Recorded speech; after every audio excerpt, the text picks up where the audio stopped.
Chapter 1. Nixelpick Nur had always been plagued by bad dreams, heart-pounding, rough-and-tumble excursions through the darkest regions of his mind, like wallowing in dank sewers beneath clean thoroughfares paved with strong ideals. His dreams were likely the cause of his paranoia and his ready willingness to make light even the dourest situation. But there was truth to what lurked within those sordid recesses. His past, of course, real, dangerous, unforgiving, endured, lived. Unlike most other civilized gnomes whose dreams were mere reflections of simpler worries, job security, academic prowess, wedding plans, Nixelpick's dreams were more akin to possessive entities with agendas of their own, hell's bent on grinding him down to a quivering nub of sanity. That was on any normal day, when waking up was the only thing that saved him. But now, not even that was possible, thanks to the injuries he'd sustained in the wizard's duel with first bastard, more like, Rawlnock. His mind registered only vague flashes of magic and fire. And his addiction. The bugs. Oh, the bugs. There were other times during his recovery where he caught glimpses of things happening around him, moments when he would open his eyes and recognize a friend or a lover or his sister, never mind their names. Perhaps he'd find his way home soon, but for now, Nixelpick was trapped in this immutable darkness, and he clung to his sanity like a child to his favorite stuffed toy. Futtering hells. And the worst part was that these memories, these dreams, were all jumbled together in spite of his best efforts to put them in their rightful places in his history. Like oil on the fingers when trying to button buttons. The connections were hard to make, damn near impossible in all this gloom. Survive. Proceed. Nixelpick stood up and wiped filth from his eyes. It stunk in there, like shit, and worse. Like the waters in a stagnant harbor filled with the worst kinds of detritus washed up around the moorings. Dead fish, piss, and whatever garbage had been thrown from the ship decks that day. It was quiet, but for the drippings. The drip, drip, drip that threatened to drive him insane if he stayed there too long. "Gods, I hate my mind," he mumbled, pulling more stuff from his straggly hair and pitching it into the slowly running morass of sludge nearby. Boots soaked all the way through to his feet. Nixelpick waited for a chill to pass before taking stock of his situation. A tunnel, more specifically a sewer tunnel, stretched ahead and behind. The same muck that ran down the center trough dripped down the walls. A seedy green light filtered down from above, egging on his growing headache. Everything vivid, everything as real as waking. Nixelpick's hands shook, his forearms itched through his grime-soaked bandages. He instinctively went for the canister on his belt to fetch out a bug. Only there was no canister. Of course not. He stepped out of the muck and onto a stone walkway, crept along the incline for no other reason than up seemed better than down. Perhaps up there, way up there, he'd find his way through to a clean, natural light. Wakefulness. A reprieve. If he was lucky, the waiting arms of someone he loved. But he'd not count on it, never had. His life of an adventurer and dungeon crawler had reaped many rewards, but very few friends. Facing terrors alone was something he'd grown used to a long time ago. For long hours, he navigated the dark passages of his mind, chambers ripe with groveling horrors and the ghosts of those left behind. Most of them were easily avoided, except for those who could talk, those who could whisper. "You left us to rot," they said, or, "You'll pay, Nick. Oh, you'll pay." Or, "How does it feel, Nick, to be a victim of your own folly?" Nixelpick shuddered against their chill words, put his shoulders down, his eyes to the floor, and moved ahead, always up, up, up. He stopped to rest in one chamber, a particularly stinky one. He said, Ah, what's this? Shit soup spiced with rotten fish? My favorite. But in truth, he wanted to cry.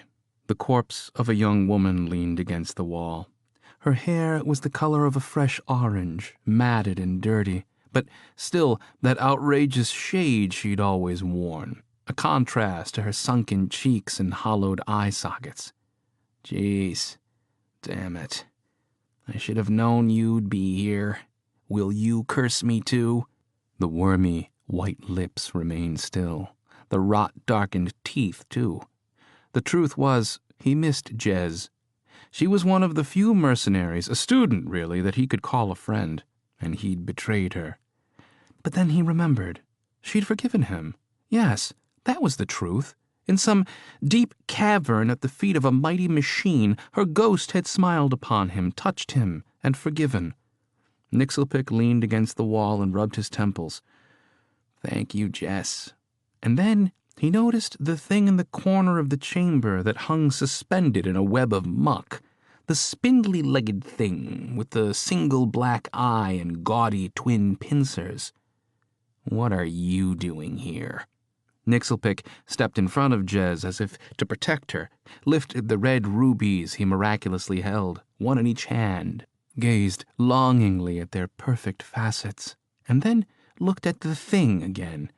You have no right to the satin seals, he told it, accused it. You weren't even there. It scuttled forward, sliding off the slimy web, and pressed itself down as if to leap, its distended belly squelching in the muck. Nixelpick shoved the stones into an inner pocket and backed away, dove to the side as the thing lunged for him with an ear-piercing squeal. Nixelpick found himself in a side tunnel and slipped and slid his way to a lower level, turned left, and ran as fast as he could until the thing's chattering faded. He found himself in another dark pipe, leaning against the wall to catch his breath, but he knew better than to stop. And they won't let me go up. They won't let me leave. Whispers followed him as he worked his way over to a parallel tunnel and began ascending once more. It wouldn't be easy, but he'd not be herded like some domestic cow. He hobbled on, turning his feet at odd angles as the incline grew steeper to keep from falling on his face and sliding all the way back down to the bottom. He grunted and slapped his hand against the wall to guide himself, dragging his fingernails through layers of slime.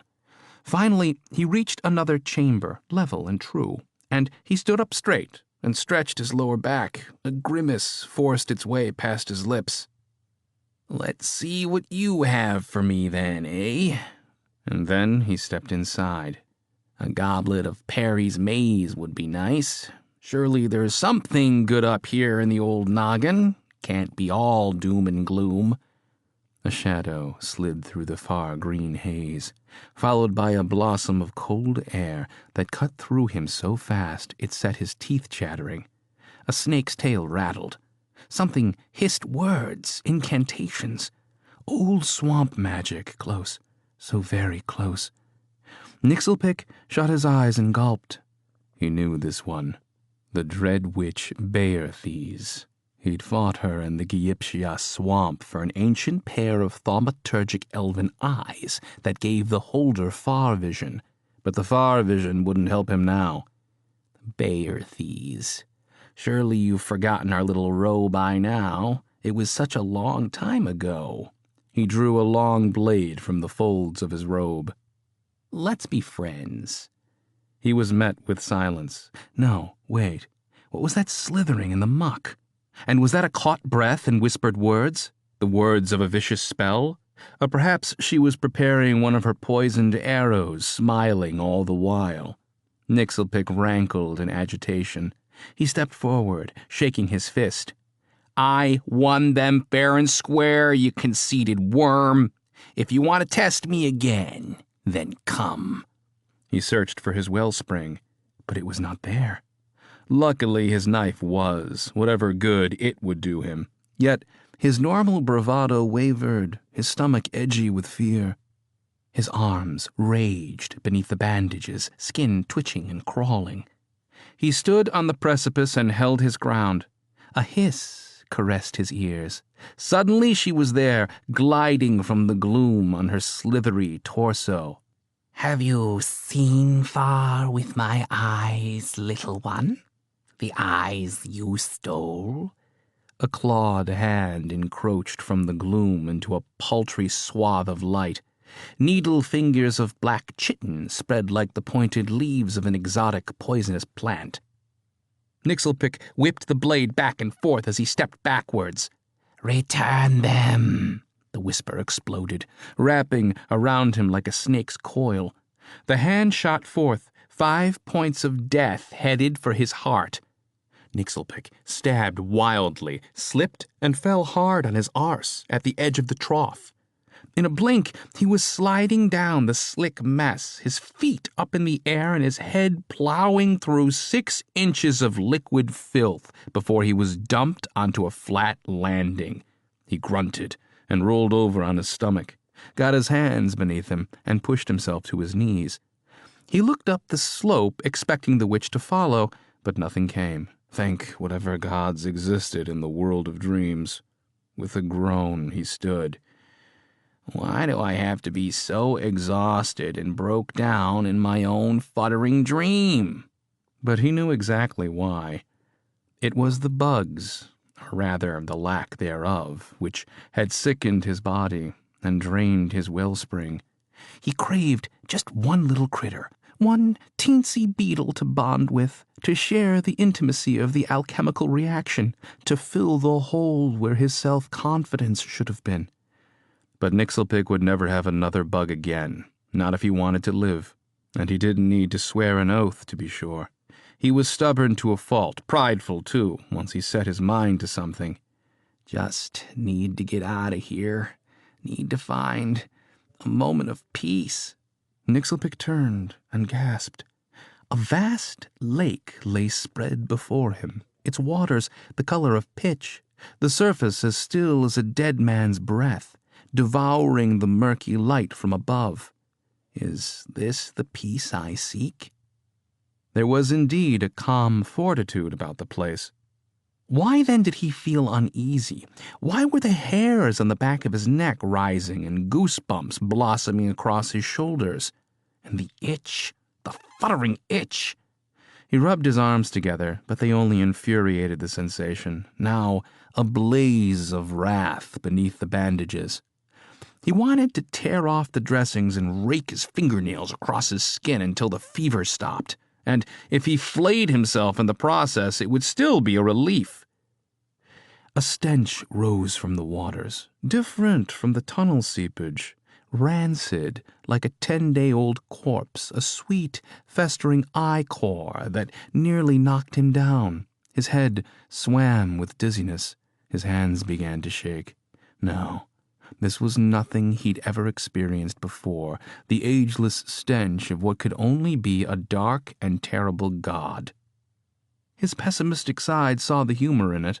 After all, he'd always craved power. Well, here it was. He should be dancing a jig at this newfound friend, but in truth, he'd always been a futtering fool, more lucky than skilled, never half as talented as he'd like to believe. So, how could something so dreadful have taken up residence here in his simple mind? And then he knew. He'd smelled it before, during the battle with the amorph collective mind and the witch. He'd seen the thing in the lake. This thing. Oh, no. It rose from the murky brine, a massive column of twisting shadow, shedding tons of brackish water as it towered over him. Dripping, its blind eyes gazed down on him with an indifferent hunger. Cold hatred rolled off the beast and over him. He was nothing to it, a tiny morsel to be sucked, meat off bone, before it devoured all of Sullener. Nixelpick opened his mouth to scream, but the awful terror had taken his voice. Chapter 2. Nixabella sipped a cup of steam-pressed rare bolt tea at her brother's bedside. A strong, bitter brew with enough punch to keep her humming along at a low buzz without the head rush that normally accompanied black, unsweetened snolt. And with the tea, she could avoid bouts of insomnia as well. It was important to keep up her strength and her sensibilities for her brother's sake. She'd been watching him twist and turn in his sheets all night, murmuring and cursing and sweating out the remnants of bug. Pretty much the usual thing for the past few weeks. Nixelpick had been in a perpetual state of nightmarish dreaming, waking only long enough to sip down some soup or Farah's special tea before falling back into a stupor. Except that tonight, things seemed considerably more intense. Nixabella looked around to see if he'd woken anyone. No one stirred. They had been rotating positions according to the duty schedule scrawled on a parchment tacked to the door, and presently had taken up residence in chamber number 8, a finely adorned apartment formerly occupied by her dear friend Termund. At the moment, Nixabella guarded her brother's bedside while Lily slept at the foot of the bed on a soft feather mat. Jancy came and went as she pleased. Gods only knew where she slept. Currently she was gone, likely off on some clandestine errand, and Nixabella hadn't the strength to wonder where. All her focus was taken up by concern for her little brother. Farah slumped in a chair on the opposite side of the bed, snoring as lightly as a puppy. Everything with Farah was sickeningly adorable. Her round face, those bouncy red curls, the way her lips formed a natural pout when she was deep in thought. And of course, no one could deny the cleric's tremendous healing abilities. It had been weeks since the duel, and somehow she'd kept Nixelpick alive and breathing despite the wounds he'd sustained. It came back to her in a blur of images, re-bandaging his arms and head, force-feeding his frail body, dripping water between his parched lips even as he murmured about some hellish vision inside his head, changing his bedding repeatedly due to his horrible sweats, bathing him, and generally doting over him like hens over a traumatized little chick. Outwardly, Nixelpick looked 100% better. His color had returned, his cuts and bruises were all but gone, and the wound on his head was little more than a horseshoe-shaped ridge running around his crown. But what was going on inside, that's what concerned her. She held the warm cup between her hands and shifted beneath the coverlet, which lay across her knees, adjusting herself in her chair. Winter was coming strong. Every other day a flurry of snow fell, every trip outside an exercise in bundling up tighter. Only the occasional cold rain kept a blanket of white from covering everything completely. Soon, though, the rains would freeze, and so would everything else. Her thoughts turned to where they always did when her headspace got too sour. Termund. He'd been staying with his Thrasperville kin in a grand suite of rooms down the hall, helping them conclude their business here in Hightower before they set off for home. Before she set off for home. Her new home, Thrasperville. Termund had been telling her about it every chance they were alone. The great winding road hugging the side of the mountain, and sometimes boring through it to the final step pass leading up to the Fool's Bridge, which spanned Tock's lugubrious folly. A 500-foot-wide gap, partially excavated by the gnomes after their arrival at the mountain. From there, they'd take a sky lift across and then through the massive steel gates of Thrasperville beneath the mountain. Termund had named off a dozen places he'd take her inside the mountain, most of the names forgotten already, so he'd have to tell her all over again. The domed gardens, the underground lakes, the grand edifices dedicated to Tick, Tock, Ivana, and a few other gods specific to Thrasperville. The schools of engineering and invention, which accepted students based on their interest and dedication rather than on governmental ties and wealth. Nixabella, though still fraught with enough healthy skepticism, was anxious to thrive in that sort of environment. It felt like a party she'd been missing her entire life. Her brother jerked, flipped his sheets down, and called out. Not loud enough to wake the others, but enough to send a stab of worry through her chest. Nixabella rose from her chair, reached out to touch his hand, then drew his covers back up. He twisted his head to the right, and his eye twitched. "The dreams must be terrible tonight, brother." She eased down, but her gaze never left him, not until he finally settled back into his normal, turbid sleep. At least none of this frightened her anymore. Mostly not. She'd become quite used to the routine. But was that a good thing?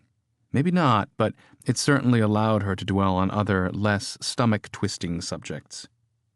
Back to Thrasperville. It sounded like a wonderful place without the history and stigma she'd earned for herself in Hightower. She might even become important someday in Thrasperville. A new workshop could be procured with loans. Nixabella wouldn't take any of Terman's money.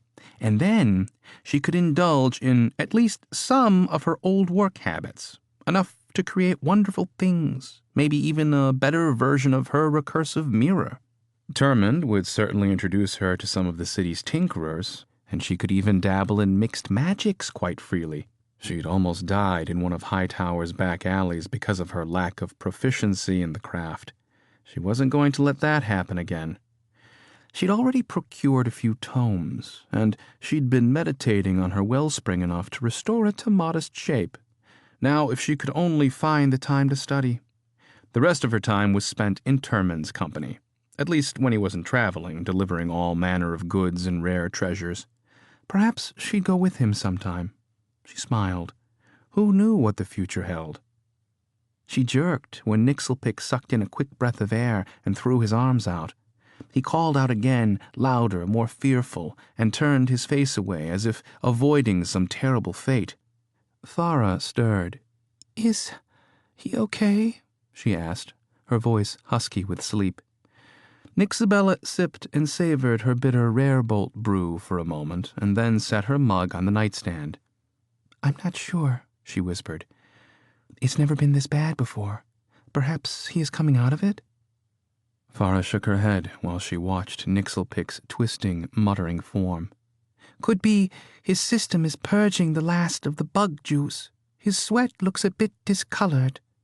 Nixabella took a cloth and soaked it in a basin of clean water, and then dabbed at his head to cool his fevered skin. She lifted the cloth to check the color, held it up for Farah. "Yep, dirty sweat, gray and smelly.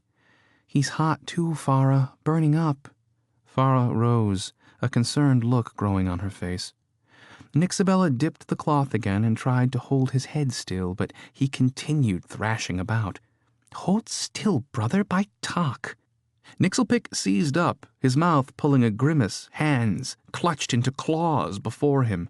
A thick runnel of black liquid rolled from his nose and ran down his cheek. Nixabella gasped and drew back, letting the wet rag fall to the floor.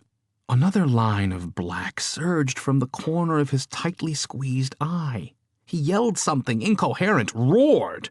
Nixabella's mug flew from the nightstand, whizzed over Lily's head, she just poked up over the foot of the bed, and smashed against the wall. The sound of splitting wood cut the air as both pieces of furniture buckled. A sudden, pungent smell overwhelmed them, charging the air with power. Farah looked at Nika with wide eyes. "We have to wake him, Nika. He's using his wellspring, but he doesn't know it." "How?" "I don't know, but if we let this go on, he could kill us all." Nixabella grasped the edge of the bed with one hand and her brother's bony shoulder with the other. Magic roiled off him in powerful waves. She'd never felt anything like it. It took all her strength not to shy away. Farah was suddenly in full retreat, though, her arms thrown up in front of her face as if warding off the heat from a raging bonfire. A bookshelf ripped from the wall and tumbled over. A chair imploded, smashing into matchsticks. Things began toppling and flying from shelves. Farah was right. This could kill them. She needed to act fast. Could Nixabella leech off some of his power like a heat sink? It was possible, she supposed, but it would take a wizard of great skill, which she was not. If she took on too much, she could become overloaded and... What? She had no idea. Her brain might melt, just like soft lead couplings trying to channel superheated steam. A boom echoed through the infrastructure of the building. A thin crack ran along the ceiling. Dust rained down. Lily yelped and stumbled toward the door. Nixabella couldn't blame her. She'd probably never seen this much power up close. Nixabella opted for the most direct approach, a good, solid shaking. "Brother, brother," she said, "wake up!" In all honesty, she had no idea if waking him was the wisest choice. If he had a sudden reflex and called forth one of his defensive spells, they could all end up burned to ash, or thrown without mercy into the hard stone walls. Or end up like that chair. She shook him again, harder this time. "Futtering hells, brother, wake up!" Her voice was nearly a screech, her grip on his shoulder turning vice-like in her pure panic. Before she slipped off the bed, Nixabella balled her fist and struck Nixelpick square in the jaw. "Brother!" Nixelpick sat bolt straight in the bed. A splash of murky brine shot from his mouth and ran down his chin. Nixabella inhaled a foul stench like dead fish and something more. His arm whipped out and caught her across the chest, knocking her over her chair and into the wall, where her head smacked painfully against the wall. She sunk to the floor in a daze, and from there watched as her brother faced some monstrosity only he could see. "The lake!" he screamed, his voice hoarse and raw with sickness, arms thrown up as if to ward off some impending doom. "It's in the lake! A god in the lake!" His voice trailed off in a sorrowful moan. There came a long moment of shocked silence where Nixabella, Lily, and Farah remained as still as possible, each one waiting to see what her brother would do next. He shook in the bed, remained cowering behind his arms for a minute or two, but slowly he lowered his guard. The smell of magic dissipated. Nixabella swung her legs free of the wrecked chair, turned and tried to get on her knees, wincing at a pain in her hip. "Nick?" His head whipped in her direction, eyes wide with terror. "We've got to warn Dale." Chapter 3. Dale Dilwyn's toughest gnomish precisors grunted as they wrestled their carts filled with jostling barrels across the rough terrain. Even with the help of hastily configured steam engines and ponies, the going was rough, to say the least. The liquid inside was as volatile as anything ever produced in gnomish factories. Concentrated fire. Phrase. The precisors rode 3 to a cart and several dozen yards between each one, in the event they exploded, doing their best to avoid sloshing the contents. Dale winced every time they hit a rut, even though First Alchemist Tazi assured him the chilly temperatures would keep the flammable liquid tamed. Even now, the thin, elderly gnome ran back and forth between the wagons, mostly getting in the way, but also adjusting levers on makeshift thermocoils to account for any rough patches they encountered. Dale climbed to the top of a hill overlooking Harwood Lake. They were still 2 miles distant, but their prize was clearly in sight. Nestled between 2 hills covered with thick spruce and pine, Harwood Lake was no longer the crystal-clear water it had once been. Its surface now was shimmering, perfectly still black. The reeds and foliage around its fringes were dead and wilted. The once verdant shore grass had become clumps of blackened waste. Back at Rad's, the wizard Nixelpick had told Dale to come to this blighted place, told him that the root of the amorph disease festered in the lake. At first, Dale harbored doubts, but upon laying eyes on the place, he knew there was something off about it. More than off. No, the amorphs were here. It was here. And Dale was determined to wipe them out, every last one. Speaking of the enemy, there were none in sight, not a single stumbling, crawling monstrosity to be seen. That worried him, too. The westerly approach was the most direct and unobstructed way, for there were no roads to Harwood Lake, only trails barely wide enough for two gnomes to walk side by side. Someone had suggested using aerostats to deliver the gift, but Dale had already commandeered every last workable aerostat for a special mission. So they'd been at it like this for 3 straight days, slogging through the rough, unforgiving terrain. His gnomes were tired, sweating in the cold, hungry, and sore. Determined, though, Dale could not help but be proud of them. Despite the losses they had taken at the battle on Swicky Hill and at Rad's, Dale was satisfied the inexperienced precisers were becoming a reasonably good fighting force. They had a common goal, a foe to defeat. He'd surprised himself as well, taking to the art of war quite naturally for an unseasoned combat commander. Ahead, precisers pulled snow-dusted shrubs from the ground and filled in the craters left behind. "Get those holes filled, gents, or the wagons will sink," he'd shouted more over the past 10 days than he had in his entire life. He liked that, too. It was as if he'd discovered a side of himself he'd never known existed. Sure, he'd trained and trained for years, going through the motions of being the preciser general, but he'd never been challenged like this. An armed guard of 50 soldiers surrounded him, although their entire retinue had swelled to nearly 400. The rest were around, galloping to and fro on ponyback, or locked in formation in the event the amorphs attacked. The rest took shifts maneuvering the carts. There hadn't been any time for secrecy. The enemy knew what they were up to. It was just a matter of time before they revealed themselves. He eyed the 2 hills flanking the lake. He'd run scouts around the lake to draw out any amorphs, but the bait remained untaken. Either the enemy was exercising extreme patience, or they had something much bigger in store. "What are you going to do, you lecherous fiends?"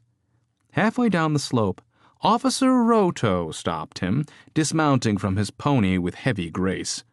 The giant of a gnome huffed and puffed, yet never complained or shirked his duties.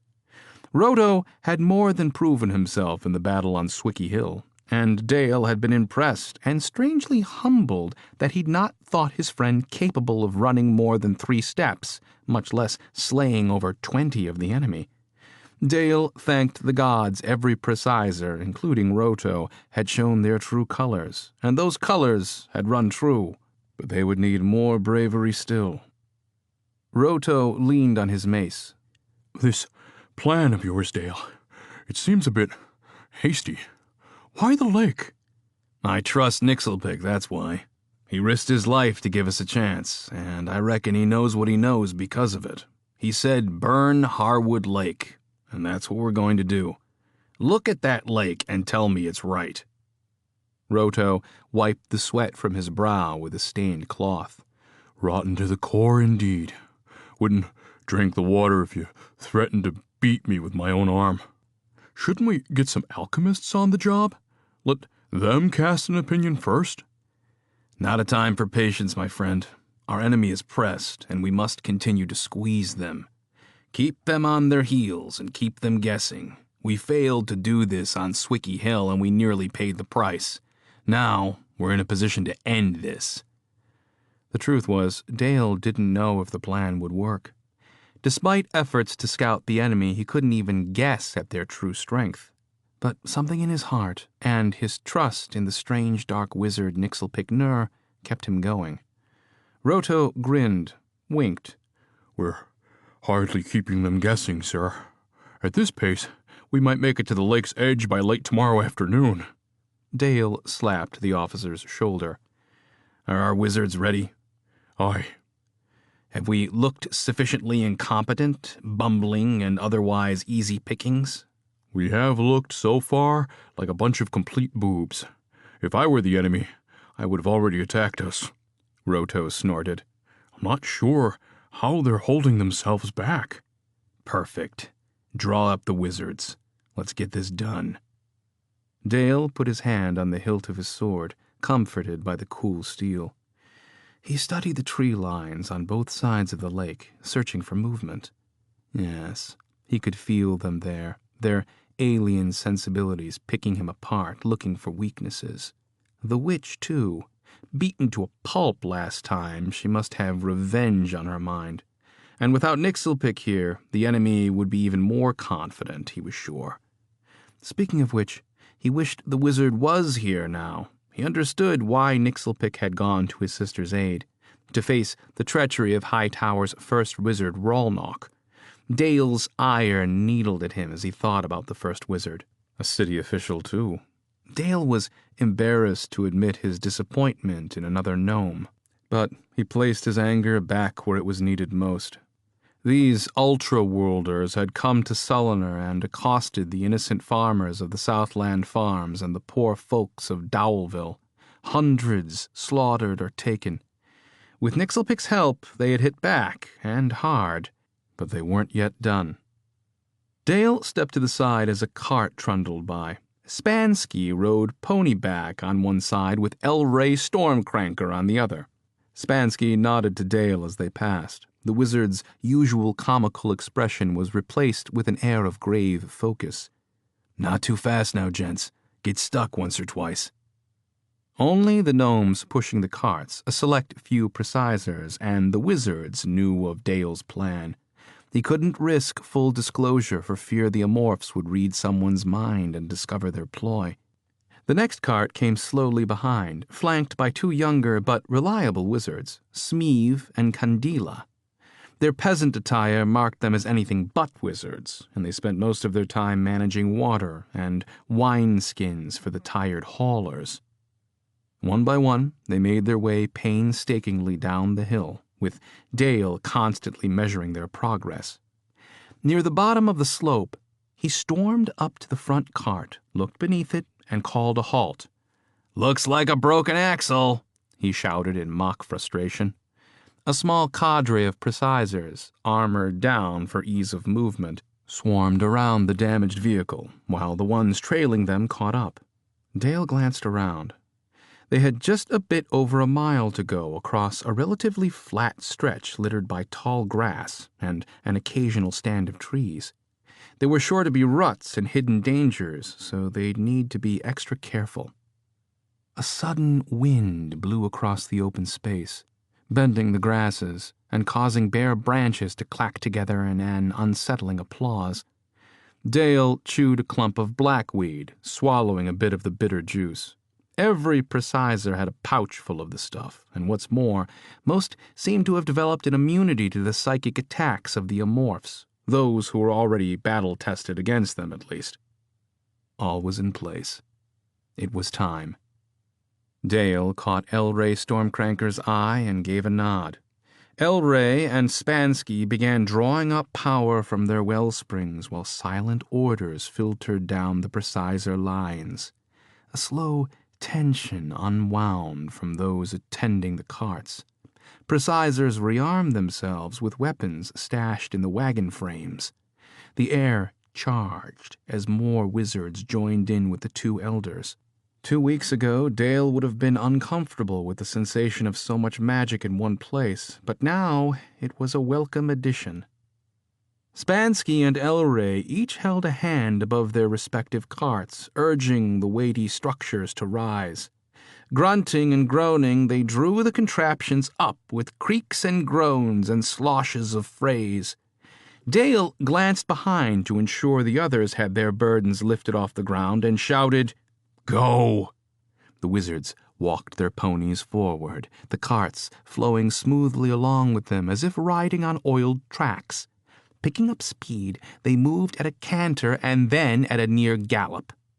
Dale had impressed upon them the sense of urgency required, yet they'd not had time for a full trial run, and the need for secrecy had been paramount. It had been a reckless gamble, but one Dale was willing to take to end this quickly. Their only time to prepare had been in Rad's basement, reviewing the plan again and again, testing their wellsprings and bonding over mulled wine and ale. Now, the wizards' ponies were at full churn, kicking up grass and dirt, Spansky's wild white hair flapping around his balding head. They were almost there. No signs of the enemy from the trees or the lake. Preciser cavalry flew over the hill and down the slope to protect the wizards' flanks. At the lake's edge, Elray and Spansky lowered their cart so the wheels rested precariously in the mud. Spansky dismounted and yanked a swinging pipe so that it hung out over the brackish water. He affixed the other end to an iron nipple on the barrel and twisted the connection tight. Elray jerked a lever, and phrase gushed forth, splashing into the lake and congealing on its surface like copper-colored oil. Forms erupted from the trees on either side as the second cart reached the shoreline. Dale recognized sinewy mountain cats, a dozen or more, bounding across the open ground, eating up the distance in mere seconds. Powerful hill bears lumbered behind the cats, mouths opened wide, fangs exposed, tongues lolling as they sucked air. Other things came too. Wolves, crud-sliding humanoids, and flying things impossible to describe. All of them wearing lecherous crowns twisted around heads and necks, pushing their hosts to physical exhaustion. Amorphs. The Presizer General was struck with a sudden sense of dread. We are so small. How can we fight these? How can we possibly win out? He pushed the thought away. Because we must. The third cart began to dip as one of the wizards, distracted by the oncoming creatures, lost concentration.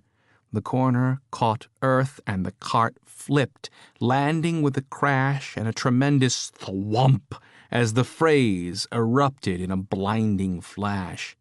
The wizards evaporated into ash, and the surrounding grasses caught fire. Enemies that had closed the distance spun away with singed fur and skin. Pony riders broke formation and peeled away. Dale felt the blaze from where he and a group of 50 Precisers charged across the flat land on foot. He covered his eyes and angled his soldiers around to the left, following the other floating phrase barges. Eddie was right on his heels, his power-tinged armor glittering with firelight as if he himself burned with heavenly light. Beyond the conflagration, the world was chaos. The fourth cart had nearly made the shore but was just seconds away from being swarmed by a pack of slavering wolves.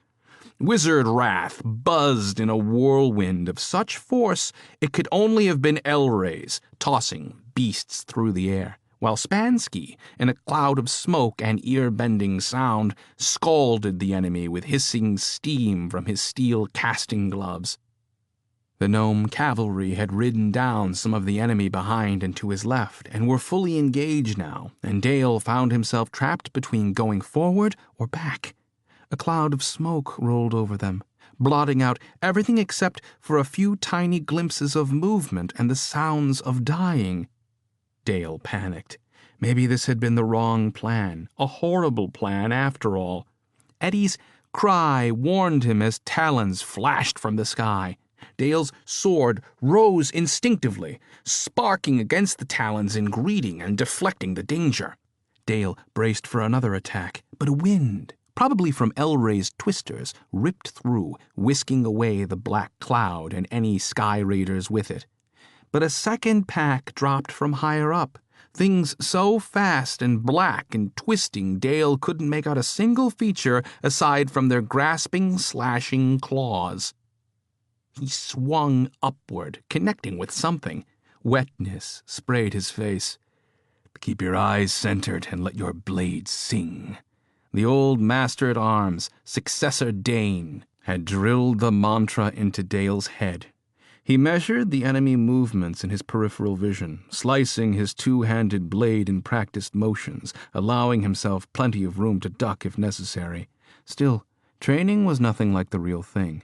No, this was chaos. Holding on to a gore-slick sword while controlled anger fueled each stroke. Eddie chanted prayers and spun shields of azure in front of the Precisers and their immediate left, allowing the lads time to recover.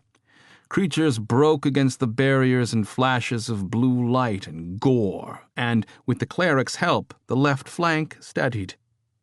Let go of the past and future and lose yourself in this moment. The slice of your blade through skin and bone, the gutting of your opponents, the draining of life.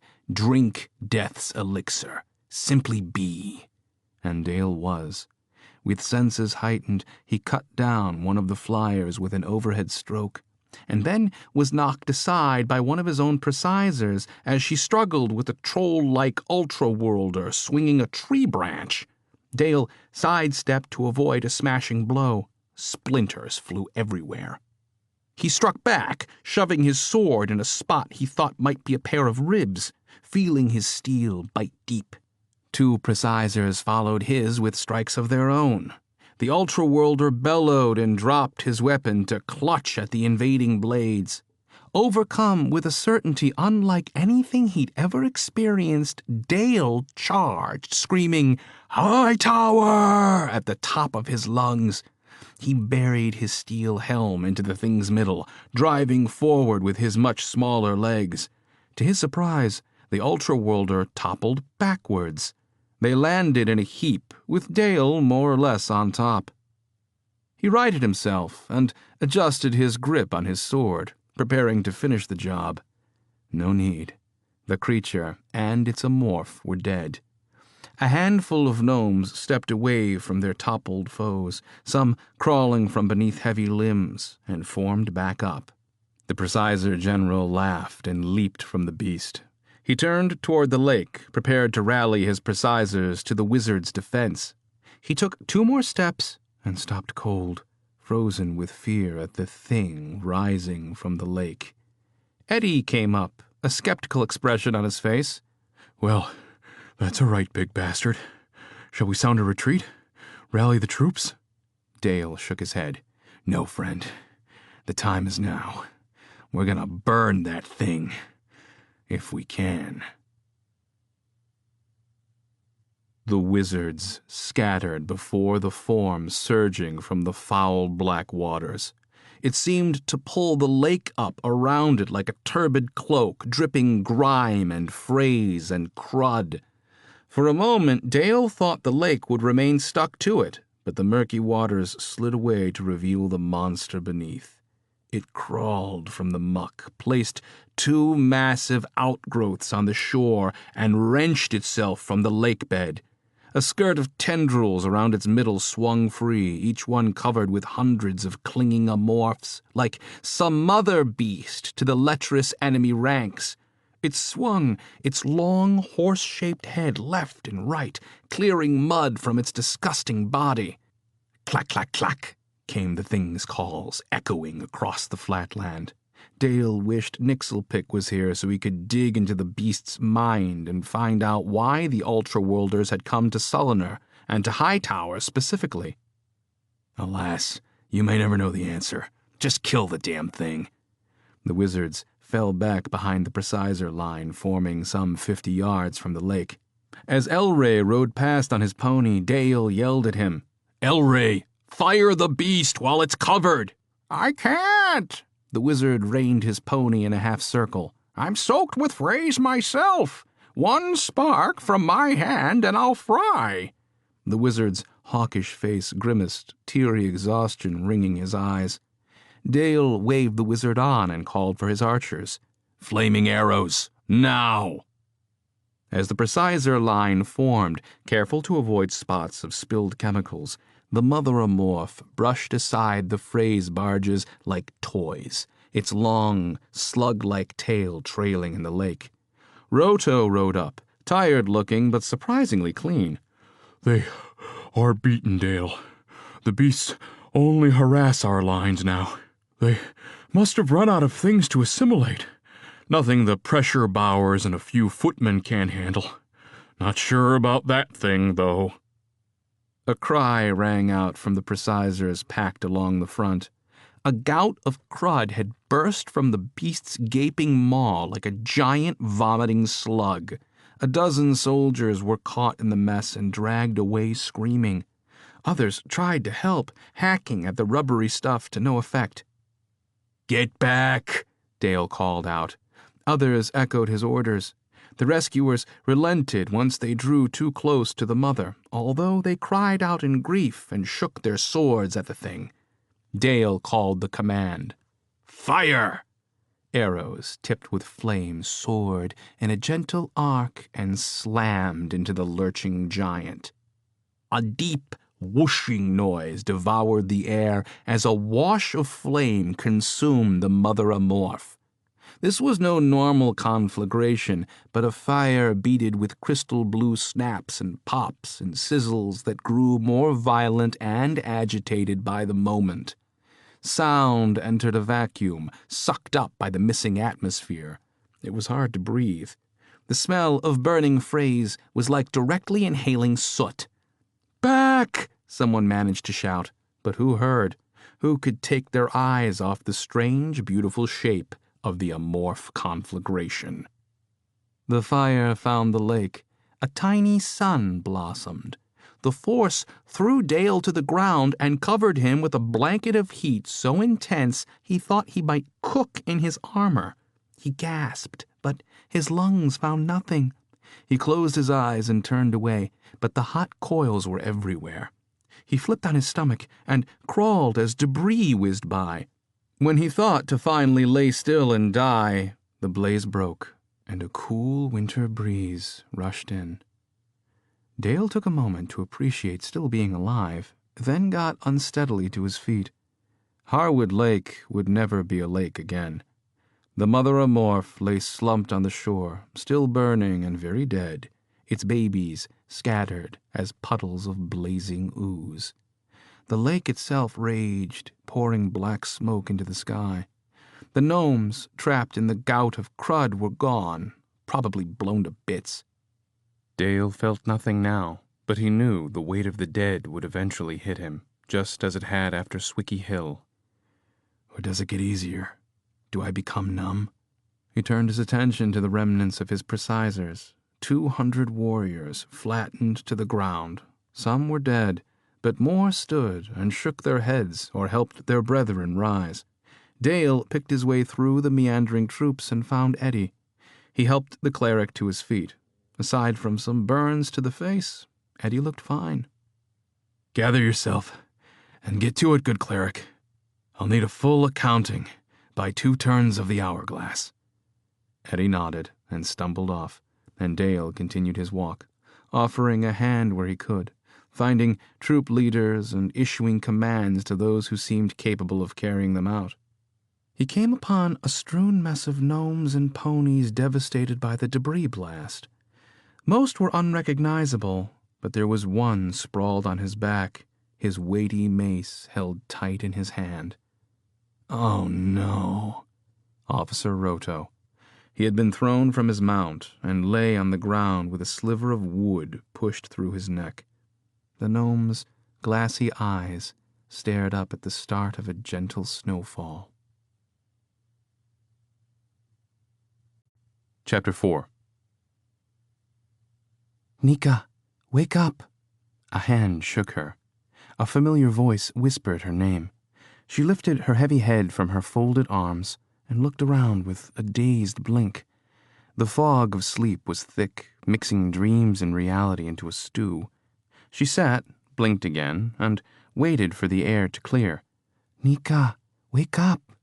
"I heard you," Nixabella whispered back, careful not to wake anyone.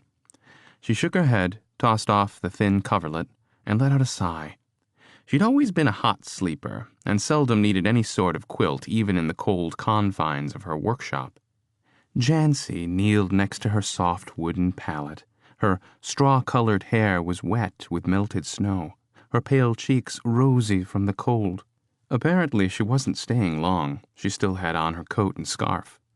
Jancy's brow furrowed. "What is it?" "I had the dream again." "The same one you've had every night?" "I think so." The truth was, Nixabella couldn't be sure it was the same dream. It, or they, seemed more like a stream of continuous conversations, arguments, with frustrating and inconclusive results. They always took place on the beach near her childhood home, the expanse of sand littered with shells, seaweed, sometimes dead or dying sea life. Their stretch of beach always seemed to get the worst of the sea wash.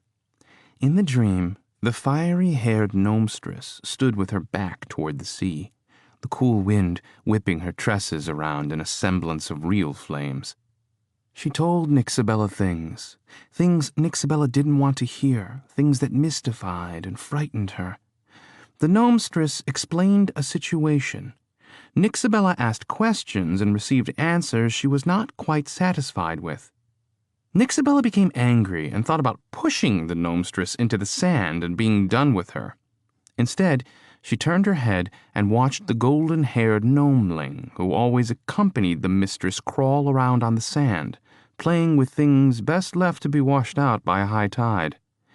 And by the time Nixabella found the courage to face the gnomestress for a parting shot, everything vanished, leaving her perturbed and unsatisfied, yet stewing with curiosity. What did the lady want? Why couldn't Nixabella remember what she said? Why the dreams now? Nixabella yawned and stood. She gave Jancy an awkward hug before stumbling to the basin. "It doesn't matter," she said, splashing her face with water. She gasped at the cold of it. "What do you want?" "Not what I want. It's what someone else wants." "And that is?" "To meet you."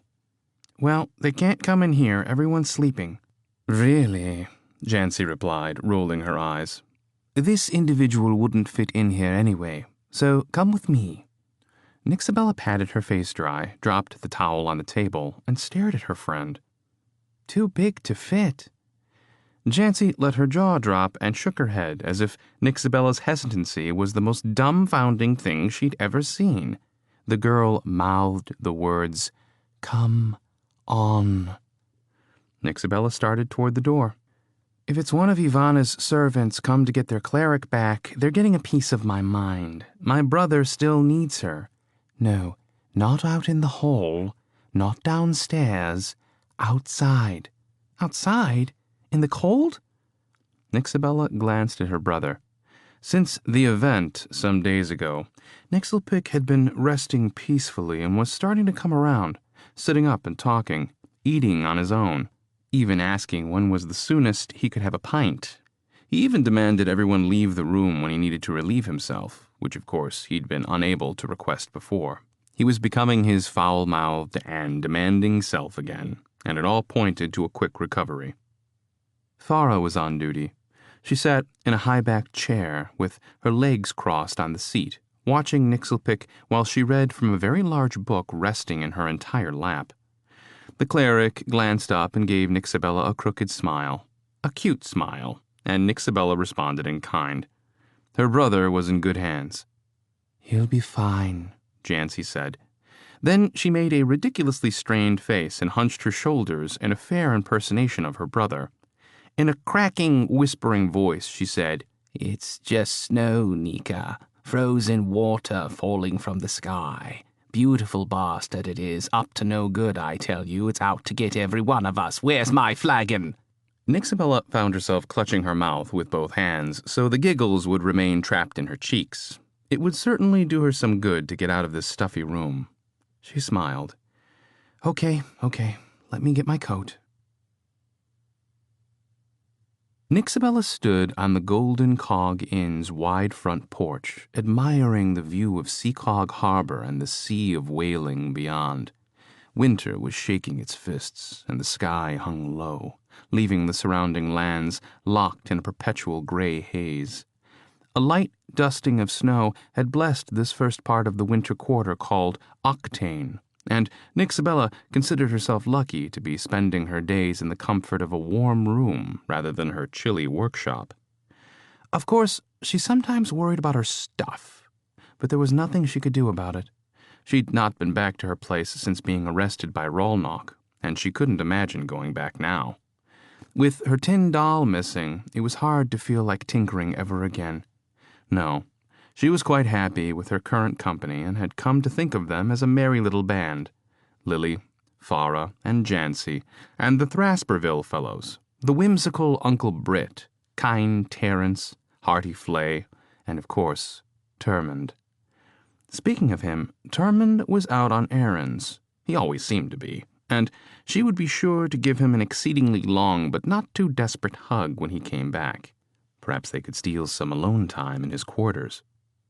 Nixabella looked forward to exploring a new life with Termund, away from the injustices of Hightower.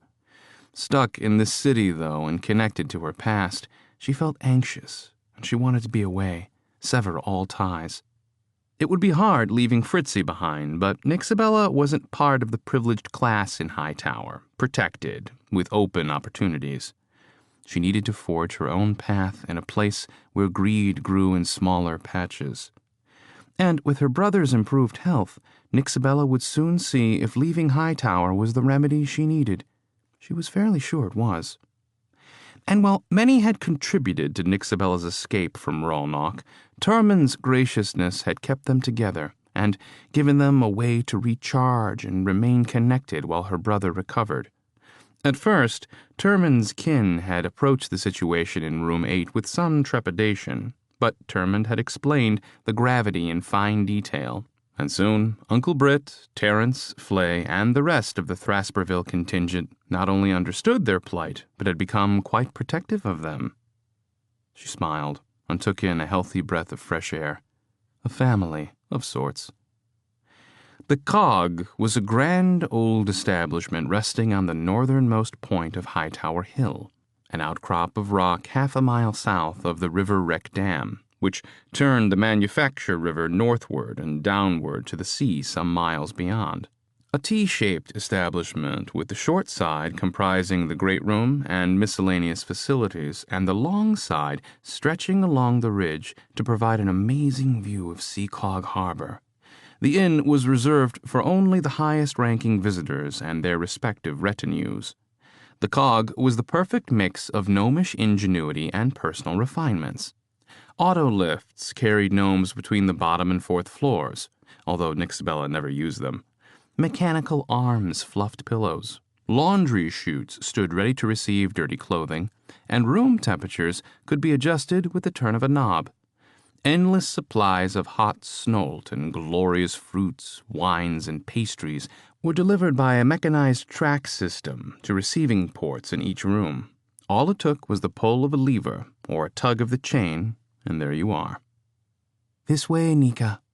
Jancy leaped from the porch and started north up a rise toward a frayed outcrop that looked like several giant stones cut into vertical slivers.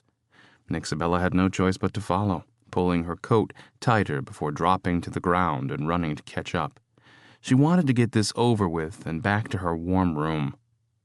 A thought struck her as she approached Jancy, who waited halfway to the base of the rocky monolith. Nixabella didn't know a thing about her.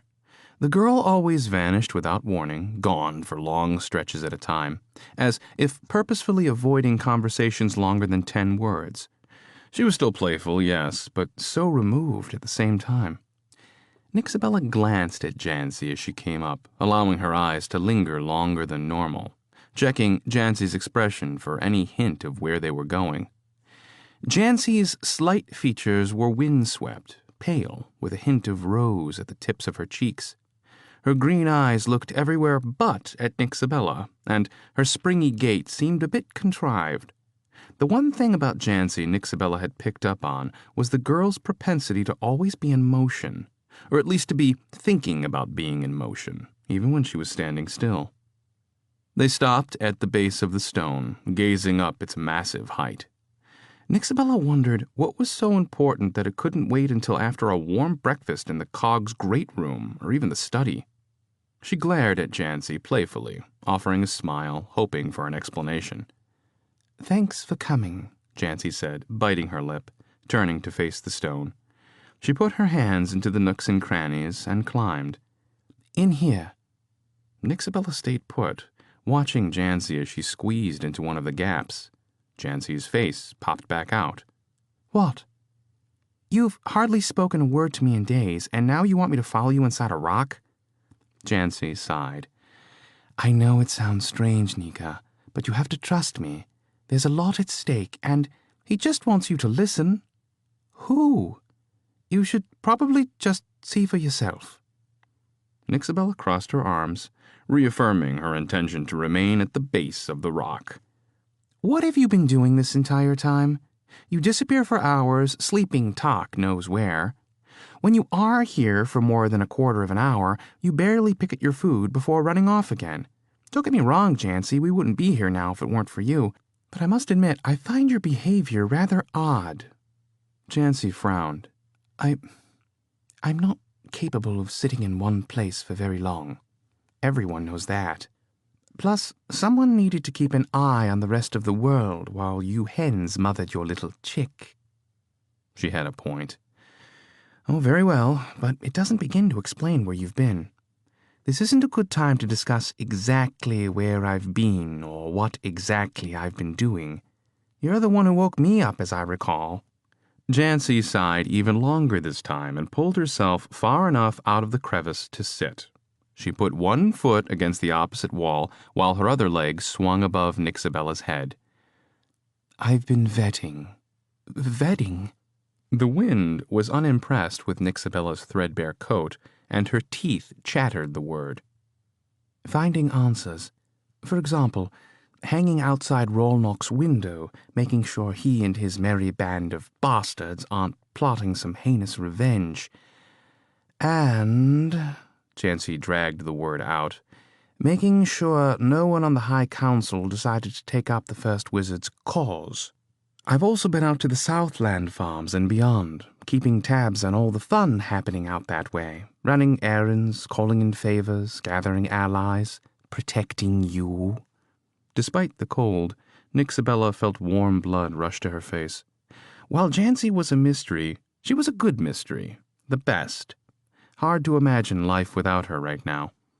I'm sorry, Jancy. I didn't mean to sound unappreciative. But you have to admit, this is all very strange, coming out here in the cold, standing by a rock. It's not my usual thing. You don't need to apologize, Nika. Just trust me.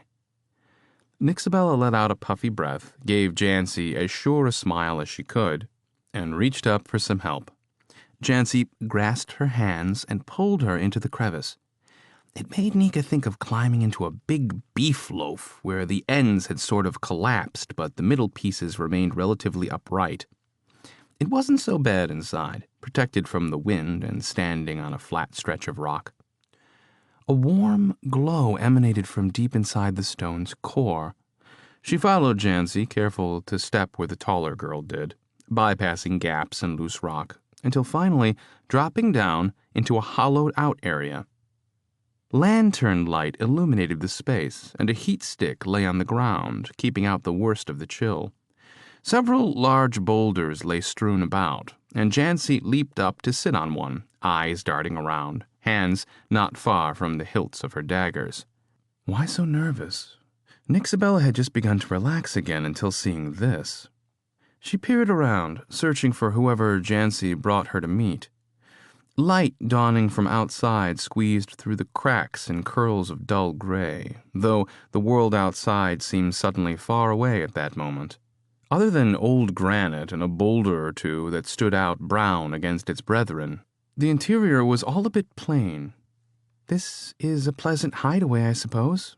Should we have brought some dolls or a set of Nepplers? Or might we play hide and find? One of the brown rocks uncoiled in a sudden movement that somehow sounded slick and grating at the same time. The sting of sulfur made her nose itch as the rock turned into a thing, stretching and reshaping itself into a rough bipedal form. Although a very tall human could have easily stood upright in the chamber, this creature had to stoop, hunching itself up against the confining granite. It gazed down at Nixabella with carmine-colored eyes. Her body had already begun a full-on retreat, backing up until her head struck the rock wall. She winced and put her hands behind her, her eyes never leaving the intimidating stone hulk. The thing's semi-luminous eyes, while they should be terrifying, did not hold malice. In fact, the eyes seemed reticent, even sad. And that wasn't the only odd thing about the creature. Its right arm hung at a peculiar angle from its shoulder, the appendage loose and dangling, barely attached by loose earth and root-like tendons.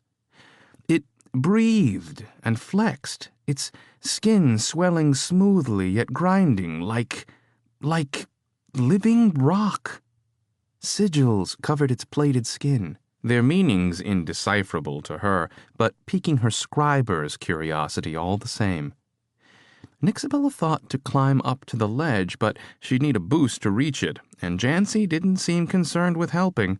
A quick glance revealed no other exits. They were trapped. "Do not fear, little Nika." Its voice sounded like nothing Nixabella had ever heard before, a pile of loose stones vibrating together to form words. "I will never hurt you." Nixabella's blood pounded through her veins, urging her to get the futtering hells out. Out, any way out. But with nowhere to go, all she could do was stand and face it. And this was clearly something akin to the thing that had attacked her while coming home from Bombrix some nights ago. "Take courage," she told herself. "Jancy is not afraid, so find your strength." Nixabella took 2 brave steps away from the wall. She straightened her dress, brushing off some sulfuric dust, and mustered a stern look. The rock man towered over her. He could easily smash her to so much pulp if the notion took him. But he hadn't. Rather, he got down on one gargantuan knee and bowed his head. "Oh," Nixabella said, taking a half-step back. She was barely as tall as the bend of his knee. She clutched the folds of her coat to keep her hands from shaking. "Please, forgive me, Nika. I have greatly wronged you." Nixabella blinked. "I'm very sorry, sir, but how could you have possibly wronged me?" The hulking figure remained motionless. If anything, his head bent further down in what Nixabella determined must be shame. "What I mean to say is, if you've wronged me, I'm sure I would have noticed." His huge head lifted so that they came almost face to face. His eyes reminded her of machine cogs, and his russet skin seemed impregnable. She stared in fascination. "You haven't noticed because you could never imagine someone like me ever existed, at least until now. You see, I've been spying on you. I saw your fight with the Varmathi warrior in the alley, your will to survive, your strength." The carmine eyes flashed at Jancy. "And still in good company, I see." The Varmathi warrior? The one in black with the wicked goddess hair? Who are you?" The rock man bowed his head lower, eyes to the ground. "My name is Jontuk, and I come on behalf of the rock-hewn nation. Our world, an ultra-world to you, is called Rockholm. I have come a very long way to request your assistance to save my people." "What now?" She eyed the giant skeptically. "Little Nika, here is the part of my tale where you might find my actions untoward. You may even hate me after you hear what I've done." "Hate you? I don't even know you." Jontuk placed his good hand against his stomach, where his skin took on a sunken appearance. Its texture became like molten rock, only without the heat.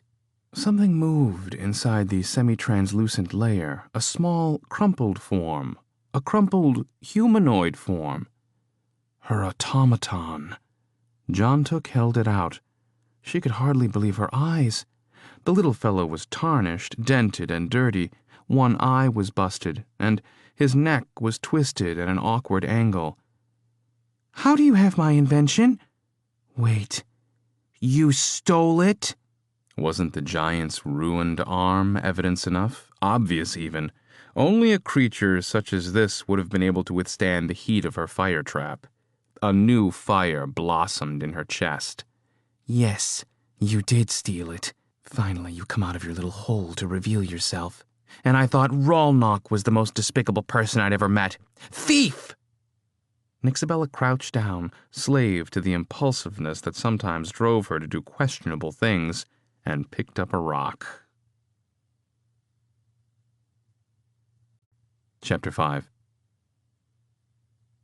"That's not going to hurt him in the least, you know," Jancy said from her lounging position. Nixabella continued to hurl rock after rock. She didn't care. Each bounced harmlessly off Jontuk's thick skin, yet he took his punishment wordlessly. When Nixabella became winded, and realizing rock throwing was indeed not helping, she slapped him hard on the knee. This seemed to affect him most of all. A high, rumbling sound started in his chest. She thought it might be remorse, but couldn't be sure.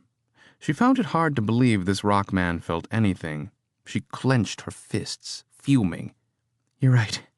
I'm feeling some degree of hatred at the moment." Jontuk did not move, did not speak, but slunk over like a whipped dog. "Why steal it? For that matter, why bring it back?" The words burst from her mouth harder than any stone she could have thrown. Jontuk's eyes found hers again, deep sockets of rock haunted by shadows. "I needed to find out how your device worked, so I took it to many inventors." Nixabella grew incensed, beyond incensed. "You showed my recursive mirror to others? You potentially gave away my secrets!" With the thief before her, she became foolish. This time, she slapped him hard across his hewn cheek, reaching high to do it, striking him so hard her hand hurt. Jontuk's stony head wagged, shrugging off the blow. "No, little Nika. He hardly knew what to make of it. He only gleaned an inkling of your invention's purpose. He was very impressed, and he—" "You should be ashamed of yourself." "I am. And I'm sorry for your brother, too.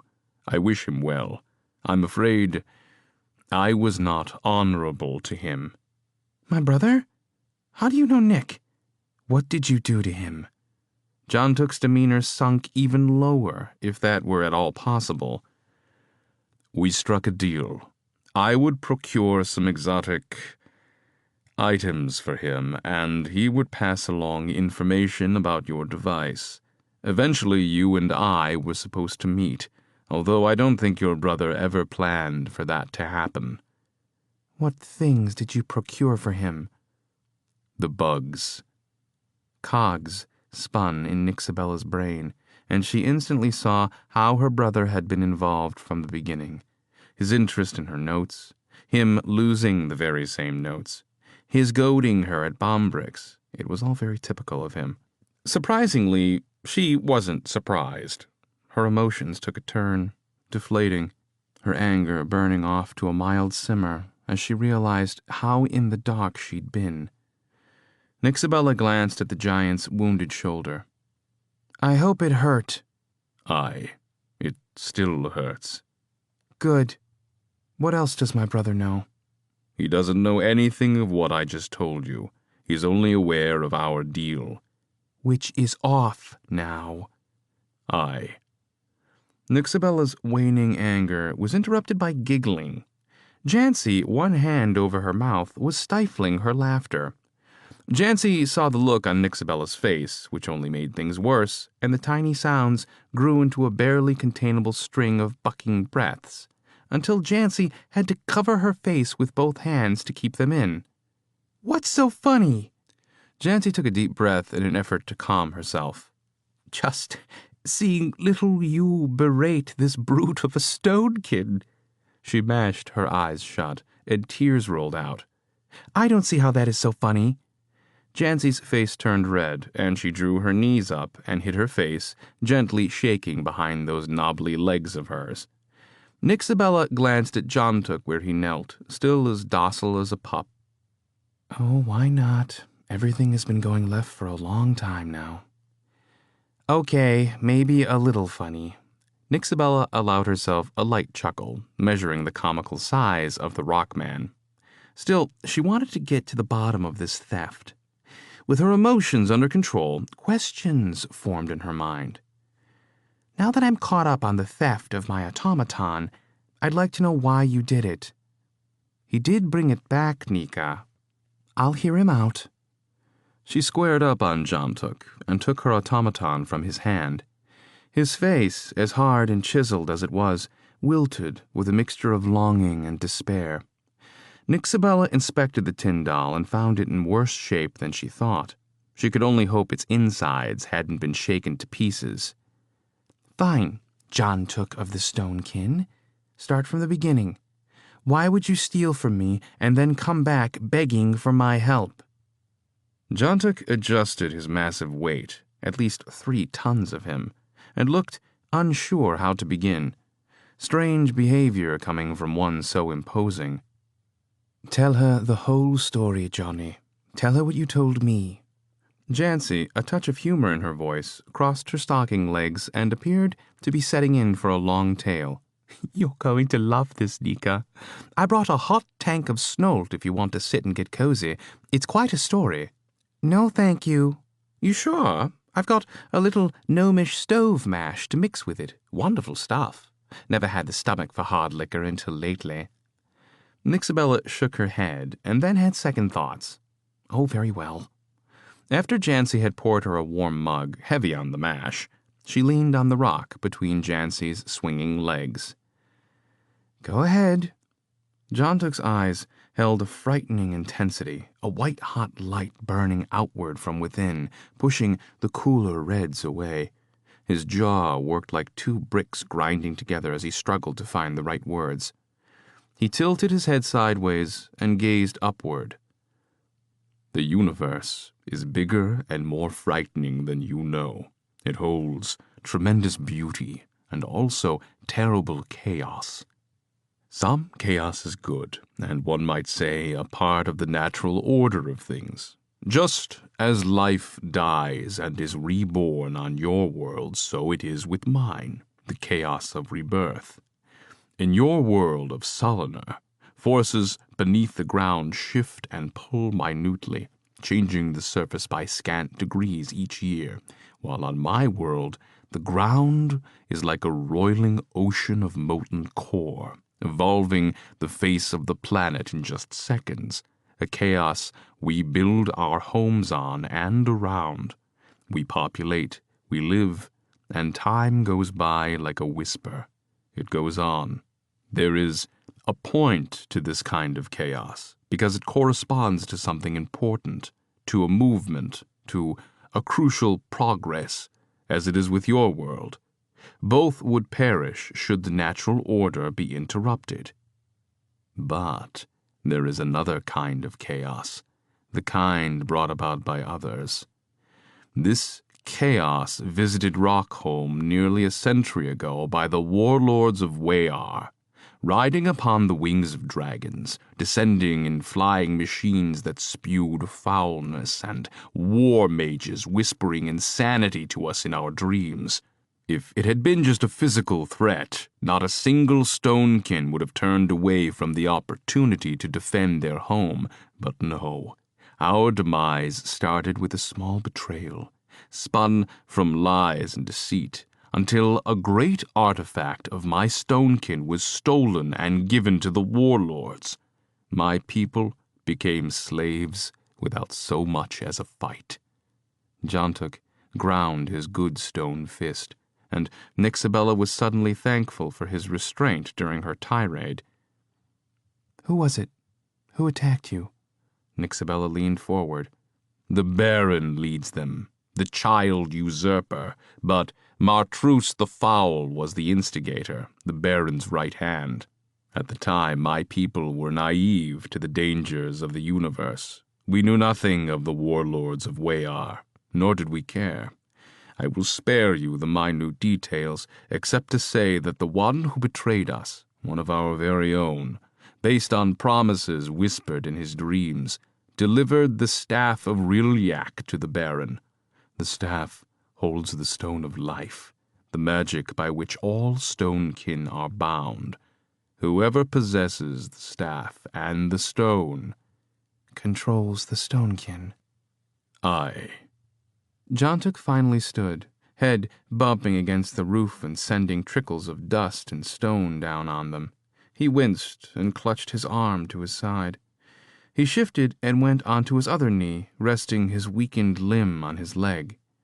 "The Baron made us do terrible things. We conquered worlds for him, destroyed 100 civilizations."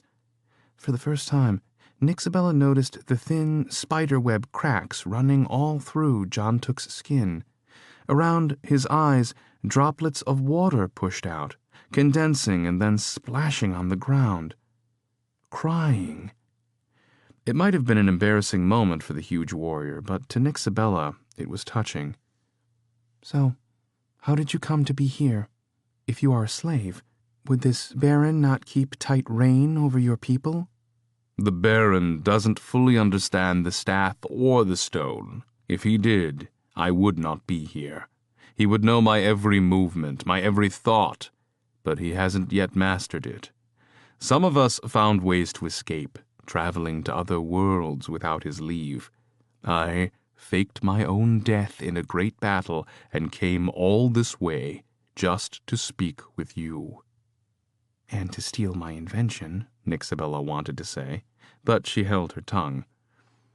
"Isn't that dangerous? What if the Baron found out?" Jontuk shrugged. "It could mean the death of many stonekin as retribution." Nixabella gave the giant a bemused look. She'd absorbed this tale well enough, but she feared she might be reaching the limits of her acceptance. To think that some ultra-worldly giant sought her help, it was absurd. But here he knelt, a well-spoken, stately-minded walking boulder, a crying boulder. "That much I understand. But how did you come to know about my invention? After all, you are from another world." "A lady, a gnomestress, came to us, small in stature, strong of mind. She claimed to be a prophetess, a world walker." A chill ran up Nika's spine, and she cut the giant off. "What did she look like?" Jontuk's face twisted, remembering. "Older than you by many years, yet there is a vibrancy about her. Her spirit is strong, her hair like flames." Nixabella felt the blood drain from her face. "Did she have a young one with her, a gnomeling?" "Aye. You know of this world walker." "Was he yellow of hair, with dead eyes?" "The small one? Aye. We did not know much of your race at the time, but he was not like the gnomestress, or like you. Rather, he seemed to me much like your automaton, cold, not dead, but not alive either." Nixabella's head swam. Was it the same gnomestress who had plagued her dreams? It seemed impossible, yet Jontuk had just described her perfectly. "I think I'll have another Jancy. Just give me the mash." Nixabella handed over her automaton and held out her tin cup for Jancy to refill. Jancy nodded at the cup quivering in Nixabella's hand. "You're shaking," she chuckled. "Johnny's really not all that scary once you get to know him, and the mash is almost gone." Nixabella took a gulp and winced as a sweet fire erupted in her gut. She coughed and shook her head. "It's not Jontuk. Well, he terrified me at first, of course, but—" She finished the mash in her cup and then took the decanter from Jancy, emptying it. "What did she say to you, the gnomestress and her gnomeling?" "She came to us and spoke your name, Nixabella Nur, and gave us the name of your world. She said that if we wanted to be free, we should seek you out. At first, no stonekin believed her, nor could we drive her away. She has a power. She visited our dreams, guiding us, saving many stonekin from the Baron's punishments. We held council, and with her help, developed a plan to smuggle one stonekin away. I suppose we trusted her in the end. I stand before you as evidence. I traveled through a gate of her making, stepping onto your world 2 seasons ago, early spring. When I first came to Sulner, to Hightower, I knew I was in the right place. The gnomestress hadn't lied. She was one of your kind, no mistaking it. It took me most of that first season to learn your language and ways, with the help of one called Seether, who also fashioned for us a way back home when I found the answers I sought. My only regret is that I went about everything like a fool." Nixabella allowed herself to sympathize with the giant, if just a little. Combined with the humbling knowledge that the gnomestress in her dreams must be real, she could hardly get her mind around it. It must be horrible knowing you can return home at any time, but I cannot. Not until I find the answer. Nixabella stood straighter, even as the mash sent her head spinning. Here I am. Do you now have your answers? Aside from your automaton, no. Unless you deem us allies. Nixabella hadn't told anyone about her dreams, not even Jancy. Only that they'd been strange and lingering and put her in a foul mood. Jontuk, this gnomestress, she's visited me too. What? Jancy scooted to the edge of the rock. Jontuk lifted his head. What does she say to you, little Nika? Nixabella shook her head, holding her hands up questioningly. I don't know. I can never remember my dreams. She doesn't tell me anything. He deflated, only slightly. She is cryptic, to be sure. But it is a sign. You must agree. Nixabella certainly couldn't disagree. It explained a lot, except for how her device could save the stonekin, and she wondered something else too. Why didn't you just ask me, Jontuk? I've been short-sighted before, and perhaps I would have run like a mad fool the first time I saw you, but I think you could have convinced me. If anything, it would have kept me out of jail, and my brother might not be lying on the bed in there, next to dead. I didn't think you would listen. Even now, after all you've been through, perhaps it will be easier now. Jancy looked back and forth between the two, her mirth all but fled. The shadow of fate deepens, Nika. I've felt the pull of it all along.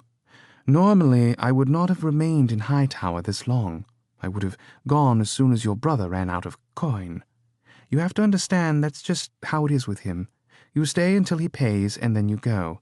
Lingering too long around him is a sure way to get yourself killed. She looked mystified. But lately, I've had the urge to protect you both, especially you, Nika. It has felt important. I wonder if the prophetess has been in my dreams, too. You're just kind, Jancy. No, I'm not, she answered too quickly, then swallowed. I mean, I wasn't always. Nixabella didn't want to think of Jancy as anything but a friend right now, no matter what her past. And besides, all that was overshadowed by the news of her device being sought out by this prophetess and the stonekin. Slowly but surely, the shadows were lifting. Who knew what might be revealed if she probed hard enough? She imagined herself with a torch, poking it into the corners of some vast, dark cave. Did the gnomestress tell you what my device does? Its secret? Not entirely. No, not much at all. I have not heard from the prophetess since leaving my world. Then how do we know what my device can do for your people? I won't explain it to you in detail, but it's nothing more than a battery, if you understand that concept. I don't understand how it can help. Nixabella, for all her technical experience and knowledge of the basics of many magics, could not for the life of her understand where this could possibly go. I do not know. Perhaps she will tell you. Nixabella wasn't thrilled about those prospects. I don't see how I can depend on that. It's not even a promise. I think I know a way. Jontuk got down on his knee again and thumped his good fist against his chest, his voice growling with power so that the rock around them seemed to vibrate. If you will but trust me. I told you my stories in hopes you would sympathize with our fate, but you must understand, the Baron will surely return here to Salinar. The thing you fought in the alley, the Amorphs, those things your brother fought, are just the first wave. He's already preparing, rest assured. One of his warlords will arrive soon. If we're lucky, it will be one of his stupid, foul-bred fools. At least that would buy some time. If you're unlucky, it will be the father of the one you killed in the alley that dark night, Martrus the Foul. Either way, the Baron will surely lay waste to Salinar. Hightower first. Jontuk's words froze Nixabella's heart. She didn't know anything about Sulliner outside of what went on in Hightower. Perhaps she should have felt more defiant, angry, or threatened at the thought of someone making war in these lands. It was bad enough to know Hightower was under threat. Her few friends, Fritzy, Jem Braden, even the guard from the Hightower anteroom. She couldn't pretend to know if the threat was real, but shouldn't she err on the side of caution? Her thoughts, as they often did these days, turned to Termund. What would he say to all this? Perhaps he would panic and whisk her off to Thrasperville, which would be fine as long as her conscience allowed for it, and she wasn't sure it would.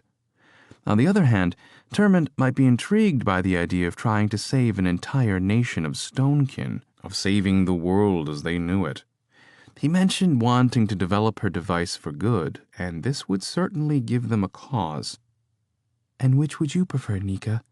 A grand adventure filled with treachery and possibly death?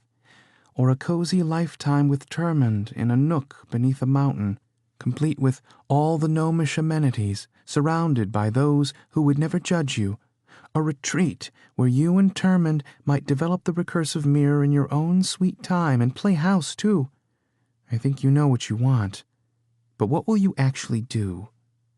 In either case, she needed time. She hardly knew this Stonekin, this Jontuk, and she wasn't ready to give him an answer just yet. She had to think it through, speak to Jancy in private, speak to Termund. And her brother. She could never leave her brother until she knew he was well on the way to recovery.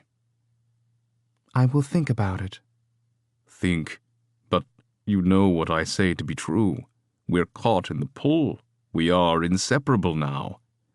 I will let you know if we're inseparable tomorrow, or at least soon. The Stonekin seemed to struggle with his emotions. He looked from Nixabella to Jancy and back again, his face smoothed over as if he'd found a cachet of patience. I hear the wisdom in your words. I shall await your decision. But please, don't keep both our worlds waiting too long. Chapter 6. He dragged himself out of the deep, dark hole where he'd been existing for so long. A painful hole, a place where his head rung like the inside of a heavy bell as a bronze hammer smashed against the side. A place where every nook and cranny of his being screamed with aches and pains and misery as he bled out in some cursed darkness. It wrung him out, crushed him, dug its heel into his neck so hard that his will threatened to snap in a twist of vertebrae. Yes, it was one bastard of a hole, but he'd been at the bottom of many in his lifetime. He'd been aware at times, even down here with his nightmares. Bits and pieces of memory, flashes of images dissipating like the bite of a bitter ale. He remembered. He knew. Dowelville, Swicky Hill, Rad Ricker's place. He'd fought and killed many amorphs, creatures bent on destroying his world. He'd caught on fire and was smothered in blistering soil. He'd worn a bloody crown on his head. He remembered the witch with lanky black hair and then a beautiful gnomestress with bouncing red curls. All of these things helped him climb out of the hole. He was curious and beyond fear. What else was there to be afraid of? A sense of righteous victory was buried somewhere under all that pain. Victory that was worth all the pain. It was all quite confusing and strange, and part of him wanted to stay down here and work it all out, take whatever time he needed to piece it all together. Yet he sensed it was time to leave this place, even though to escape meant perhaps facing the damage he'd done to himself and others, knowing there were friends likely hurt, maybe even killed because of him, facing consequences. No, he needed to find out what happened, and the quickest way was to simply wake up. Nixelpickner bolted upright and hurled vomit across his bedsheets.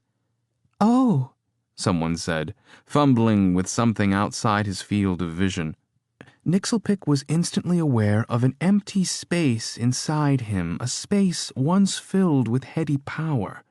There was sense of loss, of missing something vital to the core of his being, some missing center. Where was it? What was it? His arms itched faintly. He moaned. A bucket, brought too late, moved into his field of vision. "Sorry, you woke so fast, and I was sleeping. Oh, you're choking. Here." The bucket disappeared, and a cup of water appeared near his right hand. He reached for it, awkwardly knocking it to the floor. He found himself surprisingly patient while waiting for another, bile charring his throat the whole time. He was too weak to care. If he drowned in his own vomit, so be it. The cup appeared again, and this time he was able to grasp it and hang on, although a soft, pale hand wrapped around his to guide the vessel to his lips. He drank, choked the sting out of his lungs, drank again. A hiccup racked his middle, and he vomited again, the rest of that horrible-tasting tea he'd been forced to drink. He got the bucket in front of him this time. An exasperated sigh from the wielder of the bucket as it vanished, and a cool, wet cloth emerged to wipe at his mouth. He slumped over his sodden bedspread while someone cleaned him up. "Better?" It was a sweet voice, and even in his decrepit state, he could tell it was Farah. He nodded. "Yes." And it was mildly better, a notch up from dead. But he was not the same gnome as before the Battle of Swicky Forest. And when had that been? Some days ago? A week? Longer? He remembered fighting Rolnock, winning in the end. The smell of burned hair and skin, his hair and skin. Terrifying to think of him burning, but he looked at the events with a certain detached awe. It wasn't the first time he'd nearly bugged himself to death. That's what is missing. The bugs. During those moments, with bug juice flowing through his veins, he seemed like another person, someone with power he'd only fantasized about, a dangerous spellcaster respected and awed throughout the land, a quiet and deadly foe, possibly even a legend. But the truth was, he'd never be that kind of wizard, not without those little insects, which had obviously become their own sort of problem. No, this false hope for greatness, he needed to wrap it up and put it on a shelf, to forget about it, to make a new start, to be satisfied with something less. He would never bug again. No more bugging. Part of him didn't believe it, but the other part of him had faith in his own stubbornness, a character flaw he carried in droves. "Let me get this filthy thing off you." Farah's arms reached in to carefully remove the stinking bedspread, but Nixelpick stayed her with a gentle nudge of his hand. "I want to do it. If I'm to vomit frequently, I need to learn to clean up after myself." Farah stepped away. "Okay, but don't complain to me when your head starts screaming. It'll be more of my special tea for you then." Nixelpick closed his eyes and searched for his wellspring. Ouch! There it was, the same effervescent pool of sparkling blue he always imagined. Finding it was an art he'd refined so many years ago in his brief stint at the Guild of High Magic, before being summarily tossed out. His very first teacher, Spansky himself, had shown Nixelpick how to do it. The old wizard had said, "Now, there are times when your wellspring doesn't want to come, just like those mornings when you can't seem to wake up, rather lay in bed in the dark and under your warm covers picking the wax out of your ears. But you have to coax it. Try different angles, touch it different ways. Lift the covers. Like a good dog, it'll eventually rouse." And that's exactly what Nixelpick did. His wellspring was sore to the touch. Just the thought of tampering with it started a headache on the edges of his brain. But he played with it, a hand rubbing across the surface of a pool, letting his fingers dip in and pull it upward, droplets falling away until he could finally get them strung together. Once he'd gathered the magic behind his eyes, it felt like shouldering a boulder. He turned his attention to the soiled garment. He poured his will into the soggy fabric, infiltrated the fibers, and tried to lift the thing off him. It was thick and heavy, a plush blanket meant to defend him against the coolest of drafts, so it didn't come easily. But it did come, heavy and sagging where the vomit had soaked in, lifting off his legs to hang prone in the air. He folded up the ends and levitated the bundle to the edge of the bed. Once clear of the oaken bed frame, he let it drop in a pile on the floor. Nixelpick collapsed back in exhaustion. Farah had been right. His head was screaming, but he'd not complain. It was a poor start, but a start nonetheless. It's okay. Farah brushed some curls out of her eyes and gave him a grin. When you learn to channel the goddess, you'll see it taxes your wellspring very little. You will be merely a conduit for Ivana, a way to bestow her love from the heavens. I just hope you learn to have faith. Nixelpick winced inwardly, remembering some promise he'd made during one of his more lucid moments that he would at least try to learn some healing. He was sure Farah saw this as some way to convert him while he was vulnerable. Lily wouldn't take it so well when she realized what Farah was doing. But that might be fun to see. A nice gnomestress wrestling match right here in the room would be just the thing to lift his spirits. Perhaps they'd lose everything but their small clothes. Nick? Faith in what now? A goddess? You need to understand one thing about old Nick, cleric of Ivana. Nick simply doesn't believe in anything. Farah put her hands on her hips with a look that said she was happy for a challenge. Faith in everything it is, then. And if you'll be okay on your own for a bit, I need to collect some things and bring Lily up for her shift. The two gnomestresses were getting along, it seemed, even though they both had to know how he felt about them. And what exactly is that? He grunted. What I need right now is a nice cold pint. In a few days, maybe, if you can eat some actual food and keep it down, then I'll serve you one myself. Well, that's promising. It's a date. Farah shook her head and shrugged on her coat. She gave him a wave and exited, leaving him with nothing but emptiness. Nixelpick looked around, cleared his throat a few times, and ran his hands through his hair, finally found himself gazing out the large window. He wouldn't be able to see the harbor unless he went over there, but he could tell by the sky it was cold outside. Was it dawn or dusk, though? The ornate clock on the wall simply read an approximation of the 6th hour, and that was all he had to go by. Breakfast, then, or dinner? The thought of food for the first time since he could remember made his stomach growl. He was damn hungry.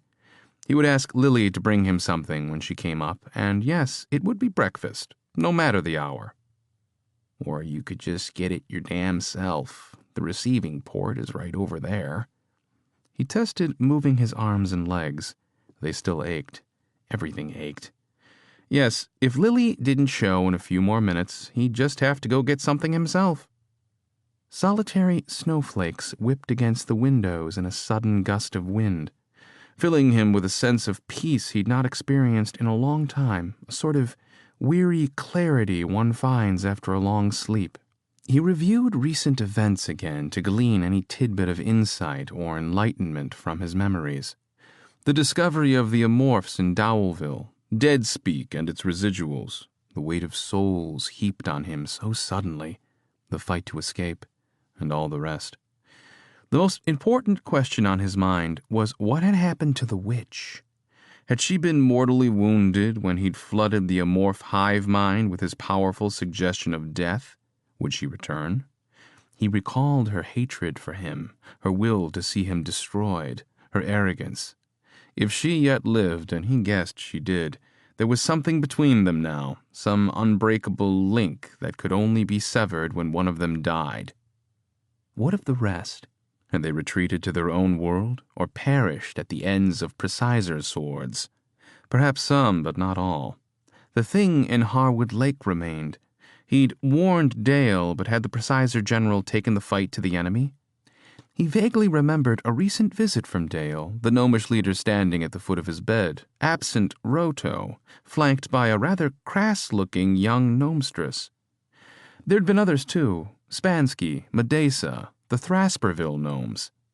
He remembered snippets of conversations, some more important than others, but all mostly buried beneath the cramping pains of bug withdrawal. And the mess he'd made of that last bit, challenging Rolnock to a duel. Had he really done that? I believe you actually did, you troll-faced idiot, he chuckled. He'd pushed himself to the limit, beyond the limit, nearly to death, to prove he could take down the first wizard. What were gnomes saying about him?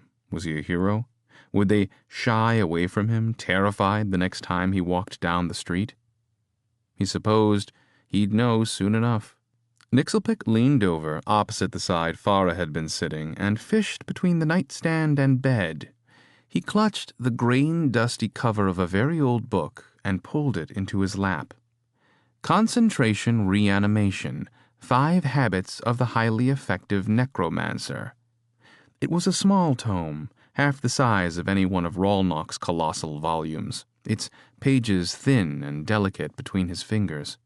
Luckily for him, it was not so well used as to be falling apart or missing pages. In fact, the book was a rare, reflectively untouched volume, tucked away below the Guild of High Magic in a secret vault, a well-guarded room established by self-righteous gnomes to protect otherwise respectable practitioners of magic from immorality and impropriety.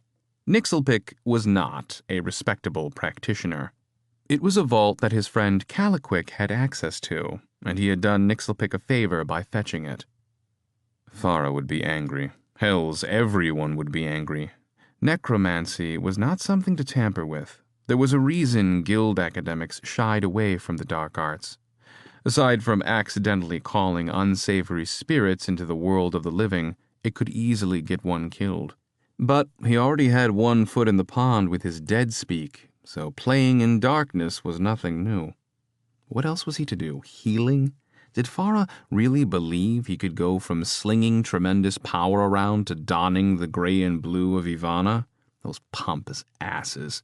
He'd never give Eddie Vinkerwinkle the satisfaction, nor would Eddie likely allow it anyway. Ha! Foolish, pretty gnomestress. It felt terrible to laugh at Farah because she meant well, and he genuinely liked her, but it was good to have a little of his old self returning. He thumbed through the pages of the book, glancing over incantations, spell components, and rituals, already forming ideas about how he might approach it. How would he take this new path and deal with whatever dark consequences befell him? Was he just giving up one bad habit for another? He shrugged. A leap ain't worth taking unless it lands you in some sort of trouble. Some time later, a bustling came from down the hallway, boots tromping, an angry voice cursing. A shout rang out, and what sounded like a scuffle ensued right outside the door. Nixelpick slipped the book beneath his sheet and was just about to get out of bed when the door burst open. Presizer General Dale Dillwind entered the room, followed by that unsavory gnomestress from before, a scruffy-looking gal with short, lank hair. A handful of precisers filed in behind them, 2 holding one of Terman's kin, a red-faced and huffing Flay, between them. The little bitch sneered at him, made a come-here motion with 2 fingers, and said, "On your feet, wizard!" Chapter 7. Dale looked absolutely weary. His short crop of hair had grown out disheveled, matted to his head with sweat and grime, and possibly... was that blood? Apart from that was the alarming amount of dents in his armor. By this time, the gnomestress was gripping the hilt of her sword with one hand, her other gripping the wooden bed frame, eyes boring into him expectantly. "I said, on your feet!" That one looks like trouble. More official than she needs to be. Nixelpick settled back in the bed and plucked at his sheet, ignoring the gnomestress and knowing full well she might just try to run him through. Dale, good to see you again. Forgive me if I don't get up, but I've had a bit of a bug. No one laughed at the pun. Disappointing. So he went on. Oh, by the way, you can let that one go. He's fairly harmless. Until he gets his sword in his hand. Nixelpick had no clue whether or not Flay could fight, but the Thrasperville gnome backed his boast. Lucky I just used my fists, he said, as I was in a peaceable mood. The dark-haired gnomestress shot Flay a surly glance. He failed to comply with a direct order from the Presizer General. Dale sighed. That was your order, Rowiga, not mine. In matters of your personal security, sir. Just let the fellow go and leave Nick alone. The guards released Flay in a huff, and he looked back and forth between the two as if he might take a swing at one or both. He stood straight, puffed his chest, and addressed Nixelpick. You going to be all right, sir? I believe so. I trust Dale is only here to check on my well-being and not to arrest me for something I forgot I did. Flay gave one of the guards another look, straightened his jerkin, and sauntered out of the room. After the door had been firmly shut, Nixelpick shot Dale a knowing grin. Imagine that, Dale. I have my own bodyguard now. An itch tickled in his chest, and he coughed to clear it. Rawlnock would be jealous. Dale grinned back and rested his hands on the footboard. You've come a long way, my friend. How are you feeling? Freshly run over by a herd of cattle, squeezed through a steel shaper, dumped on by a manure cart, dragged through the mud by... Can I get you anything? An ale, a tall, cold tankard. My mouth is watering at the thought. And it was. I'll check with Farah and Lily on that one. I take it you are being well taken care of? It's certain I'll need to get that tankard myself. Almost too well, if you really want to know the truth. They say I'll be up and about in a few days. I'm sure by then you'll have some horrendous task for me, something that puts my life in grave danger, no doubt. Most of my burns have healed on my right side, but I could use some on the left side to complete the... Dale held up his hand, face stern. Everyone leave us. The surly lass took a protesting posture. But, sir... First Officer Rowiga, that is a direct order. When it comes to matters of your safety, it's... Will you stand by and hold it while I go for a piss? Mayhap you will be in the bedchamber when I'm cozying with my wife tonight. Rowiga's mouth worked silently. She wanted to argue further, he could tell, but wasn't sure where to draw the line. Testing the waters. A bit of privacy, please. Honestly, I wouldn't mind being in the bedchamber when you're cozying up tonight, Nixelpick added. Rowiga shot him a spiky glare and withdrew from the room along with the other two guards. After they'd gone, Dale's shoulders slumped, and he exhaled a grand sigh. May I sit? Of course. Nixelpick motioned to Lily's chair. Dale flopped into it. She's impossible, thwarting me at every turn. Who is she? Just a puffed-up officer bent on driving me insane. She certainly has a commanding presence. Forgive me for saying so, but she's rather obnoxious and seems to have a rebellious streak to her. Nixelpick thought about it. Actually, she sounds a lot like me. I suppose I shouldn't be the one to talk. You share some of those traits, but this one beats you in every category. She's relentless, like a cat underfoot. Worse, like a dog who thinks it's a cat underfoot. A vicious dog. I'm not sure why I keep her as first officer. Nixelpick hid his disappointment at being outdone by this lass, but Dale seemed genuinely distressed. Send her to guard sheep, alone, or on border patrol with a heat stick and a prayer. Let her deal with some orcs. Teach her some humility. She's actually an excellent fighter. Highly recommended by my staff. Her family has served in the Presizer ranks for decades. Seemed a good fit at the time. Nixelpick didn't like asking the next question, but he sensed something off about Dale, a bit of sorrow around the edges. He was worn, tired. What happened to Roto? The Presider General replied as if he'd been expecting the question, but he couldn't keep the weariness from his eyes. The lake.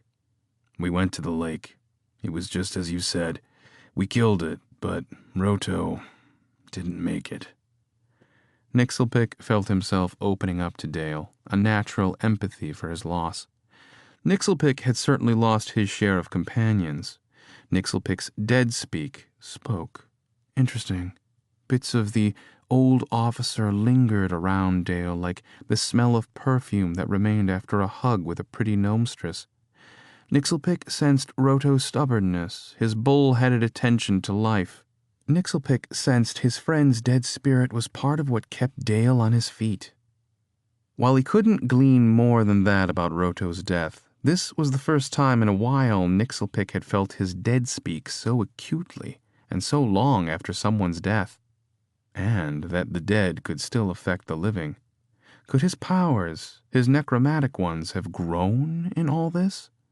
He said, Roto had no love for me, but he was important to this city. Even I could see that. A good officer. They sat in silence for several long moments. It seemed to Nixelpick that Dale was struggling with something, many somethings. After several long moments, the Presider General snapped out of it and slapped himself on the knee.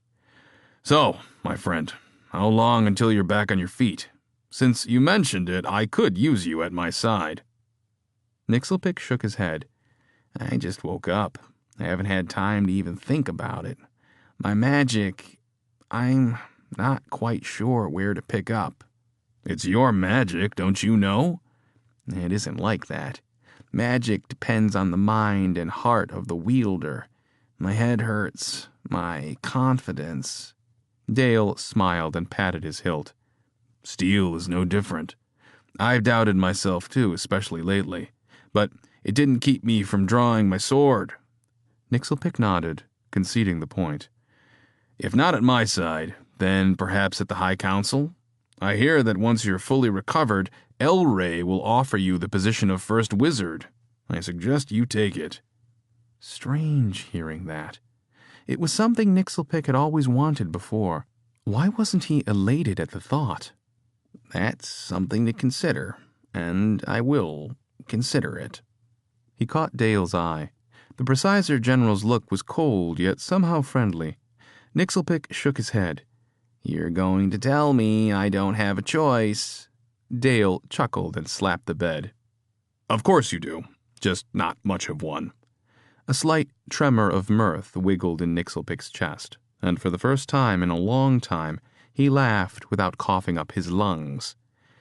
In all seriousness, Nick, I have news. There have been reports of strange creatures running amok throughout the realm.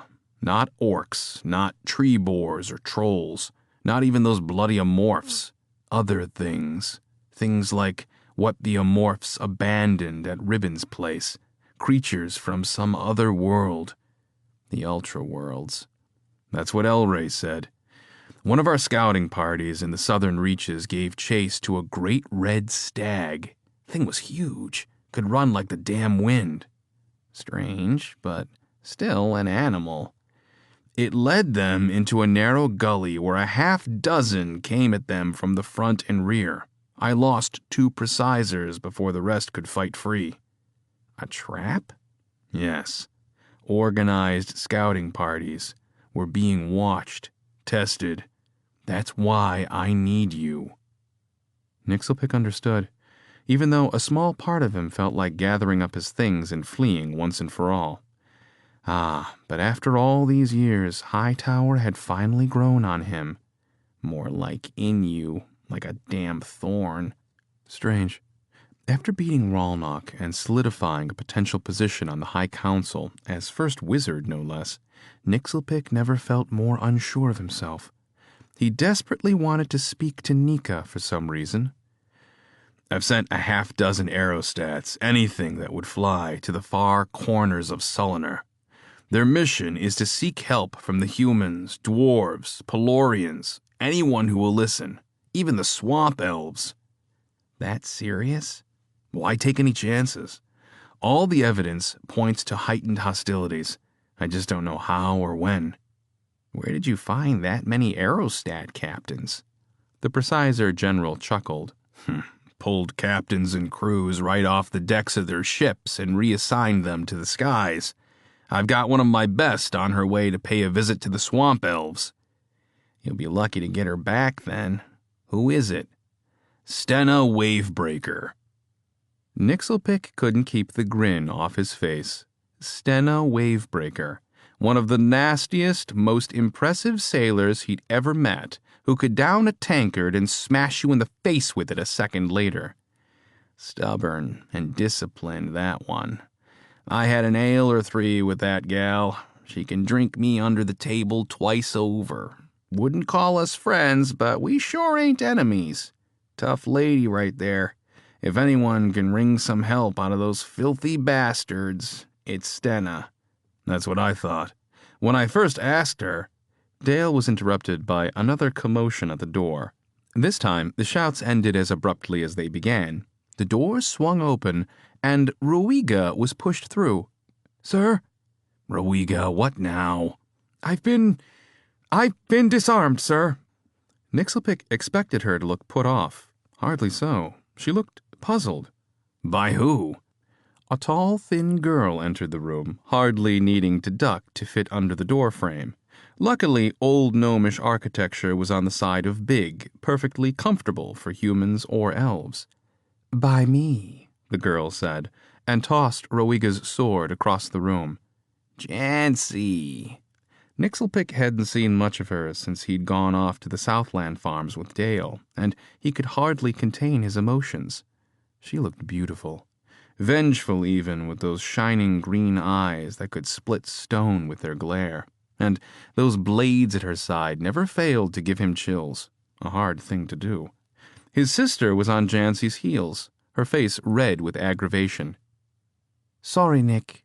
Jancy shrugged, her colorless hair brushing over the tight leather jerkin she wore.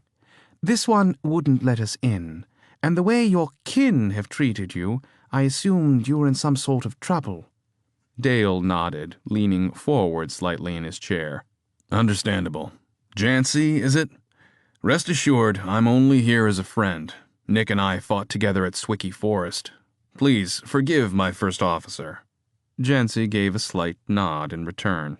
"Sister, you're a delightful sight for these world-weary eyes. Come closer." Instead, Nika fixed him with an unexpected scowl. Her aggravation was likely due to missing some screws or cogs or some other tinkerer's lament. "You've been busy, brother." She glanced around the room, between Dale and Rowiga and the other precisers that had filed in. "We need to talk." "Busy? I've been unconscious. What sort of talk?" "We all need to talk," Dale interrupted. "And that's exactly what we're going to do. That is, after someone brings up a few pots of snolt, there are some important things we need to discuss. The future of this city and the lives of everyone residing within it." He looked at Rowiga. "Working as a team against our enemies rather than against ourselves would be a good start. A word with you outside, First Officer." Chapter 8. Stenna Wavebreaker came from a long line of strong-backed sailors, all who'd mysteriously taken up the seafaring trade some 200 years ago. Their original family surname had been purposefully forgotten and the Wavebreaker Shipping Company established. A passion for the sea drove them to dangerous waters, bravely delivering cargo where no other would dare, taking on pirate ships with gleeful hostility. Reckless? No. Tough as twice-hardened gnomish steel? Yes. Stenna had been a fixture on gnomish vessels for almost 40 years, known by everyone for her less-than-gentle ways, yet still loved by her crews. If you wanted cargo delivered to the Drake Islands, or around the coast to the dwarvish stronghold of Olrad, You hired Stena Wavebreaker. But an airship, Captain. The clouds kissed her face with cold mist as she stood on the forward navigation deck of her most recent commission, a nameless vessel pieced together and re-thaumaturged into something that might or might not stay in the sky. Granted, she fought hard to stay airborne. The port and starboard fans, mounted on swivels 4 to a side, were locked vertically to support the main aft propeller, driving the airship forward as fast as they dared, although Stena could tell by the low whine of the engine they could do better yet. Rune-etched wood made up the ship's hull and deck frames. Tethered above was the large bulging air bladder comprised of several smaller air sacs, all of which fit into a skin framed by metal and wood. They swung beneath it like some maniacal pendulum.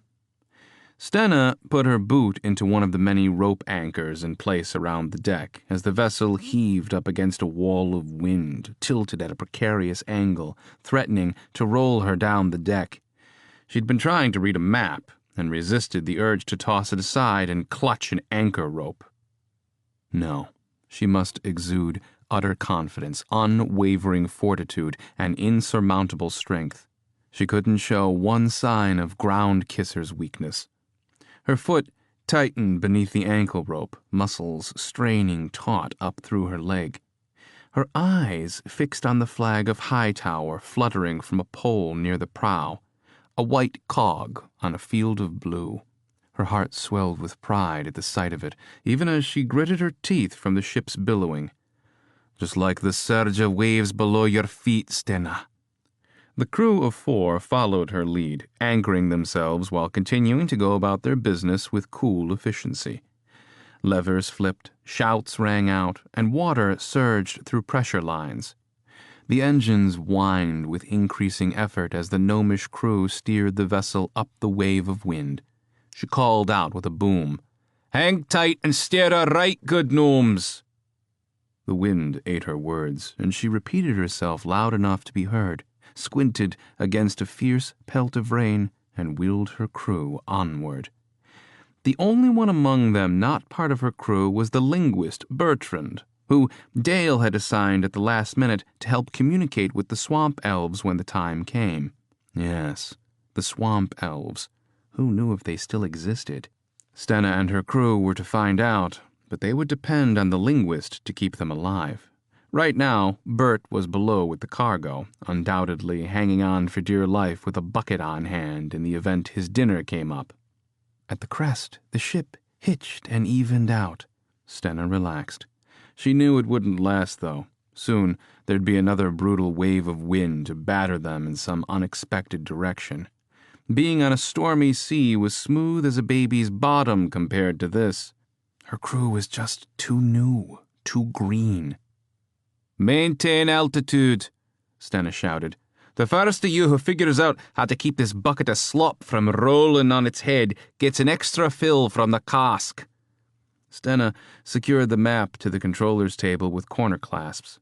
She pushed a shock of blondish-gray hair back into her fur-lined hood and studied the markings and intersecting lines of their course, looking for any piece of land they might have missed. As directed by Presizer General Dale Dilwyn some days ago, they'd flown back and forth across the lands south of Hightower, through clouds and gray skies, gazing down like gods upon the hills, forests, and streams. West across the Southland farms, where barns and homesteads looked like tiny rust-colored boxes all the way to the Western Pass, then back east again over Swicky Forest, and what had once been Dowellville.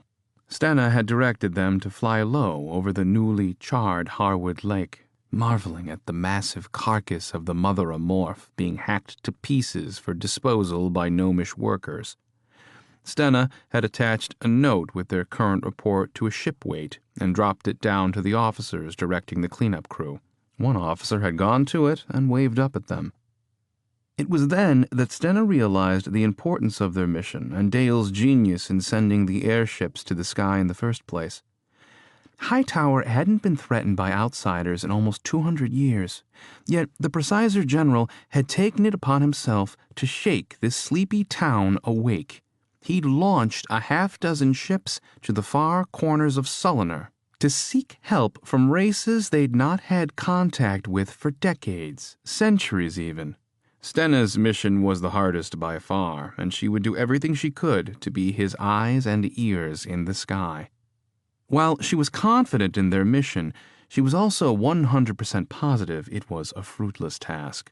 Unlike most Hightower gnomes, she had great experience with the world outside, and that world had very little time for her folk and their problems, which only made Stenna want to succeed even more. "Linz, what's wrong with the prow? It's bending to this wind like a beat dog. Is it sad? Is this damnable boat sad? If I find myself staring at the ground one more time, I'm throwing you off this deck. Now right the ship." "Aye, Captain," came Lindsay's reply. As if to prove her competence, the port and starboard blades shifted, engine noise rising, and the prow nosed up at the moon. Yes, they'd stay afloat if it damn well killed her. So, onward to the southern reaches they flew, far enough west to touch the foothills of the western curve of the Uteens, nervously looking down upon the Orkspoon River and gazing with wonder at orc fires wafting up from Rottooth Pass.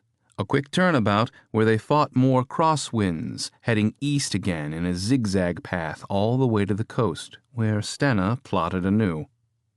A name for her ship suddenly occurred to her. It was a small thing, really, but something she'd never have thought of without having spent so much gut-wrenching time in the air, tilting and dipping and whirling through the clouds. "Swinger," she said, a wry smile creeping across her lips. "I think I'll call you Swinger." "What's that, Captain?" Her first mate, Lindsay, landed on the deck and knocked against her. Lindsay was gangly for a gnomestress, young and tough, wiry-framed, but with a sweet smile and a pleasant disposition. She'd foregone the fur hood, keeping it pushed back around her shoulders, complaining that it was too obstructive. Young but smart, Stenna thought. The crew had all just come off ships, hand-selected by Dale and Stenna as long-ranging seafarers capable of working on constantly wavering vessels without falling into the briny sea. The quiet and professional mechanic Crick, the loud and boisterous mechanic Gowie, and the perpetually and ironically surly boatswain Rose, along with first mates Lindsay and Bertrand. But nothing could have prepared them for these mind-numbing heights. There was no room for error, untethered as they were. No second chances up here. Sometimes not even half a first chance. "I've just named the ship, Linz. Gonna call her Swinger." "That's a good name, ma'am. I'll tell the crew." The first mate turned to the massive engine assembly nestled just behind them and slapped a lever into the down position on a control panel, which fed more heat to the hungry bladder, thus strengthening their position. She turned back to her captain and brushed her gloved hands together. "We're operating at full capacity, Captain. Easy as we please. Rose has the wheel. Where to now?" Stenna traced her finger across the map, back to the southwest. "Here's our course. I'm tired of this weaving back and forth. Haven't spotted anything strange." "And you're putting off the swamp elves, aren't you?" "Can't help but think we'll do one pass near Good's Pocket and then advance to our target." "Very good, Captain." Lindsay's long face and big brown eyes expressed calm. "I appreciate your support, Linz, and I'll also appreciate a steadier course. Seems like you're guessing and then overcompensating in your adjustments. I know you're nervous. Talk knows we all are in this wretched sky. But I need you to get a solid feel for these waves, these air waves. Do better, Linz, or we're all going to die of starvation up here puking up our guts over the gunnels." The first mate didn't flinch. "Aye, Captain." "Pass along the new course, please. Grab me cover cup of snolt if you would." "Aye, Captain. On both counts." Lindsay went about redirecting the craft, leaving Stenna with her thoughts and a scalding cup of snolt. On a whim, Stenna sealed and fixed the cover cup to her belt, turned, and climbed the rope ladder between the two engine control panels, scaling it with natural one-handed grace. At the top, she stood on a narrow, railed observation platform high above deck. Up here, removed from the stench of oily steam, the wind was fresh and sharp, eye-opening, and without the saltiness of the sea. It was the highest point on the ship, with a frightening view of everything below. The southern reaches to the starboard side, the sea of wailing aft, and Swinger turning inland away from the ocean with a clank of engines, a hiss of steam, and a general heave-ho. Above her, the ship's air bladder squeaked in its frame. They eased into a low-density pocket where the wind calmed, and Swinger dropped below a bank of dappled clouds. The Uteens loomed ahead, an ominous wall of gray teeth, sharp white peaks covered with snow, brutal and uncompromising. And while she navigated the hazards of a dozen harbors and ports, turbid ocean storms and dangerous reefs, she knew very little of airstreams over land, except from what she'd been able to study from maps over the past 3 days. She figured Goad's Pocket was bound to have its share of aeronautical hazards, and she wondered if she should send Dale a message now in the event they ran themselves into trouble. 2 pigeons had been released thus far, marking their progress and letting Dale know they hadn't yet plummeted from the sky, because at first that's exactly what she'd thought would happen. As time went on, and with Lindsay's growing skills, Stenna had found the airship design wondrous and quite stable, able to plow through the rough coastal winds with hardly a hitch if driven correctly. The engines were of solid gnomish design, able to operate in the cold with minimal maintenance. There had only been a couple of close calls where the port-side propeller had nearly seized up, but her mechanics quickly learned which cogs needed extra greasing. Reedy little bastards, Gowie called them, and which could function relatively untouched. She glanced back at Lindsay, who worked the ship's wheel with hard-nosed determination, and smiled at the young gnomestress's moxie. Stenna knew better than to let that confidence mislead her into making a bad decision, though, and with only 4 pigeons left, they needed to take a conservative approach. Stenna would wait until they'd fully scouted Goad's Pocket before sending another bird. She took a long draw of steaming snolt, allowing the heat to singe her lips, roughly discarding the relentless sense of smug well-being at their good fortunes. The only negative to this trip was that she'd been up over 24 hours, full of anxious worry and anticipation over the mission. She needed rest. Don't be so damn stubborn you do something stupid out of sheer exhaustion. To prove it, Stenna shut her eyes and found herself suddenly wavering on the tiny platform. She briefly pictured being thrown clear of the ship in a sudden surge of wind, plummeting down, down, down, as the ground rushed up to greet her. Stenna's stomach lurched and her brain spun. Her eyes snapped open. Yes, soon she'd attack one of the twin hammocks in the crew's cabin.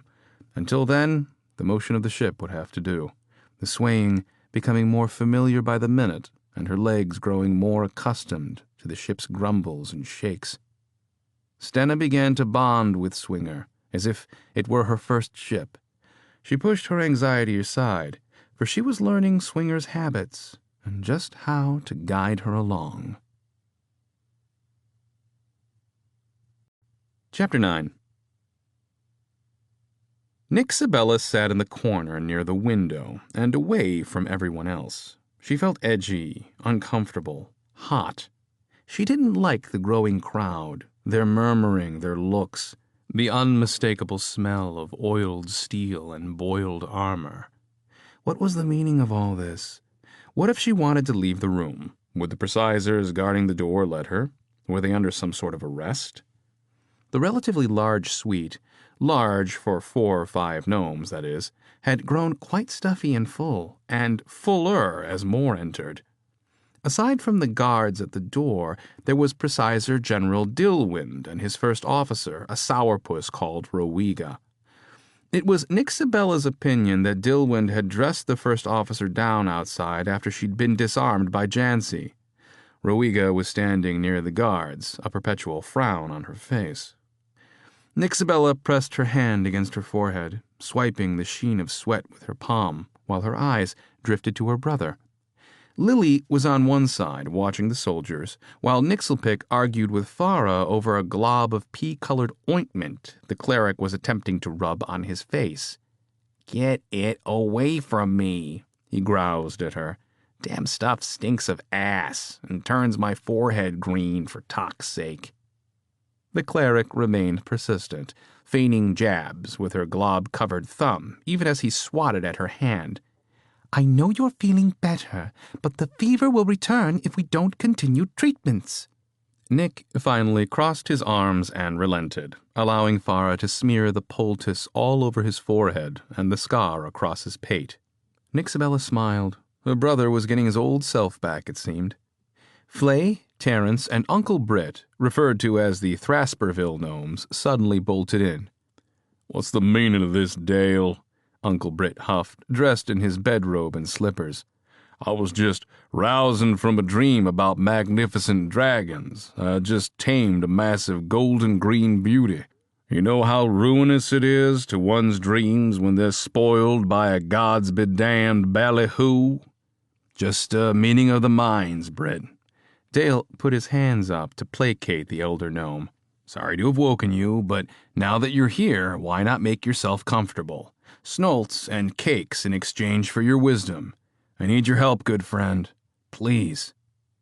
Where was Termund? Wouldn't the others have woken him?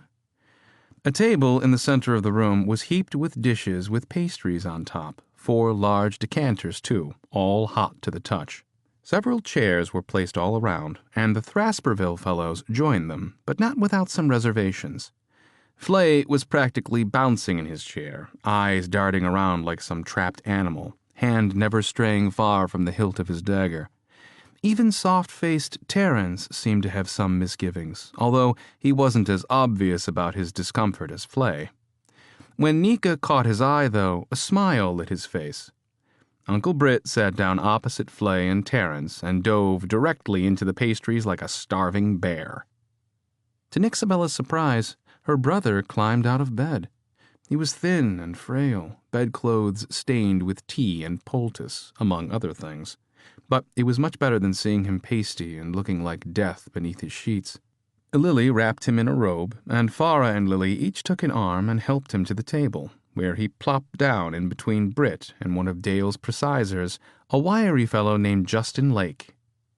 "Hope you don't mind if I fart now and then," Nixelpick said to everyone at the table, "me being so weak and all." "Oh, being weak has nothing to do with your gas," Farah said with a tisk. "Everyone knows your favorite way to clear a room." Lily laughed. "Nick can clear out a fortress if need be. No need for all these blades and fancy armor." Uncle Britt waved in the opposite direction toward Justin. "Aim that way," he said, before going back to smearing honey on top of his crusted canoodle. Justin leaned forward, gave her brother a pat on the arm, and said, "Fart anywhere you like, far as I'm concerned. Just give me a toot of warning first." Nick smiled at him and nodded as he reached for a muffin.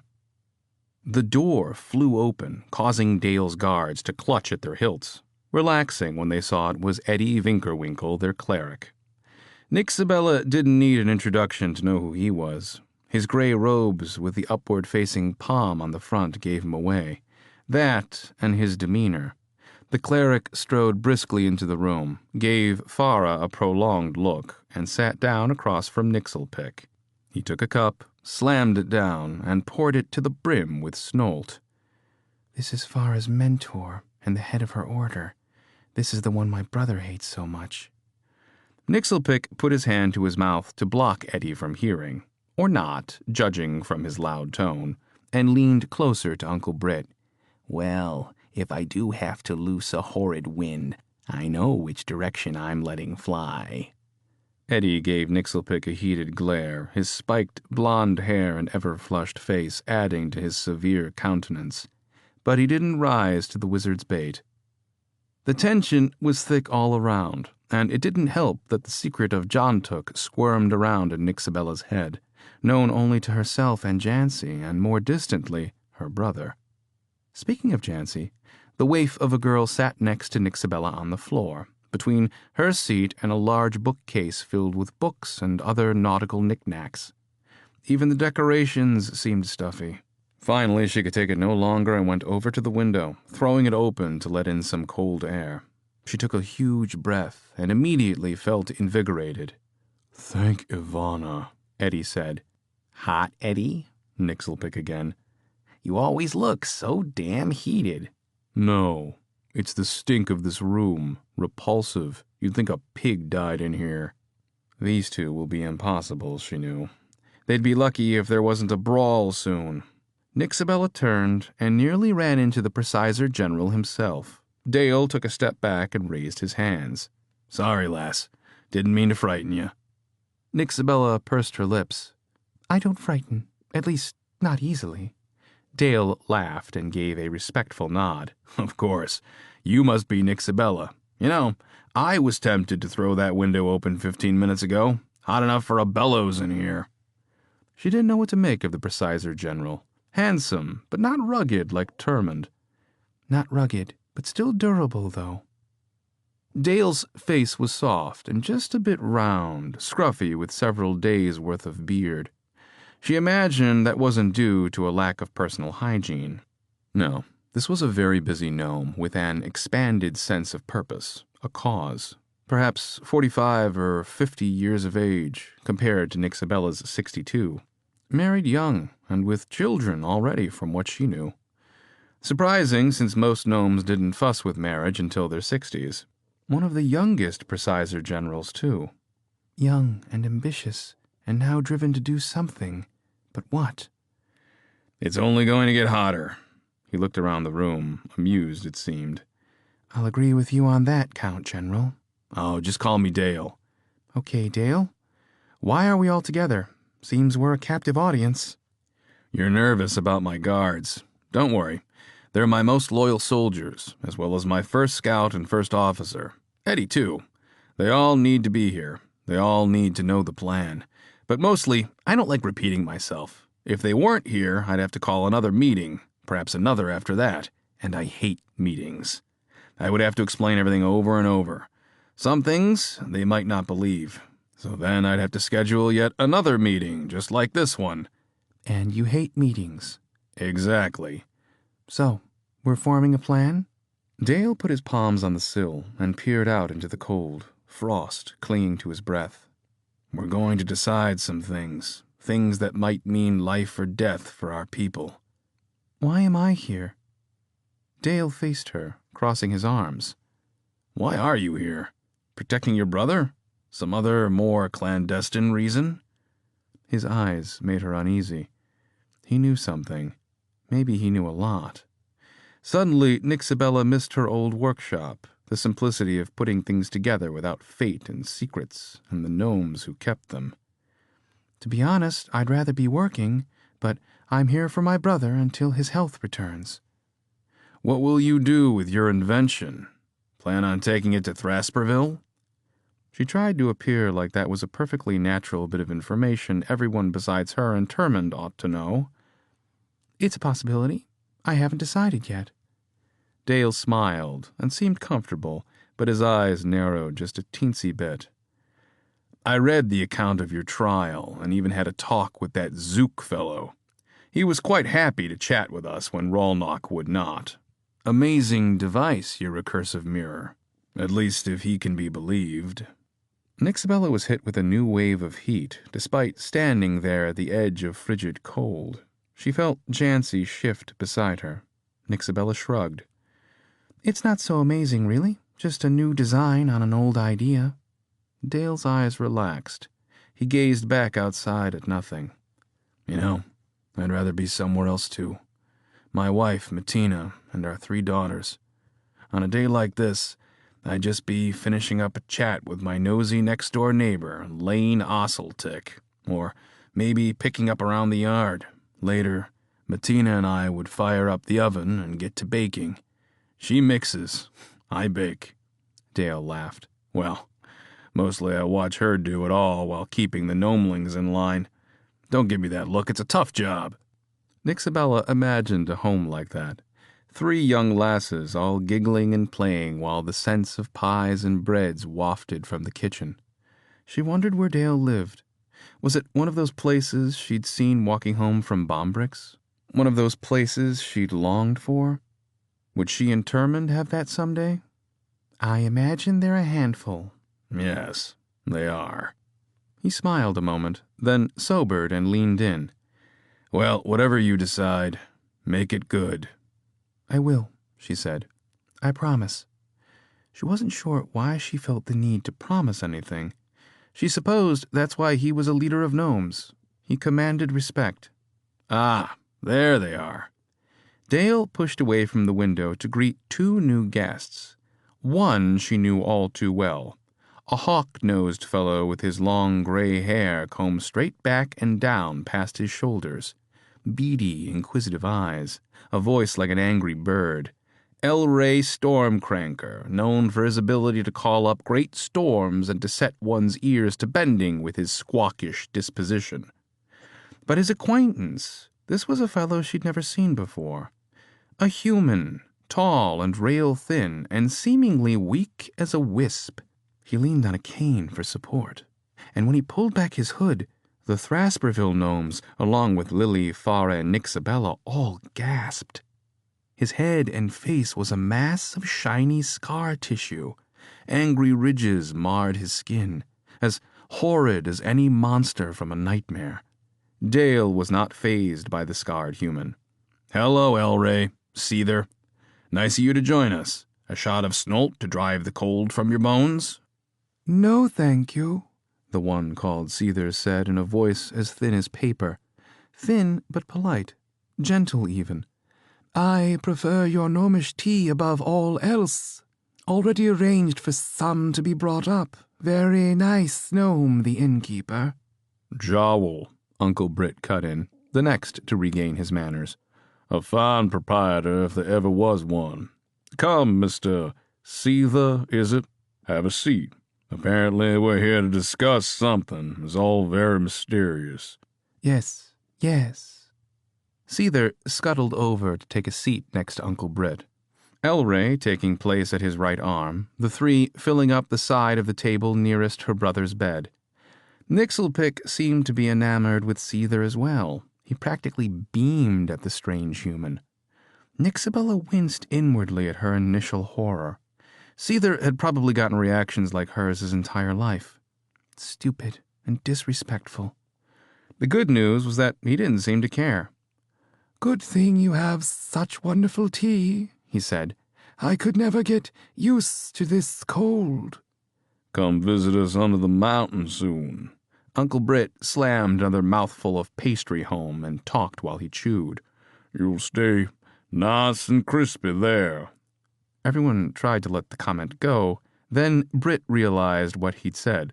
Well, not crispy as in... well...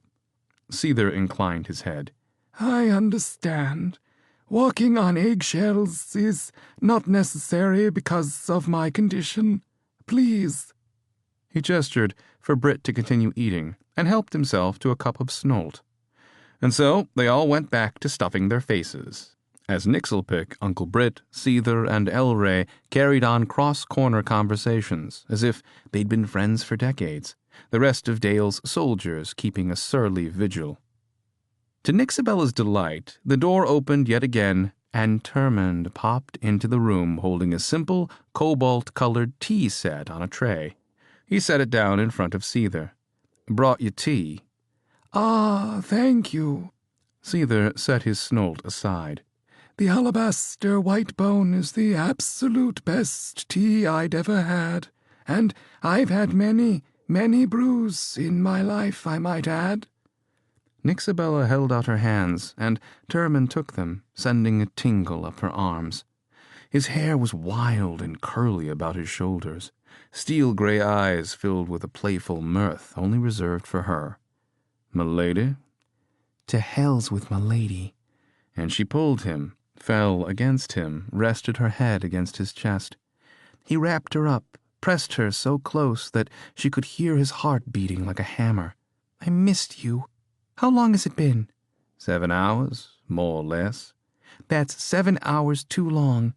Let's try to keep our separation to short periods of 1 hour at a time at most." Termund chuckled and held the back of her head in his hand. If only life was so accommodating. "I'll make it be." When she came out from Termund's embrace, she caught her brother's slack-jawed expression and nearly bust out laughing. "He's never seen me with a fellow before. Not like this. He's not sure what to think." So she gave Termund's hand an extra squeeze and winked at Nixelpick. "A little of your own medicine, eh, brother?" Dale went around the table and stood behind Nixelpick. The Presizer General clapped his hands, rubbed them together, and gave them all a serious look. "My friends, I've gathered you all here for one reason, to decide the fate of our fair city. And make no mistake, we are all in grave danger, or at least some danger. Even Mayor Boslam has seen the light, although I've not invited a single of our illustrious politicians. Why? Because they don't have a lick of experience with these ultra-worlders. They don't know what we're dealing with. All of you have, in one way or another, dealt with this threat. Amorphs. The mother Amorph. You two guards," Dale gestured to the two standing on either side of the door, "have personally guarded some of the captives who were freed by our very own Nixelpick here." "Yes, sir," said one of them.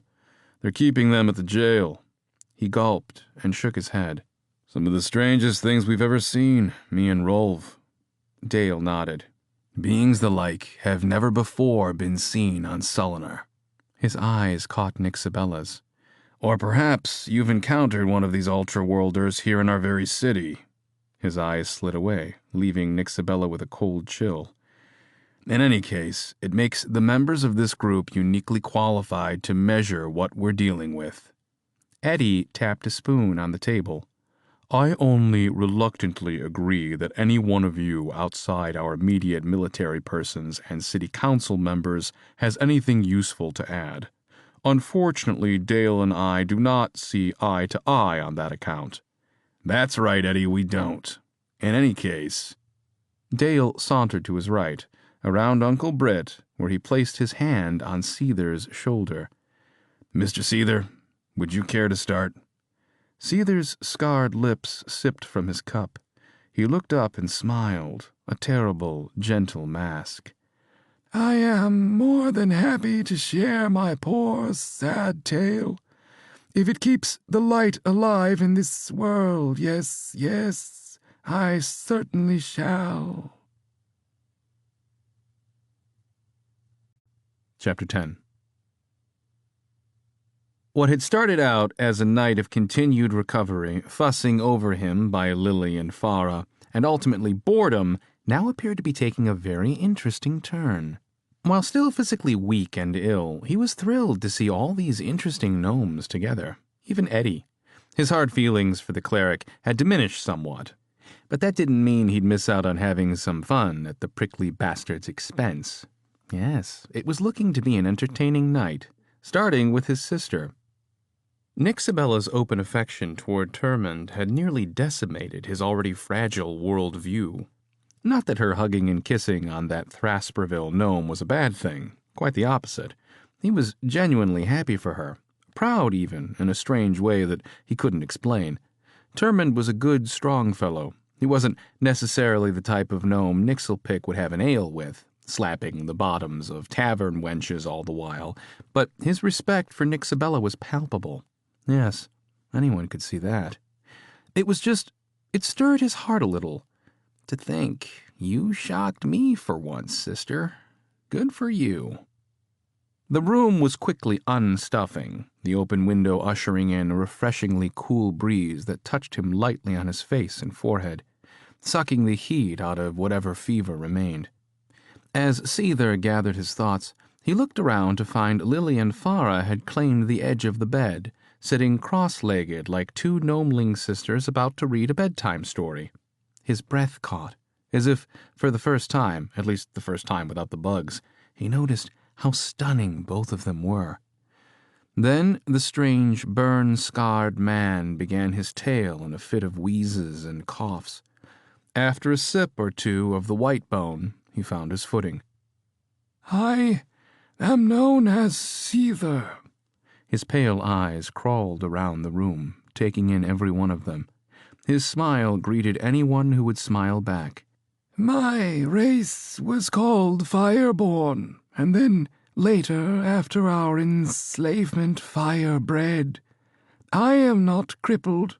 I am not ill. My people all look like me. Any weakness I might display now comes from my sorry old age, not from any kind of deformity, although I understand I'm quite wretched in appearance to most of your kind. Seether's accent was strange, his S's drawn out like sizzles, other inflections indicating an elegant tongue. He found himself wanting to hear Seether's native language. So, you're just an old fart, Nick interrupted him. Like Brit. The rotund Thrasperville patriarch shrugged at Nick and stuffed another pastry into his mouth. Oh, yes, but I still have a spark or two left in me, as you saw on Swicky Hill. In any case, I am what you call an ultra-worlder, much like the Amorphs who attacked your Southland farmers.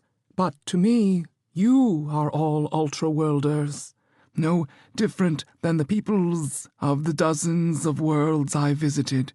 You see, to be more specific, I am what you might call a gate-maker.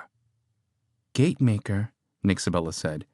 I build gates between worlds, points where beings may cross through the ether of space and time and step into another world, as they might stride across the threshold between rooms. While Nixelpick had visited many places in between the worlds, especially in his infatuation with the Rapurian peoples of the North, who'd built such caches to store their wealth and knowledge, Nixelpick had never actually met a gate-maker before.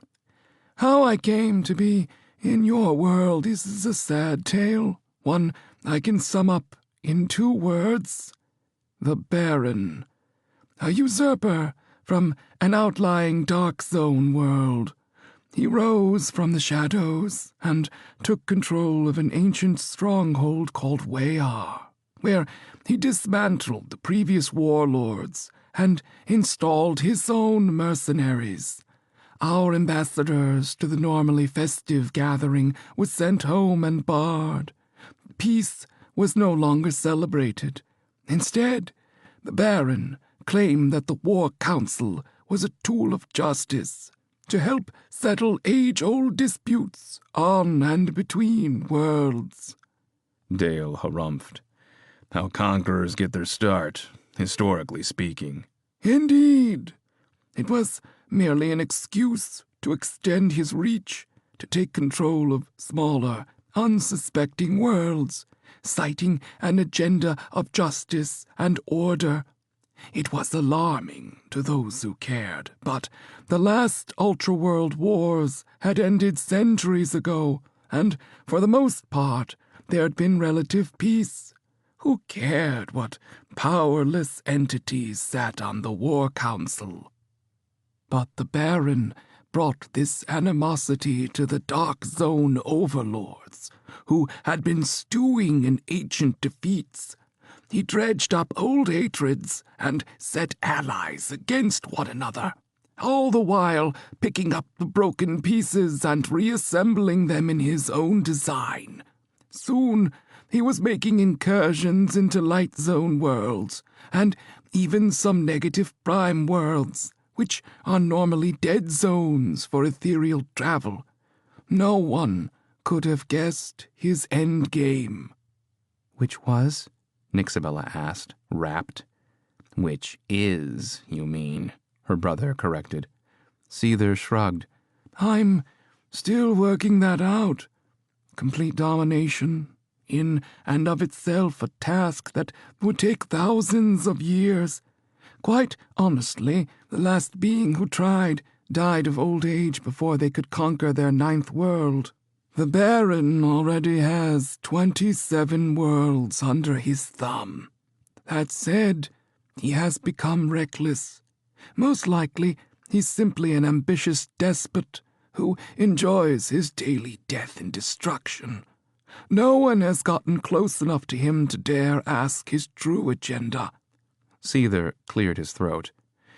I believe there could be another possibility. What? Dale and Nixabella asked simultaneously. I believe he wants to enter the crux, the mysterious center of our universe. I believe he wants to become a god. Nixelpick glanced at his sister and then gave a second look. She was slumped in her chair, her expression drawn, worried. He could practically hear the thoughts whizzing around inside her head. In any case, my world was one of the first. Seether paused, his smile gone wistful, his pale eyes far away.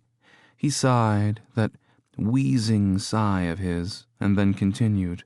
I escaped, and, to shorten a very long tale, ended up on the Stonekin world of Rockholm, where I lived among them as far as my decrepit body would allow. Such a rugged, unforgiving place, Rockholm. I thought I'd be safe there, but the Baron followed me, bent on catching me and putting my gate-weaving abilities to use. I was able to avoid capture with the help of the Stonekin. The rock folk even held off the Baron's forces for some time, retaining their independence for a decade or two. But the Baron's scryers pecked at the Stonekin people, buggering their dreams and turning them dark. The Baron didn't use force against the Stonekin, as much as he poisoned their minds, until one of their own betrayed them and stole the sacred stone of life, turning it over to the Baron, selling them all into enslavement. And then the Baron made the Stonekin fight his bloody wars. For my part, I remained hidden, shielding myself from his scrying eyes, for I knew how to protect myself. Having a rebellious disposition by this time, I created portals for the Stonekin to travel to other Ultra worlds, to help them find a way to shake free of the Baron's yoke. But you said they were under the Baron's control. Dale had walked around the table to stand, arms crossed, behind Flay and Terence. Seether chuckled, a tortured sound. The Baron does not know all the secrets of the Stone of Life. Stonekin figured out how to get away, albeit for short periods of time, in order to undermine the Baron's plans. Still, many have perished, and Stonekin do not easily reproduce. It may take 100 years to fully form a newborn. The weight of the story was not lost on Nixelpick.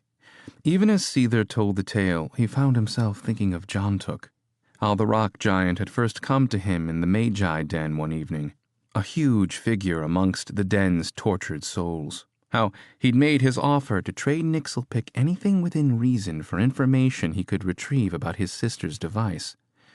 Of course, Nixelpick had named one thing he didn't think Jontuk could get. Bugs. And lots of them. Yet the giant had returned with a container of them frozen, fresh, and ready to use. He'd readily agreed to provide Jontuk information about his sister's invention. What was the harm? From then on, he'd worn the container of frozen bugs on his belt, not realizing just how much he was accelerating his addiction, betraying his sister's trust, and failing to really help Jontuk and his people. It's a wonder he didn't smash you into the ground. But where is our stony friend now? Eddie tapped his mug on the table, pinning Seether with his doubtful eyes. None of this explains why you're here. Indeed, it does not. Well, not readily. Allow me to officially declare I have come to your world with a powerful Stonekin named Jontuk to seek help from you. We were sent by a gnomestress, one of your very kind."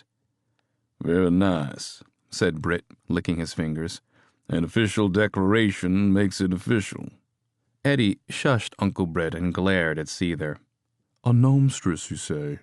Pray tell how? We gnomes do not travel to ultra worlds, at least not Hightower gnomes. It is a violation of our laws." "I do not know from where or whence this gnomestress came. At first, she visited the Stonekin in their dreams. She broke through the Baron's scryers, emptied their stony heads of all the poison, and then gave them a message. She said that there was one on the world of Sullinar who could lead them to freedom, one like her, a gnomestress." Murmurs broke the stillness. Even Nixelpick issued a doubtful and blinked twice to digest the news. A gnomestress from Sullinar who could save Jontuk's people. What gnomestress had half the moxie to dabble so brazenly in ultra-worldly affairs? And then a sick feeling came over him. He glanced across at his sister, who was fidgeting in her chair, mopping at her forehead with her sleeve, in spite of placing herself next to the open window. If he didn't know any better, Nixabella looked trapped. "Well, this is an interesting story," Eddie snapped. "But why didn't you tell us this right off? Why wait till now?" Seether nodded.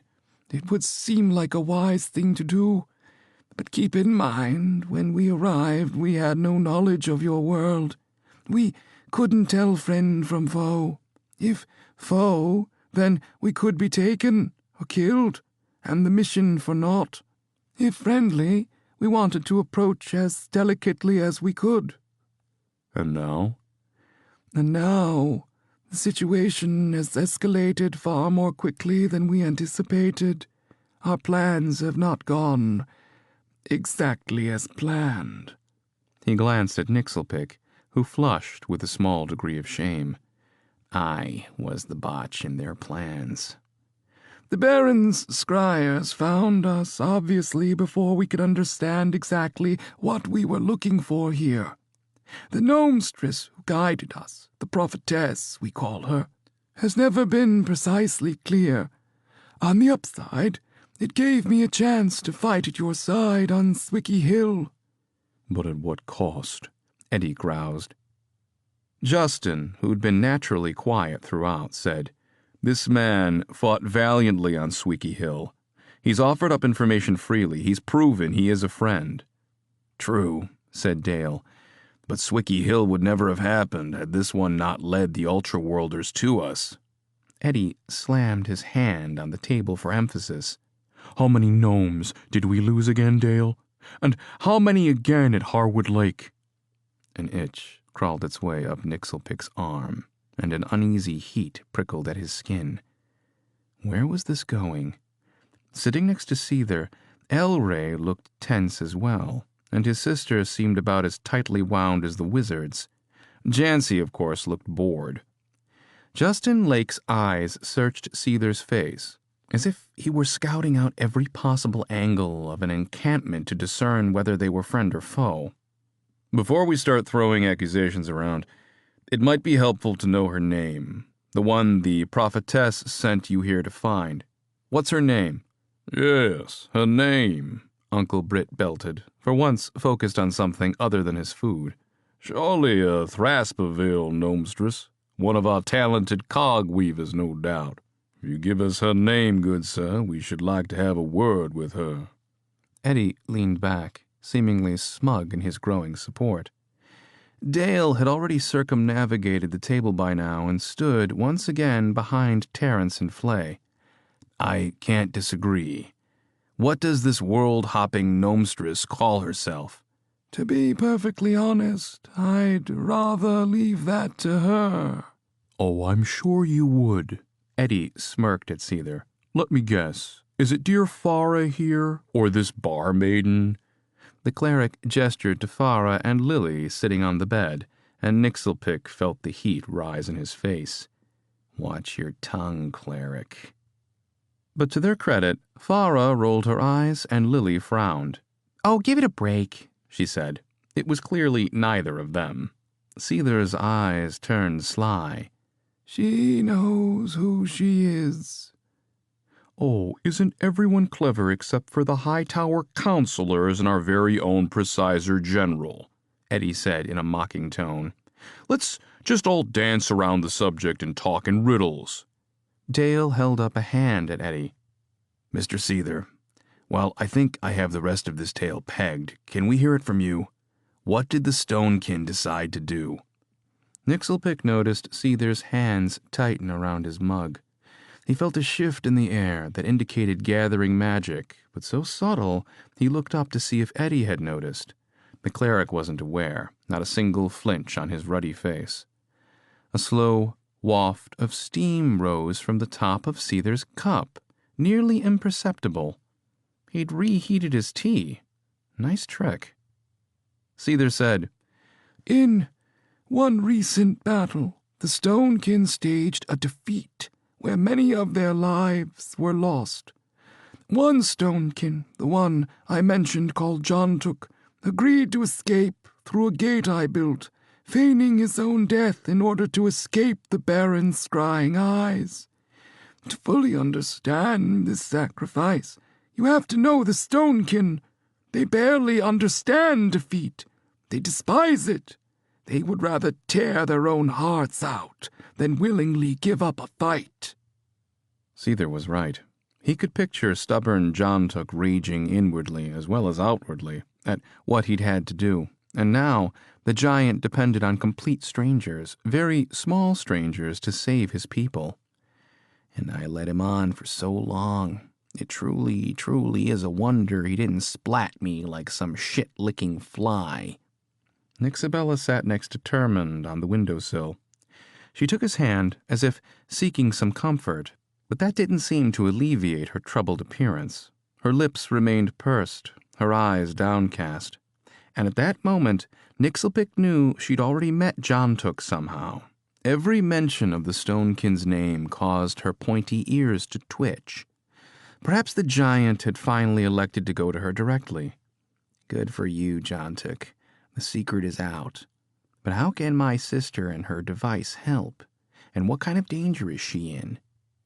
For now, he'd have to settle for watching his sister stew with the knowledge. The entertainment value alone was helping him keep his mind off that persistent bug itch. He said, Sounds rather forward-thinking for rock people. To be sure, it took a great leap of faith. Faith in the prophetess, faith in your kind, for the Stonekin to come all this way. More like desperation, Eddie chided. So, you made a gate, and the two of you stepped through, to here, to our little world of Sullimer. More specifically, Hightower, where you may or may not have found some special gnomestress who may or may not save these Stonekin who we've never seen. And you won't give us her name. Smells like rotten fish guts to me. Seether leaned over his mug, looking around the table, his eyes finally coming to rest on Eddie. We came here together, yes. And not only are we going to save the Stonekin, we are going to bloody the Baron's nose while doing so. The Baron sounds absolutely dreadful, Lily said. Those poor rock people. Yes, those poor rock people. Eddie tapped his mug on the table, which was really beginning to annoy the piss out of everyone else, it seemed. Nick even saw Dale lowering his brows at the cleric. Provided what we're getting is the complete truth, which I doubt. What about our people? How are you taking responsibility for the gnomes that have perished as a result of this little quest? Sadly, I cannot deflect responsibility for the Baron's incursion, or the Amorphs. Any misery you've endured, any death, I am truly sorry, but it was necessary. The table erupted with curses.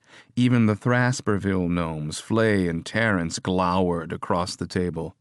Dale and Justin remained customarily stoic, measuring and waiting. Uncle Britt quivered with anger. That's a tough statement for us to swallow, mister. And now you come here seeking our help? Indeed. Eddie yelled. "How dare you?"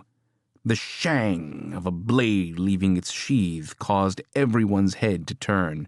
Rowega's voice was tense with authority, her eyes burning as she glared at Seether still seated at the table. Light glinted off her steel like the glimmer of gnome justice. "I'll take his head, Preciser General, sir. Just say the word." Chapter 11. Dale took 2 steps and held his first officer's sword hand. "No heads will fly in here. I imagine taking it would be a difficult enough feat." "She'll have my help," Eddie said, his glare locked on the man. "And Mr. Seether here will have mine." The words popped out of Nixelpick's mouth before he could stop them. It was an asinine position to take, considering he mostly agreed with Rowega and Eddie, and that Seether was directly responsible for gnome deaths. But his natural inclination was to disagree with the cleric. A gnome must cleave to his principles, after all. That drew Eddie's attention. He gave the wizard a condescending look. "You're as weak as a kitten." "Care to test my claws?" Nixelpick spat back. He hoped the growl in his voice would keep Eddie from taking him up on the offer. His wellspring was still sore to the touch, and he was in no condition to fight anyone. But Nick wasn't about to let anyone know it. As if in reply to the general hostility directed at him, Seether placed his hands on the table and glared at First Officer Rowega. "I am willing to sit in your jail," he said, "if I thought it would do any good." "No one's getting arrested." While Dale's voice said one thing, his eyes slid warily back and forth between Seether and, well, everyone else, as each gnome took sides for or against the man, as he casually sipped tea at their table. Surprisingly, Nixabella spoke up, quieting the room, fettering them with a few soft words. "You can't take all the blame, Mr. Seether. Humans and elves have been fussing with Ultraworld gates for centuries. Surely the Baron's scryers would have picked up on that, perhaps sent someone to investigate our little piece of the universe." Eddie half rose from his chair, gritting his teeth as he spoke. "But they've not let a stonekin through, have they? If the stonekin are indeed the Baron's most prized possessions, his favorite slaves, if you will, wouldn't he be inclined to come looking for them? Even a lone straggler like this Jontuk character? Especially this Jontuk character. No, Seether knew they would follow. He knew and he didn't care." For the first time, Seether seemed taken aback by the cleric's unrelenting pressure. To be quite honest, Eddie had a damned good point. Seether settled back in his chair and heaved a raspy sigh. "I suppose that having watched my own people destroyed, I should have understood the risks to yours. In truth, I didn't weigh my losses heavily enough at the time we crossed into Sullinar. I'd already buried my sorrow so deep that the only thing I could think about was revenge. It has been eating at my heart since I can remember. You see, at the beginning I was alone, defeated, possibly one of the last of my kind. I traveled through the ether to many worlds, all the while imagining the Baron hot on my heels, his cruel wrath dogging me. Eventually, I settled in with the Stonekin on Rockholm. In them, I found a new family. Their fiery spirit revived me. We were, all of us, born of fire. Different, but so naturally the same. We lived in peace for half a century, and, surprisingly, my anger dwindled. I learned the Stonekin ways, and they learned some of mine. Sadly, I had very few ways left, and those that remained were merely the soulless motions of rituals I'd once practiced. Being away from my people so long, it seemed I'd forgotten much. And my God, I was sure he'd never even existed. If he was alive, protecting us, why would he have allowed us to be snuffed out? "I'm sorry, That's just terrible, Lily blurted out, dabbing at the corners of her eyes with her shirt. Terrible, yes, Miss Lily. Dale gave Nixelpick a glance and then took a kerchief from Uncle Britt and passed it over to Lily. Thank you. The gnomestress sniffed and dabbed her eyes. I can't imagine what that would be like, Mr. Seether. Losing everything you've ever known. Traveling to strange places all alone. You must have had family, friends. What happened to them? Were they all killed? Are they all gone? Seether retreated once more into his cup of tea. I won't further distress you with the details of my world's end. Suffice to say, there is nothing left, and I've not run across another Fireborn in all my years since. And now you happen to be consumed by some misguided hope for revenge, Eddie said. While Nixelpick was certainly not happy about their present circumstances, the deaths, the unforeseen darkness ahead, all likely brought about by Jontuk and Seether, he couldn't understand how Eddie could see things so simply. There was clearly more at stake here than this precious little town. Or perhaps Eddie feared the shifting of powers that had kept his order at the top of things for so long. "Tell me, Eddie, old boy," Nick said with a wry smile, "how do you find the energy to be such a bastard around the clock like you do? Do they teach bastardry in the immaculately scrubbed halls of Ivana's Grand High Church?" Eddie shot Nixelpick a dark look, but ignored the jibe. "Revenge.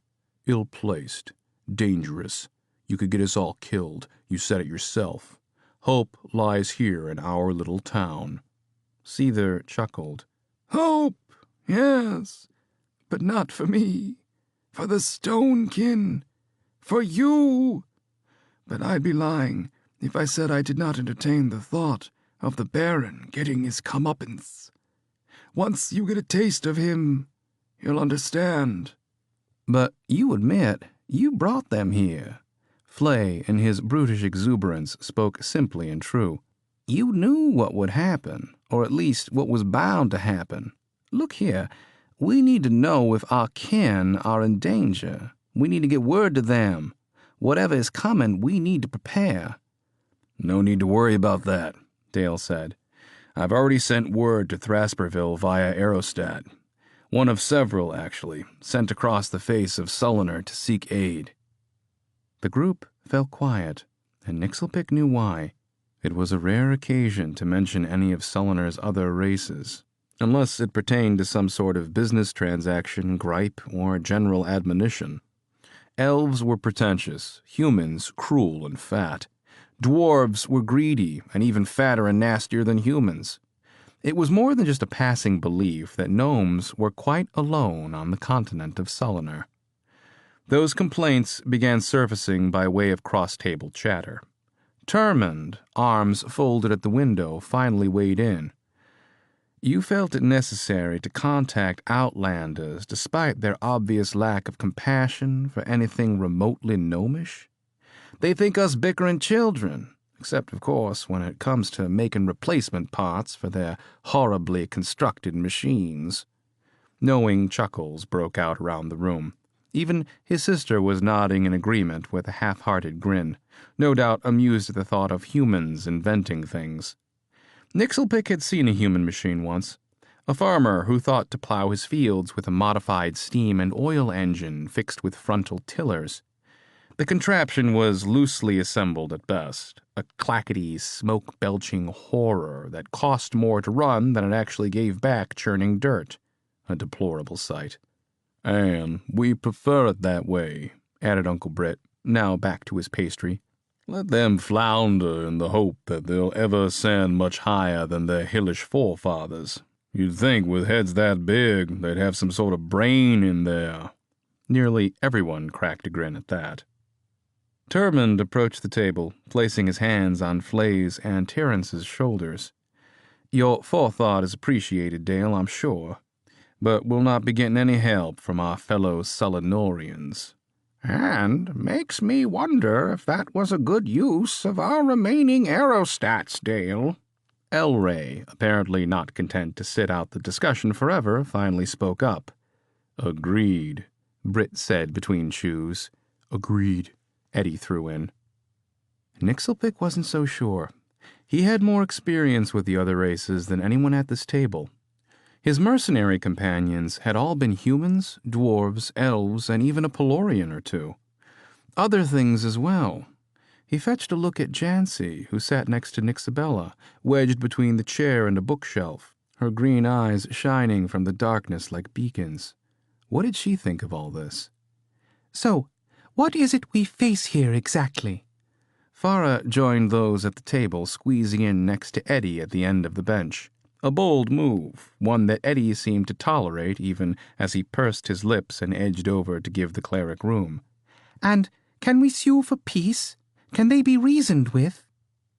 Nixelpick was already shaking his head. A shudder racked his shoulders as the dreams came back. Those dark cellars of his mind where the bugs and amorphs seemed to live together now. One great slug-like evil. He pushed the thoughts away before they could overwhelm him. They cannot be reasoned with. It isn't just the amorphs that you will have to deal with now, Seether said. It will soon be one of the Baron's warlords. Any number of strange creatures may be employed against you. Dale nodded. There have already been skirmishes in the southern reaches. Our scouts have had brushes with strange red stags. As large as one of your ponies? Seether asked. With tough, matted fur and antlers seemingly made of iron? Those are the ones. Wicker stags. It seems things are further along than I suspected.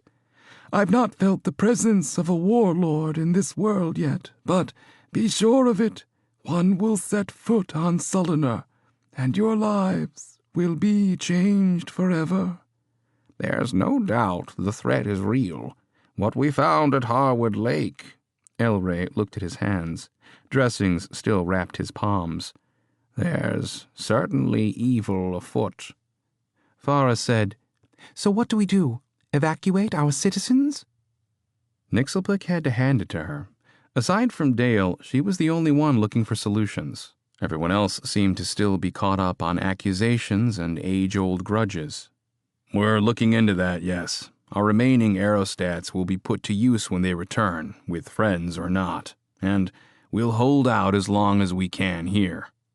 Our fellows will respond, Terman said boldly. From a distance, to be sure, Eddie chided. From the sky. Yes, from the sky. In Hightower, you might still have your own fleet, rather than a handful of half-cooked air tubs. What advantages do we have?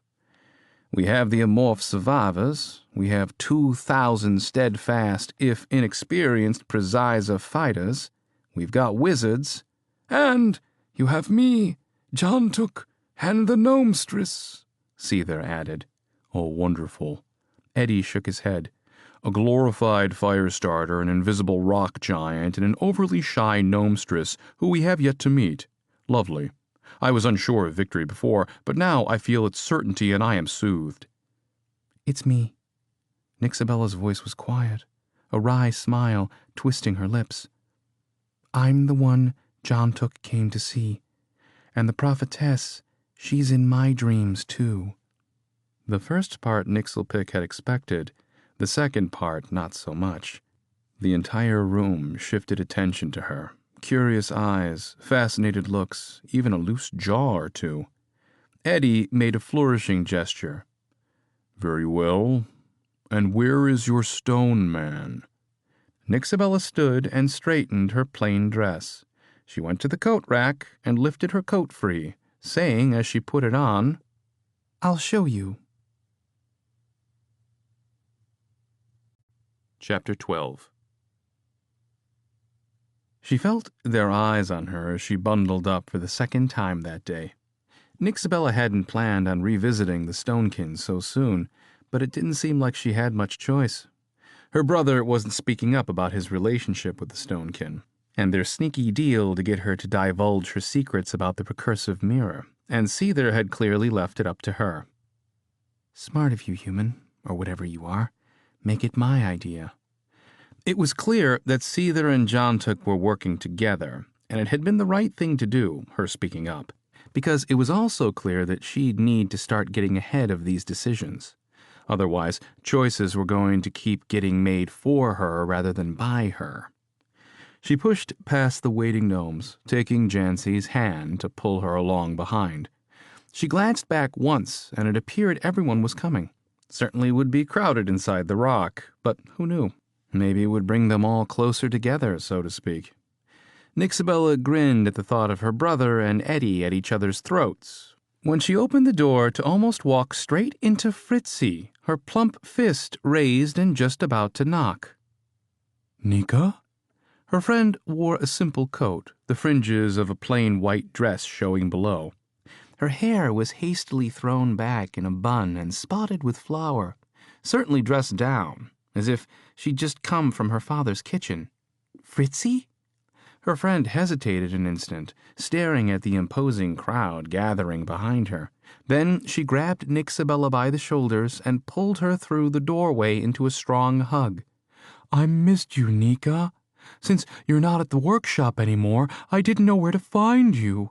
I searched all over thinking maybe you'd left Hightower for good until Father mentioned someone seeing you at the Golden Cog. Now, here I am. The plump gnomestress let Nixabella go and gazed at her from an undecorated set of eyes. Her face went red with embarrassment. I look frightful, I know. I didn't have time to make myself up. I just came as soon as I heard. You actually look rather nice, Fritzy. It's good to know I have a beautiful friend beneath all that war paint. Fritzy smiled at the remark, then raised herself on her toes and glanced into the room. Hello, Miss Jancy, she said, looking past them both. So, what is this all about? Nixabella thought about telling her friend to go home and she would contact her when she could, but something stopped her. Fritzy would be stubborn, and Nixabella didn't have the time or the energy to explain. And why keep Fritzy in the dark anyhow? We're going to see a rock giant. A rock giant? Yes. Are you coming along? Sure. Yes, a rock giant. Fritzy nodded. Yes, Nika, I would be delighted. Nixabella grabbed Fritzy's hand, still grasping Jancy's in the other, and led her two closest friends down the winding steps into the Golden Cog's great room. She ignored the patron's curious looks. After all, she was traveling in the presence of the Presizer General and First Cleric, and she wasn't in chains. Let them stare.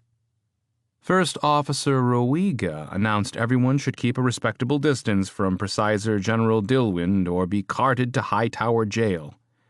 What a complete and utter nuisance, Nika thought.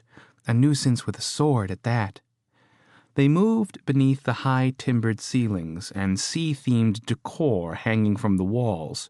Ship wheels shaped like cogs, fish plaques, and nets draped between the beams. Being the evening rush, the seats and benches were full, the smell of cooked seafood thick in the air. A hearth against the western wall blazed, and directly across from that, the bar buzzed with the cog's serving staff as they swarmed about with heaping plates and sloshing mugs. A contingent of 5 sturdy dwarves took up an entire table, their stout shoulders squeezed together into a wall of leather and muscle. Judging by the amount of empty cups in the center of the table, they were running through ale at a record pace, drawing knowing smiles from those nearby. A group of elves and humans sat near the dwarves, also comfortably lounging in furnishings made for their height. Nixabella ignored them all and headed straight for the front door, her party of followers in tow. Outside, she looked sidelong at the Hightower docks and the iron-gray waters of Seacog Harbor. For the 3rd or 4th time this month, and each time getting better at it, she identified the ships of the other races. The wide-hulled dwarven ships sulked low in the water, their squat decks weather-worn, the rails and prow carved with the blunt figures of their gods or forefathers, or multifaceted stones, or whatever else dwarves found valuable. The sleek elven vessels, like proud peacocks in the sea, were darkly stained, elegant, and sleek with orderly decks fitted with the finest rigging. And 2 human vessels. She could tell those right away. Powerful brutes muscled in between the others, their decks disorganized and covered with stains. Filled to the brim with as much as they could carry, filling every square foot of unused space that might increase a profit margin. Human vessels emitted a sort of angst, much like their crews. Thankfully, Nika rarely crossed paths with those kinds of humans. The walkway resolved into a cobbled south-leading path that went off to the south. The others gathered on the porch in various assemblages. Dale, Rowiga, Eddie, and their 2 armed precisors, who assisted Elray, who seemed intent on being unaffected by his old age and waved them off, saying, "I'm old, but I'm not that damn old. I can come down from a porch." "You're pretty old," Dale chided. "Wouldn't want you to hurt yourself before the coming storm." Elray lowered his tangled brows. "Speaking of storms, I'm not too old to tickle your arse with a feather bolt from above." Dale chuckled. "I don't doubt it."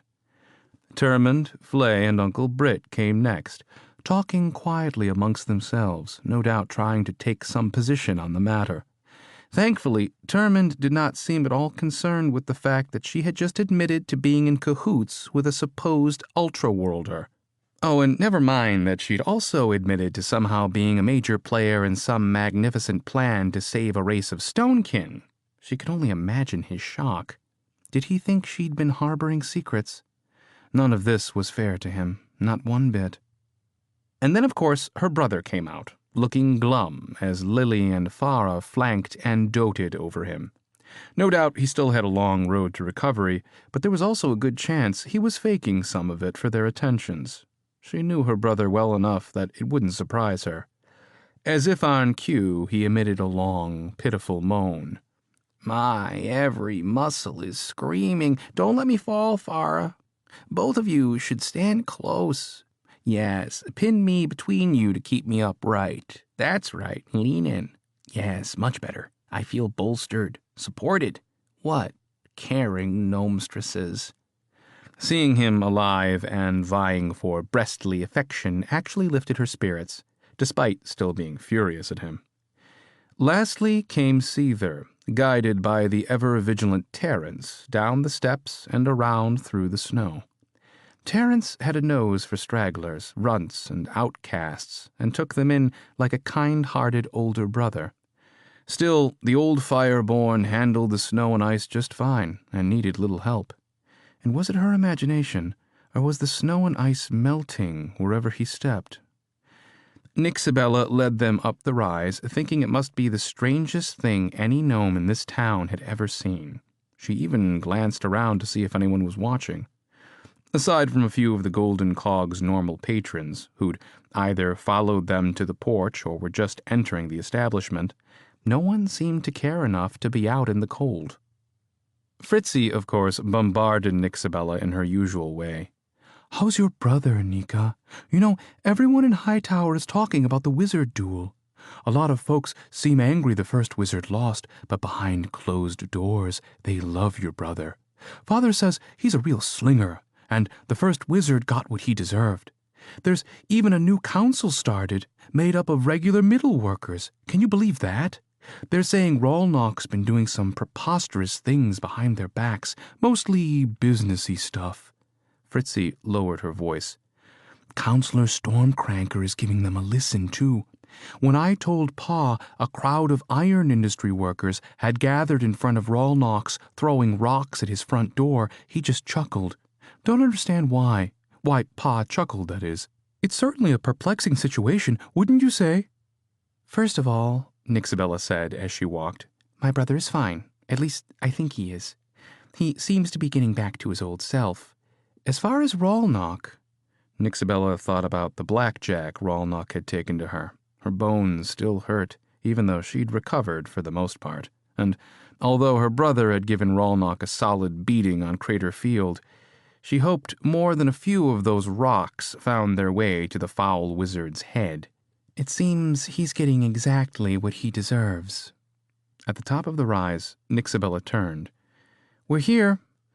The others gathered around, low murmurs of anticipation about what might be inside the rock. Dale and Termund pushed their way to the front, no doubt expectant. They weren't pressing, but she could see the anxiety building inside them both. While Dale seemed to possess some patience, she knew Termund was used to being in charge of things. She interrupted his intense gaze by going to him, putting her arms around his neck and pulling him to her in a hug. She hoped the quick squeeze would make a difference. Pulling back, she saw his face had softened, and it made her feel a little more at ease with their relationship. Inside this rock is an ultra-worlder, she announced. A being made of stone taller than any human I've seen, and very powerful. She gulped, thinking of his size. More powerful than you can imagine. I wonder if it is wise for so many of our city's leaders to be here at the same time, in case... Ah, yes. Dale nodded, measuring her with a new level of respect. You must mean in the event this stonekin decides to smash us all into a collective pulp. Elray elbowed Eddie and Dale aside. Nonsense. If we are too afraid to deal with one ultra-worlder, then what does that say about our chances overall? No one said they were afraid. It doesn't matter, Dale. Let's go inside and get this over with. Time is wasting. Fritzy nudged Nixabella in the shoulder, and she saw her friend's teeth were chattering. We're standing next to a rock, Nika, and it's cold out here. We've come all this way. Not just any rock. This rock is special. She drew her hand along the rough stone. Inside here lies adventure. Strange place to start an adventure. Fritzy's expression sank further, and she hugged herself in a sudden breeze, her long ears shaking and turning blue in the cold. Very well, Fritzy. You want to know what I've been up to? Here it is. And I assure you, the last thing you'll be is bored. Come along, everyone. Chapter 13. Jancy started to hoist Nixabella, but Termund stepped in. He grabbed her around her waist and lifted her up onto the ledge. Nixabella flashed him a smile as Jancy climbed up beside her, then offered a hand to Fritzy, who scrabbled for purchase as Termund pushed her up by her backside. Soon, half the group crouched in the strange and murky tunnel, their eyes, even as good as gnomish eyes were, forced to adjust to the light. Jancy led the way, saying, "Follow me." Nixabella warned Fritzy of any cracks or uneven spots where her friend might twist an ankle. This is eerie, Fritzy whispered. Nixabella chuckled. If there was a handsome gnome at the end of this tunnel, it would be a completely different story. Fritzy would be yanking Nixabella by her skirts just to squeeze by. You don't know Eerie yet. Wait until you see Jontuk. He's big and dreamy and big. Who knows, Fritzy? Maybe you'll fall in love. Fritzy snorted but kept on, and Nixabella smirked in the darkness. It was good having her friend by her side again. A creeping excitement began to thrum inside of her chest. Ahead, Jancy had gotten the lantern going. Was Jontuk still here? After all, she'd gone without giving the stonekin an inkling of what she might do. Well, she couldn't say yes to everything placed in front of her these days. It was her lack of preparedness that had caused her enough problems already. She listened to the others in the narrow passage behind her, all grunts and mumbles and shuffles in the darkness. She heard Termund and Flay say something about having swords at the ready and were pushing their way past the others to get to the front. Suddenly, it opened up to the large chamber, and Nixabella dropped down into the hollow. She nodded to Jancy, who had taken a seat on the same rock as earlier. Her colorless hair had a fiery tint in the lantern light, and her eyes glinted. But Jontuk was nowhere to be seen. Fritzy landed heavily behind her, and Nixabella put a hand out to keep her friend from stumbling. This reminds me of a hiding place me and Cousin Gritzelda discovered in Hightown Park. Did you know you could crawl inside the statue of Founder Nerthric? There's a small crack in the base of the statue, and we could just fit inside. No one ever found us when we wanted to stay hidden." Nixabella found the heat stick they had used earlier and twisted the adjoining sleeves, but it was dead. The chemicals inside fizzled out. She put the dead stick in her pocket and rubbed her hands together while looking for any signs of the stonekin. Termund and Flay hopped down, hands on hilts, their faces tense. Dale and Rowiga arrived next, then the other two guards. They stepped all around the chamber, heads turning wherever the shadows shuddered. The rest of the group came down with the Precisor's help. Uncle Britt was big enough it took no less than 4 gnomes to help him down, all of them grunting unceremoniously beneath his weight. "A ladder might have been nice," Uncle Britt observed, once down. "Not sure a ladder exists that could hold up all that abundance," said Flay. "And I had no idea we'd be having a grand meeting in here, or I might have made better arrangements," said Nixabella, before Britt could fire a retort at Flay. "Some ale would hit the spot, no mistake." Her brother shuffled closer, more or less on his own, and stretched his arms above his head.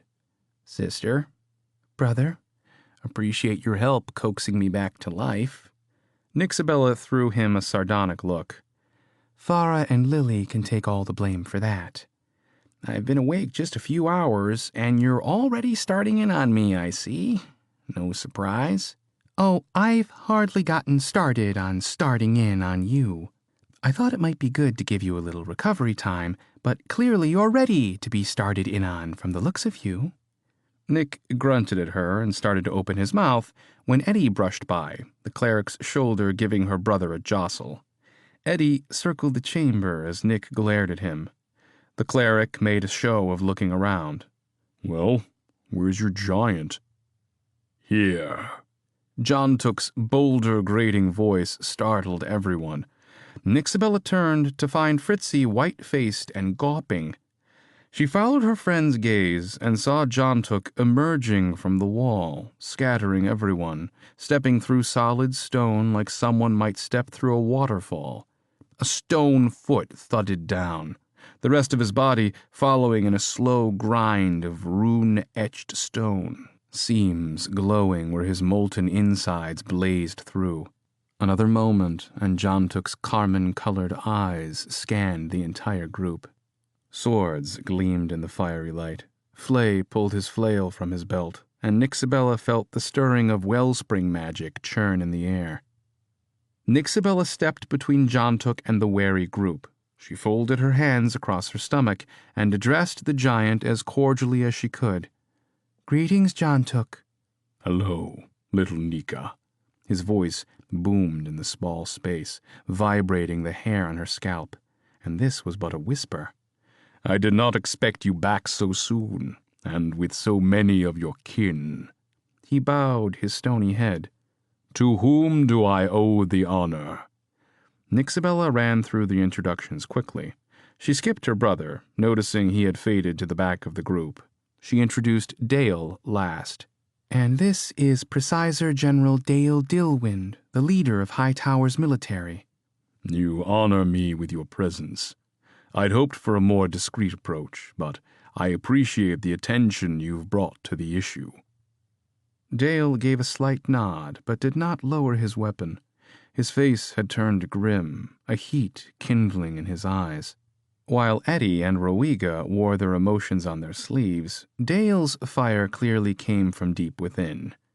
"The issue, as far as I can tell, is that you've led a vicious enemy to our very doorstep. We've lost soldiers and families." "Regrettable." "Regrettable? How dare you?" Eddie stepped forward, but Dale put a hand on the cleric's chest before he could get another word out. John Took lowered his head, as well as his voice. "It was a last desperate hope for my people. We would never have attempted such a thing unless there was no other choice." The giant looked at Nixabella, then over to Seether. "I assume, my fire-born friend, that you've revealed our plans." I've told them the better part of everything, about the prophetess as well, and that we require their help. as they do ours. I can't say they're happy about it." The Stonekin looked at the Presizer General.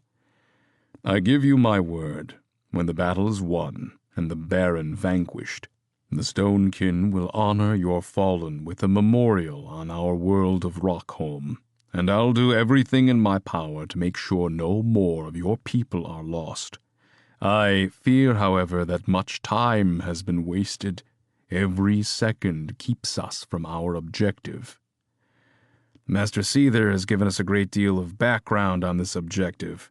Liberating your Stonekin seems to be the key to all this, but how do you propose to do this? How can Miss Nur help, other than the fact that some strange gnomestress who you call a prophetess set your nose to her? Little Nika has fashioned a device. Yes, the infamous device, the one First Wizard Rolnock tried to wrest from her? Unlawfully wrest, Nixabella added. The very one, Jontuk rumbled. Eddie cut in. So, could it be the First Wizard was right? This device is indeed the product of a criminal mind? Perhaps we should offer her a jail cell, and Mr. Seether along with her. Dale looked cross, but he addressed Nixabella with a level tone. As I mentioned before, Zook spoke in great length about his involvement with your device, and this only reinforces my opinion that your device is much more than you testified it to be. I told you, Dale, Eddie hissed. The Nurs have ever been suspect. Elray, to me. The wizard didn't move, but Rowiga rounded on Nixabella, her sword poised threateningly. How dare this little sword-swinging tarnished top, she thought, but remained calm, standing firm against the Presizer General. You say you know everything now, or most of what matters in this grand story anyway. Can you then blame me for withholding the full truth? If you think you can whisk me off to jail again, you're all more than welcome to try. A veiled threat to the Presizer General now? What's gotten into you? Dale lowered his weapon, rubbed his stubbly jaw. A wry smile played across his lips. Stay your swords, everyone. No need to be hasty. Besides, she has a rock giant. He looked sidelong at Jontuk. You're on her side, am I right? The great head nodded. I will not let any of you take little Nika or Seether against their will. As if for emphasis, the Stonekin flexed, making a sound like rubbing rock, and the chamber grew uncomfortably warm within the span of a breath. The thought of the stone giant standing just a few feet behind her was unnerving, but the sight might also have an even greater effect on Eddie and Rowiga. So Nixabella smirked and crossed her arms, daring them to move toward her. Rowiga retreated, eyes wide at the seething creature at Nixabella's back, and Eddie seemed to have lost some of his enthusiasm.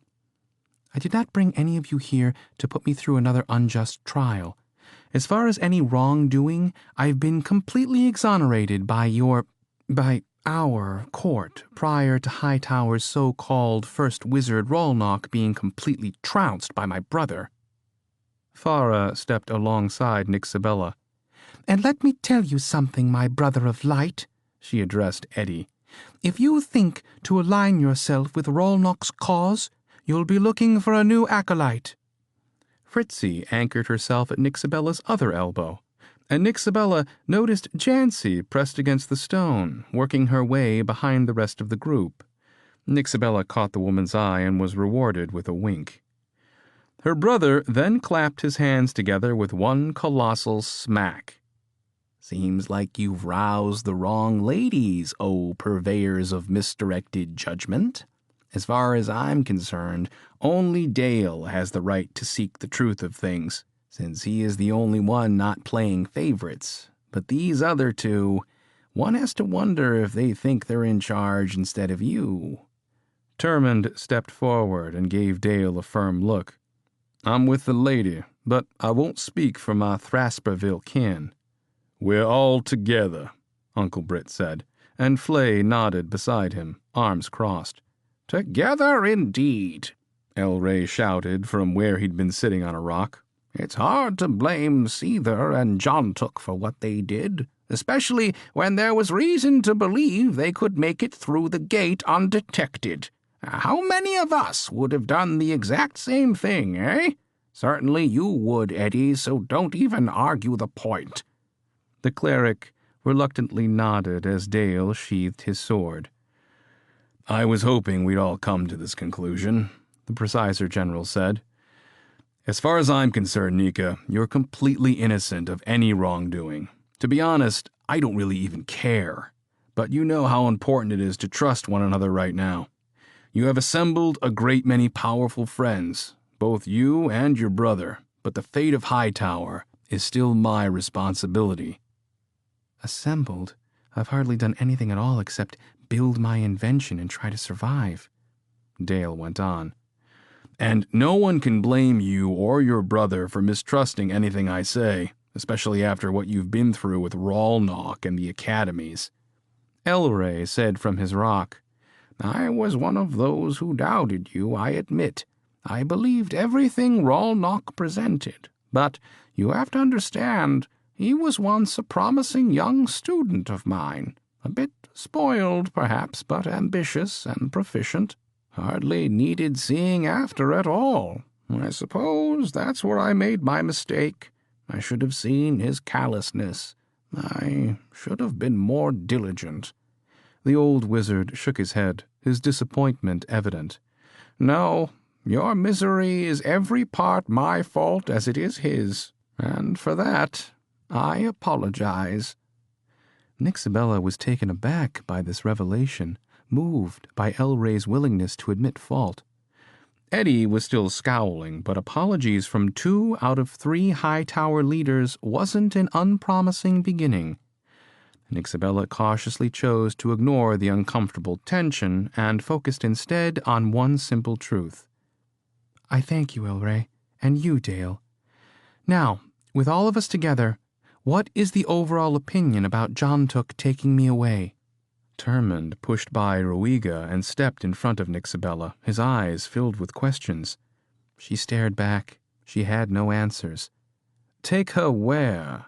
Termund said, his gaze not leaving her.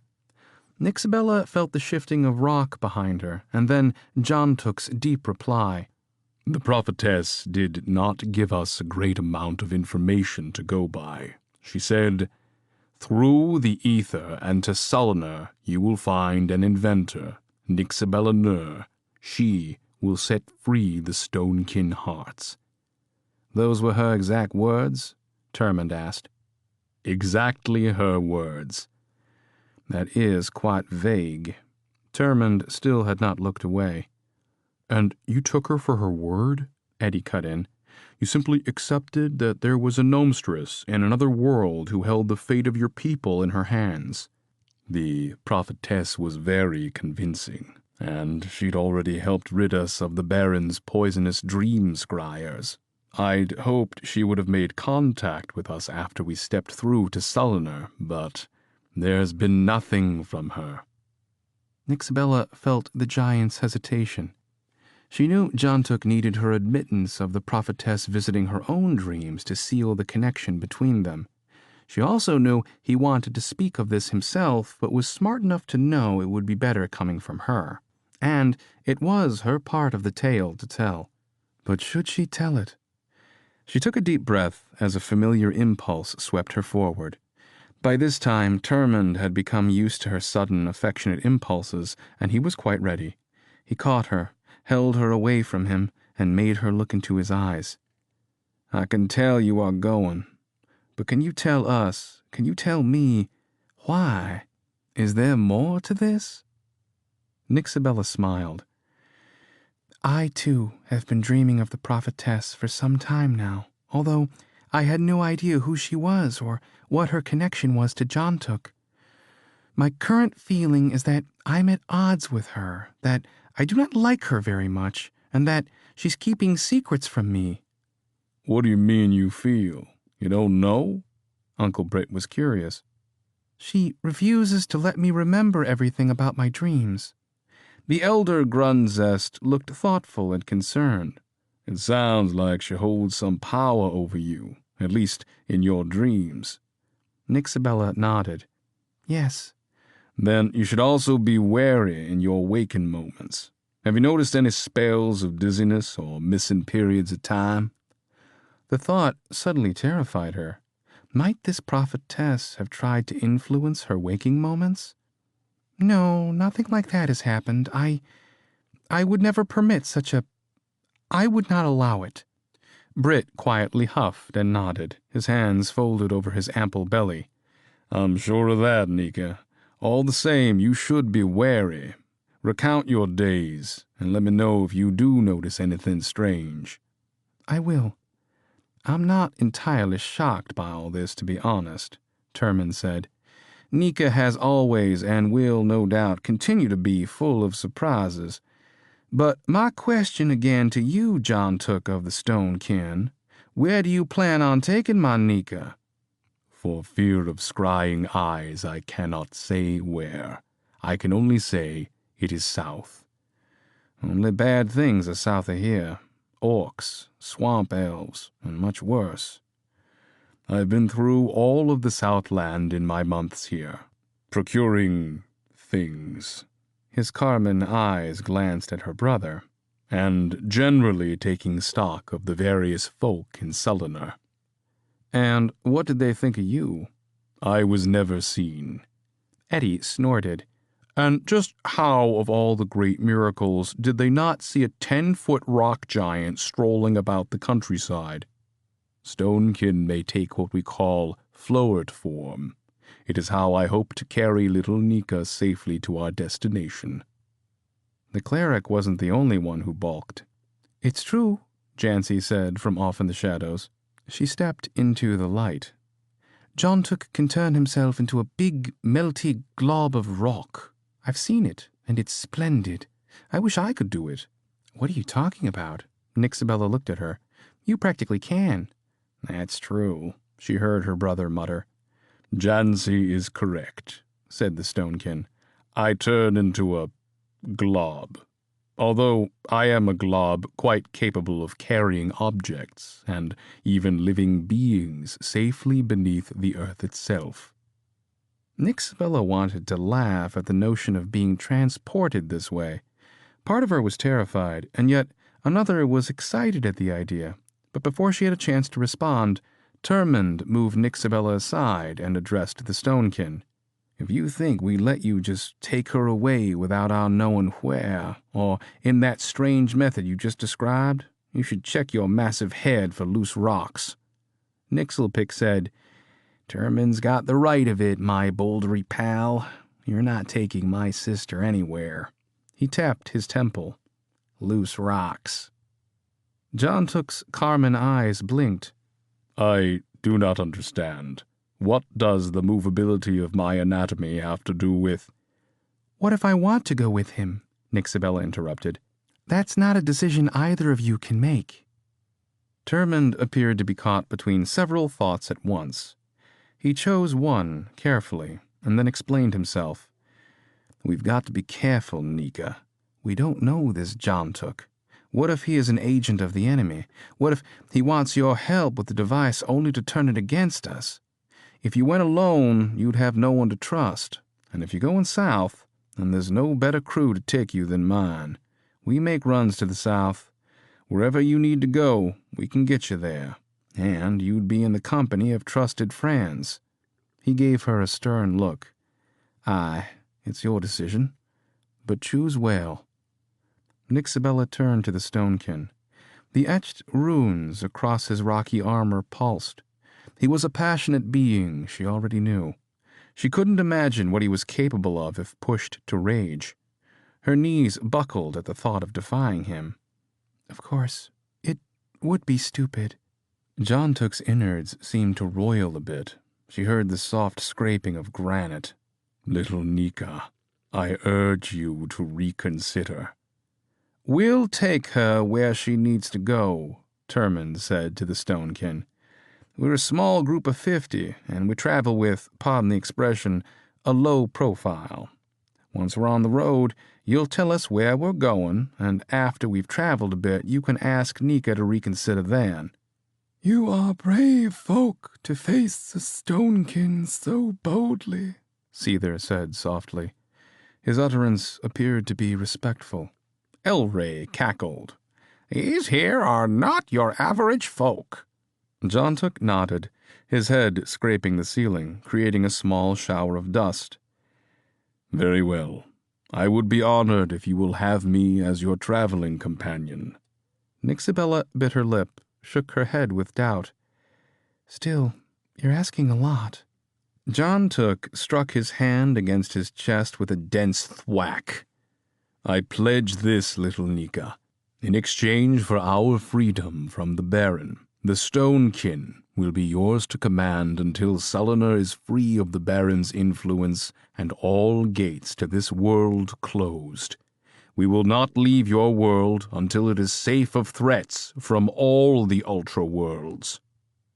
Nixabella was moved by the emphatic promise. Even Eddie seemed caught up in the Stonekin's bravado. Just how many of you are there? The cleric asked. When I left my people, we were 10,000 warriors. Nixelpick gave a low whistle. 10,000 of these big bastards at your disposal? I could do a lot with 10,000 Stonekin. But they're not at your disposal, brother. It's not always about you, she snapped. Nixelpick put his hands up and rolled his eyes dismissively. Nixabella sighed and got her temper back under control. But for the life of me, I still can't puzzle out what we'll do when we get there, wherever there is. Jontuk's mouth widened into the approximation of a smile. You'll free our hearts. I suppose. Nixabella took Terman's hand, and then she turned to Dale. Presider General, you've been quiet. Dale was standing with his arms crossed, expression thoughtful. There are so many things we still don't know, so many things that could go wrong. Nevertheless, go with Hightower's blessing. No one will stand in your way. He stepped up to her and Termund and put a hand on each of their shoulders. And bring back your 10,000 Stonekin. We could use them. Poof, good riddance, I say, Eddie said.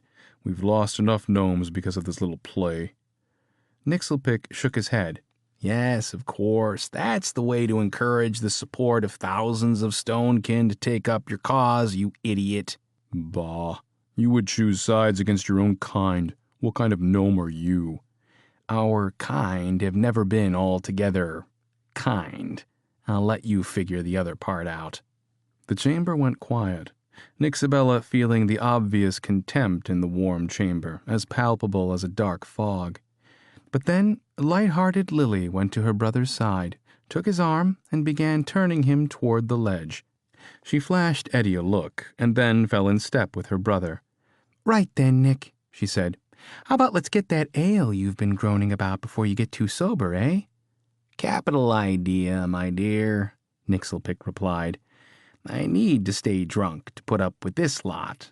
And the two of them climbed up and out of the hollow and back into the passage to the outside world. Chapter 14. Nixelpick, Farah, Terence, and Lily were the first out of the rock. Terence was a helpful lad, almost overly polite as he helped both Lily and Farah down, a trait that normally would have annoyed Nick to no end. But now, in his current state of health, the help was actually appreciated. For a moment, he stood on the precipice of the 6-foot drop and breathed in the cold sea air. He loved the winter air, especially coming off the harbor, where on the hottest summer nights the scents of sun-cooked refuse and dead fish wafted up Hightower Hill. On a whim, he touched his wellspring, thinking that perhaps he could step down on his own power, floating to a soft landing. But no, it was still raw, and the attempt made his temples ache. Reluctantly, he sat on the edge and reached for Terence's hands, stepping down in a rush of speed as the surprisingly strong lad placed him in the waiting arms of Lily and Farah. I saw that. Farah fixed him with a frown. What? Nixelpick stared ahead, playing dumb. But he dropped the expression when he realized Farah wasn't fooled in the least. I've treated many wizards with wounded wellsprings, and it can be more debilitating than any physical injury. Wait, what? Lily looked angrily at him. You just don't know when to quit, do you? Oh, come now. Even when I try to quit, I hardly seem to be quitting. Not really. I suppose I quit on quitting, which, well, I fear I'll confuse myself if we continue down this path. And then back to Farah. So, how do you treat a wounded wellspring? The most effective way is called mind tuning. We need to share thoughts for a brief period of time. It's been known to greatly reduce the discomfort, makes for a swifter recovery. My other advice is for you to leave your wellspring alone for a few days. You'll only make it worse by messing around with it. Mind tuning, I'll save you the trouble of seeing what's inside my head and opt for the latter. Wouldn't want to cause any undue trauma. Oh, by talk, I've seen it all. Nothing can surprise me. Well, you'd be surprised. It wasn't the dark places he was afraid she'd see, but his more obvious emotions, like his fondness of her, that terrified him more. Others were exiting now. Dale, Eddie, Rowiga, the Preciser guards. They helped Elray down, and the old gnome walked a short distance away, put his hands on his hips, and popped his back. Fritzy and Nika followed, and then the rest of the Thrasperville contingent. Jancy slid out of the hole last, gave Nick a wry smile when their eyes met. He nodded at her, then noticed how Nixabella and Termund found one another like magnets slapping together. He felt a twinge of protectiveness. The idea of his sister in love was a bit baffling to him. There she was holding hands with this gnome fellow, nuzzling against his chest, smiling up at him like a belly-rubbed pup. What else has he been rubbing? The thought made him cringe. Perhaps he should have a talk with this Termund. The smell of wellspring magic piqued his nose, that faintly sharp odor seasoned by the attitude of the caster. A gentle disposition may have an aroma like spiced tea, while one new to the practice of magic may exude the stench of fear. Most pure practitioners of magic preferred a neutral or odorless smell, consistent with good discipline and a professional attitude. But this particular scent was pungent. It burned his sinuses and made his eyes water. Nixelpick was about to ask Elray if he could sense it too, but the old wizard's face said it all. His beak-like nose pointed at the sky. He mumbled and sniffed and mumbled again. Rotten, filthy. Nixelpick began to hobble over to Elray, but the air was suddenly filled with heat and sound, and the overpowering stench of that corrupted magic. Crud. Then he was shoved to the ground, a gray cloak swirling in front of his face as chaos exploded all around. Screams rang out, shouts. A gnomestress screamed. An arc of azure force bowed beneath a torrent of rust-colored fire. Whip-tails of brownish flame licked across the shield, up into the sky, and then splashed like hot grease in every direction. Nixelpick sat up, dazed.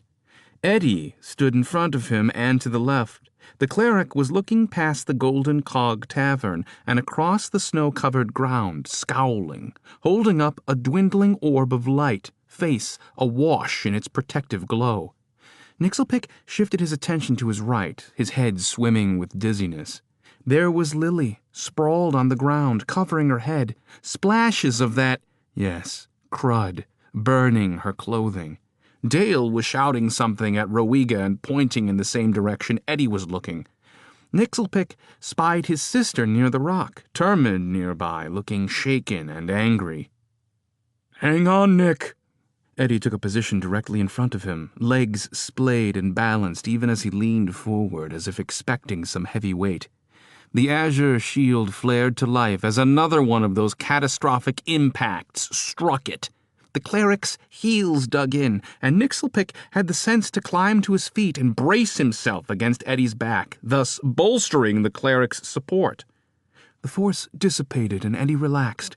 Nixelpick extricated himself and stumbled ahead, glaring at the cloaked figure standing across the snowy field. He knew those precise hand movements. Rollnock. The first wizard of Hightower's familiar silhouette coaxed forth a new monstrosity. But something was different.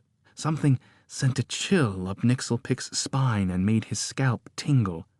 It was a pressure in his head, the intrusion of another mind, a hideous invasion that left him sick with fear. He called forth his wellspring despite the pain and banished her from his head with the force of a hammer, even as her echoing laughter mocked him. You. It was the fiend, the witch. Somehow she and Rolnock had become bound together in their horridness, both intent on destroying him. Yes, he felt that deep down in his bones. They would not stop until they were done. Nixelpick tried to growl, but what came out was more of a whimper. He saw that turbulent mix spinning between Rolnock's hands. A fireball, yes, but impregnated with crud so lethal the superheated filth could melt flesh from bones. At least it will be quick. A sudden gust of wind slammed into Rolnock, staggering him. It was Elray, with his wide, graceful, expansive movements, reminding Nixelpick of some exotic dancing bird, made even more ridiculous by the old fellow's wind-blown gray hair. Each sweep of his arm was a blast of buffeting wind strong enough to fell a tree. But Rolnock stood unhindered, Rolnock and his leech. "Nick," Eddie called. His expression turned grim. "Get back! I cannot withstand another one of those blasts." It's me they want. Nixelpick strode forward, even as his enemies launched their killing blow. He was sure it was the last step he'd ever take, but maybe he could save the others. He called forth his wellspring and gritted against the acute pain. With no real training in defensive magic, he opted for his best bet. A rock to the skull, perhaps? Long-distance strangulation? Yes, that was it. He reached out, wrapped invisible hands around Rolnock's throat, and squeezed. And then the heat was there, blistering, meteoric. And then Jontuk saved him. The stonekin burst from the ground with a roar, shedding snow and dust and fragments of ice. The giant took the poisonous fire full force, scattering the noxious, superheated slop away from the group. Jontuk slouched as the crud worked its way into the seams of his skin, locking him up like some oil-thirsty automaton. He let forth a lowing sound that carried all through the docklands and echoed off the northern Uteens. There was no doubt every living soul in Hightower had to have heard that rumbling sound. Yet Nixelpick still had kept his magical grip on Rolnock's throat. He squeezed, satisfied at the spike of panic welling up in the enemy.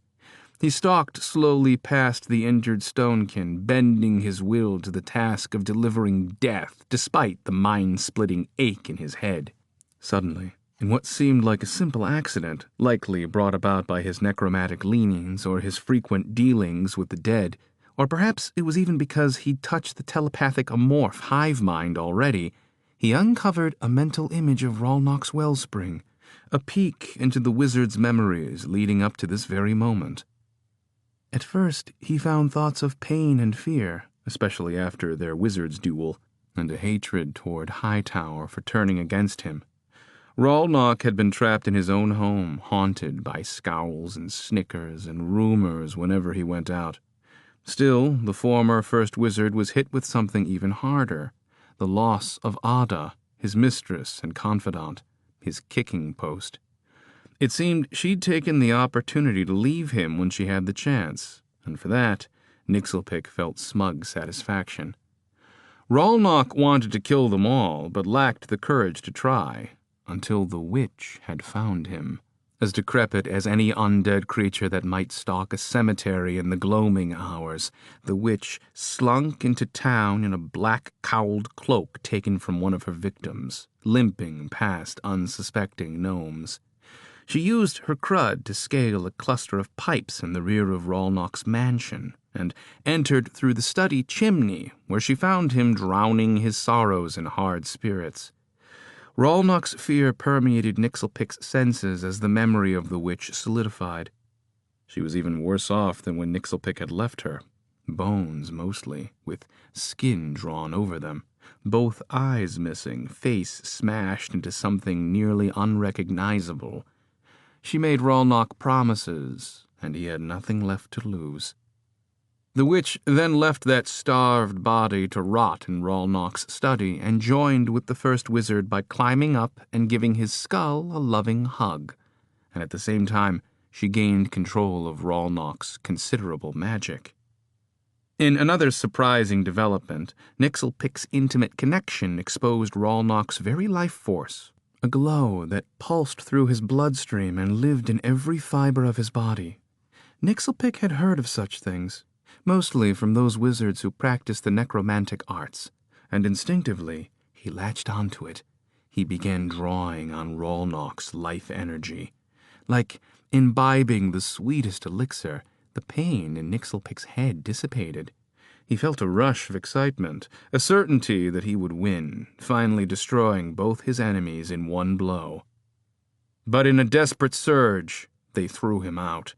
Just like that, pain blossomed in his head, and the snow-covered field, now icy slush, came rushing back. Nixelpick sunk to his knees, looked around.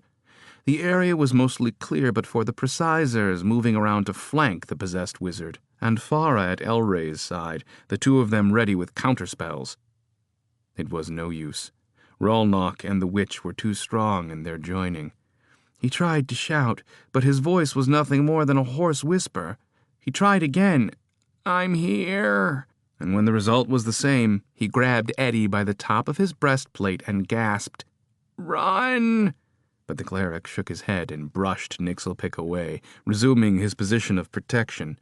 Nixelpick peered over Eddie's shoulder just as Rolnock pushed forward with yet another swirling conflagration. Something blurred behind Rolnock. Several flashes of steel, too quick for most eyes to follow, but Nixelpick knew the movement. Knew it well. Jancy. She had found Rolnock's blind spot and was inflicting what could only be grievous wounds upon his body, gutting the former first wizard with a stab to the belly and then cutting high across his neck. Crud and blood gushed from his wounds. The ball of flame fell from his hands and struck the ground in a blinding flash of heat and light. The field went silent. Neither Rolnock nor Jancy were anywhere to be seen. No, not Jancy. But wait, there, a figure curled up on the ground. Nixelpick's gut clenched. He closed his eyes and hoped the worst wasn't true. Dale and his precisers got to her first, lifted her, and brought her over. Farah and Eddie met them halfway, and Nixelpick caught bits of conversation. "We'll need to spike her," Eddie was saying and motioning. "Deep, too, on this side of her face, here, and here on her neck." Farah was nodding and drawing a device from inside her coat. Turmund and Britt had come out from under cover and threw down their cloaks so they could lay Jancy down. "Hurry," Eddie said. "Spike her! Go, go, go!" Nixelpick tried to press past Uncle Britt, but Eddie motioned everyone away. Britt bumped Nixelpick as he tried to step back, then offered him an apology and a view of the scene. Farah held the device over Jancy's face. Nixelpick caught the briefest glimpse of raw, blistered flesh along her right cheek, but Jancy seemed calm enough. Then one of her feet started kicking the ground and her eyes poured tears, yet she did not scream or even whimper. Brave girl. Farah started turning a small crank on the device, which dispensed what appeared to be light-colored flakes that clung to Jancy's burned skin and began absorbing into the wounds. She then flipped the device over and pressed a button that lit a series of coils, which started glowing blue. "You'll feel something nice and cool now. Just what you want, I'm sure." Farah passed the coils over Jancy's face, causing the flakes to melt like snow. Jancy stopped kicking her leg. Her body relaxed. She looked over and caught Nixelpick's stare. She smiled pitifully, and he focused on that smile and those eyes of hers, since looking at the charred flesh anywhere else might cause him to lose control of his emotions, and he didn't want her to see that. She needed him to be strong. We need to get her inside, Farah said. Lily rushed forward. How can I help? Farah took the gnomestress by the shoulders. Rags, a basin of water, ice. She looked around. No, snow. Lots of clean snow. We'll pack it on top of the dressing. Lily nodded and ran toward the golden cog, with Fritzy, Termund, and Nixabella on her heels. Eddie motioned. "Come on now, fellas, let's get her inside. Careful." Dale directed his preciser guards to pick Jancy up. Terrence and Flay pitched in to help. "Through the back," Eddie said, directing them toward the rear of the building. What? Nixelpick started after them, hobbling, wobbling, and trying to push past the cleric. "She'll go in through the front door like everyone else." Eddie put his hand on Nixelpick's shoulder and squeezed. The grip stopped him cold. Nixelpick was surprised at his own weakness, but he countered with an angry fist to Eddie's chest, only the chest guard rendered the blow ineffective. "Unhand me," he started to say, but the look on Eddie's face settled him quick. The cleric was haggard, sweating in the cold, a familiar look of exhaustion for the battle-hardened healer. There was no malice there, none of the condescension Nixelpick usually expected. Eddie squeezed his shoulder even harder, breaking the wizard's anger completely. "Aside from being more discreet, it will be quicker. She'll be fine, Nick," he said. "We've got the best burn weavers in all of Sullinar, and we've had years of practice healing forge workers from the Iron Quarter. It's practically second nature to us now. Easy as breathing." "Yes, of course. Thank you, Eddie." He nodded, deflating into the sick, recovering gnome once more. Eddie patted his shoulder in an uncharacteristic gesture of assurance and followed the group inside, leaving Nixelpick heavy-hearted and alone in the cold. His soul shook with guilt. His feet ached from standing in slush. "Will she die in your employ as so many others have?" Things would have to change. No, he would have to change. It all started with his own thoughts and actions, much of which depended on him staying off the bugs. But could he do it? He'd been sure before, but what about now? An overwhelming pain punched through his skull, his wellspring smarting worse than before, like a hot coal digging around in the back of his brain. "All right, Farah, my dear. Mind-tuning it is." Nixelpick limped toward the cog, wounded but alive. Before he stepped inside, he noted there was no sign of the stonekin. Chapter 15. Swinger hovered above the clouds. The air was calm and cold and bone-deep. Like a witch's gaze, Stenna thought, peering through the frosted panes within general quarters. The ship's mechanics were continually cycled to keep them from locking up. Swinger's engine purred, emitting the occasional hiss of hot steam or some other strange clack-a-clatter. It was a risky maneuver, chancing the intense cold, but less so than being caught on the ground or continuing to pit the exhausted crew against the sky winds knocking them about with little to no rest. Earlier, they had touched down next to a lake to fill the water tanks, spending hours using their pickaxes to break through obstinate layers of ice and making too much noise for Stenna's comfort. She'd stood on the stern navigation deck, hovering over the brass panel that controlled several ship's functions, including the starboard side mounted crossbows, which were pointed directly at the snow-rimmed forest. Swinger's bulk had offered some cover for the crew as they worked, chipping away into the late afternoon, and by the time they were back in the air over Goad's pocket, it was too late to scout properly, so Stenna had directed them higher, above the cloud cover. And then she'd ordered a round of rest for everyone, with 4 gnome squads maintaining the rigging and mechanics in short shifts. The rest stayed happily below deck around the central furnace, keeping their fingers and toes and long ears warm as they clutched their shares of hot spiced cider in steaming mugs. Now, Gowie and Linz were part of the top squad, while Stenna, Crick, Rose, and Bertrand cozied up in the general quarters below deck, sipping cider or snolt, nibbling on dried fruit and meats, and thankful for a little respite from the unrelenting cold. Some of the heat produced by the engines was directed into the general quarters, so it was warm enough.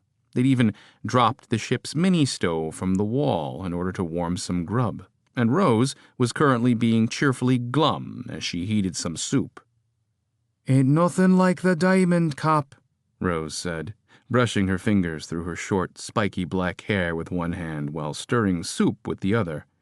She was referring to Stena's primary vessel and the gem of the Wavebreaker Shipping Company. "True, Swinger's not the diamond, but she's ours now, and she's doing her best to carry us through. Oak and iron, brass and rail, she gives her life for us to sail." Stena rapped her knuckles 3 times against her wooden seat. The group echoed the mantra. "Oak and iron, brass and rail, she gives her life for us to sail," followed by 3 knocks on the wooden table. Seated to her left, Crick nodded slowly. "Better than my first commission. I was just a gnomelin, really. Not a hair of my chin, or my ears for that matter. My da had no choice but to take me out to sea, since my mother was took that winter by an explosion in the turbine." "That bloody factory," Rose said. "Should have shut that place down decades ago. My great-uncle got his foot maimed there, you know." Crick nodded and continued. "We were 2 days out and taking on water. A diver went down, said there was a breach in the hull. Wood, all rotted. Patching was easy enough, but the ship still kept taking on water near the stern, dipping back like a lame old mutt. They pulled apart some of the wood down below and found where they thought the problem might be. Despite my da's protests, Cap'n shoved a bucket of quick tar in my hands, stuck an air hose in my mouth, and sent me down. Dark as pitch and so icy I forgot to move until someone tossed in a flare stick. So I took it and worked further aft, between beams and struts, squeezing past warped boards, thinking I'd surely die there in the belly. But I found this small knot-hole of a breach the patch diver had missed. Tiny thing it was.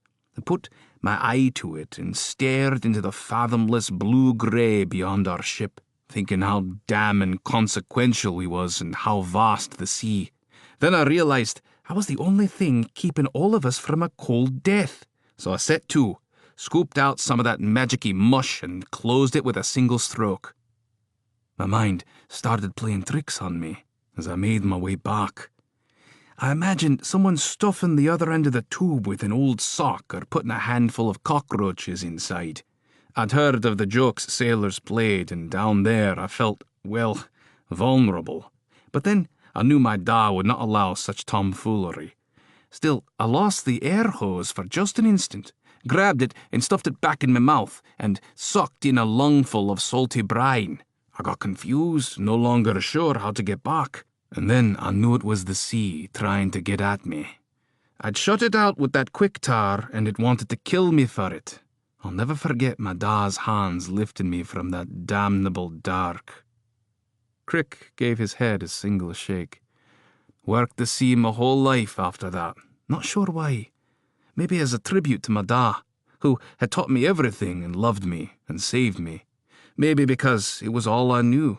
But believe me, be it on or under deck, I always keep a wary eye on the murderous sea. He pursed his lips and looked sidelong at Stena, giving her that look he sometimes gave when he wanted his point to stick. "No, I prefer it better up here, truth be told." Stena studied her mechanic, as always, full of words one minute, then clammed up the next. In any case, it was the first time she'd heard that particular story. But strange times make for strange conversations, she supposed. Maybe Crick's story would resonate with Rose. "See, Rose, we could be in the Ginny. You with a hose in your mouth and swimming around like a damn codfish amidst the decking." "Aye, Cap, I get that. But this old badger ain't been up in the sky for nearly 100 years. Rose wore 6 silver rings through the upper part of each ear, a stick of whalebone through each lobe. The silver struggled to shine in the dull cabin light, as did her attitude. "What I'm saying is, we don't know what part's gonna fail next. I found a loose section of rigging up around the rear bladder. Could have got ourselves caught asses up or worse. maybe even wrecked. Wasting time for testing, Rose. She works well enough, and you caught the problem. Stena made sure the tone of her voice told Rose the subject was closed. Complaining was a common failing of Rose's, but the pessimistic gnomstress was as hard-nosed as they came, saving Stena countless hours of rework and probably saving lives. She was good in a fight, too. Across from Stena, Bertrand's eyes looked back at her through his thick spectacles. Even though he'd been sheltered down there most of the trip, he'd gotten no more rest than anyone else. He might have even gotten it worse. Stena nodded at the bruise on his forehead. You get into a fight down there, Bert? Bertrand hesitantly touched the spot, winced, and withdrew his hand. Seems I forgot to hang on once, Captain. A ship will do that to you, Bert. Just when you think you might be getting a kiss, you get a clout to the noggin. I'll remember that, Captain. Just remember the bump. That's how we learn. Now, what can you tell us about these damned swamp elves? Bertrand pulled his spectacles up his nose and shuffled through a stack of parchments before him on the table.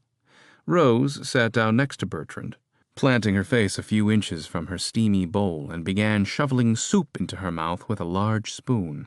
Stena nodded at the documents. Aren't you afraid they'll get ruined, all old and exposed as they are? Oh, no, Captain. If it's one thing the elder scribes could do, it was preserve parchments. He shuffled them harder for emphasis. These have all been treated with a special resin, practically indestructible, even by fire. Bertrand looked at the documents proudly. Really, one of our crowning achievements. Crowning achievement, huh? Rose looked at the papers, pulling her spoon out of her mouth and pointing it at the stack. So, what if I just ripped one up? Pardon? What if I just took one of these parchments and ripped it in half? Surely they aren't that indestructible. Rose looked at Stena and winked. Stena felt a smile creep across her lips. I think what Rose is saying is you scribes give yourselves too much credit, my friend. Indestructible. Pah! Rose went back to shoveling soup in her gob. Scholars are good for a few things, Cop. Crick chimed in from his chair. Writing things down, talking about writing things down, thinking about writing things down. Passing notes, Rose added between slurps. Making signs, Crick said, raising a finger. As in a street sign for a Long Tower Lane. Because mayhap I don't know where I'm standing. Right, Rose said.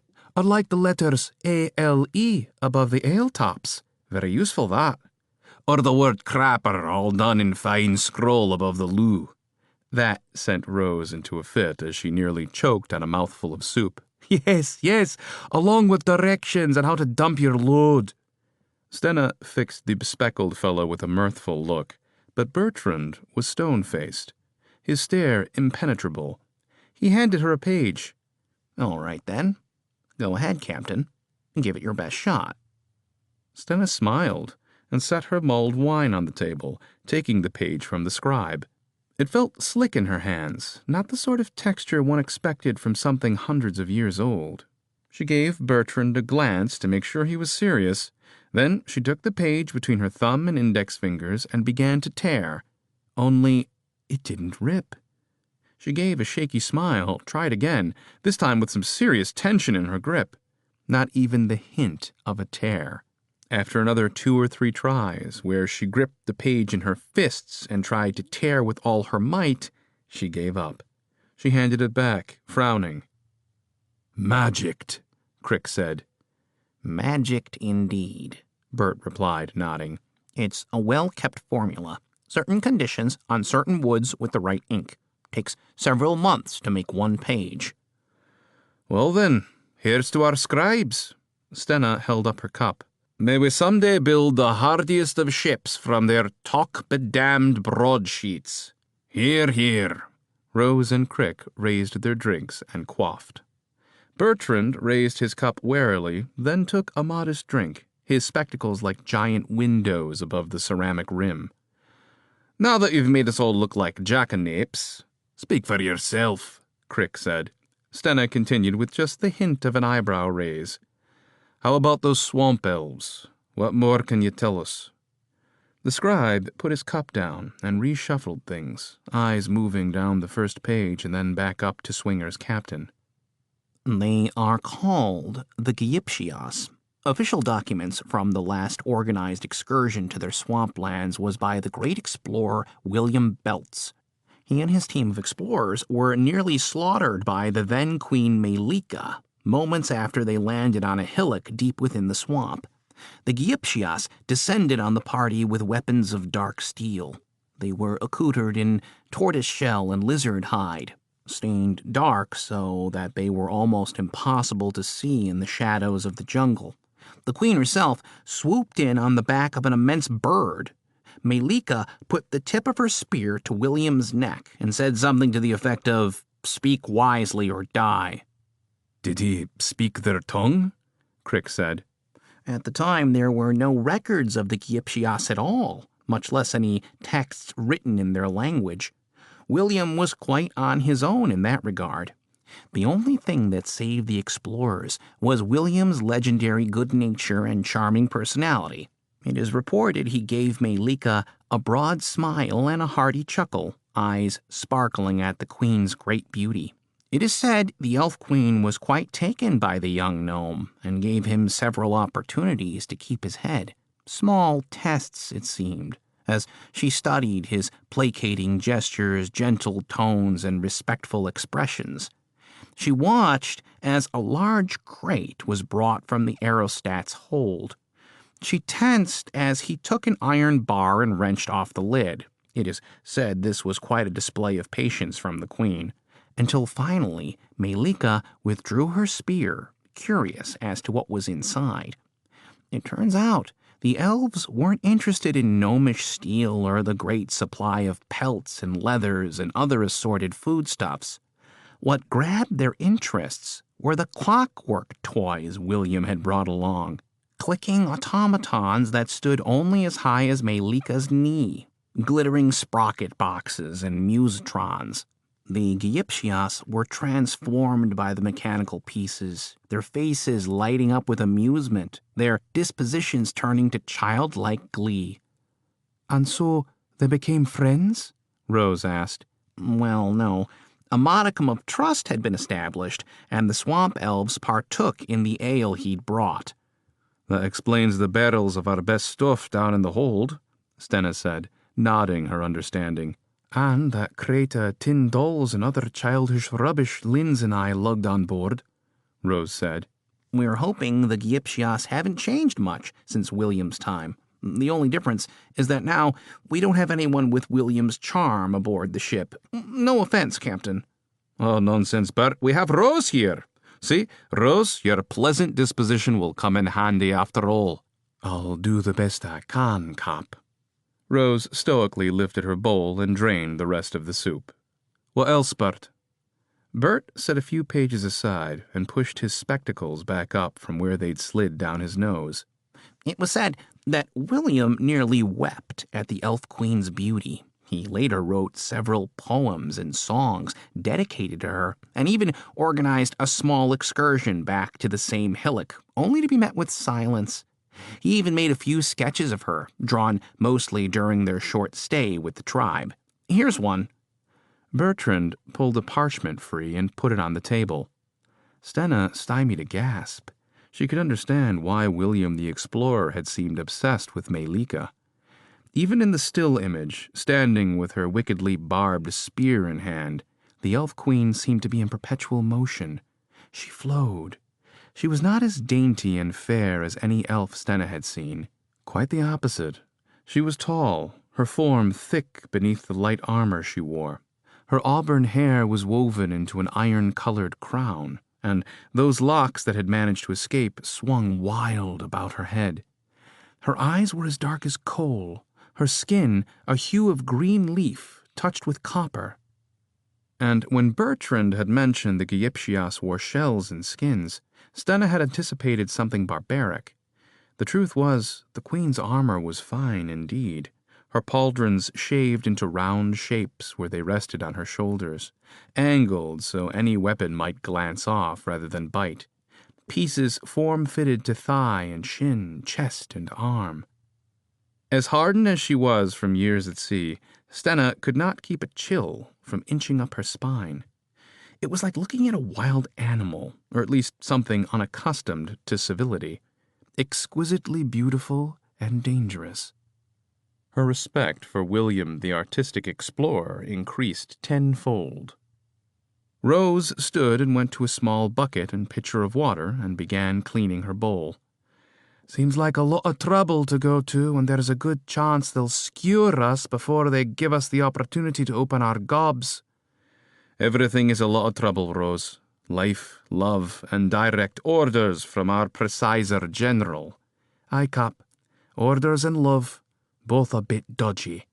Not orders, Rose. Orders are always clear. You need help seeing my orders clear? No, Cap. Rose wiped her hands on her pants and sat back down. Clear as a bell, your orders, Cap. Right then. Anything else, Bert? I pulled something from the archives. A surprisingly astute set of observations by Groshtmer the Orc King from 100 years or so after William's visit. His accounts of the swamp elves were recorded by a Thrasperville traveler named Balonk Wheelwobble, who would actually become friends with the orcs and use them as escorts through the Uteens to the lands of western Sullinar. Apparently, tribes of orcs had considered migrating to warmer climates southeast, following the Great Torrid River. Things had been going well until they were met with resistance. The Gypsias. Yes. Groshtmer expressed his respect for the swamp elves and their battle prowess. How far did the orcs make it? Not far. 2 fierce fights at the edge of the Gypsias swamp, and the orcs turned around and made for home. Stenna rubbed her eyes, her body soaking up Swinger's vibrations. It was a calming feeling, bolstered by the sweet taste of wine on her tongue and the sobering scent of hot brewing snolt. Sounds like we've got opposing opinions of the swamp elves. Let me just say, I'm happy we're not orcs. That is one thing everyone seems to agree on, Cap. Rose nodded. There is one other thing everyone seems to agree upon as well. What's that, Linguist Bertrand? That the swamp elves are exceedingly violent when threatened, and good at it too. Violence, that is. Stenna grunted. Violent and unpredictable. Can't wait to meet them. Chapter 16. Nixelpick stuffed the last of his things into a leather rucksack where it sat on his freshly made bed. He didn't have much, just his old robe, freshly cleaned thanks to Lily, and his new books, which he placed in the bottom so Farah wouldn't see them. While he'd made a promise to the cleric to study the healing arts, and he would if only to see her pretty face as much as possible, she'd be more than curious as to why he possessed copies of concentration reanimation and putrefaction refluxation. To avoid discovery of his new study of interest, he'd had Caliquick deliver the rest of the books, and anything else that might be related to the craft directly, from the Hightower Library to his home, and squirrel them away in his study. And don't touch anything, he'd told his friend. He also hoped Caliquick could keep a secret. After all, there was the minor detail of necromancy being prohibited and all. But things change. His wellspring was returning, manifesting as something new, as evidenced by that brief moment of exhilaration when he'd attempted to quite involuntarily feed off Rolnock's life force. Disturbing, exciting, rude even, but rudeness was rarely Nixelpick's main concern. At least his wellspring was no longer sore, thanks to Farah's efforts. Her mind-tuning had soothed the pain, eased his anxiety, and provided him a welcome respite from his thus far agonizing recovery. Her cool fingers on his temples, mildly massaging, as she whispered gentle encouragement for him to let her in, allow her to allay his pain, to submit. And he had submitted, allowed her into his head. She'd filled it with pleasant things, the sounds of gnomelings laughing, soothing waves, long grass rustling in the breeze, and then deeper, something else, an exposed emotion she'd perhaps wanted to remain hidden, even as he wished the same about his. He'd pulled away just in time, he thought, before he could discern anything deeper about her and she about him, that he was secretly very fond of her, even as he was somehow changing on the inside. She left his head filled with heady calm and the lingering scent of cinnamon.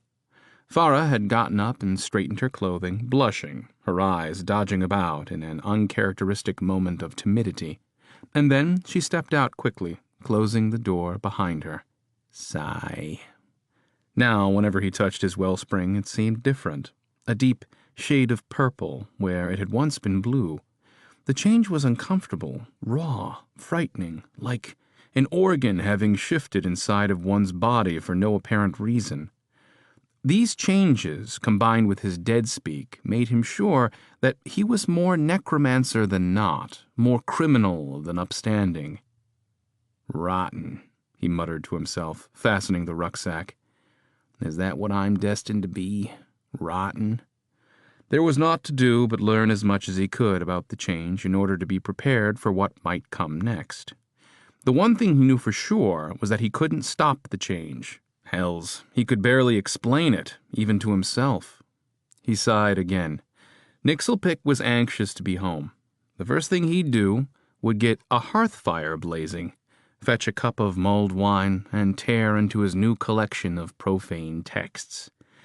It would be good to finally have some time alone. But what of that other itch? He frowned. Those distant cravings, would they continue to plague him? If it hadn't been for Farah and Lily, and a few of the others, Nick was sure he'd be dead now.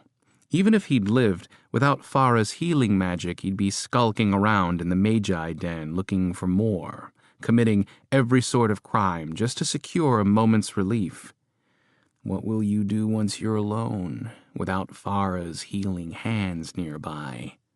It would be hard, but he'd made the commitment already. He was going to stay off those futtering bugs by staying as busy as he could.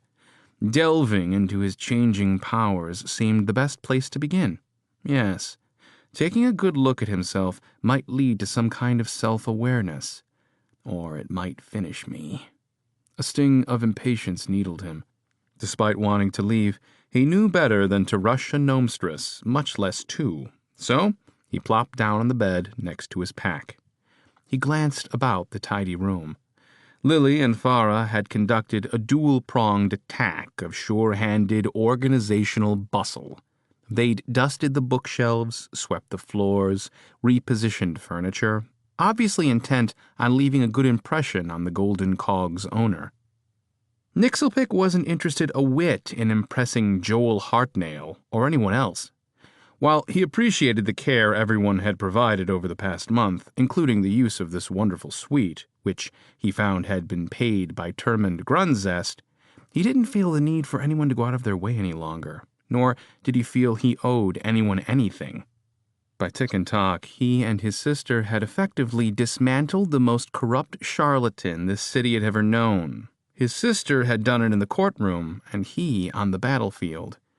They should be celebrating us like heroes, Nixelpick muttered, and he envisioned a magnificent parade down Long Tower Lane, himself seated upon a sharp-looking preciser steed, perhaps Dale's very own, and surrounded by the Hightower Musicalacadabra Association Band. Oh, never mind that last bit. The MAB were absolutely atrocious. He thought of crowds of grateful gnomes pressing in against the guard, anxious to get a look at their hero, shouting their devotion at the top of their lungs, thanking him for ridding them of that conceited swine's ass of a first wizard. Later, he'd be seated at bomb bricks with a barmaid on each knee, mechanical arms swinging down from the ceiling with goblets of sweet wine. In between, his barmaids would liberally mix the ingredients of a burning naysayer into his wide-open mouth. Any spillage, be it on bodice or breast, he'd summarily lick off. Nixelpick sighed wistfully, thinking of firm gnomestress bottoms, lips, and dimples, just as Lily entered the room. "Did you say something, Nick?" she asked. "Oh, I was just thinking how grateful I am to have you around. He sighed again for effect.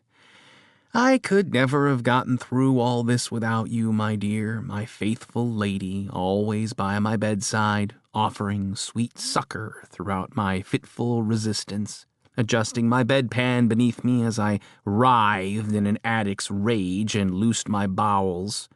You had to go there, did you? On the other hand, I have a talented cleric, fully realized in her faith. She sees Ivana's course better than any of her peers, I'd warrant.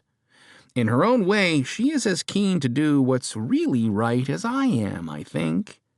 Farah entered with a dustpan of crumbs and emptied it into a bin. Did I hear you speak the name of Ivana? Me? Yes, Lily interrupted, her small hand on her lips. Nick was just saying Ivana must be so proud to have an acolyte as complete as you. Really? Farah raised her pretty brows at Nixelpick, a caustic expression on her face. Lily swept a feather duster over the books. That last part was a bit overdone, Nick, but I can recommend you add cooking us dinner or taking us to Hightower Theater amidst all that venting of hot air. Might get you a lot farther. Nixelpick gasped and clutched his chest. You've stricken me. 2 against 1, that's rather unfair. I suppose the only thing left for me is to return home where I can recover in the peace and quiet of my own space. I will need a guard at my door to keep all my admirers at bay, but I imagine Jancy will do the job, since she's my truest friend. Both of them stopped and looked at him. Nixelpick chuckled, but to no effect. If anything, the gnomestresses looked even sterner. It's getting cold in here. Can we turn up the heat a bit? Lily held out the trash bin while Farah dumped more crumbs and swept up dirt inside. No need for that, Lily said. Besides, we're leaving soon, Farah added. You said that this morning. It is now late afternoon. Are you on orc time? If we had a little help, you'd already be home. That's why Jowl has a staff, dears, he sighed, trying not to sound too impatient. To clean up after derelicts like us. Lily set her cold eyes on him. There's only one derelict here. She pointed at him, her finger stout enough to poke him in the eye if need be. Nixelpick swallowed. Farah giggled. Derelict or not, he said, it's beyond me why you're cleaning up and doing the staff's job for them. Unless this is part of our remuneration. In that case, carry on. I'll just read until you're done. The cleric moved to a small table where she might capture more of the offensive dirt. She glanced back at him, her red curls snapping, dancing like copper-red springs. We're not doing this to pay for the rooms. Good Termund and his fellows will be back one day, and we don't want Jowl complaining to them about the room being left such a mess. That would be disrespectful. We were here nearly a month. Farah corralled a fine pile of cork pieces, candy wrappers, and tumbling webs of dust. Ivana says that a tidy home is a tidy mind, and we should always leave a place as we found it. Nixelpick scowled. They were too much alike, these two. Alike in that they seemed to get immense pleasure out of grinding his gears. Farah was the softer one, but not by much, pummeling him with her pretty godliness from one side while Lily tore at him with practical stubbornness on the other. And that was something he'd not seen in Lily before. They'd spent most of the past year carousing around, consumed with wine and fun and friends, never worried about what tomorrow may bring. It wasn't that he disliked this new Lily. She was just different. Still, a light cleaning should be more than sufficient. We've all got things to do. Lily turned on him. If you aren't going to help, at least shut up. Nixelpick rose for a return volley, but saw both their expressions and fastened his lips. The bustling and straightening continued a few more minutes until, at last, Lily held up his bedpan. You want me to bring this? Didn't you give it a name? Lord Pissing Pot or something? Har, har. No, if I need to go from now on, I'm just going to do it right where I stand, especially if either of you two are nearby. The doorknob turned with a click, and the door pushed slowly inward to reveal his sister. Nixabella wore a sad smile. May I have a word with my brother? I'll be leaving soon, and When she couldn't find the words, Lily and Farah both nodded and made directly for the door. Of course, dear, Farah said, giving Nixabella a brief hug as she passed. Lily did the same, saying, We're going to miss you, Nika. Please be safe. Thank you. I will. For the first time in the light of his new sobriety, Nixelpick was alone with his sister. It was only slightly uncomfortable, primarily because it was clear she had changed so much since the last time they'd been together.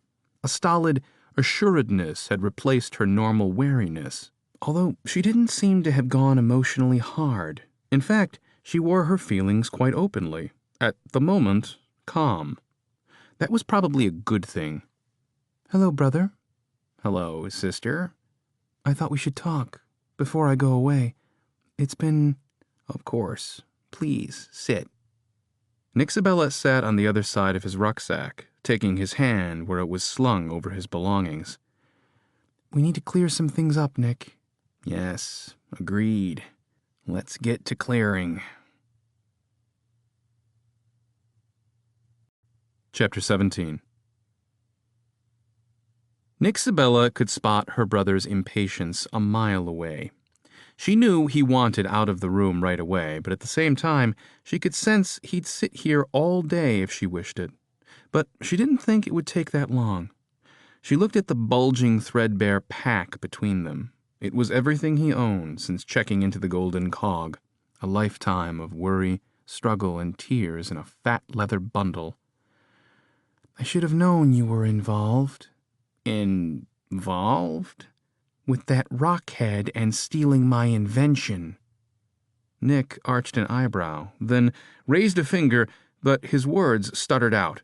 For the record, sister, I had no idea that Rockhead would resort to thievery. He paused. Well, in hindsight, though, I suppose I was rather leading him on a bit, so I can see where he might have, lost patience with me. He frowned. I guess I'm lucky he didn't smash me to nixel pulp. You're lucky I don't smash you to nixel pulp. Well, in all fairness, I did come back to see about your release. Jancy and John Took set me free. He grinned wide. I caused the commotion which put things in motion. Aw, Nika, hell's sister, at least give me some credit. I defeated the first wizard and burned all my hair off. For you. Nixabella's eyes narrowed, and her long ears lifted. Playing around with Ultra-Worlders, brother? Leading them on? Seriously?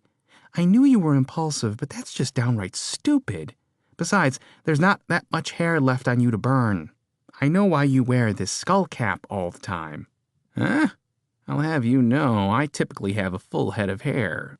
It's just the scar. Nixabella sobered at the mention of her brother's wound, a scar across his scalp he would always bear as a reminder. He was fortunate to have flesh up there, much less hair. It was the bugs, Nika.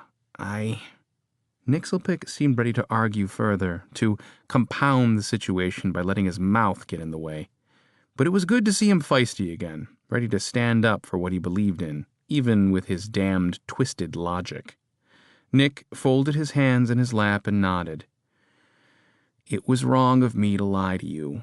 I should have come to you as soon as... But someone must have told him about the bugs because that's what he offered right away, saying he could get as many as needed. He seemed confident, and I saw an opportunity to explore blood magic. All he wanted was information about your device. She could see it pained him. I should have seen all this coming. It's okay, Nick, she said, squeezing his hand. Really. Thank you. They sat quietly for the span of a few breaths, but then he looked over at her. So, what of this new fellow of yours, this Termund? She tried not to look overly excited. Termund, yes. She found herself smiling just saying his name. what do you think of him?"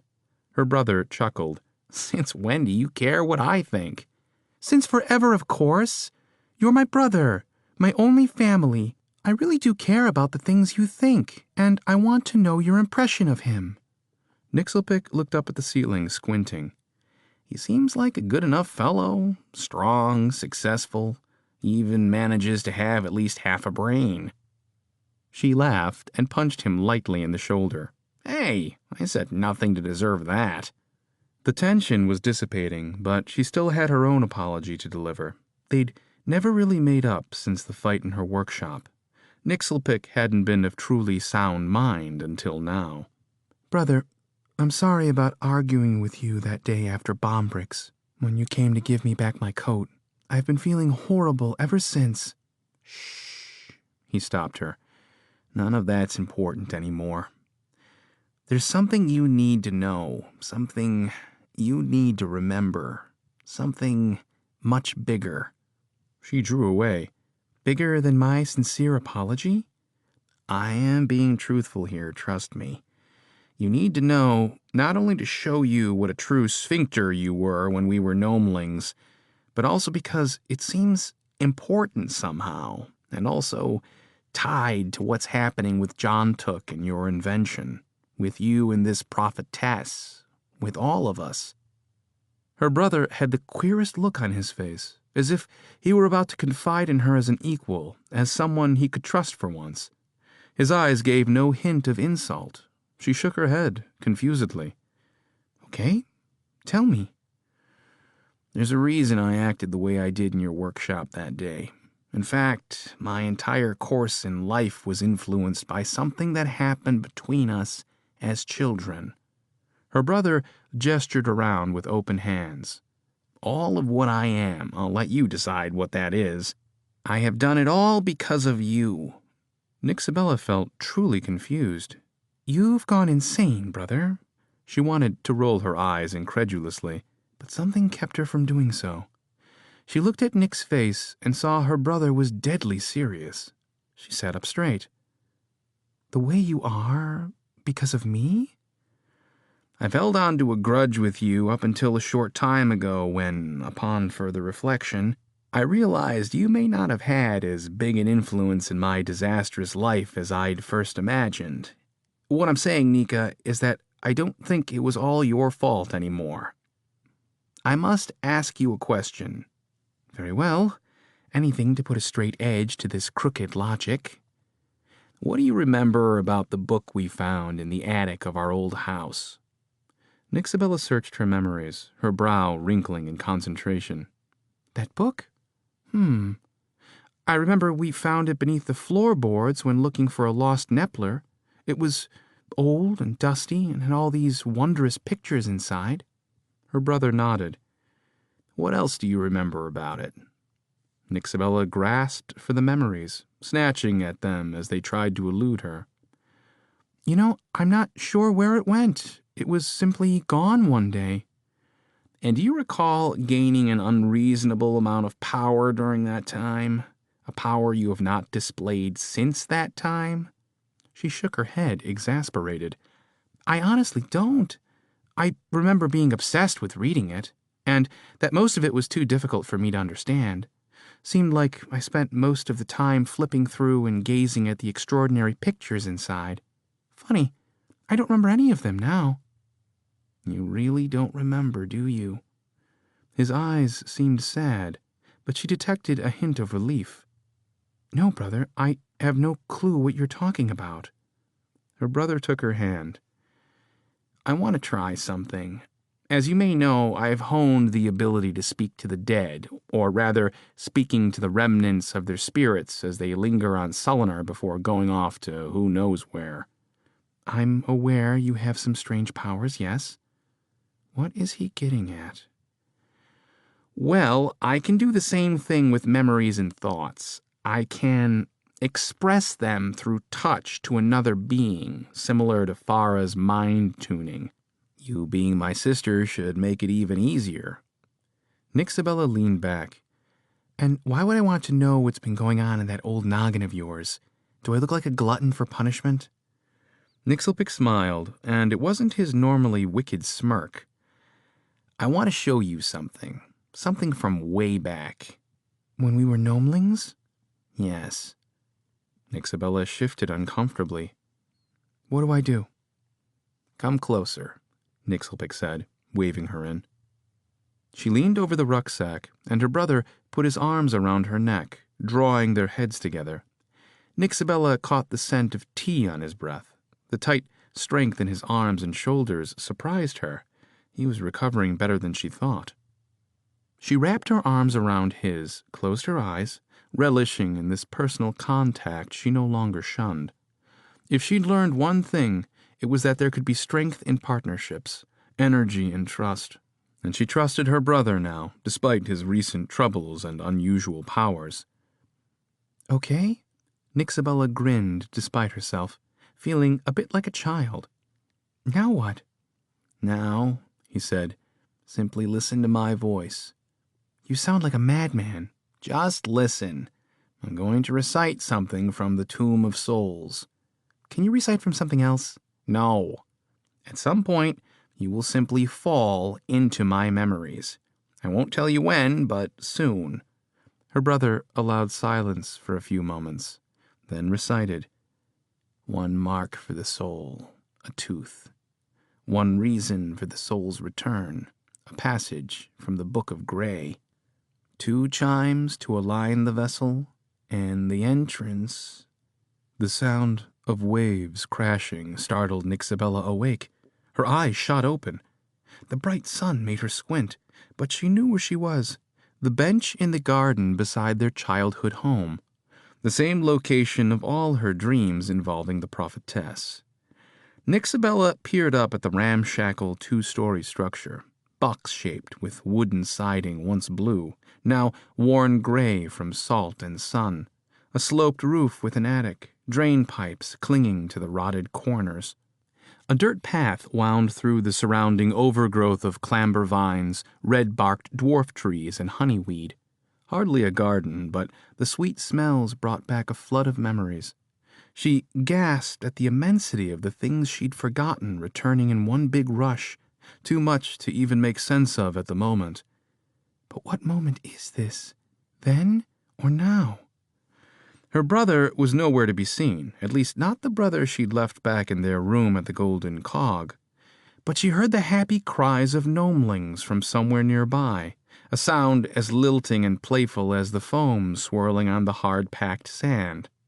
It was a hot summer day, a high-tower heater, Auntie Gemma would have said. Auntie Gemma.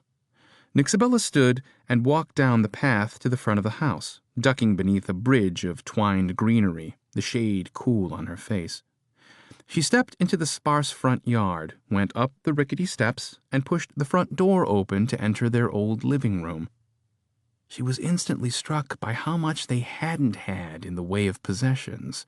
An old, plain, threadbare carpet in the center of the room partially covered their chipped and faded plank floors, while a wood-burning stove sat on a square of bricks in the far corner.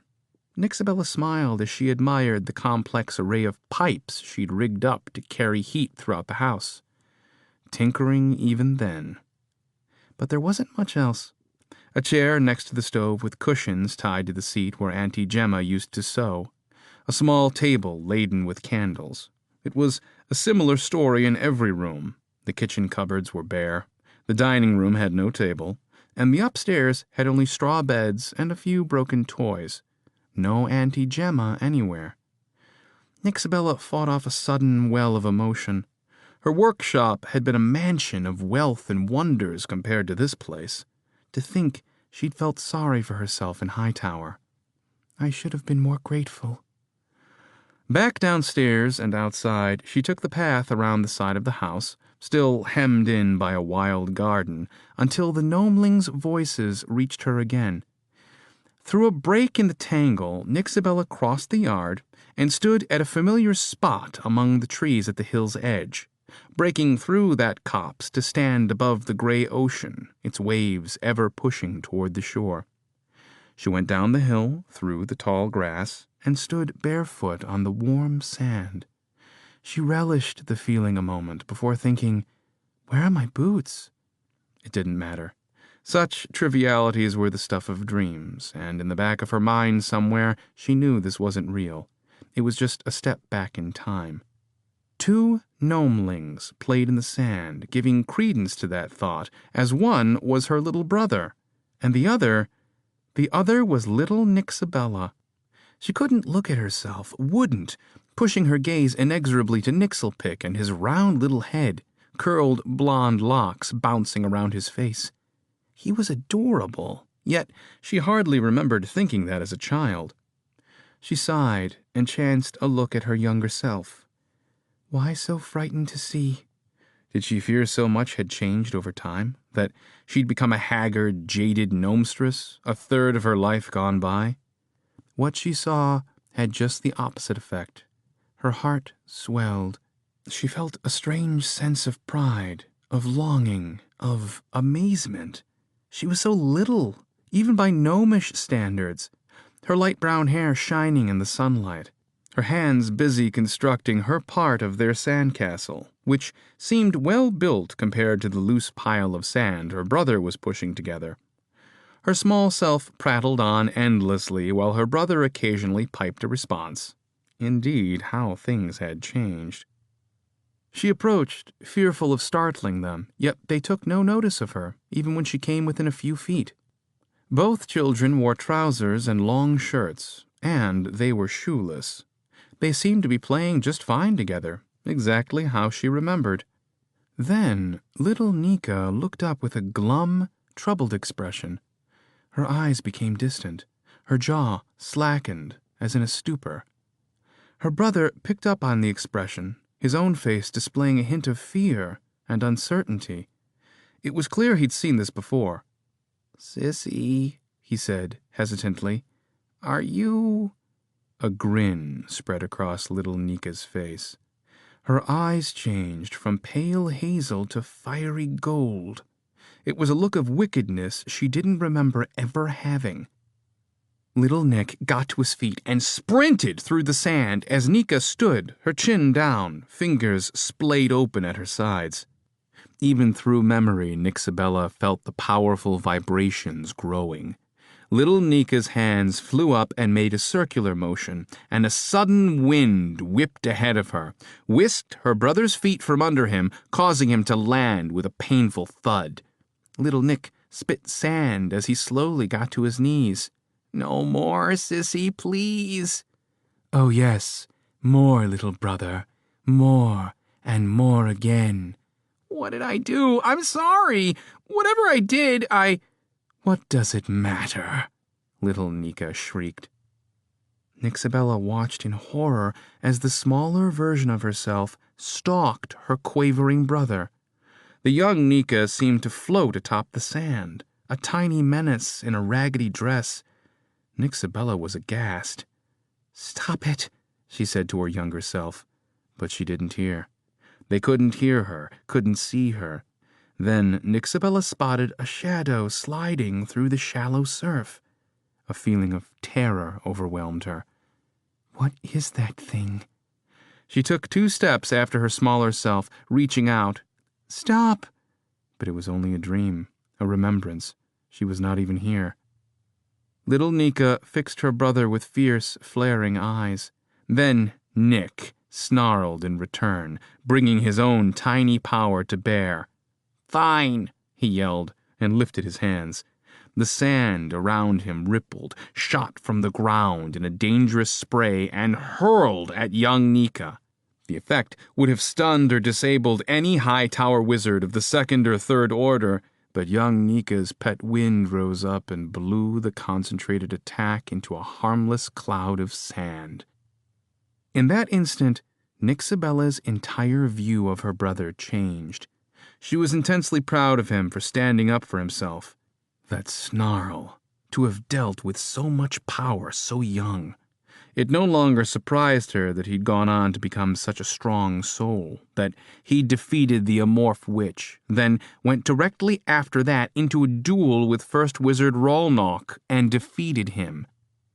There was a monster inside Nixelpick, and she'd helped to create it. She? Just as Nixabella believed her brother's living vision to be true, that she'd somehow stalked and tormented him as a child. How often? She, too, was positive that some alien force had possessed her, guided her actions. Little Nika's mannerisms, even her voice, were not her own. It was a relief at first, then a horrible revelation. She felt sick. A tickle of suspicion picked at the edges of her mind, pulling threads into frayed ends. Then her brother's muffled scream tore through her reverie. Nixabella scanned the beach, saw the fight had taken the siblings to the ocean's edge. Dark waves deposited clinging tendrils of seaweed and kelp around little Nick's skinny legs, drawing him into the depths. He fell face down.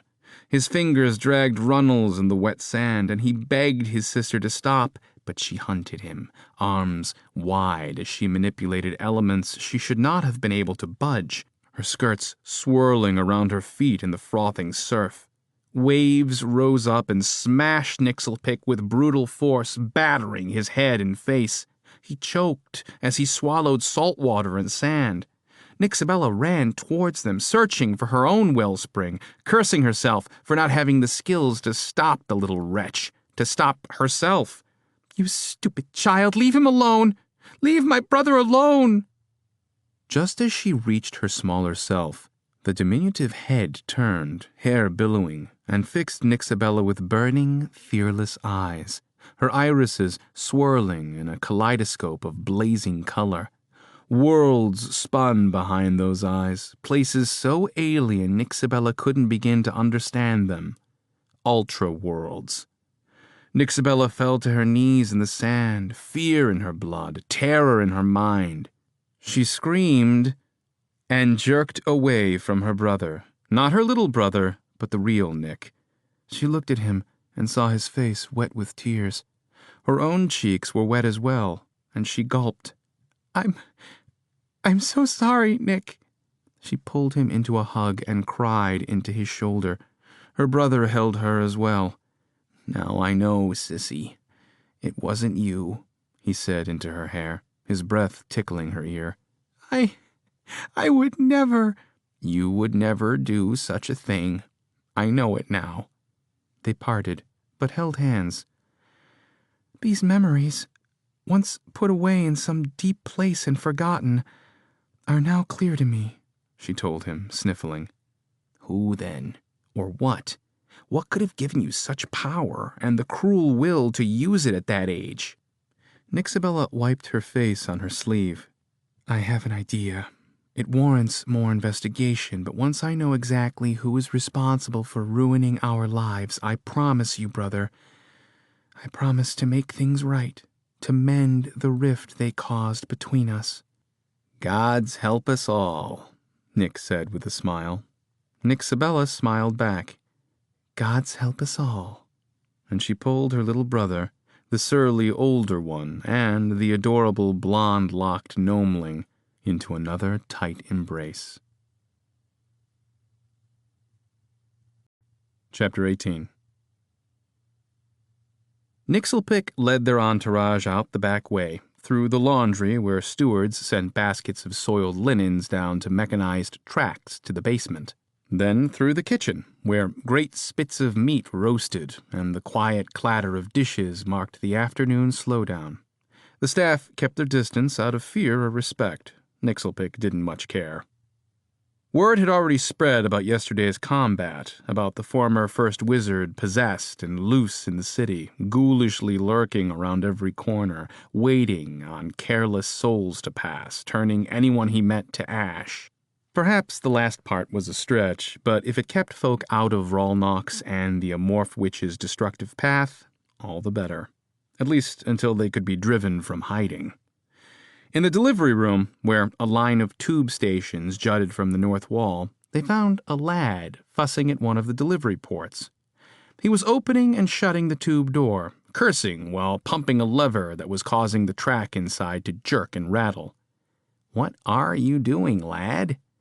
The gnome had been so intent on his work that he'd not even seen them approach, and he spun around, slamming against the table. "Well, hello, sir. ladies. I'm trying to deliver a tray of niblets to room 72, but the delivery mechanism seems jammed. I told Jowl about this, but he hasn't seen to its repair yet. Wouldn't it be easier to just take it up by hand? Well, that would defeat the idea of using the track, sir, begging your pardon. Normally, yes, but since the track is broken... Nixelpick shook his head. Well, never mind, carry on. And they left the delivery room, went down a long hallway, and exited the hotel through the back door. A handful of cooks and stewards stood outside, playing neplers or talking softly amongst themselves. Several looked up. One fellow sat splayed on a pile of barrels, hands resting on his messy apron, shoulders slumped. He reached up and removed a short, curved pipe from his crooked mouth, at the same time exhaling a plume of dark smoke. Probably a cook or dish shiner. "You that wizard?" he said. Nixelpick could have walked past without a word, but the fellow's tone made him stop. What wizard would that be? "The one gave Rollnock some knocks." "I defeated him, fair and square. You have a complaint?" The cook shrugged. "No complaints here, mate. More inclined to give you my thanks. My pa was run out of business by that stripped gear of a wizard, and that's why I'm left here cooking for Jowl and not running the family business. I was the one sent up all those meals fit for kings." "So, all those pastries aren't usual fare around here, eh?" "Sure they are, mate." Nixelpick nodded his thanks and continued on.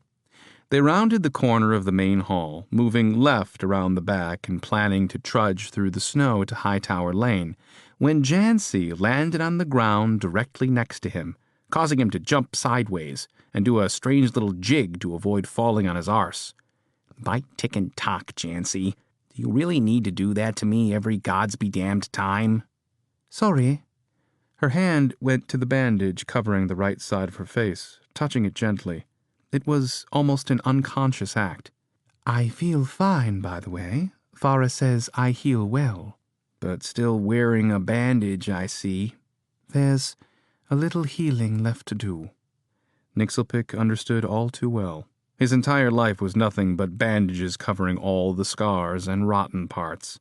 Only pull one up to reveal the pockmarks and stench.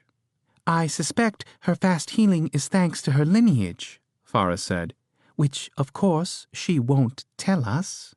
Lily took Jancy's hands in her own. It's good to see you hopping about, you sneaky thing. Jancy shot her a half smile and gave Nixelpick a head motion toward the front of the building. No need to walk. We have ponies around front. We? Yes, myself and your guards. My guards? We have guards? Lily clapped her hands lightly. How important are we, eh, Nick? Dale and Elray insisted, Jancy said. I see. Nixelpick sniffed and rubbed his nose. While he wasn't happy about gnomes following him about and getting under his robes, he could certainly use the protection. And a pony ride home was certainly more favorable than walking. Are they annoying? Who? Jancy looked at him and blinked. The guards. She snickered. They're gnomes. The group nodded collectively. Then they followed Jancy around front to find 2 precisors wearing light armor etched with sigils, and 3 wizards wearing the robes of the Guild of High Magic, a shade of blue darker than what Hightower clerics wore, with patches on their breast to denote rank, golden lightning bolts over an upside-down triangle shape that was supposed to signify a heart. Rollnock's old faction. 5 dolts on ponies seems a bit much, Nixelpick said aside to Lily, who merely nodded in agreement. I don't know, Nick, Farah said in low tones. Given our former First Wizard's newest ally seems appropriate enough to me. One of the wizards wore a scryer's helmet. It was a large copper tuning assembly woven into a leather harness and chin strap. The scrying stone itself pulsed with a faint bluish light where it rested inside the array's crystal casing. 2 brass antenna-like appendages bent downward to bracket the gnome's temples. A thick pair of blue-tinged goggles hung around his neck. Nixelpick grinned despite himself. "Hello," the scryer greeted them, his high-pitched voice at odds with his appearance. Nixelpick pointed at the fellow's helmet. "That's an older model. A Whiznapper 76. Where'd you get that?"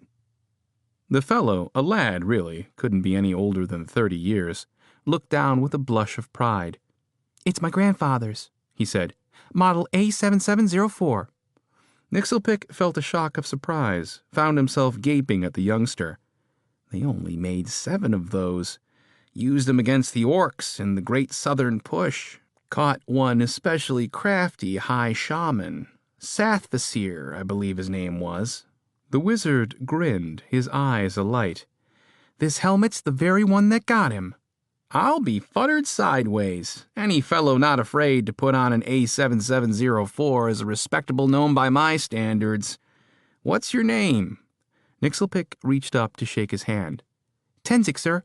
Tenzik Mindspry." "Mindspry?" Nixelpick gave a genuine laugh at the obviously tailor-made cognomen, if ever there was one. Tenzik smiled back as he shook Nixelpick's hand. Then he introduced the rest of the group. The 2 Preciser guards were twins, brother and sister, Elkian and Losiza. The 2 wizards were surprisingly academy masters, as indicated by the 4 lightning bolts etched into the front of their robes. Taz and Buvash were their names, and they were serious-looking fellows, Taz looking to be the more eccentric of the 2, with his spiky leather helm and caster's mitts. "Quite an array of spitters we have here," Nixelpick said.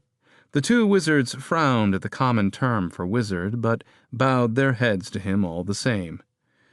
"Let's be off," one of them said.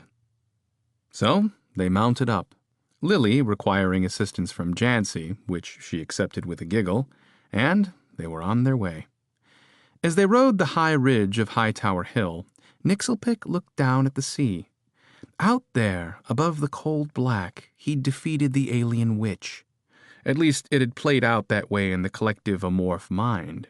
Still, the icy waters had seemed so real, so deadly, wrapping him in an icy blanket until he went numb and could barely move. And that's where he'd left them, the amorphs, trapped, writhing in the bed of agony he'd made. A little taste of what they'd been giving to the Southland farmers the past couple of months. A good helping of fear and terror. The subjugation of the entire amorph hive mind by one gnome. Me. Nixelpick turned in his saddle and looked back at the Golden Cog Inn, taking in the quaint front with its steep, snow-dusted roof and large square windows that shed such brilliant light into the great room and the tavern section. He looked up at the long row of guest rooms facing the sea. He wished he'd spent more time appreciating the view. 300 years or more of haughty drifters, emissaries from all corners of Sullinar, and heavy drinkers had been through the Golden Cog's doors. And I didn't get to enjoy a single futtering ale. One day I'll be back, and I'll drink every futtering patron under the damned tables. Navigating the streets of Hightower became a surreal experience. He'd not been out since the duel, and many of the gnomes in the streets looked at him, some tipping their caps or nodding in some bizarre modicum of respect. He even received a few encouraging shouts. There was not a single glare. No gnomestresses edging young ones beneath their skirts. He suddenly became aware of his own raggedy robe and wondered if he shouldn't find something a little more becoming. Already thinking like a fancy arse. He shook his head. No. What ultimately mattered was the gnome beneath the robes, the ironclad will, the willingness to take chances others wouldn't even consider. Sure, easy to do when he was unhindered by rank or rule, just some outcast lobbing caution to the wind whenever a gust blew by. But now he felt a new responsibility bearing down on him. As unpracticed as he was, his passion for the craft remained unmatched as far as he was concerned. And hadn't he proven it now? His hard work and his victories only cemented his place among the defenders of Hightower's elite. His accomplishments had made him a leader, something he knew almost nothing about. In either case, wouldn't hurt to replace this old robe, comfy as it is. I'll start with something fresh. Or maybe something that was put away a long time ago, perhaps. As they came to the end of Hightower Lane, they approached the circular-shaped eye. Nixelpick rode ahead, calling over his shoulder, "Jancy, a word." In a matter of seconds, the girl was trotting alongside him, looking comfortable, if not a little silly, sitting on the small pony, her bony legs bunched up where she crouched in the saddle. "What?" He started to speak, but the words he'd planned to say stuck in his throat. He turned his face away, glared at the mansions that went by as his eyes misted up. "You okay?" Chansey leaned forward in the saddle, trying to meet his gaze. "Nick? Damn it. Quit muddling around before you become a boo-hooing, snot-faced bairn. Just wanted to say, you've served me admirably, and I never had such a reliable retainer and friend." "That's nice of you to say. I don't think you've ever said anything that nice to me. Please, go on." "Go on. Yes, right. What I'm trying to say is, while I appreciate your service, I'm now relieving you of your duties. You are free to go with no further obligation to me." Jancy nodded a little as she sucked at her teeth, then looked at him. "You can't relieve me, Nick. Sorry." "What? What are you talking about?" "Well, you've only paid me a quarter of what you owe me, so—" She gave a small shrug as if to say, "You're stuck with me till we settle up, boyo." Nixelpick blustered. "Yeah, of course, I will pay you in full, yes, and an additional 3 gold on top of it." 3 extra? You must be feeling especially appreciative, or perhaps guilty?" His head whipped around. Keeping his voice down so the others wouldn't hear, he said, "Why would I feel guilty?" "Oh, I don't know. You're pretty hard to keep out of trouble, and I got hurt trying to protect you. Don't worry, this only shows you like me, Nick. It feels good. I like you, too." "That's Well, I like you, of course, Nancy, but you're well paid for what you do. Professional rates." "Of course, sir. Very good, sir. Paid extremely well for my services, sir." "Oh, no need to be smart about it," he said. "Professional, too. I've learned from the best, sir." "Jancy, I'm trying to—" She tried to stifle her laughter, and he scowled and kicked his pony forward. Jancy kept pace. He turned to her and wilted her smirk with his glare, as she did her best to wipe away her smile. Nick sighed. "I want to know how you're really doing." She touched the side of her face. "I feel fine. Not sure how it's going to look." "Well, there's nothing to worry about. Farah is the best." "I know. She told me I could have taken the bandage off an hour after healing, but I suppose I'm being vain.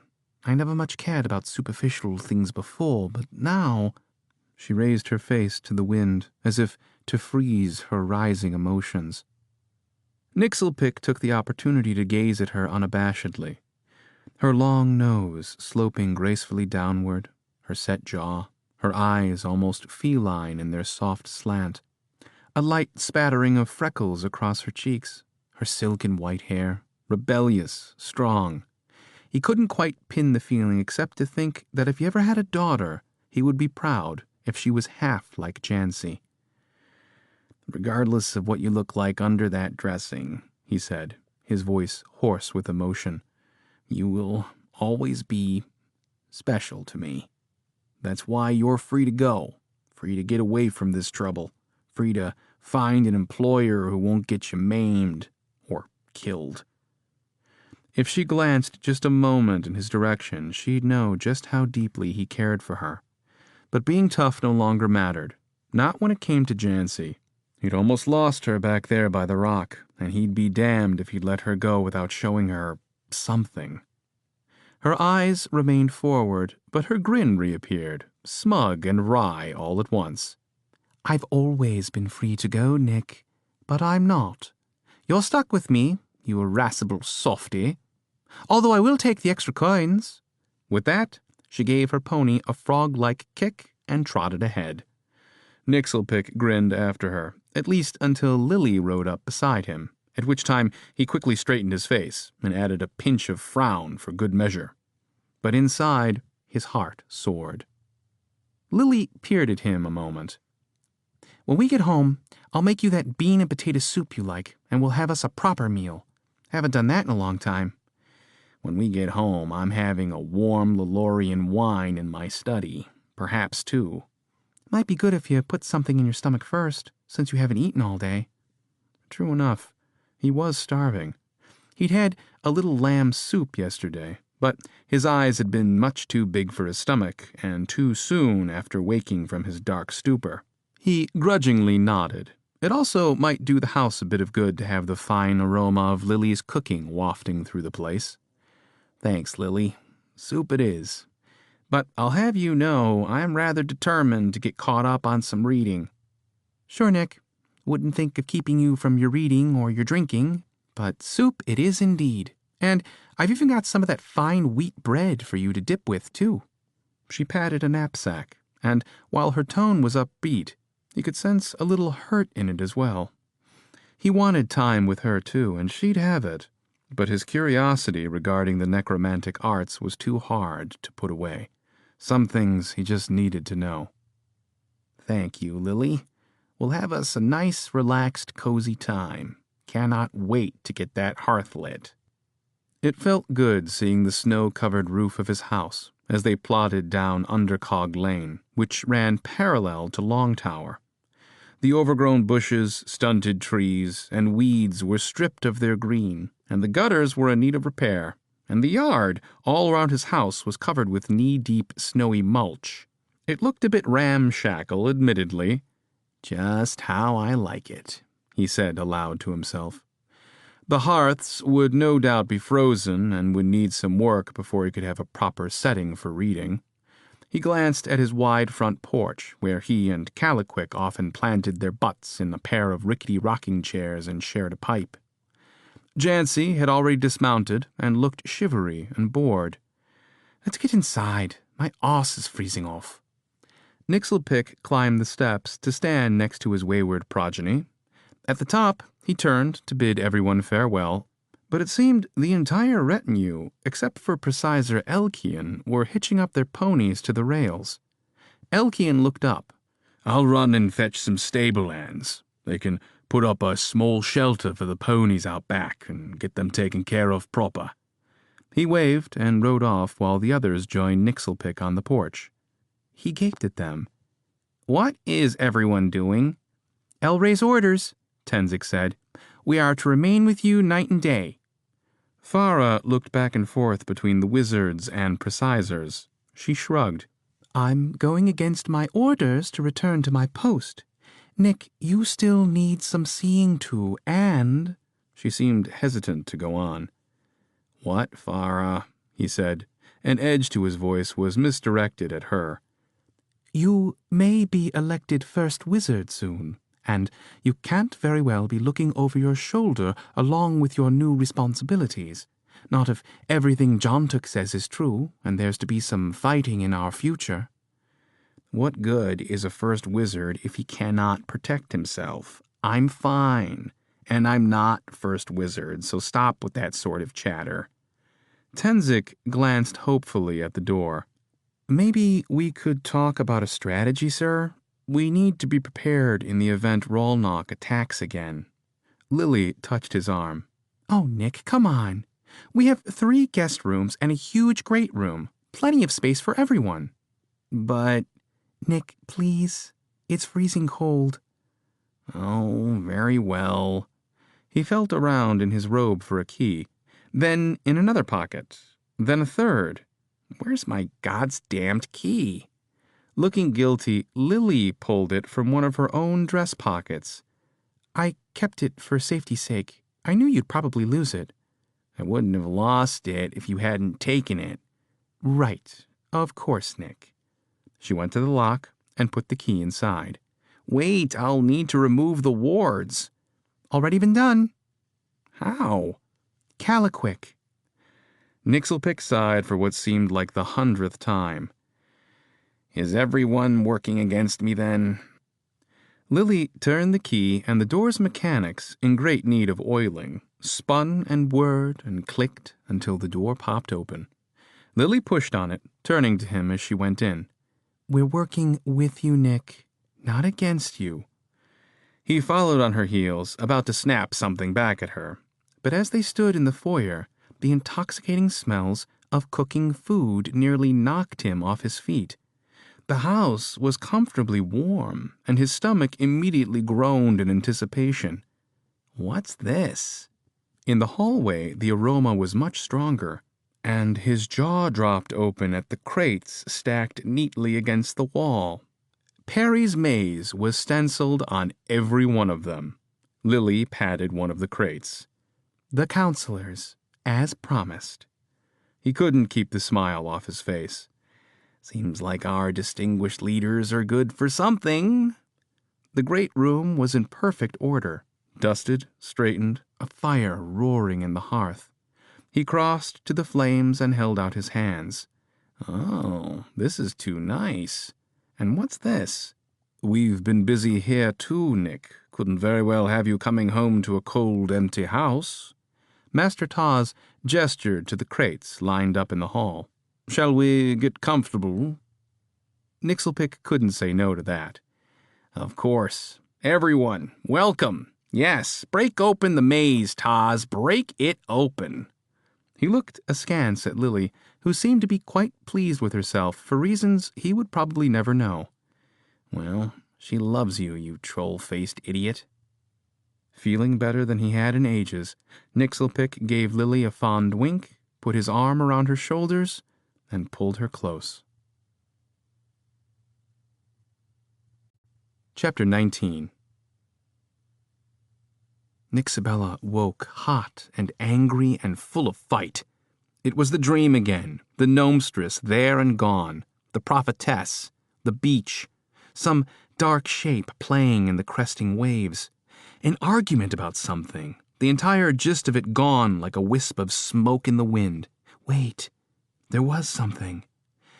At the end of the dream, she'd clung to the gnomestress's gown, wrestling with her in the sand, neither winning nor losing, but simply trying to drag the memory with her into wakefulness. But the prophetess was too strong, breaking Nixabella's grip and pushing her down in the sand, and she slapped me. What was that, dear? That was Termund somewhere in the room, probably at his grand desk or at the table reading through legal parchments. Squeezing her eyes shut, Nixabella tried to dive back in, tried to go back to the beach with the prophetess standing over her. Oh, she would give that nasty gnomestress a cuff or two if she could only get back. But there was too much noise here in the real world. Papers shuffled, a teacup met its saucer with a light clink, and soft music played. The sounds of the waking world. Altogether frustrating, but she finally let go of the dream and opened her eyes. I'm getting closer. Next time I'll have you. There were more pleasant things to think about anyway. She'd fallen asleep next to Termund last night in his room, in his bed, alone, together. Still, a first for her, spending an entire evening with a fellow, falling asleep in his arms, the winter chill kept at bay by a warmly blowing vent, and their own heat beneath the quilt. Nixabella rolled over and sat with her back against the headboard, pulling her knees up and wrapping her arms around them. She watched Termund stride across the room, shirtless, his muscular frame setting off a warm tickle in her belly. He leaped onto the bed, plopping beside her like a rock, elbow thrown out and his head resting on his fist like a god. Sleep well? On impulse, she reached out and touched his arm. Yes, thank you. The dream again? I figured. You were growling in your sleep. We had a fight. You and the prophetess?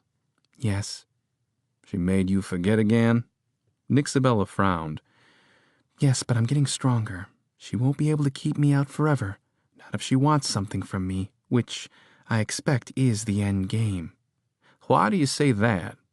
Everyone wants things. Not all the time. Sometimes gnomes find gnomestresses especially attractive or fascinating just because. I'm assuming the opposite is also true. Nixabella couldn't hide her grin, which might have had a lascivious edge. Maybe, and maybe these books will help. Help me with the prophetess, I mean. Nixabella indicated the huge stack of them on her nightstand, books on magic to help strengthen her wellspring, develop her natural elementalist abilities, each one bound beautifully and especially protected for a long journey. She'd had talents as a child, prophetess or not, and it couldn't possibly hurt to learn more, especially if the trip south proved to be boring. Termund piled up the pillows on his side of the bed against the headboard and climbed to her. At the top, he leaned over and delivered a barrage of loving pecks to her forehead and cheeks, eventually finding his way to her mouth, where he dropped a lingering kiss on her waiting lips. They held one another in the soft comfort of the morning, a vertical wink of light filtering through the closed shutter. Termund broke the silence. "You know, this will be the last time you'll be in a proper bed for the next several weeks." I've been thinking about that, but I think I'll manage as long as we're together. Will we have suitable accommodations? Termund laughed. "A deluxe double sleeper spread on the ground or wherever we can find a level spot. At least we will be warm." That's all I need. Termund drew away, and she was almost angry at him for it. "We best get started," he said. "There's a lot to do before we depart this afternoon, and you still have some packing to do. Remember, we're traveling light." Nixabella glanced at the wall clock, in and of itself a curious invention. A simple rail across the top edge of the north wall, each hour decorated with silver or gold numbering and sky-themed art, and a marker that inched its way westward through the day. At the moment, the marker was at the far end of the room. But it's barely past dawn. He patted her bare leg. "That's the best time to get started. Up, then. By the time you're done washing, I'll have your breakfast ready. Today marks the beginning of our life together, Nika, and I couldn't be happier." Nixabella smiled at his handsome face. Me too. The caravan assembled with furious efficiency. Uncle Britt's team of 45 Thrasperville gnomes and gnomestresses packed 20 ponies and 4 large wagons full of crates, packs, and satchels, regular supplies as well as cargo from Hightower to be taken back home. The gnome patriarch stood in front of the golden cog and directed the cacophony of movement and sound, ponies snorting, tempers flaring, and patrons complaining, by adding his own voluminous shouts and wild gesticulations as he walked up and down the line. He waved those attempting to get inside the inn to a temporary route, which led directly to the side of the porch, where his gnomes had cleared the snow and placed a makeshift set of steps. Regardless, Uncle Britt got plenty of grief from folks trying to get inside who preferred coming up the front walk. "Quit fussing about it," Britt growled. "It leads to the same place and a shorter path to your ale. You should be thanking me." "No, I'm not carrying you up the steps, sir." From where she stood on the front porch of the cog, Nixabella shivered beneath her thick coat. Not so much from the cold as from the prospect of adventure. Her eyes wandered up and down the line of wagons and ponies, her stomach turning with anticipation. She'd never been outside of the city before, and their destination would take them across the entire continent. South was all she knew. A grand departure from anything resembling her previous life. She was absolutely giddy. The 4 Thrasperville wagons were curious, to say the least. More metal than wood. Nixabella could tell by the chassis design that there was more to them than the simple transporting of supplies. She looked forward to digging into them the first chance she got. A figure slid into her peripheral view on the left and sidled up to her. She didn't have to look to know it was Jancy. "Good morning, Nika. Are you ready?" "Ready as I'll ever be, I imagine. You've never been on the road before, have you?" "I've never been outside of Hightower. Never slept on the ground. Well, not outside, at least." And I couldn't tell you the first thing about making a camp. Any advice for a first-time traveler? Grab sleep wherever you can. Pay attention to your surroundings, and keep Termund close. I can't speak for the first two, but I will certainly attend to the third. Nixabella leaned against her friend and accepted Jancy's long arm around her. I'm going to miss you, Jancy. The woman looked down at her and smiled. And I you. What will you do? Plenty of things to worry about here, Rollnock for one. Keeping your brother on the straight and narrow path for two. A potential war for three. You're very loyal to my brother. How long have you known him? Nixabella could practically feel Jancy's smile, even though she couldn't see it. I've known your brother a quarter century or so. That's a long time. We have a history. I'll tell you about it sometime. I would love to hear it. Nixabella took the tall woman's hands and held them against her chest. I'm not going to lie, Jancy. I'm disappointed you're not coming along, but I'm glad you're staying behind with Nick. He will need your help. Jancy touched Nixabella's cheek. We'll see each other soon. Nixabella smiled and sighed and turned to gaze out over Seacog Harbor at the bustle of dock workers shouting and singing old shanties as they went about their business. She and her brother had often played amongst them as gnomelings, running between the workers as all manner of vessels bobbed in the foamy sea. Conveyance crews wheeled the cargo to and fro, stacking things according to size and shape, while winch cranes swung down to hook the crates. She used to marvel at the workers' balance atop the precarious stacks, connecting the winches and riding them up and over the piers to thump down on the ship's decks. She recalled the clankety-clank vibrations of sailless sea-plower piston vessels, steam hissing from their inner works, their engines growling. Regular sailing vessels, too, tight, fast, and practical with deep holds and squat decks. Some were fitted with metal sides and an array of weaponry. When she and Nick came across occasional dwarvish, elvish, or human vessels, those were real treats. The two of them would hide behind a barrel or crate to take in the elegant ships and their bizarre crews. A heavy feeling weighed Nixabella down, a sad certainty. She pursed her lips. Things will be much different the next time we see each other. Things are always different when you see someone again. You know what I mean. Jancy pulled her tight, and Nixabella relished in the embrace, in Jancy's strength and essence, the scent wafting off her in waves, like flowers on a pure spring breeze, but also with a touch of winter setting in. It was as close as Nixabella could get to describing it. Reluctantly, she slid from Jancy's arms and turned away from the magnificent view. She cocked her head. When are you going to remove your bandage? Jancy's hand lifted as if to touch it, but then she caught herself and stopped. I haven't thought all that much about it. You mean you haven't tried to think about it? Perhaps. Jancy shrugged and looked away at the bustle of the gnomes making preparations for the journey south. Well, I don't want to press you or anything, but I think that the longer you leave it on, the harder it will be. Jancy seemed torn between thoughts. Suddenly, she reached for the bandage, began peeling it away from her jawline, then let go. There was struggle in her eyes, a mortifying trepidation that melted Nixabella's heart. She couldn't blame her. If it were her face, she'd probably never remove it either. But it wasn't her face, and she couldn't possibly imagine what was going on inside Jancy's head. On impulse, Nixabella reached up and began pulling at the edges of the bandage, fully expecting Jancy to protest or maybe toss her off the porch. But the woman only closed her eyes and waited, so Nixabella continued, gently tearing at the sticky material made to keep the bandage in place.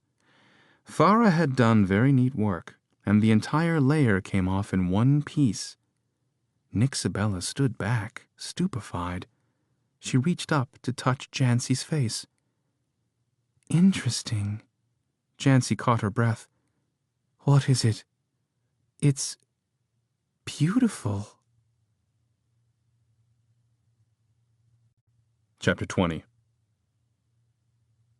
Insistent knocking drove the black dream from Nixelpick's head. He took a deep, tired breath and tried to lift his right arm. That one wouldn't budge, so he tried the other, with similar results. He sighed, rolled his head to the right, and tried to shift his entire body, but it seemed he was caught tight in the grip of some giant hand, fingers intertwined with his arms and legs and holding him with a godlike strength. What the futtering hells? The knocking came again, almost cutting through his wine-induced sleep haze. Still senseless, he twisted desperately, his entire body fighting for an inch of freedom. He opened his eyes to darkness, groaned in aggravation. What was this? What sorcery could this be? His mind panicked at the thought of his enemies having him paralyzed and defenseless. He could see the silhouette of Rolnock and the witch against the cold gray sky, warping spell magic and their devilish marriage.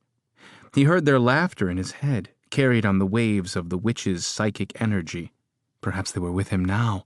He jerked, stirred his wellspring, reached out to sense who might be there with him. Faint traces of magic lingered nearby.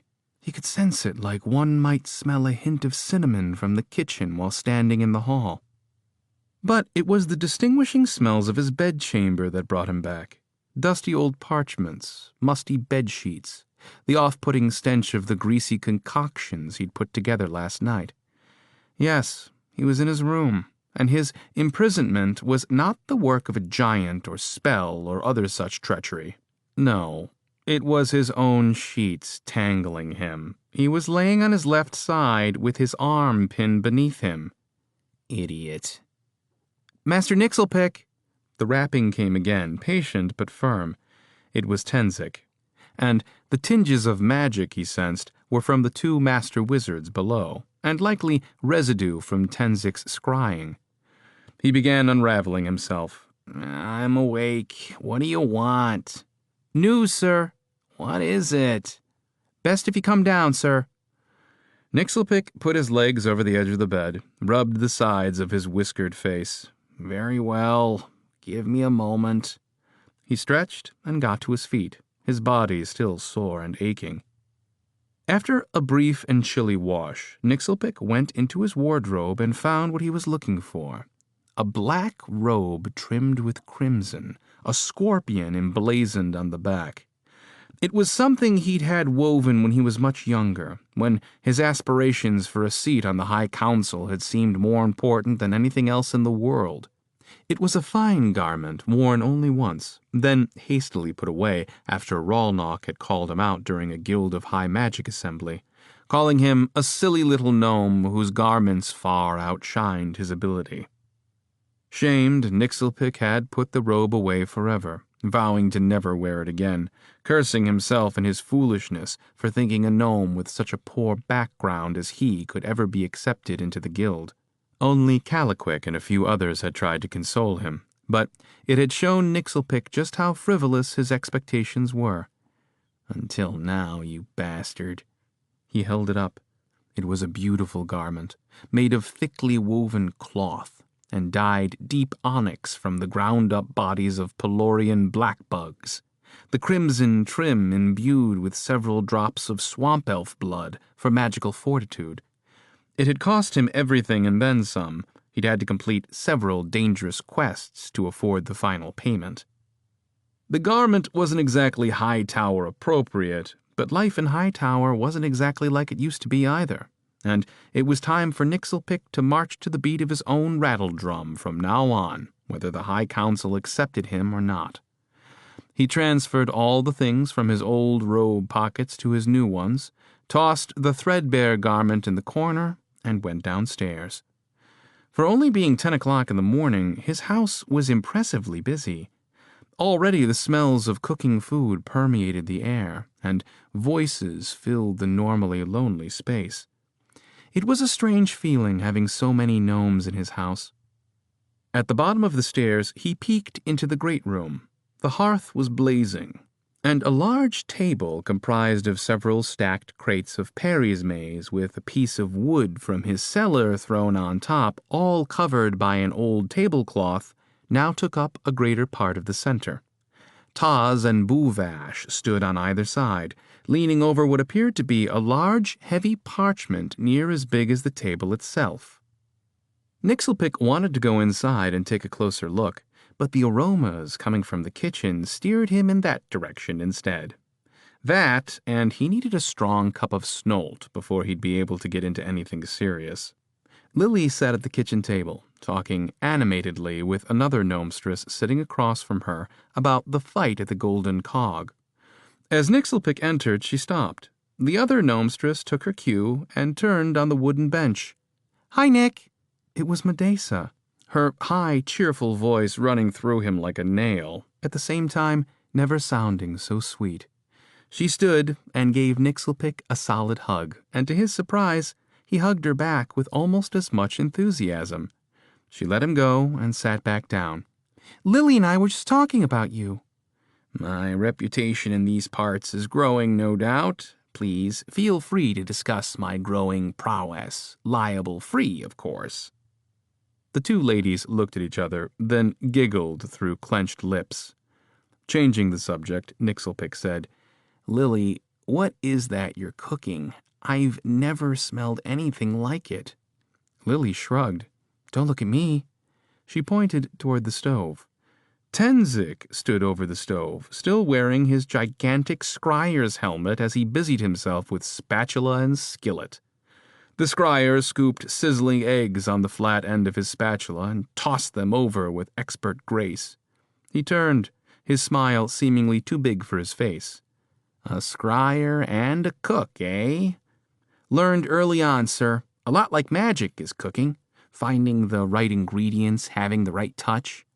"See, Nick," Lily said, "you could learn a thing or two from Tenzik. Would love for you to try some of that cooking magic out on me."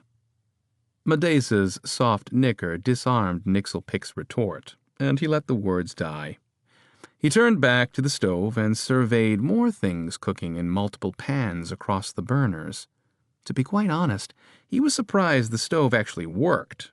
Damn thing was likely 300 years old, and Tok knew he'd never cooked on it. Still, it was a pleasant surprise, and he motioned to Tenzik. "If you're so inclined, lad, I could use a plate of whatever you're making." "I'd be honored, sir." Something small bounced off of his head.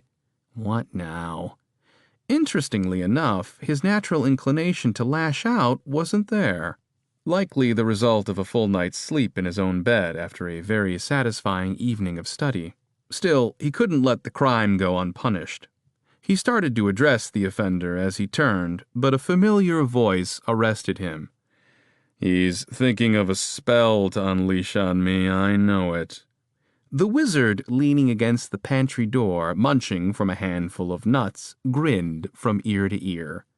"Caliquick, you irreverent arse! How good it is to see you, my friend!" Nixelpick went to him and clasped his hand.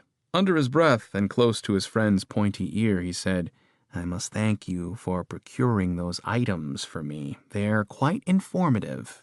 Caliquick matched his tone. "You're toying with dangerous writings, my friend." Nixelpick patted Caliquick's shoulder. "Help yourself to whatever you see." "Don't mind if I do," Caliquick said, and plopped down close to Medesa. "I meant... oh, never mind." Nixelpick chuckled as he accepted a cup of snolt from Tenzik, and since there was scant room at the kitchen table, he went into the great room, where the two master wizards were poring over the large parchment. He sidled up next to Taz, squinting down at what appeared to be a detailed map of Hightower. It looked old, and was missing some of the newer construction areas in the West End and iron industry, but was fairly accurate for the most part. The wizards were placing copper coins all around the map. "I've been told there's news." Boovash, the taller and cleaner cut of the two wizards, said, "Rolnock's been busy." "Bastard's trying to sabotage us," Taz said, sounding like he held his own personal grudge against the former first wizard. "What's that?" 2 days ago, we found 2 supply wagons burned to cinders right outside the Hopper supply. Taz added, and this morning the same thing, only this time it happened right outside the gates of Precisa Hall.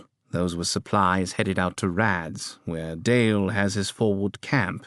All in all, not a huge loss, but something that's become quite an annoyance. Could have been anyone, Nixelpick said, then took a sip of snort. No, they found puddles of crud amidst the cinders.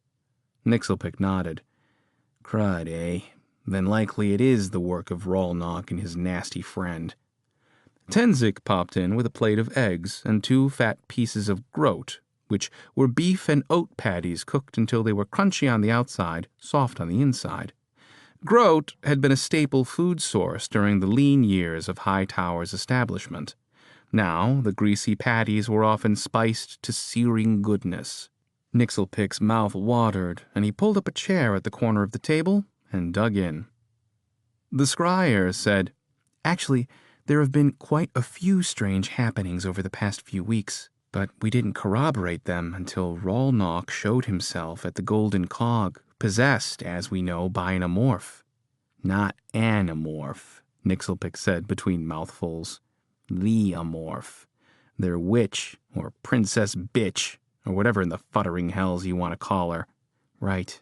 Well, we figure the possession must have occurred a week or so after the victory at Harwood Lake. Up until that time, the former First Wizard had spent most of his time sulking in his home. His rather substantial home. And trying to win back his mistress, Ada. We were concerned at one point he might try to burn her mother's home to the ground. I saw some of that during the fight at the Cog when I touched their minds. He smirked at the troubling looks coming from the 2 wizards. Don't ask, but trust me when I say the witch sought him out. Maybe she sensed his power. Maybe she somehow read my thoughts during our previous meetings and knew something about the former First Wizard, that he would be an easy target for possession. I don't know. Tenzik nodded. And judging from the state of the corpse of her former host, she was due for a new body. Oh, she got a proper trade, that's for sure. Now he's not only a danger to me, but to our very efforts to protect Hightower. Aye, Taz said. Plus, he's a complete troll-faced bastard. That's been established. Tenzik started to say something else, but was interrupted by a hammering coming from outside.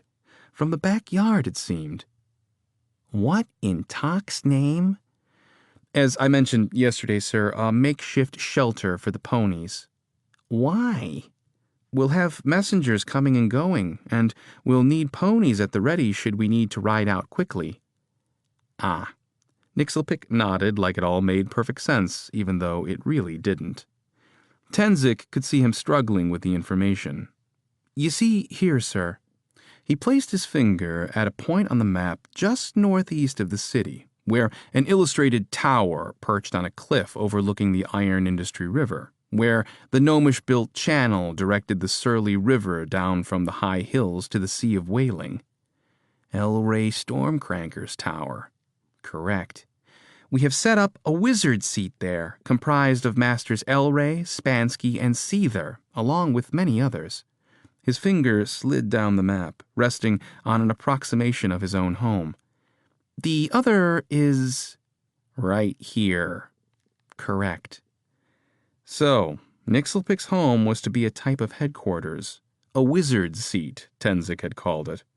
He understood, or at least was beginning to understand, the art of fighting, although it certainly seemed like everyone else was far ahead of him in that regard. Yes, we cannot have every master wizard packed into one area, not with Rolnock running loose in the city. I get it. His eyes roamed around the map, thinking of all the possible places Rolnock could be, and could it be possible that Rolnock's goal was indeed sabotage rather than Nixelpick's destruction? He had his doubts about that, for despite Rolnock's wicked cleverness, he was quite obtuse. In a duel of minds, he was sure the witch would have long ago taken control of their symbiotic relationship. So, we agree that sabotage is the motive? Aye, Taz said. Buvash sat back in his own chair, mulling the question. He was a plain-looking fellow with a shiny bald head and a long braided goatee, and an altogether serious fellow who Nixelpick had yet to see crack a smile. I would have to think so, he also agreed. You must be joking, Lily said. So focused was Nixelpick on his food and the problem at hand, he hadn't noticed Lily or the others enter. But she and Medesa and Caliquick had all pulled some chairs in from the adjoining room and had been evidently sitting and listening. Joking?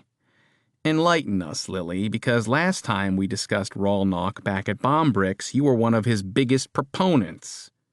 He regretted the words as soon as they'd left his mouth. Her face reddened and her eyes started getting wet, and he knew it was a troll-faced thing to say. I'm sorry, I didn't mean to sound so cross. You couldn't possibly have known the extent of his corruption. I apologize. She sniffed, but managed to continue.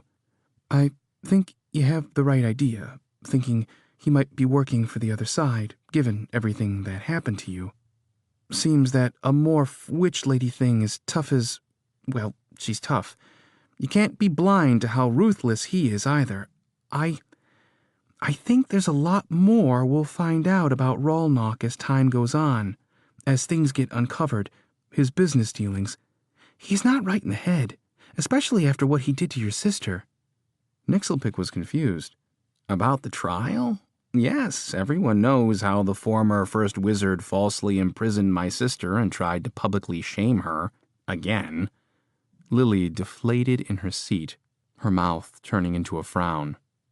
You don't know? Nika never told you? Apparently not.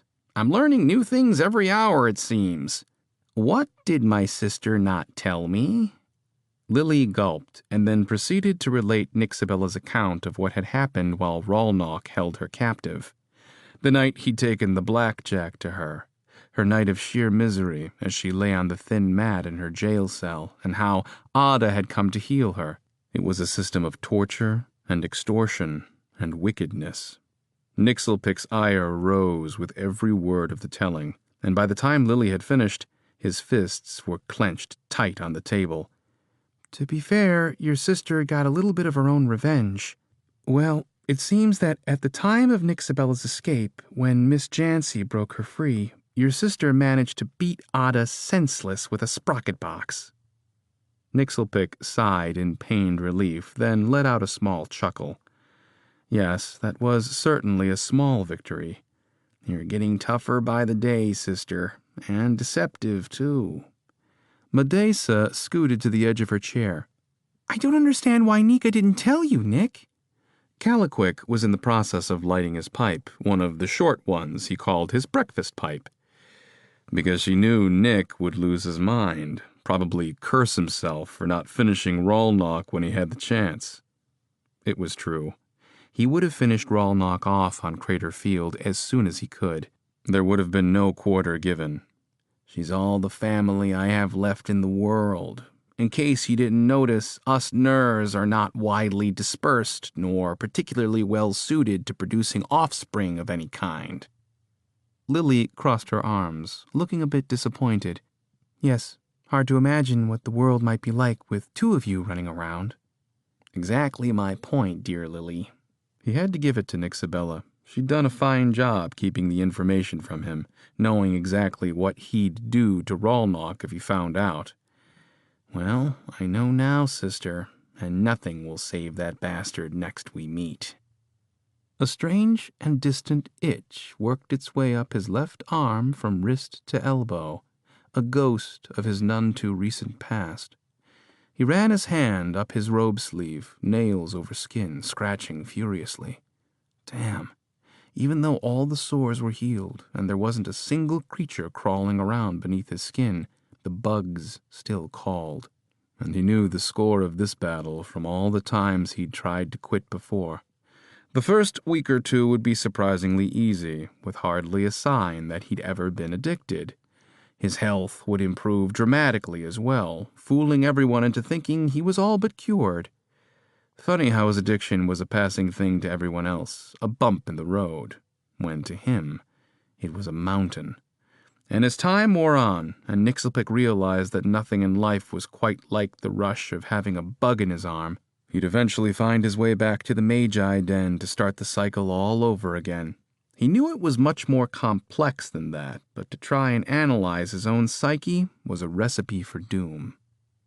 It was simple. He would always be an addict. No, not this time. This time is different. I have so many others to think about. I have a responsibility. Partly to distract himself, and partly because he thought Lily might be onto something, specifically his own train of thought, he pressed her. So, what do you think is happening? What is Rolnock's motivation for these stunts? Lily seemed surprised that her opinion might be taken seriously, and she hesitated before going on. Well, I think he's trying to draw you out, away from your protection, away from all your wizards and guards, away from the ones who love you. She wiped at her eyes. Now, from what I've heard of these amorph things, from what you said, there seems to always be a fight for control in their heads, like with Ribbon. So I'll bet that exact thing is going on inside that thick, cruel noggin of his right this second. I don't care how powerful that witch creature is. Rolnock is just about the cruelest of us gnomes, so I'll bet he's giving her a good fight. That all makes sense, but what of their higher calling? To destroy us all, to infest the entire continent of Sullinar. That's something I felt as well. I don't think that matters right now. They both want you dead. All of this other stuff, she waved her hand around at nothing. It's just a game to them. Nixelpick thought about it as he chewed, and then he addressed Tenzik. Send a message to Elray. We're going out to get the bastard. Tenzik shook his head. We have 3 Scryer patrols scouring the streets now. They are tuned to Rolnock, but as soon as they sense his presence, they are not to engage, but to report directly to the nearest wizard seat. Seems a rather reactive approach. Orders, sir. Nixelpick sighed.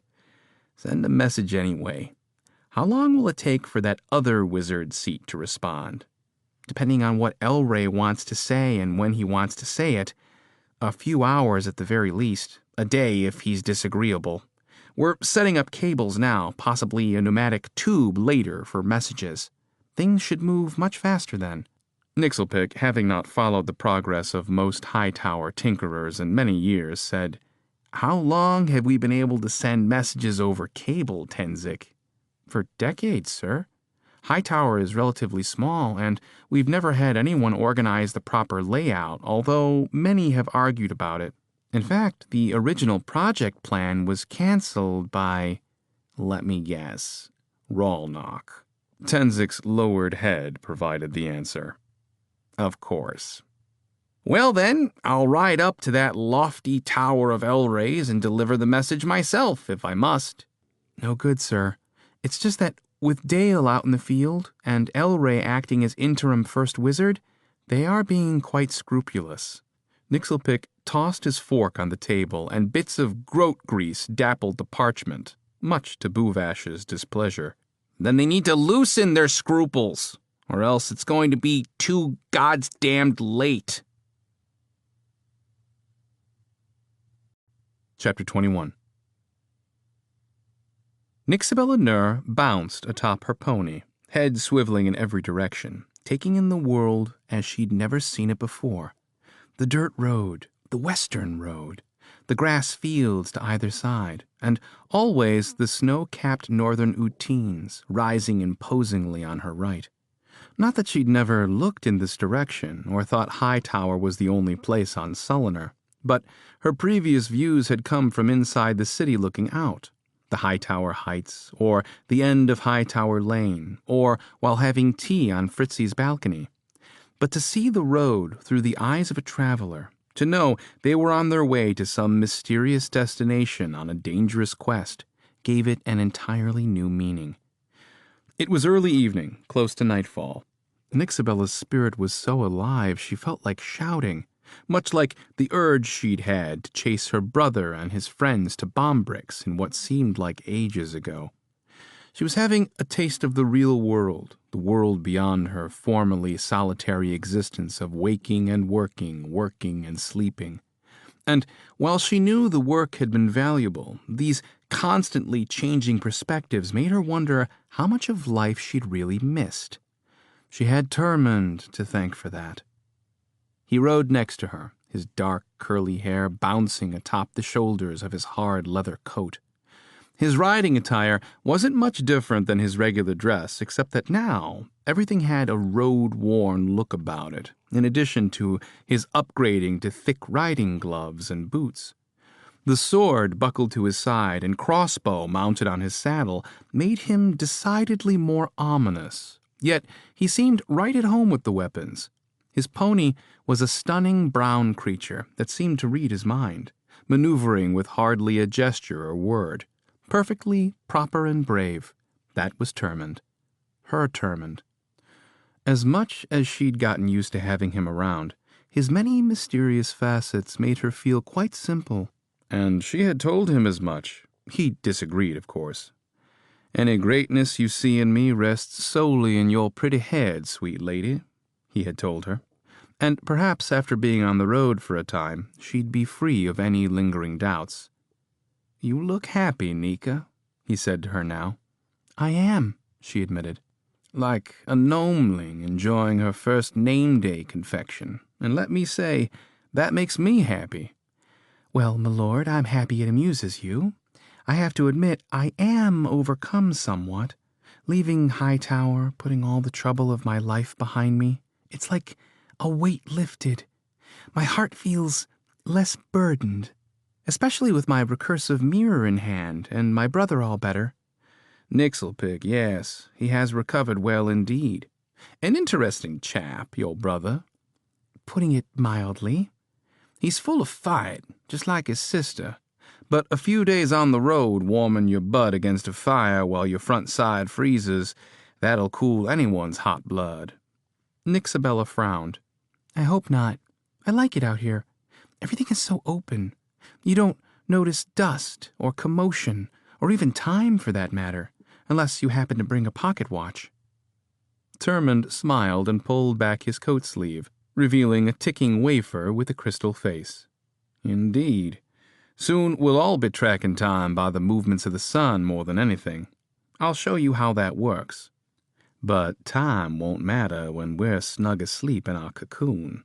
Perhaps we should try to fit a sleeper made for one. Now that might be interesting."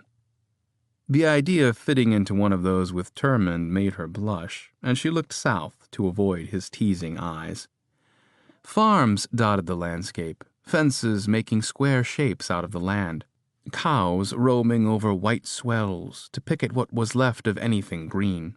The occasional homestead was often hidden into niches of trees or boldly displayed at the top's rises, all with plumes of smoke rising from chimneys, snow burners, cooking stoves, and any manner of machines that made country living a bit more tolerable. Beyond those easy homes lay the thick shadow of Swicky Forest, a dark stain on the horizon. "That's where Nick fought for his life. That's where you might have lost him." She hated the thought and quickly refocused. "I wonder what will happen to my workshop, or if anyone has tried again to pillage my tools." That thought's not much better. "They'd not find much. I had Britt and the boys round up your tools and stow them in the COG storage facility, where the delegation from Thrasperville is allotted a respectable amount of space. I can't say they understood what they were putting away, but they promised it would be stowed neatly and intact." I don't know what to say." "Say nothing. Or tell me you're happy. Whatever you please." "I am happy. Very much so, thank you." That night, they camped between a small set of hills in the northwest corner of the Uteens, just where the range bent south again.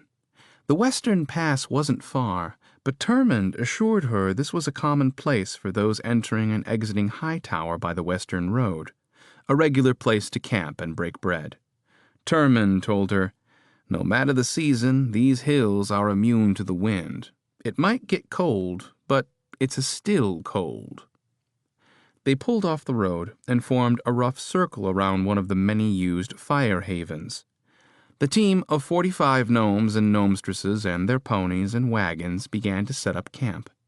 One gnome dropped a Fitzer brick into a fire hole, covered it with wood, and lit it, while others erected half shelters out of canvas and poles, the rear ends butting up against the wagons, where the side panels flipped down to reveal cooking stations and caches of supplies. As the blaze grew, a gnomestress pulled on a series of rusted levers on the ground, previously hidden beneath the snow and leaves. They flipped grudgingly, filling the air with ear-bending creaks and squeals. "What are those?" Nixabella asked, as she slid from her pony into Terman's arms. "Those control the openings for the vents beneath the ground, beneath our very feet. They will distribute the fire's heat in a 30-foot radius all around us. Inside of 2 hours, this ground will be as warm as it would be on a summer day. That's why we're clearing the snow away. Left alone, we'd be standing in 6 inches of mud before long." Clever. Are these campsites all along the western road? Only as far as the Western Pass. From there, travelers are on their own. Prior to their leaving, Jancy had sent a tailor from Midwest District to see to Nixabella's garmenting needs. And while Nixabella had offered enough coin to cover the cost, the tailor waved her off, saying the sister of the new first wizard was practically royalty, and so Nixabella had a small collection of travel outfits. Heavy stockings and woolen socks, skirts and blouses that could be worn in layers, and a pair of cloaks of tightly woven material the tailor had assured her would thwart the coldest winter draft. The tones were primarily earthen, but color blossomed in several scarves. Her favorite was a woolen red and black one that kept her neck wonderfully warm. In truth, her travel garb was the finest clothing she'd ever had, and she relished it all. In time, darkness fell, and the cold night settled on them. Watches were set, and gnomes and gnomestresses settled in. Yet Nixabella found it difficult to even think about sleeping. She sat on a small stool, with her knees pressed together, and one of the 4 books she'd borrowed from Caliquick opened in her lap, while Termund brushed down their ponies. Uncle Britt came over and set a cup of snolt on the warm ground near her feet. He was significantly less jangly than normal after losing his prestigious accoutrements in lieu of the journey. "Bored yet?" Nixabella smiled at him and looked up at the sky. "Hardly. There's all this nature to consider. I've led a fairly sheltered life." She lifted her book. "And if I get bored of that, which I doubt I will, I have plenty of studying to do." "Magic?" "Yes. Both my brother and Caliquick have been helpful in reviewing some of the things I already knew and guiding me on how to move forward. It's nice to have a bit of formal study, like dusting the cobwebs out of my brain." The rotund gnome grunted and settled his bulk on the ground next to her. He put his finger into the air to emphasize a point. "I'm not too bad with magic myself, you know. I could probably show you a thing or two. There's always a cost for magic, though. Does a number on the old noggin, it does." "You don't have much magic in Thrasperville?" "Oh, yes, dear, surely we do. Factions of magic users. Clubs, we like to call them. All governed by the Macromatic Guild, named after Thrasperville's first real wizard, Matt Simeon's Macromatic. Nothing high and mighty about it like in Hightower. Nice enough chaps, loyal and well-practiced, if a bit off-kilter." Nixabella loved the old gnome, but he had a way of being peevish about certain things. "So you think practicing magic is a foolish pursuit?" "Oh, make no mistake, magic has its place, but it's been my experience in my 110 years that the continual pressure required to learn and maintain the craft breaks down one's mental fortitude. I've seen gnomes' heads turn to jelly by it. That's why no one in the Macromatic Guild is allowed to hold public office." Nixabella certainly couldn't argue with that. Rolnock was a perfect example of a dangerous gnome becoming even more dangerous by giving him significant political influence. And then there was her brother. Thrasperville gnomestresses tend to enlist in our famed Hillfoot forces. Our gals are tough as nails, they are. Real bruisers when they set their minds to it. Nixabella frowned at that. They choose to enlist in your army? Or are they more urged to take up the soldier's trade rather than learn magic? Britt thought about it, his large head tilted in contemplation. I see where you're going with that, and you may have a point, but I assure you it has been that way for hundreds of years, and not for lack of faith in our fine gnomestresses. Thrasperville fellows are first and foremost gentle gnomes, and we are doomed to cater to the whims of our ladies. If they want to fight, they fight. If they prefer to cast, then they cast. Well, it sounds like a good place for a gnomestress to settle down. I can't wait to see your home beneath the mountain, but I can't imagine ever becoming proficient with a sword. I'd probably slice one of my own ears off. Britt snorted. You jest, but I had a great aunt we used to call Nellie No-Ears due to just that. Accidentally cut one off, then had the other. He made a snipping motion on his ear, as if cutting it with scissors. To balance it out. My other relatives sometimes teased her about wanting to look like a tiny human. Come to think of it, she did look a bit more like a human child. Nika No-Ears. That has too much of a ring to it for my liking. They both chuckled. No, magic is what I have to work with, and it is time for me to learn how to take care of myself out here in the real world, where I seem to have become involved in ultra-worldly affairs. I hope to have your support, Uncle Britt. Oh, yes, no judgment from me. It's just that I'm just encouraging you to be careful and take it slow. Nothing to rush here. And if you have any questions, do not hesitate to ask. I will. And I'll pull my own weight around here. I want you to know that. Britt smiled and patted her hand where it lay across the book, then started to rise. I'm sure you will, my dear. He worked his bulk back and forth until he could finally stand, waving Nixabella off as she tried to assist him. He gave her a fond look. Who would have guessed the gnomestress to steal my nephew's heart was half a world away? He laid his hand on her shoulder a moment, then said, Don't forget your snout, lass, and tottered off to his own tent. Chapter 22. Nixabella spent the next hour sitting cross-legged on the canvas coverlet, reading her book and lazing in the quiet energy of the camp. What had once been an organized mess was now a comfortable, albeit temporary home where gnomes and gnomestresses told jokes around the fire and sang soft songs, much better ones than those sung in Hightower. A small group on the outskirts of the camp played an interesting-looking game with sticks and twine. Termund had gone into the woods and up a hill to check on the watch. Flay and Terence leaned against one of the wagons, scooping huge spoonfuls of stew from their bowls into their mouths. Terence caught Nixabella's gaze, let go of his spoon, and waved. She returned the gesture. You need anything, Nika? Flay called. No, thank you. She took one more look around the camp, lifting her face to a passing winter breeze, and then dove back into her book. The Magical Core was a smallish book, and one she probably would have passed right over in the Hightower library, but Caliquick had assured her it held all the basic principles a practitioner needed to fortify their wellspring. Haven't seen this old thing since I first entered the academy, he'd said. Read this front to back. Put it to practice, too. Without a strong wellspring, a caster's nothing. How long did it take you to master the principles? She had asked, hoping it wouldn't take her a lifetime. Oh, I finished the book in about 3 days, if I recall, but never practiced. He'd given it back to her and sighed. Channeling my wellspring has always come easy, but not so for everyone. I should have practiced more, so that's my advice, Nika. Read it and practice.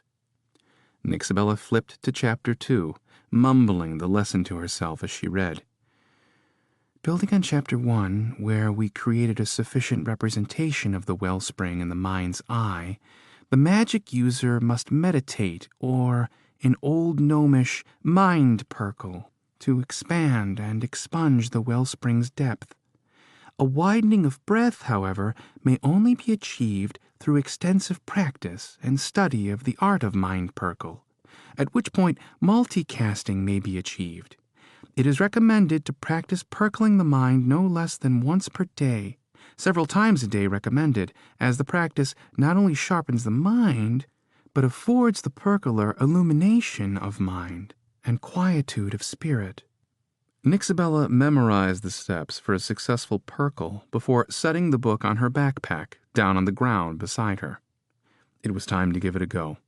This would be the first time in over 30 years she'd be using her wellspring for something more than imbuing objects.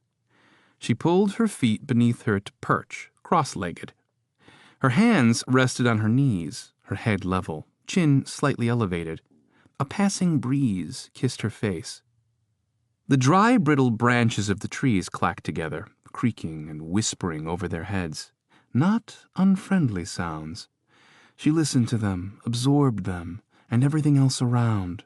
She let those thoughts pass untouched through her mind, in one ear, out the other, Auntie Gemma might say.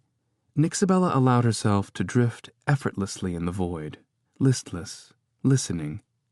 Before she realized what was happening, she stood in a small, dark alcove, a dingy, ill-used refuge where one might store very old, useless things.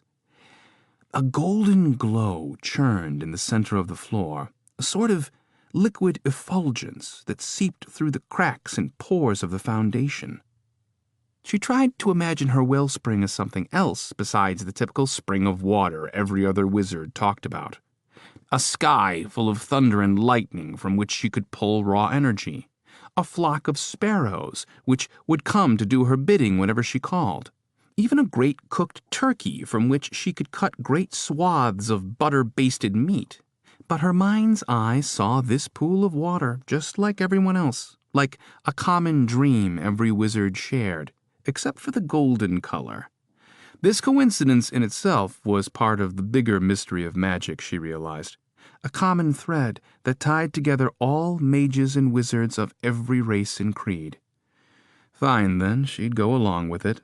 A puddle to start, and then a pool of swelling, swirling, living light, which began to overflow the crumbling stones of the rough-hewn well's wall. You need to fix that. That's the first step. She knelt in the dirt, grabbed stones and clay, and shoved them into the gaps, shifting and cajoling the odd shapes to fit. Her wellspring squished through the narrowing breaches, dripping down the sides like molasses leaking from cracks in a barrel. Nixabella scooped handfuls of the golden liquid back over the rim, packing it into nooks and crannies as she went. It was like holding cool jelly, and it made her skin tingle to touch it. It even acted as a kind of mortar, drying dark and coppery as she plastered it in. She worked her way around the well, patching, fixing, reinforcing, so intent with her work she completely forgot herself. Still, her magic surged, jumping at her touch, awakened somehow by her presence. A bubble or two boiled to the surface, bloating and popping sluggishly, swelling over the sides yet again. In an anxious rush, Nixabella made another layer of rock, using her liquid power, that sweet, tingly honey, to fill the breaks as a bricklayer might, and she was becoming quite good at it. By the time she'd gotten things under control, the walls of her magical well were up to her knees, a solid structure to hold her eager energies. And the mouth of the shaft had widened considerably. It was at least 4 feet across now. Funny, I can't remember how it got that way. It was little more than a puddle just a minute ago. She swayed, almost drunkenly, covered in yellow ooze from elbow to feet, skirt and shirt stained with dark copper splatter, intoxicated and proud of the work she'd done. And then she knew why the structure had grown. Her wellspring was a living thing, like a child responding to a mother's affection. It would grow and strengthen as long as she cared for it. It would become more a part of her every time she entered this meditative state, this perkle. In that instant, Nixabella understood. She opened her eyes. The camp was deathly quiet, and the moon had fallen halfway down the sky. There were no clouds, so the golden orb was left to shine along with thousands of stars, the sudden image of so many other worlds leaving Nixabella breathless. It wasn't a view she could appreciate from inside the city.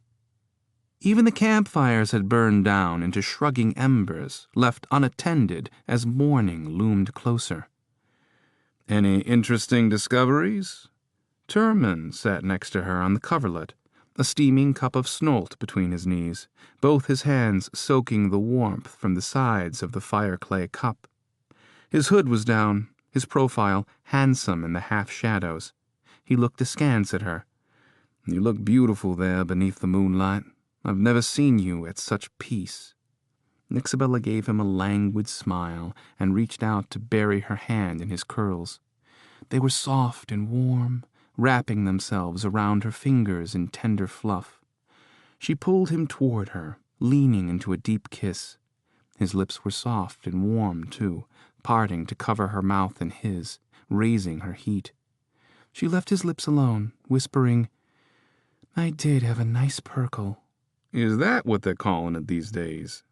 Nixabella shrugged, her eyes searching his face. "Let's go to bed." Turman took her hand, guiding her to a cocoon sleeper near one of the supply wagons, and unbuttoned the corner flap. They removed their boots and coats, chuckling softly like gnomelings as they climbed inside. Nixabella turned on her side, drawing her knees up. Turman snuggled against her back, his form encompassing hers, arm thrown over her waist. It was cold, but their warmth saturated the space quickly, feet tangled up and legs pressed together. Turman's lips brushed the back of her neck, sending a pleasant tingle across her skin. "How do you feel?" "I feel interesting." Turman chuckled. "Well, that's two of us who find you interesting." "No, I feel good. Sleepy." And it was true. She'd thought she'd be too wound up to sleep, especially not being in a familiar bed. But cuddled together like this made her perfectly dopey. She didn't want to move or even speak, just lay there, wrapped up like two pastries in an oven. As long as you're happy. By tick and tock, how can I ever be unhappy again? No wonder Fritzy is so damn addicted to falling in love. To feel like this all day long, all the time. To go to sleep with no worries, your mind clear and at peace. Turman gave her a hug and kissed her shoulder, nudging aside her shirts with his nose.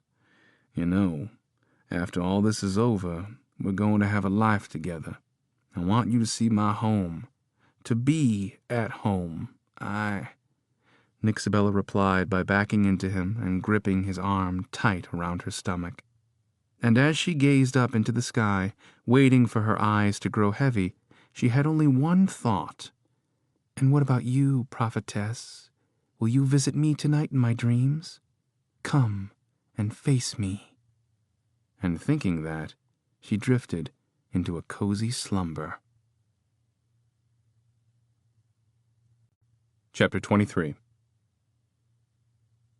Dreams of bottle-nosed whalings capering at the bow of her old wave-cracking merchant ship, the Diamond, played through Stenna's mind, as Swinger lurched starboard, throwing her from her hammock. A grunt escaped her, pushed out by the hard landing, and she rubbed her head where she must have smacked it on the side of a gearbox. Quickly coming to, Stenna pushed her way up through a set of double doors to the deck, observing her bustling crew as they fought the yawning ship. Gowie appeared from around the aft side, grease smeared across his forehead. He lifted a panel in the back of the engine block and dove inside. Crick's crew member pumped a lever and hit a button at the starboard control panel, sending increased heat to the bladder to lift the ship. The initial swell of panic subsided as she realized the crew had things relatively under control. Damn, but they're good. At least they look like it. What the fucking hells is going on, Lindsay? Up here, Captain. Of course, Lindsay was on the observation deck, giving direction to Rose, who worked the steering controls at the stern of the ship. Stenna scampered up the ladder and found herself once again atop the world. A crosswind buffeted her, and she gripped the rail, putting her other arm on Lindsay's back. She noticed they were rising quickly, the nose of the aerostat pointed at an upward angle. Report. Enemy ships took a shot at us, Captain. Enemy ships? Ships, Captain. 2 of them. We were hanging over God's pocket when they attacked. One evenly elevated with us, another from below. I'm trying to get us above the clouds. Figured you want it that way. Stenna ground her teeth. To get a shot of them, yes. I've got this, Lindsay. Take the wheel. Lindsay relayed the last known enemy positions and started for the wheel deck. The first mate hesitated. You might need your coat, Captain, if you plan on being out here for a while. Stenna welcomed the heat of ire as it burned at her core, but she wasn't stupid. If someone's free, maybe Bertrand, send them after it. Aye, Captain. Stenna searched the skies for the enemy ships, but the clouds obscured her view. They should be below Swinger and off the starboard side, roughly. But who flew these ships? And what were they capable of? She had no experience with aerostat war tactics.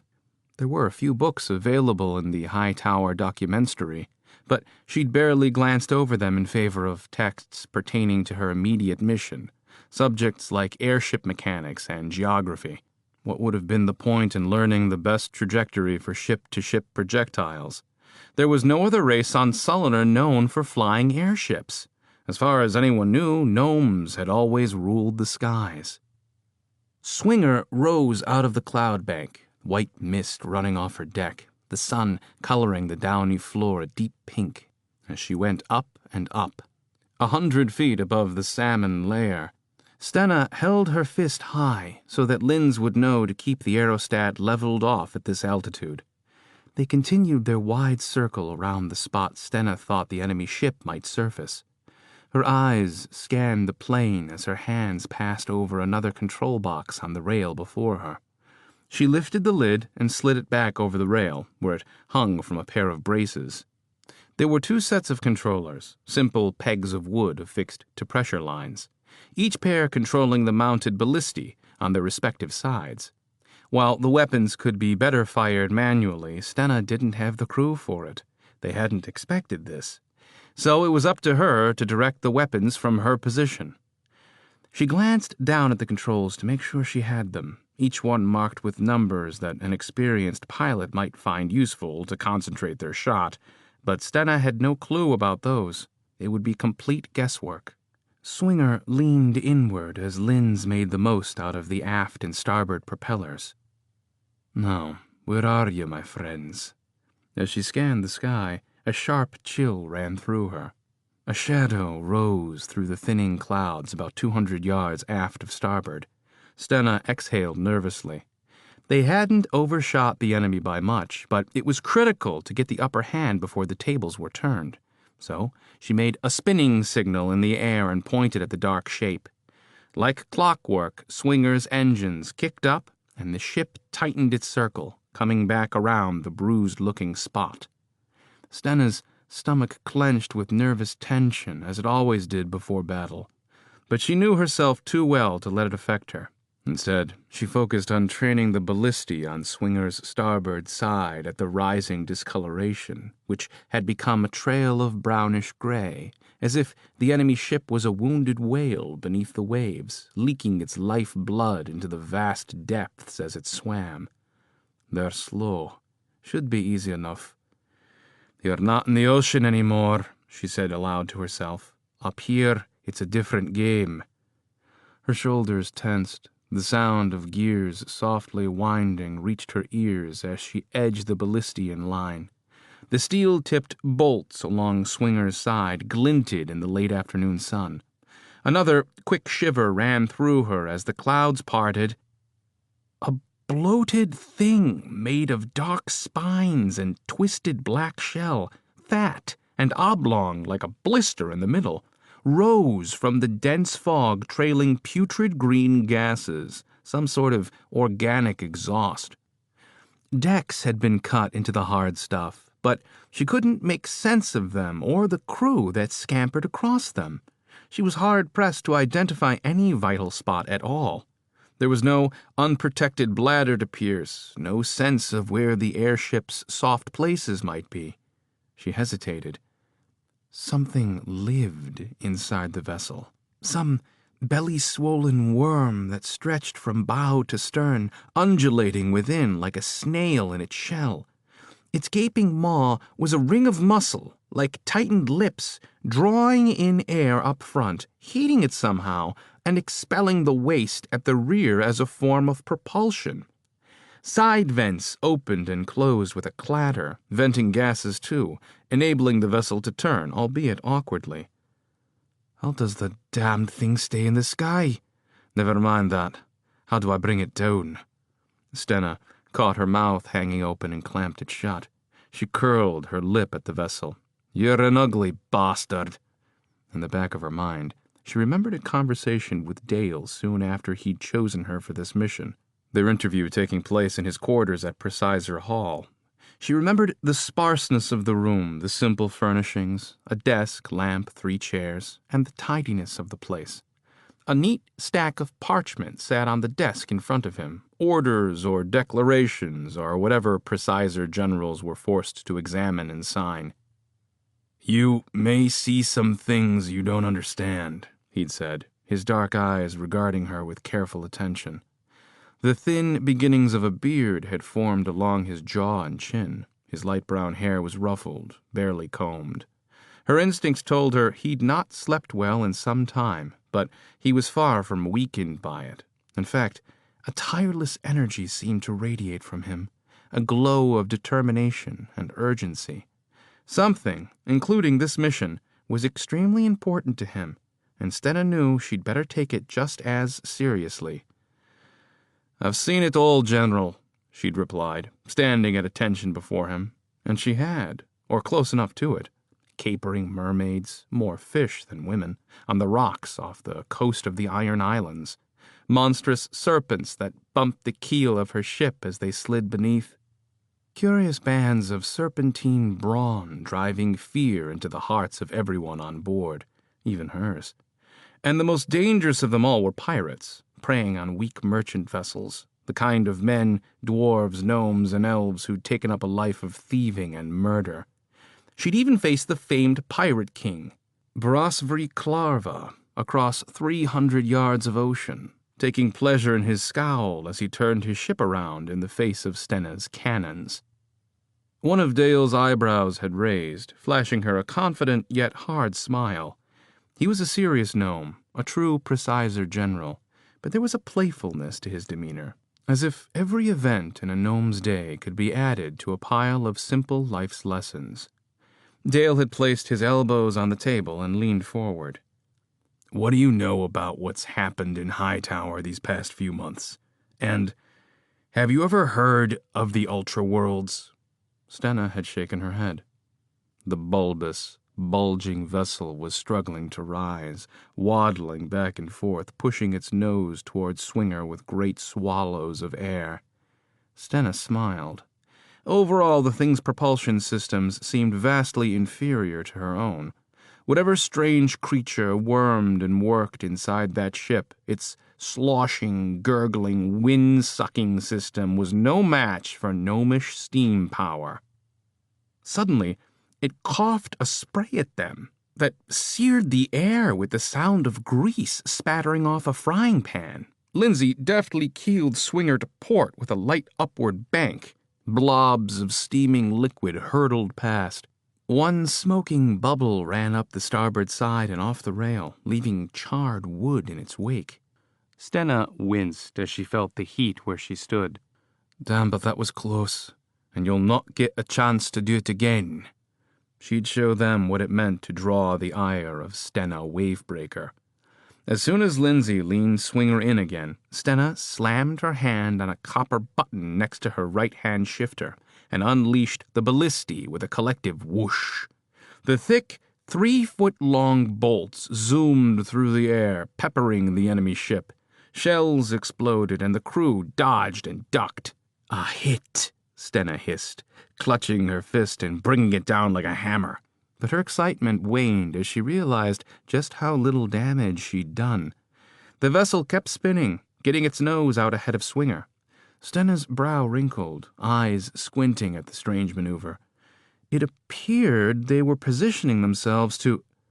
"You're going to ram us from way down there?" Now that's a laugh. A sudden release of gaseous fumes broke from the rear of the enemy vessel. The thing lurched and began to rise. Surely it couldn't, but it could. The thing rode a gout of exhaust, almost shooting up from the clouds like a rocket. It was then that Stenna realized her mistake. She'd seen 100 ships in her lifetime, each built for various duties: trawling, fishing, ocean skirmishing, ramming. In her excited preoccupation with targeting the thing, Stenna had failed to register the blunt, craggy block of shell jutting from the bow above the air-slurping mouth. The effigy of some ultra-worldly god was carved into it, and the dangerous ram was coming at them with alarming speed. "Evasive maneuvers!" But Lindsay was well ahead of her, backing Swinger up and sideways in an attempt to draw them out of the path of the rushing ship. The enemy vessel had just enough maneuverability to match them. They were going to collide. "Lindsay, I should have turned into them." Stenna thought about correcting their course, but any change of direction at this point would likely play to the enemy's favor. They could only soften the blow by retreating. The starboard ballistae had reloaded themselves, but Swinger's starboard side had risen too high, and she lost sight of the enemy even though its nose could be heard tearing through the gray sky. "Brace for impact!" Stenna tried to shout over the enemy ship in gusting wind, but she wasn't sure if anyone heard her. As for herself, the aerostat captain kept her hands on the ballistae controls, hoping to get a chance to loosen another volley. Swinger's stern lifted, her bow dipping dangerously into the sky. Stenna fell against the observation deck rail, her belly crushed against the firing controls as the world tilted. Dizziness rushed over her, yet she fought to keep a clear head. There was no sign of the enemy, but Stenna seemed to have lost her sense of location. Suspended as they were in the gray and white sky, it was difficult to gauge where Lindsay had put them. The grotesque vessel could be just below, or perhaps had already passed by their stern. Stenna couldn't even turn her head to look. Suddenly, the enemy was there. Its ram blasted by, crunching across Swinger's starboard side with a shattering of wood and metal. Pieces of propellers and ballistae snapped and flew through the air. The side rail pressed in and cracked. Stenna was thrown back and forth, and if it hadn't been for the cozy quarters on the observation deck, she'd have gone over the side to tumble through the sky. The body of the enemy vessel glanced against Swinger's hull, pushing them up and sideways in a stomach-turning lurch. Stenna couldn't see what was happening down there, but it seemed the ripping, crashing noises lasted forever, until the ships finally separated in a groan of wood and squeal of shattered shell. A cloud of noxious exhaust had caught up with them, filling Stenna's nose with a scent reminiscent of manure and skunk. Her eyes burned, her lungs too. 3 enemy crew members crouched on the edge of their deck, preparing to leap. A sliver of fear stabbed Stenna's heart. Ultra-worlders, Dale had called them, and he was not wrong. Nothing could have prepared her for the monsters that glared at her across the growing span of empty sky. Squat creatures, smaller than a human, but still massive compared to her own kind. Heavy muscles beneath a layer of grayish fur, heaving chests covered in tight leather shirts emblazoned with what appeared to be random splashes of red paint, a semblance of blood splatter, and no 2 shirts the same. Their heads were huge, ape-like, with thick skulls any gnomish axe would have trouble cleaving. Their pink eyes burned with hatred, bloodshot with the need to kill. On instinct, Stenna edged whatever remained of her starboard ballistae upward and fired just as the things leaped across the impossible distance. Chapter 24. Stenna didn't know if she'd hit anything with that volley because a fat, sizzling bubble of gunk launched from the enemy deck in her direction. She fell backwards to avoid it, and right off the observation deck, plunging down to Swinger's deck with a spine-crunching, wind-stealing crash. She rolled over on her belly, wrenching in pain. Shouts rang out along the deck, a snarl and a scream from one of her crew. Stenna crawled, gasping, not sure exactly where she was going, except that she'd crawl until she could breathe again. And then her hand stuck in something thick and wet. It took a second for her dazed brain to realize it was a pool of blood running down the deck. The coppery scent filled her nose and struck her heart with panic, made more so by the sounds of fighting somewhere near her. "You have to move, or whatever it is on your deck will have you next." She strained to raise her head, shook her hood free to invite in the cold, to clear the last vestiges of dizziness from her mind. It worked, and the scene clarified in gruesome detail. Gawi lay twisted and lifeless before her, disemboweled, staining the worn wood the color of his insides. One of the ape figures hovered over him, coiled to spring, blood-soaked claws resting on Gawi's shredded stomach. The beast was huge, its jaw decidedly simian in both structure and tooth, yet its eyes were filled with an off-putting intelligence.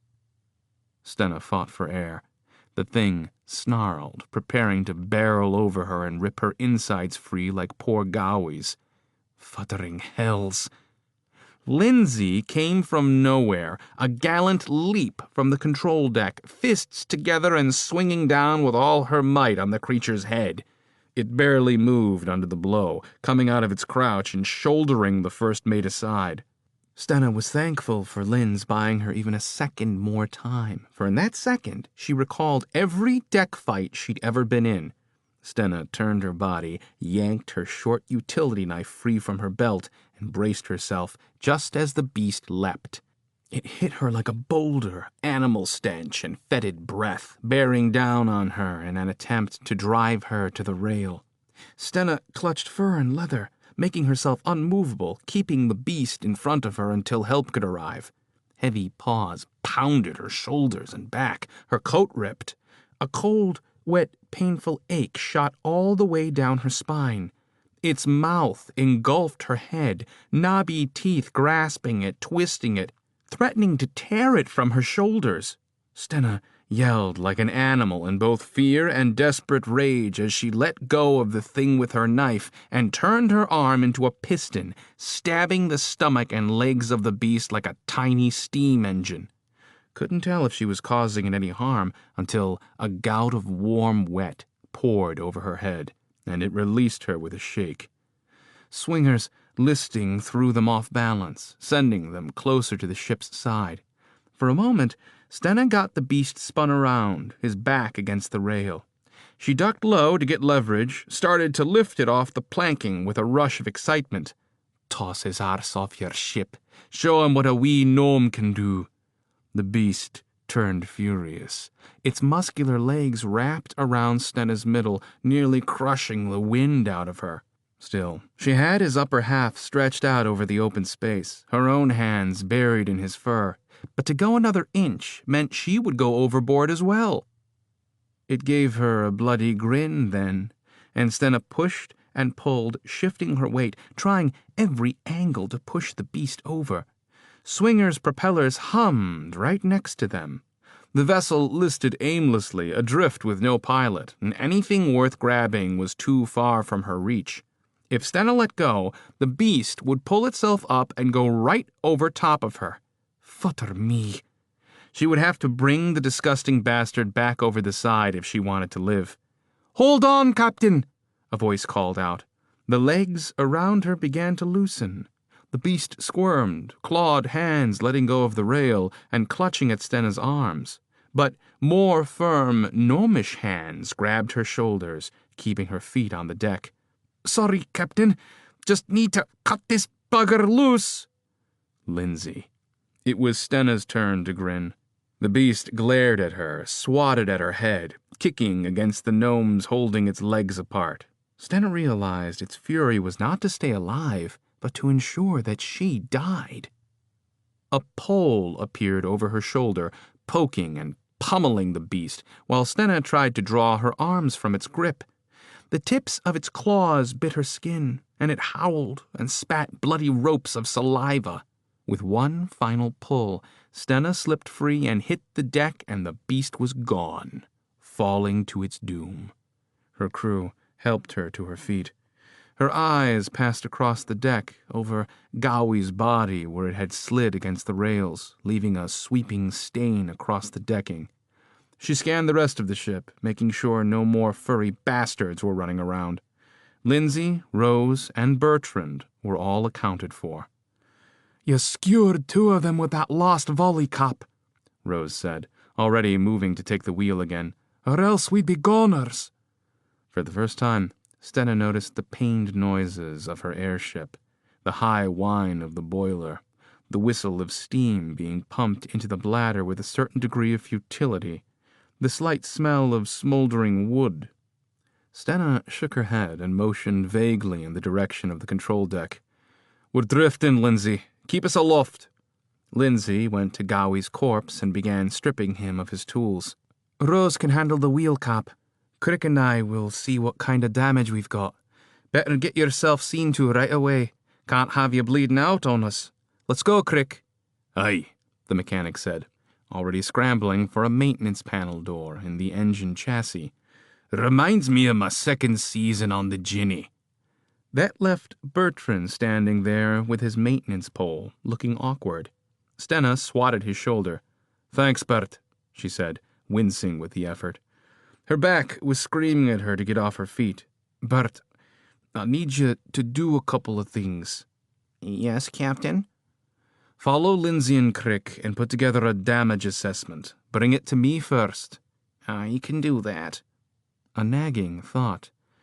"You better find those ships, dear, before you get another dose of that frying gunk, or rammed, or boarded, or both." Stenna nodded to herself and started to climb the ladder to the control deck with Bertrand close behind. "Anything else?" On the deck, Stenna called over her shoulder while pretending to scan the skies. "Get a pair of Magi lenses and help me look for those ships. We're not out of this yet." "Aye," Bertrand said in a shaky voice. When he'd gone, Stenna stumbled to the rail and leaned heavily on it. Her shoulders burned, as if someone had taken a torch to them. At the same time, the cold air seeped in but did little to numb the pain, made it worse, in fact, adding a throbbing ache to the stew. She'd have to keep moving or she'd get frozen stuck. Stenna focused, locked her eyes to the sky above the steady rail. She directed Bosun Rose to turn the ship on another slow arc, giving them some room to change course suddenly if need be. She wasn't too worried about the enemy ships getting above them, but rocketing up from below was another thing entirely. She wouldn't underestimate them again. A quick glance told her 2 of the starboard propellers were missing, sheared clean off. Hard to tell just how much maneuverability they'd lost until they were put to the test. "Hard to port!" Stenna called out, giving the signal. It wasn't the most graceful change of direction, but aside from the overtaxed boiler trying to keep hot air in the bladder, Stenna didn't feel too uncomfortable about their chances. It was Rose who spotted them. "There!" Stenna followed Rose's pointing arm. Several hundred yards distant, like a slowly gyrating top, the ship that had attempted to ram them was spinning out of control, nose down and clearly in trouble. As they watched, one of the remaining crew members was thrown loose by a wild venting of gas along the ship's starboard side. It was losing altitude quickly, plummeting now, and vanishing into the darkening clouds. "You must have done them in, Cap," Rose yelled from the rear of the ship. Stenna came down from the control deck and went aft, feeling more or less serviceable. She stopped to go around the swath of blood across her deck, giving poor Gowie a sorrowful glance. She stood next to her bosun, looking past their massive stern propeller. "Can you believe that, Rose? You think we're that lucky?" "Hard to tell. Might have hit a weak spot, injured the thing inside. Maybe they didn't have enough crew left to repair whatever damage you've done. Either way, looks like they're going down." Stenna simply nodded, not wanting to admit to either skill or luck. "Good flying, Rose. Let's keep it up. We've still got another ship out there looking for us." "Aye, Cap." Crick bustled past Gowie's body and approached the pilot deck, tapping a finger on his temple urgently as if it would help him remember something. He put a foot on the first step of the ladder and began providing details of their sick vessel before Stenna could slow him down. "Put out some smouldering wood in the boiler frame. Shoo, that could have been bad. 2 starboard propellers lost. I guess you saw that. 2 ballistic gone too, another 2 stuck. Let's see, hull's got some cracks, but it ain't no window, so it'll hold up fine. I wouldn't lean against the starboard rail, seems shaky to me. And the way we're floating, bound to be a hole or 2 in the bladder. We'll need to get that fixed as soon as we can. First thing, we lose any more altitude." "Where's Bert? I told him to bring me the report." His grease-smeared face was apologetic.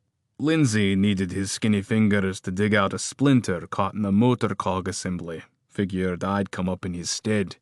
"I'll see. Thank you. Before you go back, can you get Gowie off the deck and secure him in the hold? Wrap him up in a blanket or something." "Aye, Cap. Done it before on the Ginny, after we hit some rocks off the Pelorian coast. 7 killed, and I tended to them all, I did." Stenna nearly chastised the mechanic for delaying, but his expression was so drawn with sorrow that she didn't quite have the heart. Stenna had lost many good gnomes and gnomestresses to the sea, but this was her first loss to the sky. "I know, Crick. Ain't easy. I know you and Gowie were close. That's why I'm asking you." "Aye, Cap." A few moments later, Lindsay returned to the pilot deck and relieved Rose. Stenna ordered the bosun to continue working on the improved health of the ship and something else. Rose was the resident combat expert. "While you're down there, Rose, check the weapons store for axes and knives, and make sure everyone's armed." "You got it, Cap," Rose replied, her expression turning several shades grimmer. She slid down the ladder's rails and was gone. "Think we need to bug out, Captain?" "What do you mean, Linz?" Lindsay stammered a bit, sensing Stenna's impatience, but pressing her question anyway. "Well, being as we've got bladder damage and a dead crewmate, I thought it might be a good idea to get to the end of the mission as soon as we can. Make sure we at least have a talk with the Swampies, as much as that gives me pause." Stenna had to give her first mate credit. The gnomestress didn't back down once she thought she had something figured out. And while Lindsay was a sure pilot and faithful crew member, she sometimes lacked focus when it came to the mission at hand. "We're not going anywhere," Stenna told her. "Dale wants us to scout Good's pocket, and that's exactly what we're going to do." "I can't see anything through these damnable clouds, can you?" Lindsay shook her head. "Then take us lower, Linz. Slowly. Lower." Lindsay complied, easing up on the master propeller throttle and shifting some of the workload to the tertiary steam engine, which was supported by a secondary boiler. She vented any excess steam through exhaust pipes situated along Swinger's bottom. Stenna hoped the crew were keeping the boilers fed with plenty of hot-burning Fitzer bricks. Down one member, it would be easy to forget the simplest thing. Stenna noticed Lindsay had lowered the heat to their gas bag only slightly, as the holes they had yet to repair vented a more than necessary amount. That was the trick of it. Not knowing the extent of the damage until they got a chance to look. If we go down too far too fast, we won't make it up again. This thought was quickly followed by the gut-wrenching reality of it. Stenna moved to the rail, her hair whipping around in the wake of the stern propeller. "Where are you?" Maybe Linz was right. "We'll go down for one little peek, and then we're leaving. Does that suit you, first mate?" "It does, Captain." All right, then. Steady as she goes. Swinger descended into the cloud bank under the strained hum of her machinery. Strong wafts of burning oil and grease clung to the deck. The sinking sun blazed over the mountain tops to send purple ripples through the striations of mist, giving the sky a vast oceanic feel. As Swinger displaced tons of willowing vapor, Stenna had the indescribable urge to hold her breath against the sinking feeling. And then they were inside. Head and shoulders above the rail, Stenna peered down into the depths, a faint mist forming on her face. The air seemed suddenly warmer here, a brief respite from the aching cold. The clouds wrapped Swinger in a cocoon of muted sound. It seemed like a forever of silence in this eerie place. They emerged from the cloud bank to straddle the world. The forests and hills bathed in the shadow of the Uteens, while it remained blindingly bright above the mountain tops. Slow, Linz.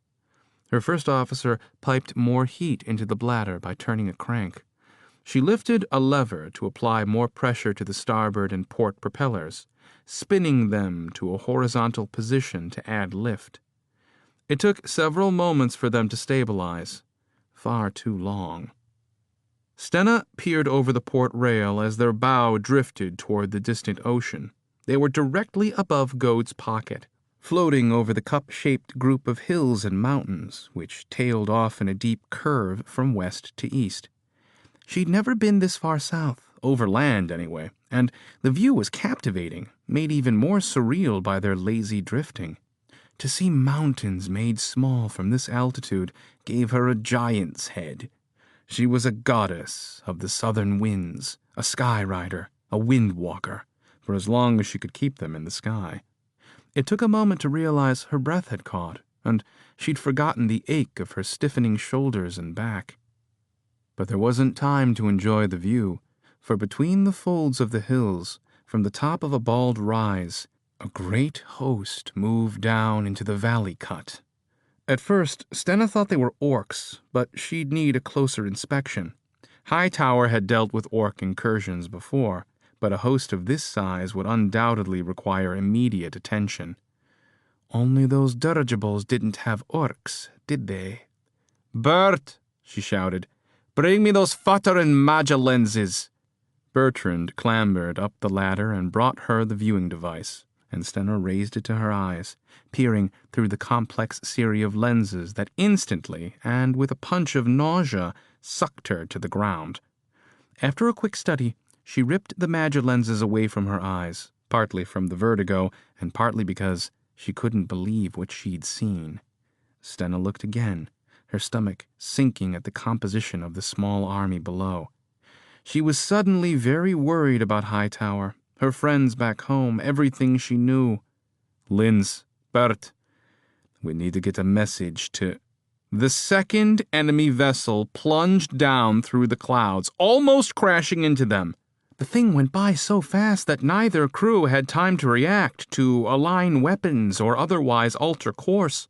As the gaseous enemy ship went by, Swinger's crew absorbed a round of hateful glares. 2 or 3 of the beasts thought to leap the divide, but Stenna stood hard at the rail, giving back her best scowl, shouting in her most raucous voice, "Stay off my ship!" One beast barked an order and his mates stood down. The ship slipped by.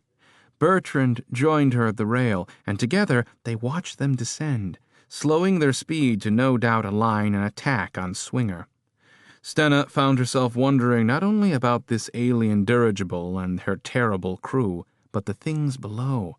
She now believed Dale more than ever. Ultra-worlders, aliens from another place, and the horrific dockside tales of what had happened in Swicky Forest and Harwood Lake became very real to her. Stenna knew one thing as infinitely as she'd ever known anything in her life. They needed to get word to Dale, to warn him and everyone else that Hightower was in grave danger, the gravest. "Can we get back into the clouds?" Lindsay shook her head, looking hopeless. "We're not going up, Captain. At least, not quickly." Stenna thought hard as shouts rang out from below, guttural, hard-jawed sounds that told her they didn't have much time. They couldn't outrun the vessel in a flat-out race now that Stenna had seen what the enemy vessel could do with its deadly bursts of speed. They wouldn't survive another bashing. You can't go up, you can't outrun them, but you can go down. Yes, you can certainly do that. And with just a little bit of luck, maybe you'll survive the day, and maybe get back to Hightower in several pieces, if not one. Captain? There was only one way to rid themselves of that flatulent gas bag of an airship. Captain! Stenna's eyes drifted down Swinger's length, down the blood-stained deck, past the main mast and control deck to the wicked needle protruding from her nose like a stinger. Linz, point her down and ram that vessel. Stenna's voice was surprisingly calm, despite the twisting fear inside of her. Captain? Stenna turned and yelled in her first officer's face. Ram that futterin' ship! And Bert! The linguist's eyes were wide with terror, face green with sickness as Swinger's deck began tilting again.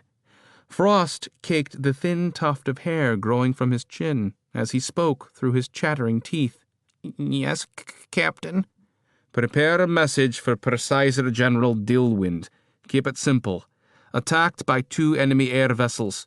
Goods pocket rife with enemy troops. Composition unknown. Intention hostile. Bert nodded and meant to carry out his assignment when Stenna grabbed his coat collar and pulled him close, his face just inches from hers. Get a pigeon in the air, Bert. I don't care if we're right in the middle of plunging to our deaths. If you don't, everyone back home will follow us into the bowels of hell. You understand? Bert tore from her grasp without another word, descended the ladder, and stumbled to the deck hatch. Now, to buy the linguist a few minutes of time, Stenna leaped to the deck, waved her blood-covered knife as high as she could lift it, and shouted to her crew, Crick and Rose, to arms! To arms! And then an old sailor's battle cry as she made her way up to the control deck. Steady legs, a sharp sword, and a strong arm to wield it. Let's show these land kissers what it means to taste gnomish steel. For Hightower! For Hightower! Chapter 25. For 2 more days, the caravan traveled the western road, camping one night on the road's shoulder and then again on the south side of the curve, where the gap in the Utine Mountains showed Nixabella the west for the very first time. And while they were turning south, she knew that westward was the road to her future home, Thrasperville. A few other parties camped nearby, but not too close, travelers in 2s or 3s, rogue men and dwarves from the west, a small caravan of grumbling Pelorian merchants who'd tried and failed to tie up their trade route in Hightower. Of all the races Hightower gnomes mistrusted the most, it was humans, whether it be the pale-skinned ones from Tezzereth or their darker Pelorian brothers who lived further south along the western coast. Regardless, they kept their distance from all the road mates, burning their fires low and turning the wagons into a tight circle. Termund approached and gave her a quick hug. The smells of the road had settled upon him, horse and dirt and sweat. But there was something wild about it all, so none of that mattered to her. She just obsessed on whether or not her breath was sour-smelling, which made her shy about kissing him. Termund didn't seem to notice or care. In keeping with John Took's request to keep our destination a secret, he said, we're going to pick up 2 hours before dawn and head south into the hills, so make sure you get plenty of sleep tonight. If John Took doesn't reveal our destination at that time, we're heading directly to Thrasperville. Nixabella gave Termund an incredulous look. I realize this is only my 3rd day on the road, but anyone can see that we're not going to get the carts any further south than they are now. She pointed at the Utines, winding south like a wintry scar, footed by inhospitable-looking rises all brown and dusted with white. Before, it was just a route drawn on a map, the reality was far more intimidating. Termund only winked and went back to settling the camp, leaving Nixabella to her studies. She found a quiet spot near one of the smaller campfires and set her folding chair down. The cold had gotten to everything by now, turning her chair into a chorus of squeaks when she unfolded it. But there was a fire and a new book, the second one in her bag of books, and the first in her field of interest: summoning. She'd made great progress in such a short amount of time. Her wellspring was healthy and came to heal regularly now with barely any effort. She'd been able to meditate for a few hours at a time while perched on the back of her pony. Last night, she'd summoned a tongue of flame and made it leap into her hand and wiggle without a single burn to her skin. Terence and Uncle Britt had both seen it, rewarding her with raucous applause. Not a true elemental, to be sure, not like Jontuk, but one imbued with her own life force. It almost seemed like a child, her child. She could see why practicing magic could be so addicting, and why her brother constantly yearned to increase his power. It was addicting. Nixabella put her hand close to the fire, palm up, and bent her wellspring toward the flames. A true summoner would be able to bring the fire to life within a moment, but Nixabella required far more concentration, staring at the brilliant and twisting light until it seemed she would fall right into it. In her mind's eye, time slowed, and she began to pick out tiny flickers of flame, capturing them as she might an image on a photoplast. And then she caught a sprig of heat, captured in a blink, the power of her wellspring giving her the force to hold the element in suspension until she could finish the spell. She spoke the simple, binding words: "Come flame, come fire, to me, no longer free." The hot tongue leaped into her hand, flickering back and forth between the tips of her fingers and her wrist as if testing its boundaries. But no, she had it, and she bent it to her will, causing it to remain relatively still, as much as fire can remain still. Her palm was warm where it hovered, but not overly so, and Nixabella felt the strain on her wellspring leveling off into a comfortable flow from her mind, through her arm, and into the tiny lick of flame. Last night she'd spent a great deal of her wellspring in the ensuing rush of excitement, but this time she was determined to take it slow and steady. Nixabella played with the flame, curling it around her wrist, always keeping it on top, its tiny fingers reaching for the sky. Then she picked up her book and set it in her lap properly, opening it while making sure to keep the heat away from the delicate pages. "We don't need all that much power, do we, little flame?" she told it. "Just you and me and a good book." Beneath the glow of her creation, Nixabella dove into the world of elemental magic. At first, she struggled, having to split her concentration between her new friend and studying what was written on the page. But soon she absorbed the pages with nary a distracting thought, enjoying the fanciful prose of one high elemental magi, Catesy Zeet, written in the year 128 HT. "When concentration is fleeting and the cold winds of doubt blow against your nape, think positively about the elements associated with your companion's properties. The warmth of a comfortable campfire, the smell of wet, damp earth, the salty sense of ocean waves beating against the sand. Ocean waves. After what I did to my brother, no thanks. I'll stick to fire and earth." Admittedly, some of the text was giggle-worthy, but it was much better than the bone-dry volumes of chemical and technical prose she'd suffered through in her study of the alteration of physical properties, imbuing. Catesy further explained concepts about conflagration exasperation, tidal reach, earthen revibration, and many other combinations of effects. The hardest element to master was earth, the weight alone enough to challenge even the most experienced master. Lastly, and the penultimate goal of every magician, to summon an actual elemental being, a creature with some depth of soul and intelligence, a creature like Jontuk. Give me about 40 years or more, and maybe I can bring forth a true elemental, a baby one to be sure, wherever those exist on Sulliner. In any case, it was easy to see how one could study elemental magic their entire lives and still not know everything there was to know. And judging from the text, Catesy had the ability to move great mounds of earth. Side notes mentioned her enlistment in the Hightower Fire Brigade at one time, where she battled blazes by simply snuffing out the flames with her mind. "You control fire now?" Termund stood over her. Startled from her focus, her flame faltered and nearly went out before she caught herself and brightened it again. "I didn't mean to startle you. But look there, you kept the little fellow going. That's quite an amazing trick." She nodded, pleased she'd been able to maintain control of the dancing light. "Hardly a big deal compared to a true master, but soon I may not even need the binding words. Soon I'll have the Ultra-Worlders shaking at the sound of my name." She said the last bit jokingly, but with an underlying wish. "And you've got the Thrasperville Mercantile Guild at your service." "I'm honored to have their protection, good sir. But things are after me, Termund. They have been after me, and we don't have Jancy anymore, or Dale, or the kind folk at the Golden Cog. I can never be too careful, wouldn't you agree?" Feigning bluster to hide what Nixabella suspected was a hint of annoyance, Termund went on.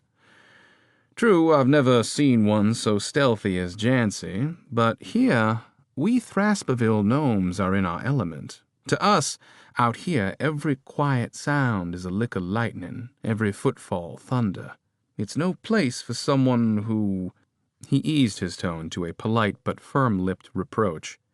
"For someone who isn't used to this type of climate, fighting on uneven ground when your fingers are stiff with cold." "If you recall, I didn't have a problem taking down that mongrel in my workshop." Termund bowed again, this time with a gentler grin. "You speak true. But if I remember correctly, mine was the fat one." "Fat and slow." Termund bent down, wrapped his arms around her, and kissed her forehead. "No offense intended, Nika," he said, slapping his palm against his sword hilt. "But there's no replacement for cold, hard steel. Make sure you get to bed soon." "Do you have first watch?" "I have second watch. I'll be getting some rest now.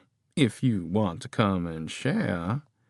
"I think I'll stay out here and study. Not sure if there's enough room for you, me, and your steel." Termund grinned and then held up his hand. "I'll just step away now before you set my hair aflame, or some other such wizardry."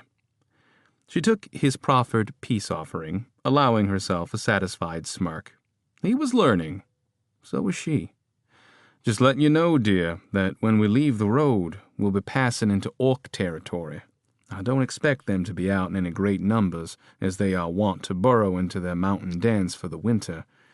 But you never know." Nixabella's eyes narrowed as he walked away, and she tossed her summoned flame from her left hand to her right in an acrobatic arc. "Orcs can't stop us, right, little fellow?" She continued to play with her pet until the feeling of someone's gaze drew her attention. She glanced up to see Uncle Brett leaning against a wagon. He mimicked Nixabella's movements with the mug in his hand. His delighted chuckling reached her ears, and she tossed the globe of heat back and forth between her hands, much to his delight. "Ha ha!" He slammed his hand over his mouth to avoid stirring the others, then composed himself and gave her a thumbs-up gesture, followed by a shooing motion in Termund's direction, wrinkling his nose in the process. Nixabella grinned at him. "At least someone in this camp has some confidence in me." She dove back into her book once more, burrowing into the pages as she leaned over it, absorbing Catesy's words. It had been a long time since the mere act of studying had stimulated her mind like this. It was a dizzying amount of information, and she felt a responsibility to understand it right away. She went beyond simple flame manipulation and discovered, with a terrified gasp, that there were methods of immolating another being by infusing them with a more robust version of the little guy currently flickering around her arm. Nixabella studied long into the night and didn't notice, until she finally shut her book, that her conjured nip of flame had curled up beneath her chin. "Sleep well, my snuggly pet." Then she yawned and made for her and Termund's cocoon. allowing her friendly flame to fade away. Chapter 26. Nixabella awoke to Terman's gentle shaking. "Awaken, Nika." He'd somehow left the cocoon sleeper without rousing her, and now she was shivering. She squirmed and yawned and searched for any pockets of warmth, but there were none. It hardly seemed fair to be woken so futtering early, but she'd been the one to stay up reading halfway to dawn. All she could think to do was nod heavily and rub her eyes as Terman went off to rouse the rest of the camp. He hadn't been kidding about the early call. It was still dark out. Clouds stretched across the sky in puffy tatters. Nixabella's exposed face stung with cold, her nose especially, and she quickly tucked it beneath her favorite scarf while she waited for her brain to wake up. She'd not dreamed of the prophetess, not as far as she could tell, although she had a feeling that her dream self had been on the hunt for the mysterious gnomestress, wading through sleep's embrace, seeking answers to both the future and the past. "I'll find you, and when I do, you'll have a lot to answer for." But in truth, she hardly felt like the menace her thoughts made her out to be, at least not at this moment. Only the camp's quiet stirring and the remote fear that she might be left behind drove her from her nest. She yawned as she pulled on her boots and tried to make herself useful by rolling up their things and tucking them into the back of a wagon. After quick shots of cold snolt all around and breaking their fast on some dried dates and jerky, the sleepy-eyed group broke camp in reverent silence, their heads still weighted with sleep, moods muted by the oppressive, surreal quiet. They led their nickering ponies and squeaking wagons down a thin, winding path that led southward into the shadowy hills and away from what was left of anything resembling civilization. Nixabella harumphed and frowned at Terman's back. Not only was she forced to walk now, but the path was becoming increasingly ruddy and bent, some parts tilting the wagons at dangerous angles. She snatched a lick of fire from one of the torches and made it weave warmly between her fingers to pass the time. She cursed at the ankle-twisting holes that waited in ambush, her rugged boots bearing the brunt of her uncertain gait. They trekked over one hill, across a fairly even tract of land, and then plunged downward again. She went to assist one gnomestress, Jess, who heaved with two hands against the back of the lead wagon to help free a stuck wheel. Nixabella had spoken to the young gnomestress on occasion and thought her amicable and open. She threw one shoulder into the effort while her flaming pet perched on the other. "Hello, Jess," Nixabella grunted. Jess looked up from between her straining arms. "Oh, hello, Nika. Some conundrum we have here, wouldn't you say?" "Yes, and it doesn't make any sense at all." "What do you mean?" "Well, for one, it seems like we could have doubled up on ponies and left the wagons behind. At the very least, we could have sent them on to Thrasperville and taken a more maneuverable party into these hills." The gnomestress shook her head. "Pardon me, milady, but you don't seem to get the gist of this. Perhaps you should step back and let us veterans of the road do the work. You won't be thought less of for it." "What's that supposed to mean?" "Sorry, milady. All I'm saying is that you have a bit of high tower about you." Nixabella stood up and put her hands on her hips. "I beg your pardon." "It's the city life, ma'am. You've been too long in a chair."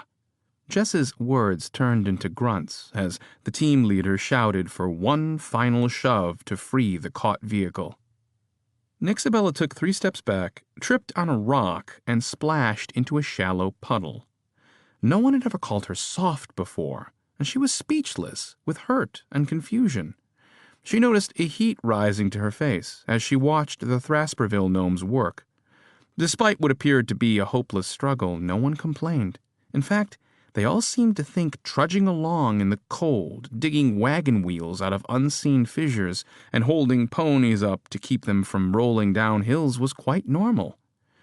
Jess motioned Nixabella back over, and she went without a word, slogging along behind the wagon with the gnomestress.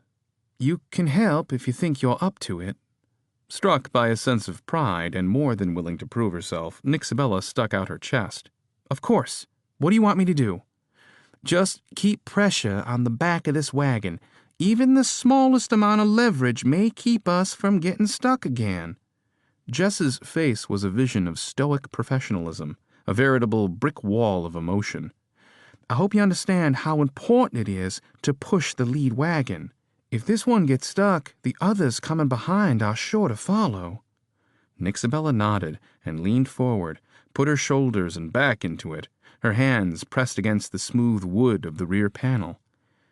How did you go from a curious, comfortable traveler to a cold-footed, grimy laborer? Perhaps this is what traveling is all about. But if it is, then perhaps you should have stayed in Hightower. As Nixabella trod over the mud-crunchy ground, she began to daydream. She thought about her sprocket box and all the various combinations of solutions to be found by pressing tabs, turning gears, and aligning sprockets. As a young gnomestress, she'd excelled at the puzzle, well outclassing her peers by solving the hardest problems in less than 100 moves, almost a third more efficient than the brightest of Hightower students. And look where that had gotten her, shoving some rickety monstrosity over impossible ground. You're no stranger to hard work. Quit your complaining and push. She struggled for what seemed like a painful eternity with only the nickering of ponies and occasional spattering of gnomish voices to keep her company. The sun had climbed over the mountains, but the day threatened to remain cold and gray and cloudy. Still wounded by Jess's words, Nixabella raised her head to see how the others were doing. To her surprise, most of the other gnomes who'd been walking ahead of her were perched in the wagon or had doubled up on the ponies. Leaving one hand on the rear panel, she craned her head to look behind. Those gnomes had also mounted up, and Uncle Britt sat comfortably in the driver's seat of the next wagon, holding the reins in one hand, his long pipe in the other, puffing happily. He lifted his instrument in salute and gave her an encouraging smile. His accoutrements, spare as they were, jiggled with his movements. The jiggling made Nixabella want to scream. The rest avoided her eyes, faces hidden in their coats, chuckles dancing in the air, coughs to cover snickers. You've been the brunt of some crude Thrasperville joke. Nixabella's eyes burned into Turman's back. He was one of the only gnomes who'd remained walking, and she squelched through the mud with her fists clenched at her sides to do what exactly? Well, she'd know when she got there. She wouldn't be delivering him a kiss on the cheek, that was for sure. He must have felt her coming, for he hunched over just as she slapped both hands on his shoulders and spun him around. Nika! He feigned surprise, but when he saw the look on her face, his expression quickly drooped. It wasn't my idea, I swear. He didn't look sufficiently sorry enough, so she slapped him hard across the cheek, to the oohs and ahs, and more than a few chuckles of his cohorts. To his credit, he didn't back away, perfectly willing to accept his punishment. What kind of silly game is this? Turmand shadowed her hands with his own as she searched for an opening to assault him further. They do it to anyone new. Call them pups. It's how they get to know you. See if you got any teeth. Nixabella could understand that, in a way, but embarrassed with a wet backside was only fueling her anger, and Turmand glanced around to get some help from his mates. None came. It wasn't my idea. I told them not to do it. Who? Her voice had risen to a near-shrill pitch, but she didn't care. She'd not be seen as some tart who played the role of Turmand's road mistress, the brunt of everyone's joke because they were bored. Turmand motioned around, indicating everyone in the group. She faced them, her eyes smoldering. Some gnomes looked away or down, but most held steady, fully confident that Nixabella had no ground to stand on. And she didn't. She was completely out of her element, standing in a puddle. Some joke. You'll get all 3 wagons stuck and no way to get them out, just to play a joke on me. I've got a mind to light you all on fire. They're just teasing you to see how you would take it. It's an honor. Funny, I don't feel honored at all. Termund leaned closer and took her gently by the shoulders, his voice quiet between them. It wasn't such a task for those stone-gray eyes to disarm her when he wanted them to. Feeling a little like a fool, Nixabella wondered just how often he kowtowed to her competitive spirit. They need to know you can take a joke, that's all. Can you? For a second, just a brief second, Nixabella felt like crying. It was that old emotion again, that sense of instant defeat and sulkiness she'd often experienced when faced with adversity outside her natural element, which had then comprised the four walls of her workshop. Go with it, Nika, even if you don't understand it right now. Just stop being so serious. That's what Jan Braden would say. And then he'd laugh at you and feed you a piece of ruppleberry pie. She let out a sigh and showed Termund a smile. Turning to the others, she shouted, Now that I've been half drowned in woodland puddles, I hope someone will lend me a new set of stockings. That was met with nods and savory grins from the hardy Thrasperville gnomes. And wait till you see my initiation for you all. I wasn't kidding about that. Ha! Uncle Britt cried out from his seat. I'd watch my back if I were all of you. Suddenly wanting to be out of the spotlight, Nixabella turned to Termund and gestured at the wagons, all of which had stopped and were sinking into the cold mud. Snow and ice turned to slush beneath heels and hooves. I'm assuming you have a solution for this? Indeed, m'lady. Terence, Flay, let's get these wagons mountain ready. To Nixabella's surprise, the Thrasperville folk exploded into enthusiastic motion, shouting and taking up positions around the wagons. They unhitched the ponies, removed bridles and traces, and led the beasts aside. They unscrewed wheel hubs and pulled out long rods, turning them and pushing them back in again. They climbed beneath the wagon chassis and hammered rods into place, pulled others free. They removed the side panels, exposing steel-framed messes of mechanisms curled into compartments at the front, middle, and rear of each side. Knobs twisted, locks popped, and levers were pushed to separate the chassis from their axles. Nixabella was spellbound. Some of the gnomes flashed her an occasional smile as they worked, some chuckling and shaking their heads, others looking bashful and even a little ashamed. Not only are they up to some strange business, but the joke is certainly on you. And there you were, complaining and moaning for their amusement. Termund climbed into the seat of one of the wagons as its cover cranked backward to disappear into a wooden compartment looped into the frame. He lifted a block of wood at his feet and turned it over, revealing a panel housing several controls. 2 foot pedals emerged beside the controller block. He fiddled with a knob, checked some gauges, and then gave the OK signal. A fellow gnome opened a compartment behind Termund and fed Fitzer blocks inside, closed it, and patted Termund on the back. Termund pressed the left foot pedal and a button on the board simultaneously. After several seconds, he lifted his foot and finger and sat back in the seat, waiting. The first indication of life was a low hissing, echoed at intervals by the 2 wagons Flay and Terence operated, as well as a fourth, and then started up a ticking, like hot metal resounding from somewhere deep in the body. The whining slowly rose to a fevered pitch as steam began to pour through the inner works and out through vents. Termund raised a lever gently, and a second series of pistons and cogs kicked in, jarringly loud at first, but gradually evening out. At first it seemed as if nothing else would happen, and Nixabella got the gut-sinking feeling that they were going to be stuck out there with a long pony ride home.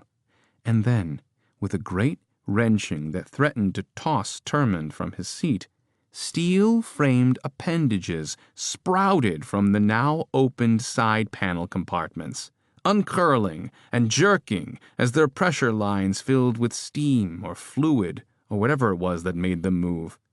The legs, for that was their obvious purpose to Nixabella, eased toward the ground with spider-like grace, hovering just over the surface for a moment while Termund examined a series of gauges.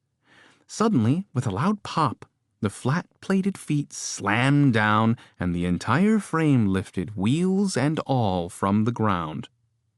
Ponies nickered and stamped as each of the 4 wagons maneuvered a few yards forward and backward, the operators testing their functionality and locomotion.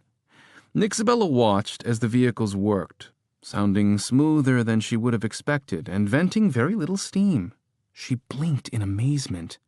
The land crawlers looked like 4 giant bugs, thrumming and vibrating in the cold mud. Gnomes jumped aboard and began arranging cargo so everyone but those driving the ponies could sit. The wheels were tucked between the legs, and a handful of gnomes screwed on larger hubs to serve as shields, while others mounted heavy crossbows above them.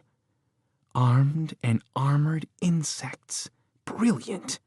Termund turned to her and waved from his seat, laughing at her shocked expression. He motioned her over, and Nixabella approached the machine with reverence, taking a long look at the flexing legs, taking note of the materials, and examining the exposed hoses and pipes visible at the joints.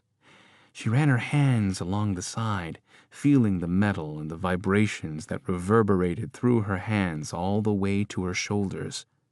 "You were saying something about incompetence, m'lady?"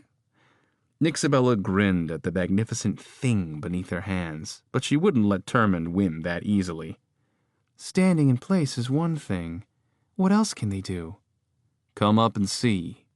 Nixabella had just taken Termund's hand when a commotion from the back of the line stole their attention. A struggle, shouts, and the high-pitched cries of a distressed gnomestress. Nixabella's brow furrowed. I know that voice. Chapter 27. The winter birds have come down from the mountains. Farah placed a wiggling bundle on the table and peeled back layers of blanket to reveal a feathery ball with big wide eyes and snowy white wings.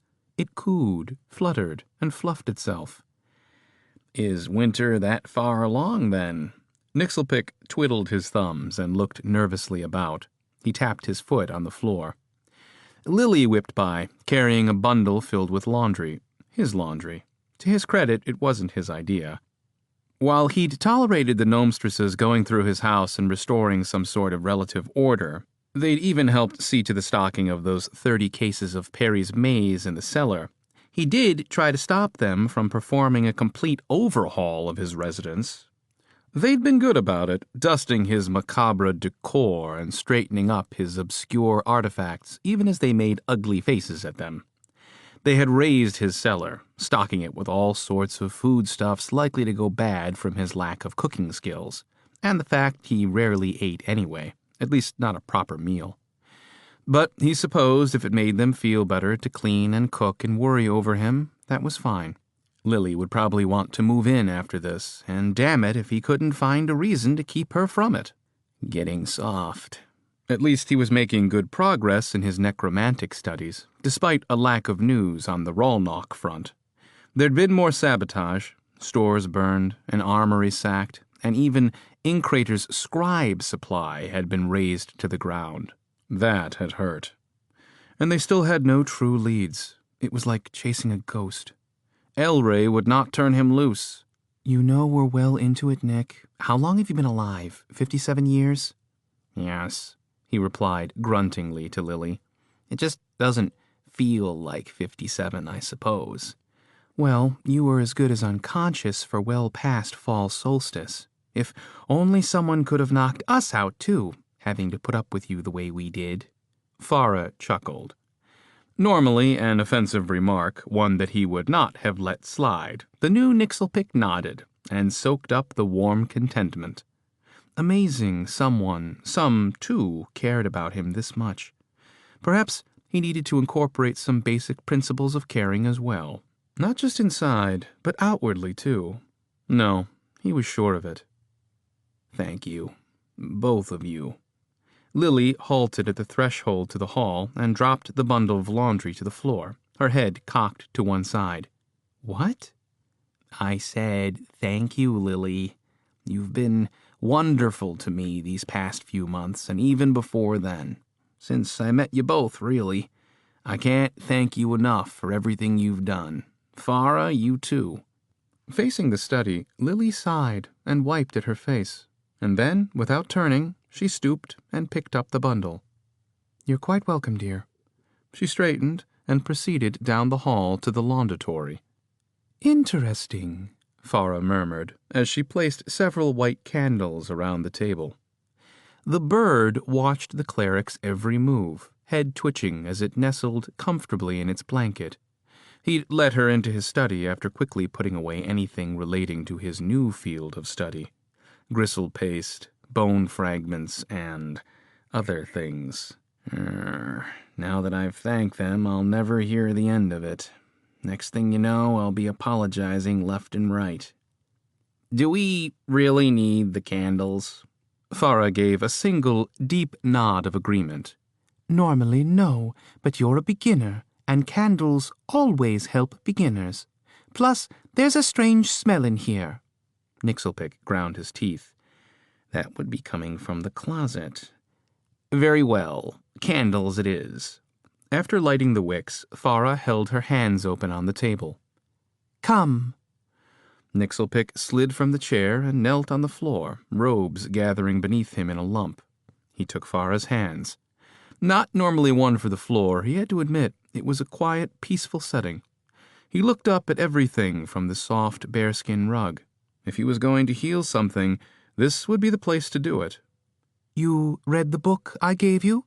Principles of Bone Weaving?" Nixelpick gulped. Yes.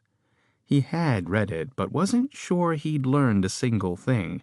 Too busy scoffing so much at the inferences of peace and love toward his fellow gnomes, as Ivana would have her acolytes revere above all else, that he wondered if he had an ounce of caring in his body. "Good. I expect you have good control over your wellspring and focus." Yes, I didn't lose either of those. "Okay. Wonderful." By Tok, her smile was captivating. "What we're going to do today is help this little snowbird. His wing is broken. Not by much, but enough to ground him, poor thing." Yes, poor thing. What do we do? "Not we. You." Farah squeezed his hands, which were slick with sweat. There was no going back now. Damn her pretty curly-haired head for making him do this. "But I need to check something first." Farah squeezed twice and closed her eyes. "Open your mind to me." Easy enough. Are you sure you want to see what's inside? "I don't favor it, but I've been there once, so it shouldn't be too terrifying. Besides, I just want to gauge your emotion. I want to make sure you're in the right frame of mind to do this. It's very important." Farah sighed, and her breath smelled like fruit. The gnomestress always ate healthy, and it showed. Her skin was flawless, her eyes as deep and rich as the skin of a roundleaf tree. Damn if he couldn't take his eyes off her. Farah's eyes snapped open. Her face turned a sharp rose color. "Well, there is certainly some positive emotion in that thick skull of yours." She let go and took her book from her knees, eyes flashing Nixelpick an interesting glance before she broke the small tome open and placed it on the table. "It is only through Ivana's love can we accomplish true healing." "It's hard for me," Nixelpick sighed. "But you can still soothe a burn, ease a swelling, or mend a wing. You don't need complete devotion for that. Ivana also recognizes true intention, good intention. She's willing to work with you. That's what I'm trying to say." "Nice lady, your Ivana." Farah gave his hand a playful slap. "You did read the book, didn't you? Because if you didn't, you're wasting this poor bird's time. And mine, too." No, I read it." And he had read it, but as he feared, the teachings ran counter to his core being. It wasn't so much the messages of love Ivana had for her followers since her arrival on Sulliner several thousand years ago. It was the pretext of subservience running throughout that bothered him most. It was counter to the other things he'd been filling his head with lately. Words of power and those secret necromantic texts. He'd not slept well for days, dreams of darkness filling his head. Both gnomestresses had commented on his downward turn, both looking at him with a slight degree of well-deserved mistrust. He wouldn't trust himself either. But he hadn't been bugging, had hardly thought about it. Hardly. And if either Farah or Lily had access to his study before he'd cleaned it up, they'd know exactly what he'd been up to. They would have found it littered with the corpses of birds, rabbits, and cats. Things he'd found in gutters or poached from the market fresh for the stew. Even a rat or two. He wouldn't even be here if it weren't for his unexplainable attraction to Farah. Most others Nixelpick would have sent scooting along without a second thought. But something wanted him to stay close to the cleric. And he believed Lily liked Farah as well. They'd become rather chummy. If I can just heal this wing and be done with it, perhaps she'll leave me be with this nonsense. Okay, then. Here we go. Farah's eyes scanned the first passage, her finger on the page. Shouldn't I be the one reading it? No, I'll guide you.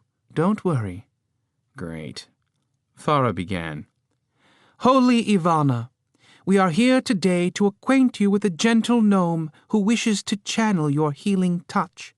Ivana, goddess of gnomish healing, you came to the world of Sulliner to impart your healing wisdom.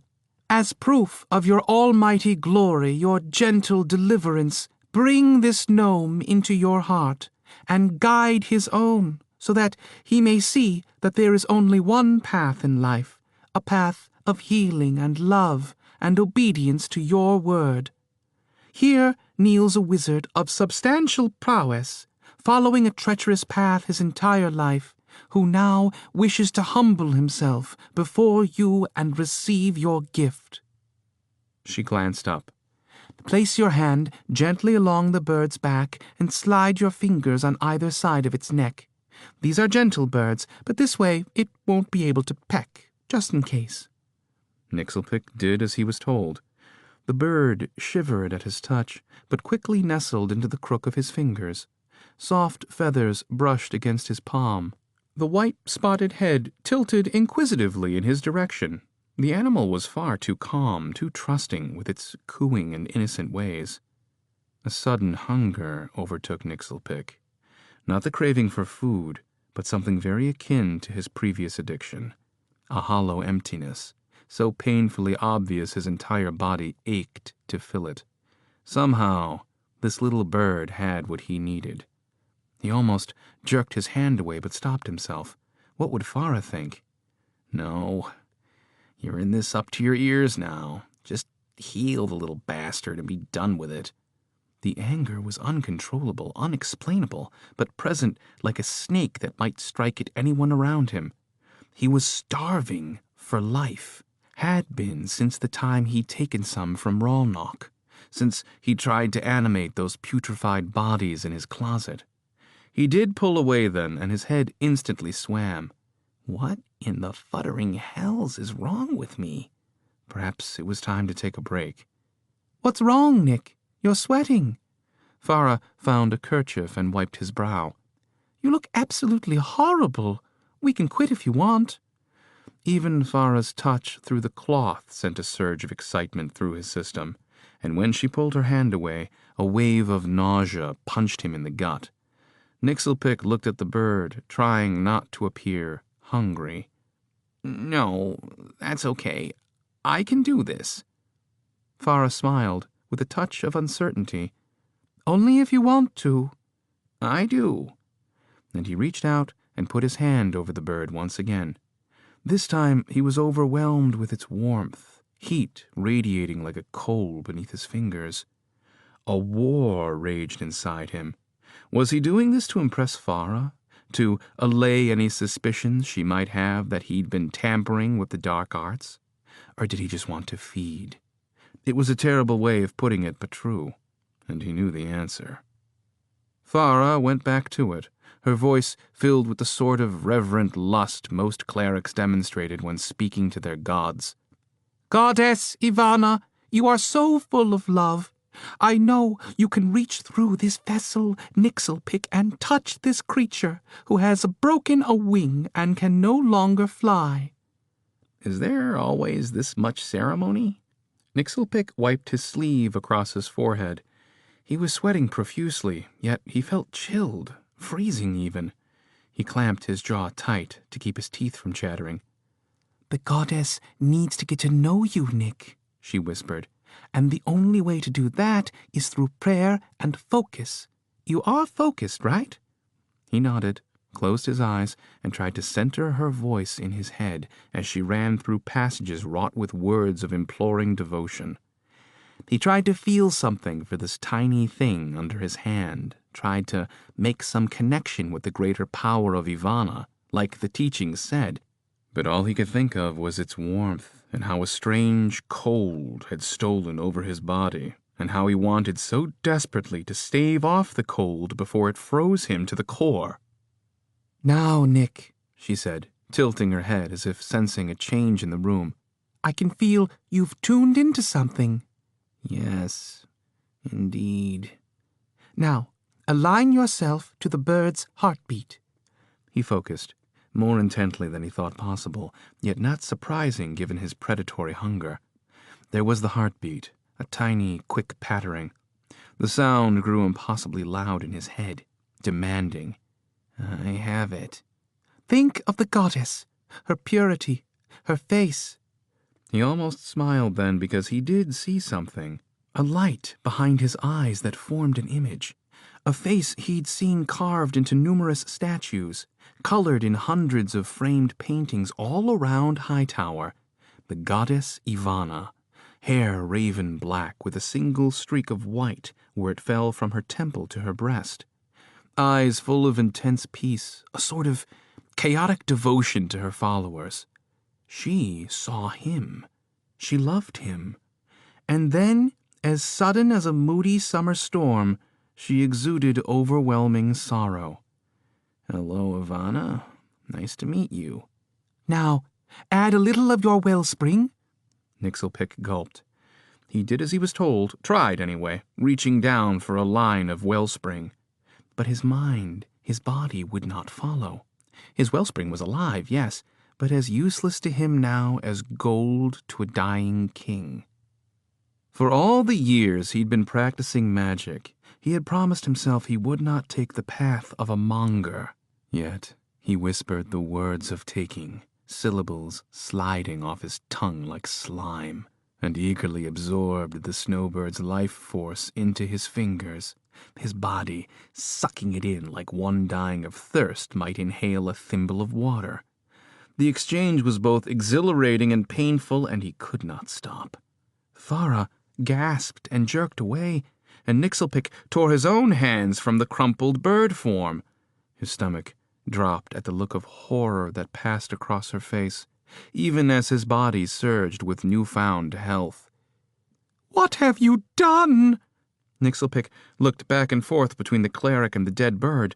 He rose up and reached for Farah, but she moved away from him. A candle fell over, spilling hot wax across the table's dark wood. "I'll fix it. I can fix it." He went back to the bird, lifting it in both hands and whispering instinctively, words he'd known for just a few weeks, yet words that came quite naturally to him. "Praesini, resi, praesini, resi, resi." The thing in his hand quivered, shook, and twitched. An eyelid popped open and revealed a dead white eye. The snowbird was already a rotting shell that had just a moment ago been full of vitality. "Resi!" This time he stated the words with explicit force, bending his will on the struggling corpse. The bird leapt up as Nixelpick returned its life force with a jolt. Giving was far more painful than taking, more costly, but worth it if he wanted to keep Farah as what? The bird stood, wobbled, and awkwardly stretched its wings, a shadow of its former grace. The broken wing cracked and snapped. The thing cooed a bizarre deadpan sound that broke his heart even as he swelled with pride at being able to successfully do what had eluded him for weeks. He felt the bond, like a mother hen to hatchling, a chilling attachment to this dead thing. Whatever life force occupied this shell of an animal was his to control, so he ordered it to be quiet, and the cooing stopped. Farah was aghast. "What have you done?" But she knew, oh yes, in her white gold cleric heart.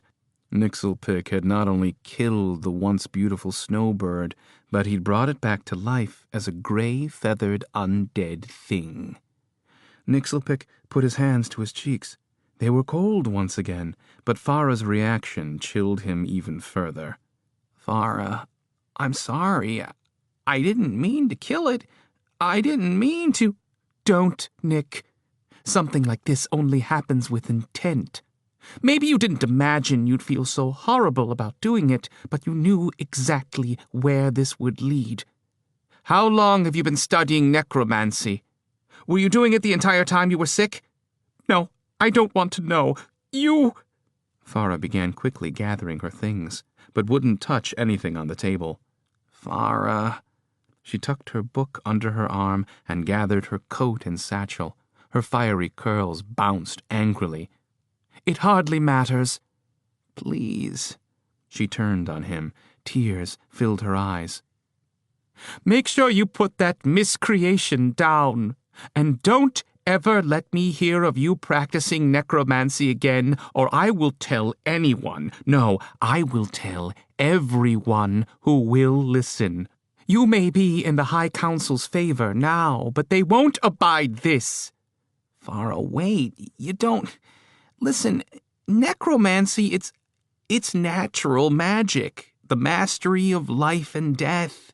He followed her out of the room. "Your own magic, Farah. It drives out infection and mends bones. It heals injuries that might otherwise result in someone's death. It cheats death, and death is a natural part of life. Necromancy merely cheats death in a different way." Farah turned on him. Her jaw clenched, and raised her finger to his face. Her other hand, he noticed, was balled into a fist beneath the coat draped over her arm. "It is not the same thing. Ivana's love extends life for those who are worthy. It heals grievous injuries, but the focus, Nixelpick-ner," she spat his name, "is to relieve pain, to end suffering. Life is sometimes extended as a result, but death is not cheated. Death comes for us all, and no one can cheat it. Nothing can be brought back from that dark place, not truly, and you know this." "Farah, Her eyes narrowed, and her voice lowered as she confronted him. "What you have done. You have crossed that line." She unballed her fist and threw her arm out, pointing at the table. "Go back to your study. Look at that thing and tell me it's alive." She spat that last part, wounding him even deeper. Farah turned and stormed into the hall, her hair whipping like fire around her head. He followed her all the way downstairs and into the small foyer. She threw the door open to a screaming wind. Gods, she was beautiful even in her anger, and he chided himself for thinking it. How he must have hurt her, and how lowly he truly was. She was about to walk out any second now, out of his life forever. Worse, they would be enemies. She no better than Eddie Vinkerwinkle to him. He had lost. She stood on the threshold of his home, her lip curled, the wind blew her hair. "I mean it. No more necromancy, or you'll find yourself in municipal jail with nothing but walls to spout your nonsense to." "Don't do this, Farah." But she'd already gone, tramping down the old wooden steps. He watched her march out into the lane, then shut the door softly and went back inside to find Lily staring at him from the kitchen. Before she could say a word, he put his hand up to her and slunk back upstairs. He went inside his study and closed the door. The grayish thing still perched on the table, staring at nothing in the corner of the room through milky eyes. He went over and wrapped his thumb and index finger around its neck, as one might prepare to dispose of a live fowl prior to plucking. But that wouldn't have worked, not with this bird. Instead, he closed his eyes and quietly took back the life force he'd given it, sighing with pleasure at the influx. The bird slumped and was still. He heard the click of his study door opening. "Nick?" Lily's voice was tentative, frightened, quite the opposite of what he'd just received from Farah. "What just happened?" What just happened? I'm an idiot. That's what. Chapter 28. "Why, you little stowaway," Nixabella said, staring in disbelief. The day was shaping up to be quite insane, and the sun was just barely up. Upon hearing the familiar voice, Nixabella rushed to the back of the line, passing 2 idling land crawlers. Their crews turned around to see what kind of fuss could have drowned out the thrum of their engines. And there was Fritzy Popoff, knuckle-busting with a gnome and gnomestress grabbing at her wrists. Fritzy looked as disheveled as Nixabella had ever seen her, hair matted and sweaty, skin wormy pale except for her dimpled cheeks, which were angry red. She held up her pudgy fists, knuckles scraped where she'd apparently made some connections. A compartment in the back of the land crawler hung open, and pots and pans and tarps were strewn about in the mud. "Fritzy," Nixabella yelled as she stomped toward the fracas. "what are you doing here?" Fritzy's head swiveled, and upon seeing Nixabella, she lowered her fists. "Oh, Nika, thank Tick and Tock you're here. I thought these heathens were—" Fritzy's 2 opponents saw the opening and dove in to grab the wide-eyed gnomestress's arms. She jerked away and swung wildly, connecting with one's temple as the other caught hold of her. Fritzy then shook her would-be tackler like a blasted wolfhound with a toy and finally flung him to the ground. Nixabella was impressed. Who knew her uppity friend was such a scrapper? She almost forgot to tell Fritzy to stop as her friend reached for one of the gnomes lying in the mud, plucked him up by the back of his trousers, and flung him a good few feet away where he landed in churned-up mud and snow. "Fritzy, stop! No one wants to hurt you." Nixabella rushed in and grabbed her friend's shoulder. Fritzy spun and cocked her arm, and for a moment Nixabella thought she'd be on the receiving end of a punch. Instead, she got pulled into a crushing embrace. Fritzy began squeezing and crying all at once, blubbering through her tears. "Oh, okay, you're going to squeeze the life out of me." At which point, Nixabella was squeezed somewhat less, but still squeezed, and she returned the hug, stroking the back of Fritzy's matted head. "Oh, Nika, it was terrible. Locked up in there with nothing but a canteen of water and a few cookies. I could smell the food you were cooking." Her face drooped, and her frown turned petulant. "I'm famished." "We'll get something for you." She spotted Terence nearby and gave him a look. The gnome's cheeks blossomed red, either because of how his folk had treated Fritzy, or the fact that she'd given seasoned fighters the worst of the exchange. Nixabella couldn't tell, but he nodded and strode off in search of foodstuffs. "And just where did you come from, Fritzy?" Termund stepped around Nixabella, a stern edge to his voice. One of the clobbered gnomes spoke up as he rubbed the side of his head. "We were locking down compartment 7 when we heard a knock from inside. We opened the compartment door, and this one popped out, swinging her fists and screaming about being cooped up and yelling about her hair. "It may never recover its curl." Fritzy almost burst into tears again, and Nixabella patted her, feigning understanding to avoid another blubbering fit. "What do I know about curly hair?" the gnome groused.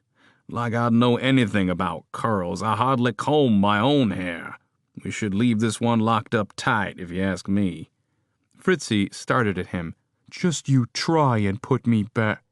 The gnome ducked his head and raised his arms defensively, but Nixabella kept hold of her friend, and Termund stepped between them just as Flay arrived, grinning in open amusement.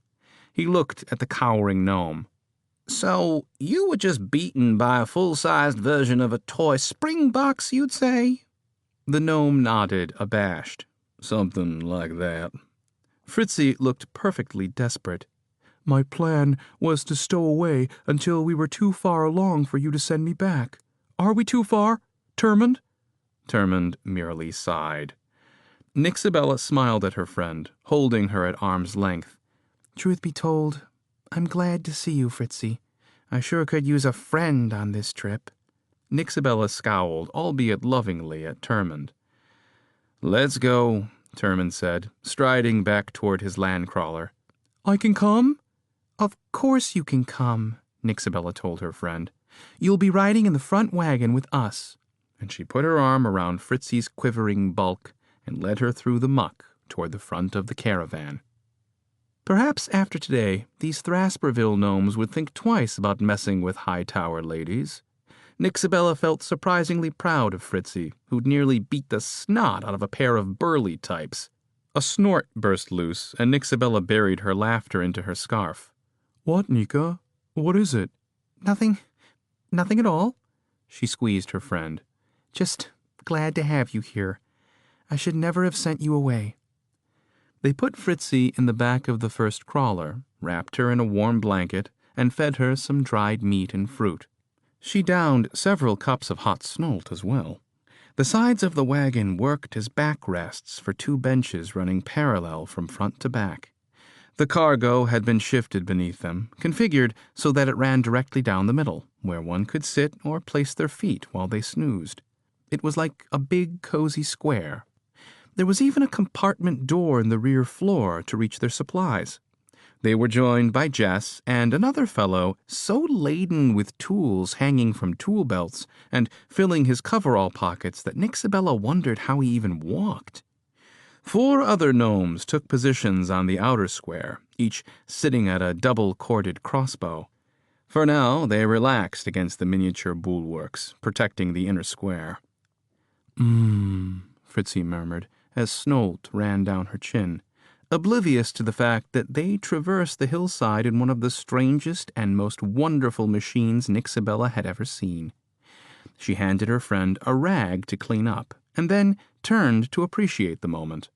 The slinky-legged locomotion, a cadence which Nixabella hadn't quite pinpointed, threw the van gently from side to side. Their cruising speed settled in at several paces faster than a pony's walk. But the real benefit came in the machine's sheer doggedness, able to clamber tirelessly over treacherous terrain with hardly a hitch. Earlier, she had studied Termund at the controls, his feet manipulating the striding power while his hands pushed and pulled levers to increase the stride length and, in turn, the speed.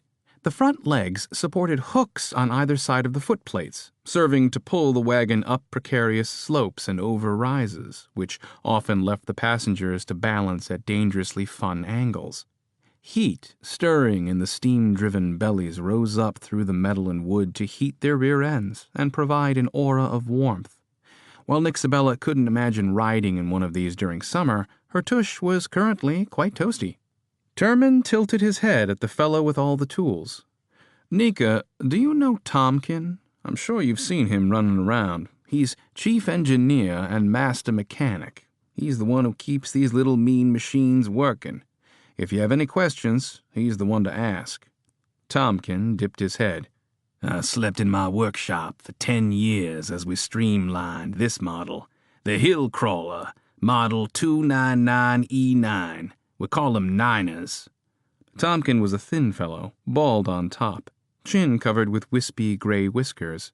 A slender handlebar mustache decorated his upper lip, and his eyes blinked huge and brown behind his goggle lenses.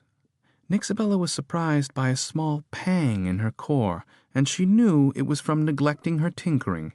She had not created in a long time. Not that she had anything in particular to work on. Her life's work was tucked away in one of the landcrawler compartments. But old habits die hard. Time for new habits. Magicking may feel like starting over, but that's exciting in itself. Wonderful work, Tomkin, Nixabella told the fellow. I could tell these weren't ordinary wagons. How in Tuck's name did you get such a flexible frame and a steam driver to work together so well? A Freuler connection? Tomkin chuckled, waving off that probability with a wag of his finger. The engine is the chassis. There's no separation between the two. One and the same. Nixabella was dumbfounded. How? A proprietary system that uses a new type of swivel joint in the center. Tomkin stomped the floor. And a series of hoses far stronger and more flexible than anything currently made anywhere but in our own workshops. They provide incredible compression and power. I'd get deeper into it, but it would probably only confuse you. Despite her own rising pride and a low whistle of warning from Termund, this was the kind of gnome Nixabella could bother with. She cleared her throat and sat up straighter in a semblance of officiation. If you'd allow me to apply, sir, I've become quite good at imbuing materials and have created a flexible substance myself. It's called Tulik. If I could... Tomkin held out his hand, stopping her cold. No thanks, dear. There's nothing you have, or anyone else for that matter, that could ever improve upon my rubberdyne. And believe me, I've checked. Ha! Nixabella glanced out at the passing hillside. They were currently working through a copse of trees, the path having completely disappeared. The Niners edged between thick trunks of oak and used their front claws to tear away any brush seeking to tangle them. She said, "That's hardly fair." Tell me something, miss. Have you ever been outside of Hightower? No, she said primly. Then how do you know what's been invented and what hasn't? My climbers are one of a kind. Never seen anything like 'em, and might never again. At least, not until I make 'em better. Can you say the same for yourself? I have something you've never seen in your life, you crass little ferret. Yet Nixabella refrained from anything more than a grunt, turning away from Tomkin's buggy eyes and Fritzy's chomping. If she replied, she'd only sound desperate and annoyed, and she was above all that now, or at least she'd act like it. She took out her book and immersed herself in more of Catesby's knowledge. I wouldn't brush Nixabella off so quickly, Tom. Oh, I'm sure she's a fine tinkerer.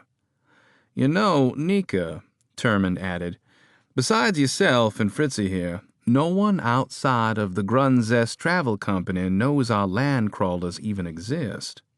To our trading partners, especially humans, we're just short, insignificant folk whose sole purpose is to ensure they're supplied with long-burning Fitzer blocks, exceptional clocks, and properly brewed ale. Your secret is safe with me, she said with guarded sarcasm, and I won't mention the crawlers either. Termund chuckled as he slammed a control bar into the proper notch. Fair enough.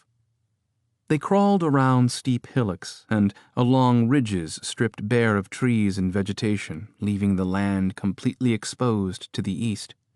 Nixabella gasped at the southern reaches spread before them, the distant and lonely patchwork of gnomish fields giving way to wild forests, and lowlands teeming with animals, and perhaps other things by now. And they were not very high yet. There were still loftier foothills left to climb, and Nixabella had no doubt they would climb them. Scouts rode ahead, often returning with news of a clear path or otherwise redirecting the caravan down a less treacherous route. The thrum of the landcrawler's engine lent itself to peaceful study, and that's what Nixabella did for the next several hours, stopping long enough to change into some dry socks and have a bite to eat. She put her feet up between Jess and the now wilted, snoring Fritzy and read. It seemed one of the biggest barriers to achieving prowess in the art of conjuring, aside from wellspring control, was giving oneself over to the elements. And that was if Nixabella was reading between the lines correctly, because Catesy never ever got straight to the point. With great focus and will, she read, one may break down the elemental tine, the matrix of bonds and barriers. Yet it takes a sacrifice of one's own truth. Who hath the bravery to do so may move mountains of earth, assemble mountains of flame, and control tidal forces, even to make the air stop breathing. To make the air stop breathing, she whispered. She assumed Catesy meant the forcing of one's will upon the elements, a breaking of the elemental will, so to speak. It made sense, and when she felt strong enough to conjure an actual elemental instead of playing with inanimate stuff, there would undoubtedly be a contest of wills. This contest she must win or risk being consumed, possibly even killed. Caliquick had warned her of mages who had been burned to ashes trying to control great fire elementals they'd mustered from unknown depths. Mounds of living dirt rolling over inexperienced summoners, muffling their screams forever. Even her brother had been wary of her new study of focus. "It's too risky," he'd told her. But he hardly had room to talk, considering his own life had been one huge risk after another. Nixelpick knew what his sister could do. He'd seen it in her when they were children. If that was even me. So when she told him her mind was made, he'd not said another word. They supped in the wagon, stopping only for short periods to stretch their legs and relieve themselves, and allow Tomkin to inspect the Niners for steam leaks. Fritzy eventually woke up, but she didn't look all that rested. She ate a few bites of cured meat and some nuts, curled up on the seat, and pulled a heavy work coat over her head. When Tomkin had completed his last inspection, Nixabella said, "How long can these run with the fuel we have on board?" Tomkin wiggled his nose to dislodge an itch and tucked away his extender wrench into a pocket on his thigh. "With a good supply of Fitzer blocks, a few weeks. Otherwise, regular old wood will do. Going's much slower, though, with wood. Gotta stop to forage it, and it burns too fast. But my engine will run on just about anything for fuel." He smacked its side. "Does it run on gnomes, perchance?" Nixabella imagined stuffing the mechanic into the burn chamber and slamming the lid shut. She shook her head. She was being a poor sport. Couldn't blame Tomkin for having a sense of pride over what was obviously an impressive vehicle. "Maybe I'll show him one of my recursive mirrors, and he can see some real power." "What about water? Don't you need a lot of that, too?" Tomkin placed his hands on his hips and lowered his head, then looked up at her with a mechanic's brazen incredulity, as if Nixabella had just said the dumbest thing he'd ever heard. "Ain't never been in the mountains, have you? Plenty of water if you know where to look. Find a creek, melt some snow. My engine runs on 70% recycled steam. Not much waste happening here, young miss. Nope. Efficient as they come." Nixabella sighed and went back to her book while the caravan drove on with single-minded determination. Termund said something to Jess, who dug out a folded cloth from beneath the seats. She affixed it to the end of a jointed rod, which she unfolded until the pieces clicked into place, forming a long pole. She slipped the end into a bracket behind the control seat. A gust of wind unfurled the crimson cloth. Thrasperville's flag, a comet shooting across a field the color of red wine. Termund called over his shoulder, "Be on the lookout, everyone. In the next day or so, we'll be entering orc territory. I don't expect to see a single saw-toothed bastard out in this tock-damned chill, but it's always best to be prepared." "Don't look at me," Nixabella balked. "I'm just a lowly high-tower gnomestress without a bit of courage or a brain in her head. If they come, I'll just cower down and let you grunzests do all the work." Tomkin looked at the floor and drug his toe across it. "No reason to be so sore about that little joke, my dear. In any case, orcs are not always the feral creatures everyone makes them out to be. I've managed to reason with a few." "I've every right to be sore for as long as I please. And my brother gave me a lesson on orcs before he left. Skinny, crawly, and every bit as devious as our own High Council. They make good armor and better weapons. They're killers," he said. Termund shifted a gear on the control box. "Some of that may be true, but they are not wholly unintelligent. We've even traded with them, believe it or not. That's what the flag is for. They know when they see the comet of Thrasperville, their lives are about to be vastly improved by technological wonders like spoons and forks and cups."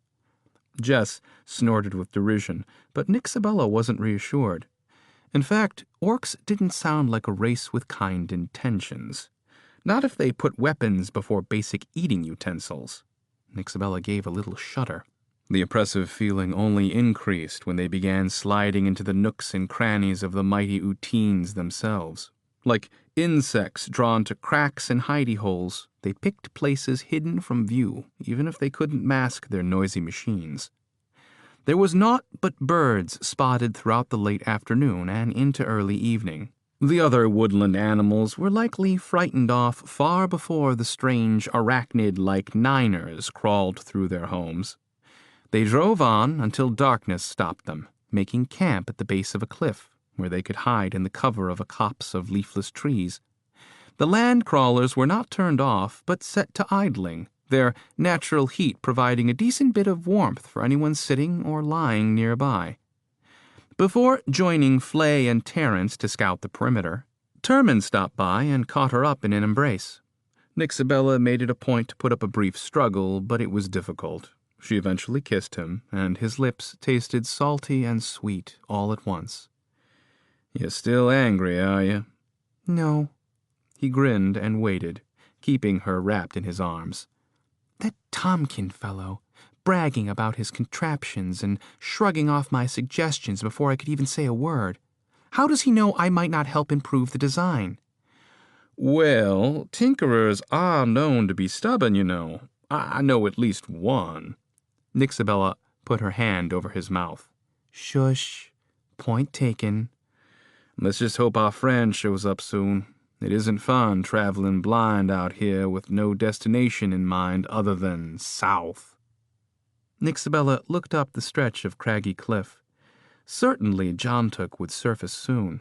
If not, or if he'd abandoned them, they were putting themselves in ever greater danger for no reason. But then she felt silly for even thinking it. After all they'd been through, by talk, Jontuk had nearly lost an arm trying to get to her device. It was very unlikely he'd desert them now. She fully expected him to manifest at any moment, just as he'd assured them he would. He'll show soon, I'm sure. "Let's hope," Terman said, following her gaze up the cliff, and then to the stars high above. Chapter 29. 2 more nights passed. Tomkin and his mechanics saw to the niners, while Nick Sabella had a blanket and a book as companions. Fritzy was off with Jess doing some kind of chore or another. She was becoming more familiar with her budding powers, and every waking moment found her buried in texts or practicing. Still no sign of Jontuk. The winter nights were long and achingly cold, but she'd already found little ways to defend herself against the weather. An extra blanket on the ground when not sleeping in the niner, snuggled up with a skin of hot water when Terman wasn't around. Socks stuffed into drafty gaps in her coat. A hat pulled down over her ears, always. It was a known fact that gnomes lost a third of their body heat through their long, exposed ears. So keeping them covered in frigid conditions was important. It wouldn't do to get them frostbitten. She'd be no-ears Nika all over again. She wandered through camp to find a suitable spot to plunk down with her book, and was met with hellos and grins, which she returned pleasantly enough. Ducking beneath the leg of one of the land crawlers, she found Jess, who was every bit as bundled up as Nick Sabella. Her cropped auburn locks peeked stylishly from beneath her leather and wool cap. The gnomestress proffered a wooden mug. Nick Sabella took it and sniffed at the contents. Smells sweet. What is it? Suze, a Thrasperville specialty as Snolt is to Hightower. Nick Sabella shrugged and started to take a sip when Jess stopped her. "Fair warning, m'lady, it'll curl your ears and leaden your eyelids. Ensures we all get enough rest on the road, if you get my meaning." Nixabella started to hand the mug back. "If you think I'm going to fall for another of your tricks..." Jess pushed the mug back. "It's not a trick. Between yourself and Termund, we'd all be in some trouble if we put you through the ringer again." She gave Jess a doubtful look. "No one spit in it or spiced it in such a way that my tongue blisters?" "Not a one." Nixabella frowned and pursed her lips. She gazed at the cup's contents and then sipped it. She tasted chocolate and winter spices, forest pine, and something with a tang that thickened her saliva. She reeled for a moment as warmth spread from her belly, up through her chest, to her head and the tips of her ears. "This is good." Jess smiled. "Aye." "Is it true that you play jokes on all the new folk?" "We do it to all the new ones, especially when they aren't gnomes. We've had a few dwarves and humans in the mix. They get it the worst." "I imagine." Nixabella took another sip of the potent brew.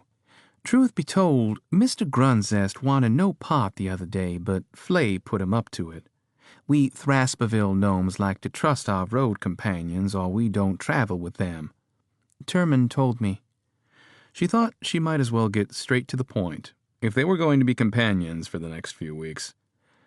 "So, what's the verdict? So hard to tell with you Thraspervillians." "Truth to tell, I've never seen so many of us unwilling to rattle a pup. Seems everyone likes you too much." Nixabella feigned a sour look. "Oh, don't try to be nice now."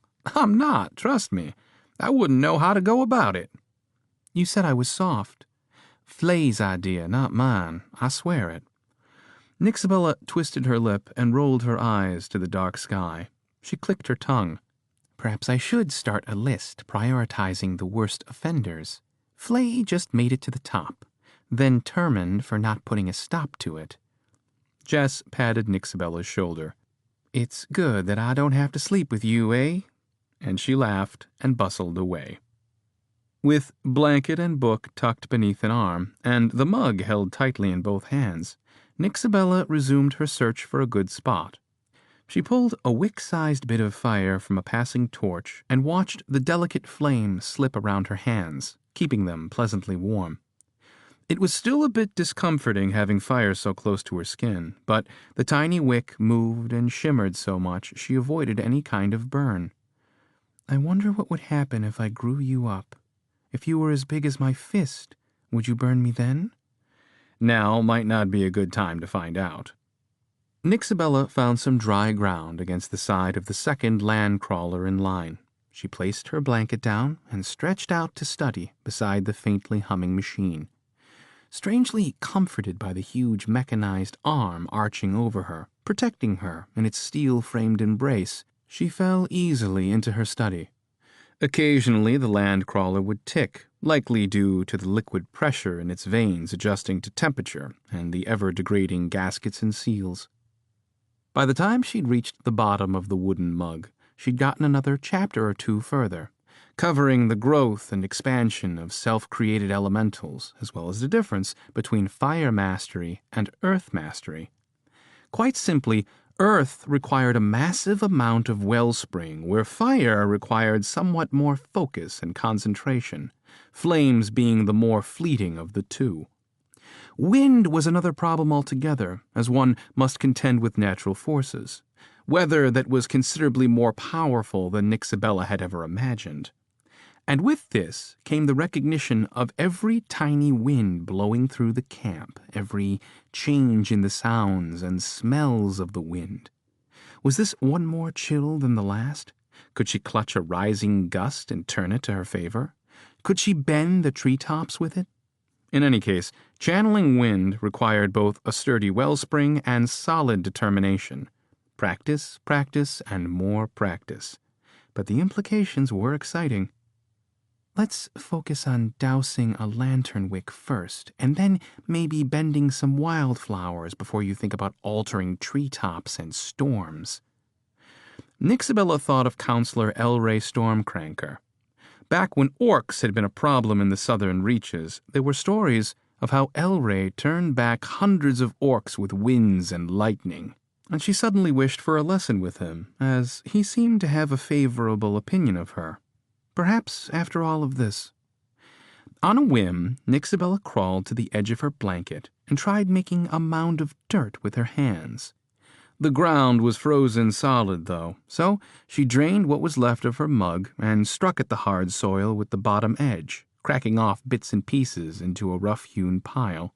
She sent her minion to help, resting it for several seconds at various spots, warming the cold dirt until she was left with a fist-sized mound of mud. Her head swam with the effort, and probably from the Sue's, too, but it was time for her to move forward. She'd only learn if she tried, and she knew from her considerable years as a tinkerer that the only way to achieve success was to continue challenging oneself. What if it's too soon? What if you do something awful? Resting on her elbows, she cupped the mound of dirt with her hands. She cleared her mind and drew from her wellspring, focusing it between her palms. She bent her will to the mound, just as she thought Catesby's lesson taught. With great focus and will, one may break down the elemental tine. But there was a resistance Nixabella could not overcome, a cold barrier against her influence. This mud is a much tougher opponent than fire, to be sure. She tried again and was surprised to feel the dirt shift slightly. But that was just the force of her raw magic trying to infiltrate the sediments. The mound wasn't alive. It wasn't responding to her demands. How was this so easy for me as a child, but near impossible now? How did I nearly drown my brother on multiple occasions? How did I make him suffer so? But she knew the answer, the prophetess. So, what did she allow me to do that I cannot do now? Nixabella fell into it again, closed her eyes, and thought about the mound of mud before her. Its simplicity, its complexity. A pile of minerals blown here from every corner of Sullinar and beyond. Salt from the sea, muck from the Gyptia swamp, and maybe even worn stone all the way from Kubalesh. She bent her wellspring into the pile of mush, willing it to do something, anything. The mud exploded, splattering across her face. Nixabella sputtered and spat, and wiped the grime from her eyes. A passerby saw the accident and procured a cloth for Nixabella to clean her face with. She thanked the gnome and started to give the soiled rag back. He waved his hand at her. "You keep it, especially if you plan on that happening a lot." Well, thank you, I think. An explosion wasn't the effect I was hoping for. What am I doing wrong? It has to be a simple thing. My wellspring is strong enough, but what about my focus? Nixabella reformed her mound, making a new one out of the mashed bits of the old one. She relaxed, let go of her senses, tried not to be such a tightly wound axle spring, something that might never have occurred if she hadn't downed a full cup of Sue's. She gave the mud pile a grin, put her finger in the middle, and made a tiny swirl on its belly. It reminded her of her favorite toy as a child, one of the only toys she'd ever owned. A plump little brown bear that had seen better days long before it had come into her possession. Once upon a time, its mechanisms could raise the arms and turn the head from left to right, but by the time it had got to Nixabella, the bear no longer gesticulated. Its primary usefulness came on long, stormy nights when her brother would sit by the window to stare at the storm, leaving Nixabella alone in their raggedy straw bed. Where's that bear now? Burned up, stolen, washed out to sea? In any case, remembering her furry friend infused her with an old warmth. You are just the cutest mud pile I've ever seen. You know that, don't you? It was a silly thing to say, but she drew upon those childhood memories. She'd never had a pet, so what better than a short, fat glob of mud? Seems suitable enough. Fits your personality, too. She poured herself into her creation, will and wellspring, a gentle coaxing of the elemental tine, and it gave. The pile shifted. Rather than stop to examine if it had really been an extension of skill or force of wellspring, she tightened her focus. The sediment's weight was considerable, but that weight seemed more willing this time, Cumbersome, yes, as if her magic wore a cloak of lead weights, but movable, pliable. Nixabella shifted on her elbows since they were getting sore, but this puzzle of earth was too tantalizing to give up on. Could it be that Catesy had meant something else entirely? Yes, it takes a sacrifice of one's own truth. Who hath the bravery to do so may move mountains of earth. What was the truth? Seemed a simple enough question. Nixabella was a living, breathing entity, and this stuff before her was just clay and pulp and anything else weathered by time.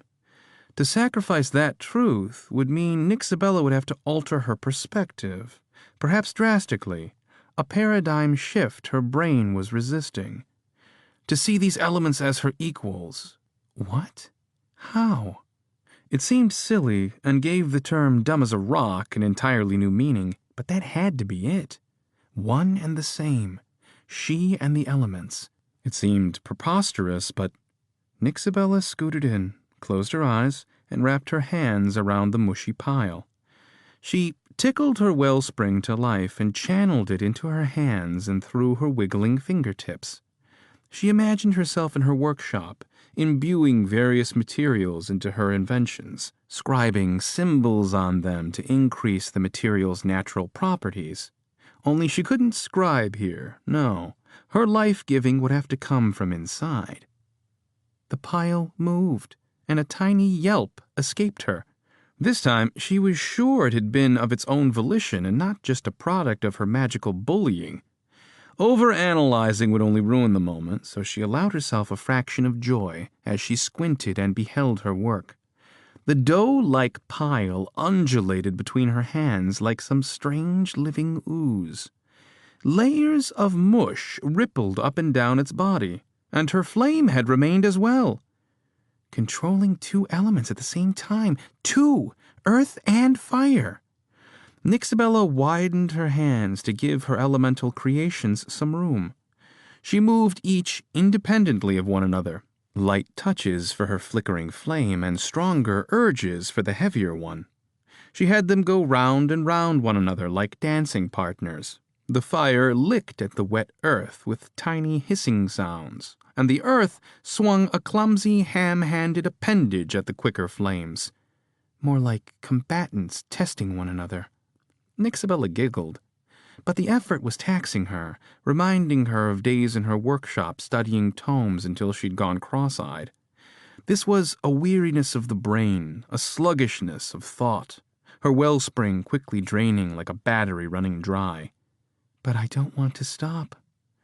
She played a bit longer until she thought she might pass out, and just when she was ready to shut off her wellspring's flow, a tickling passed through her belly and chest, followed by the sense of another presence occupying the space in her head. Not a threatening consciousness, just intelligent curiosity. The earthen mound spun its tiny girth around, and two tiny black creases opened wide to regard Nixabella. Eyes. "Oh," she whispered. A joyful weariness pressed down on her neck, her shoulders, and her eyelids. She wanted to whoop and holler, but all she could manage was a weak smile as she stared at the little miracle. The weight of maintaining her flow was becoming too much. But how could she fall asleep now, after having called this magnificent little creature into existence? And then the weight lifted. The earthen creature swelled briefly as the other consciousness left her mind and fully entered the shell like molten iron filling a mold, removing a great deal of the burden from her strained wellspring. The mound rolled forward on its bottom half and stopped a mere handspan from Nixabella's face.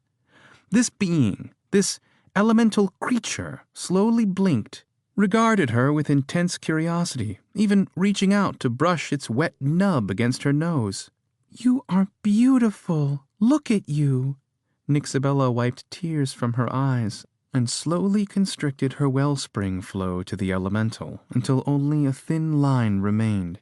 She fully expected it to collapse in a flat pool of brown muck, but it didn't.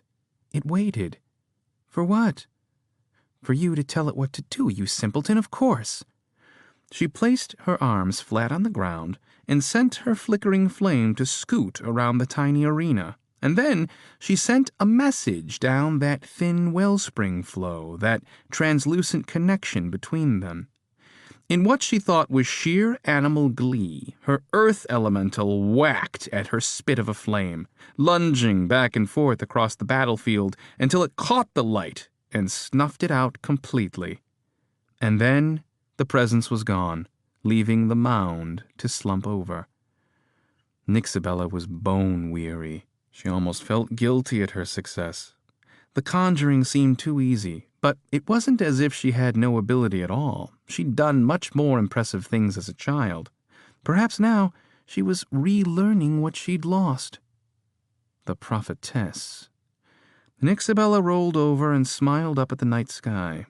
A light snow was falling, and the wind made the snowflakes swirl in the air. She thought about what she'd done tonight, or what had been done to her. She wasn't quite sure. You conjured an actual being, Nika. A unique consciousness, a being with thoughts and emotions and devotions. Like Jontuk, only not like him at all. Jontuk was an elemental from some faraway ultra-world, while the one Nixabella had summoned was... what? She wasn't sure if she could call it a native of Sullinar or not. The raw materials, yes, but whatever animated it seemed to come from elsewhere. An amazing feat, to be sure. She could tell Termund, but he wouldn't truly understand the implications. Besides, he was out attending to the watch, gone more often than not with the threat of orcs looming. No, there was only one person who would appreciate the feat. Her brother. This wouldn't be some boring invention to him, no. This would be something Nick could relate to, unlike schematics, thaumaturgical models, and process designs. This was about feeling, emotional immersion, giving oneself over to the magic. Living, he would say. We could actually sit and have an ale over this one. The thought made her smile. By now, it was well past midnight, another late one for her, which meant another rough morning. If she kept this up, she'd be sleeping on her feet. She gathered her things and wandered back to Niner number 1 and found Termund already curled inside their cocoon. As she approached, he opened his tired gray eyes and lifted back the flap. It took her all of 5 seconds to be curled up inside with his arm around her waist, his knees tucked behind hers. She fought sleep briefly, and her comfortable smile was replaced by firmed lips. It was a marvelous thing to be this worn out, but at the same time, she was readying herself for a certain fiery-haired gnomestress when next they met.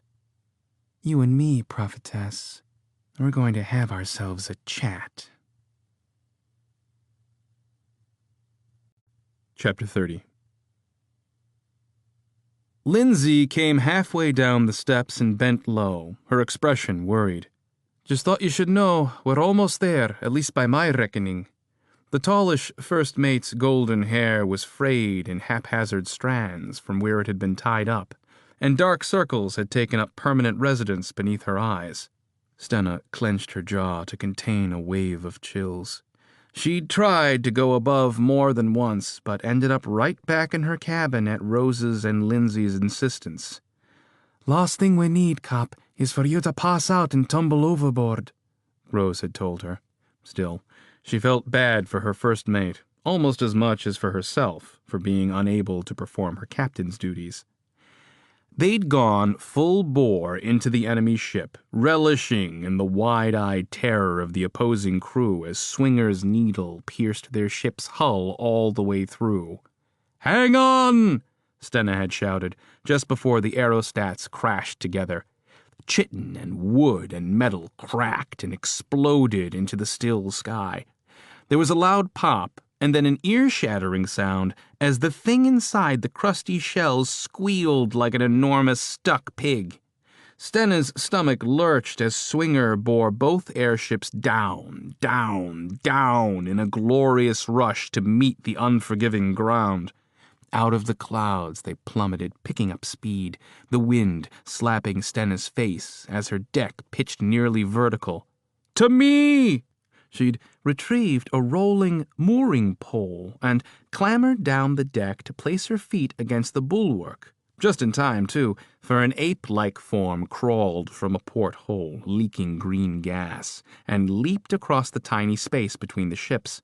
Stenna caught the thing mid-flight with the tip of her pole, knocking it down into the void. More creatures appeared over the sides and from those mysterious portholes. Bloodshot eyes glared like orbs of hate. They'd have Stenna's ship if they could. "Come on, Linz!" Stenna remembered, almost feeling her first mate's struggle through the airship's groaning inner works. Port and starboard propellers strained in their braces. Steam engines shook the ship with their clanking internal parts, steam exhaust screaming from ductwork inside the beleaguered frame. Another beast leaped the divide to cling to the base of Swinger's needle. Stenna had been too slow to get that one. She thrusted the pole, but it glanced hard off the thing's shoulder. The tenacious beast hadn't budged. Instead, it had got hold of her boot around the ankle and pulled, leaving her with one foot on the bulwark. There was nothing to grasp, nothing to keep her from having been tossed into the void. But then Rose and Crick arrived, shouting obscenities in between battle cries of "Hightower!" and started smashing at the thing with their own mooring poles until it relinquished and fell, unconscious from the plummeting vessels. Swinger's crew had fought for several more terrifying moments, keeping the remaining beasts at bay, until the aerostat got up enough resistance to slide its needle free and right itself like a fat, lumbering beetle in the sky. They had all rushed to Swinger's rail and watched the strange creature ship tumble through the sky, bits and pieces and bodies floating free until the mess crashed in a dusty cloud of snow. Even then, reeling from the glorious victory, the crew had rushed to keep their listing aerostat in the sky. The smell of burning wood permeated the air. Rose and Crick dove into the engine compartment with a box full of tools and 3 skins of water to put out whatever was burning. Lindsay held the ship steady at the helm, and Stenna remembered standing beneath the balloon frame on a ladder with a bucket of thick black quick tar with which she was to repair the damage to the airbags. She'd suspected at least 3 internal bladders were hemorrhaging at least half their floating power, and the other 3 were potentially damaged as well. They didn't have much time. One overheated steam driver and they'd have lost a quarter more lift. Another and they'd have met the ground. Hard. Hand over fist, she clung to the side of the frame. She put her hand into the ruin of a leaking hole and felt for the inner balloon, found it bulging outward despite the escape of the hot, precious air. She tethered herself to the metal frame, removed her patching tools, and dipped a flat spreader into the bucket of sludge, pulling out a fat glob of the stuff, held open the hole with a straight rod, and shoved the black blob inside. She spread the gunk around where it stuck fast to the tatters of the hole, forming a tenacious, airtight patch. And then on she went, clinging to the crosshatch of ropes like a spider climbing across its web, making her way around the airship and repairing the damage. And then they twisted in a sudden gust of wind. The deck swung up, nearly even with the bladder frame, leaving Stenna clinging to the ropes and screaming into the canvas, her injured back parallel to the distant ground below.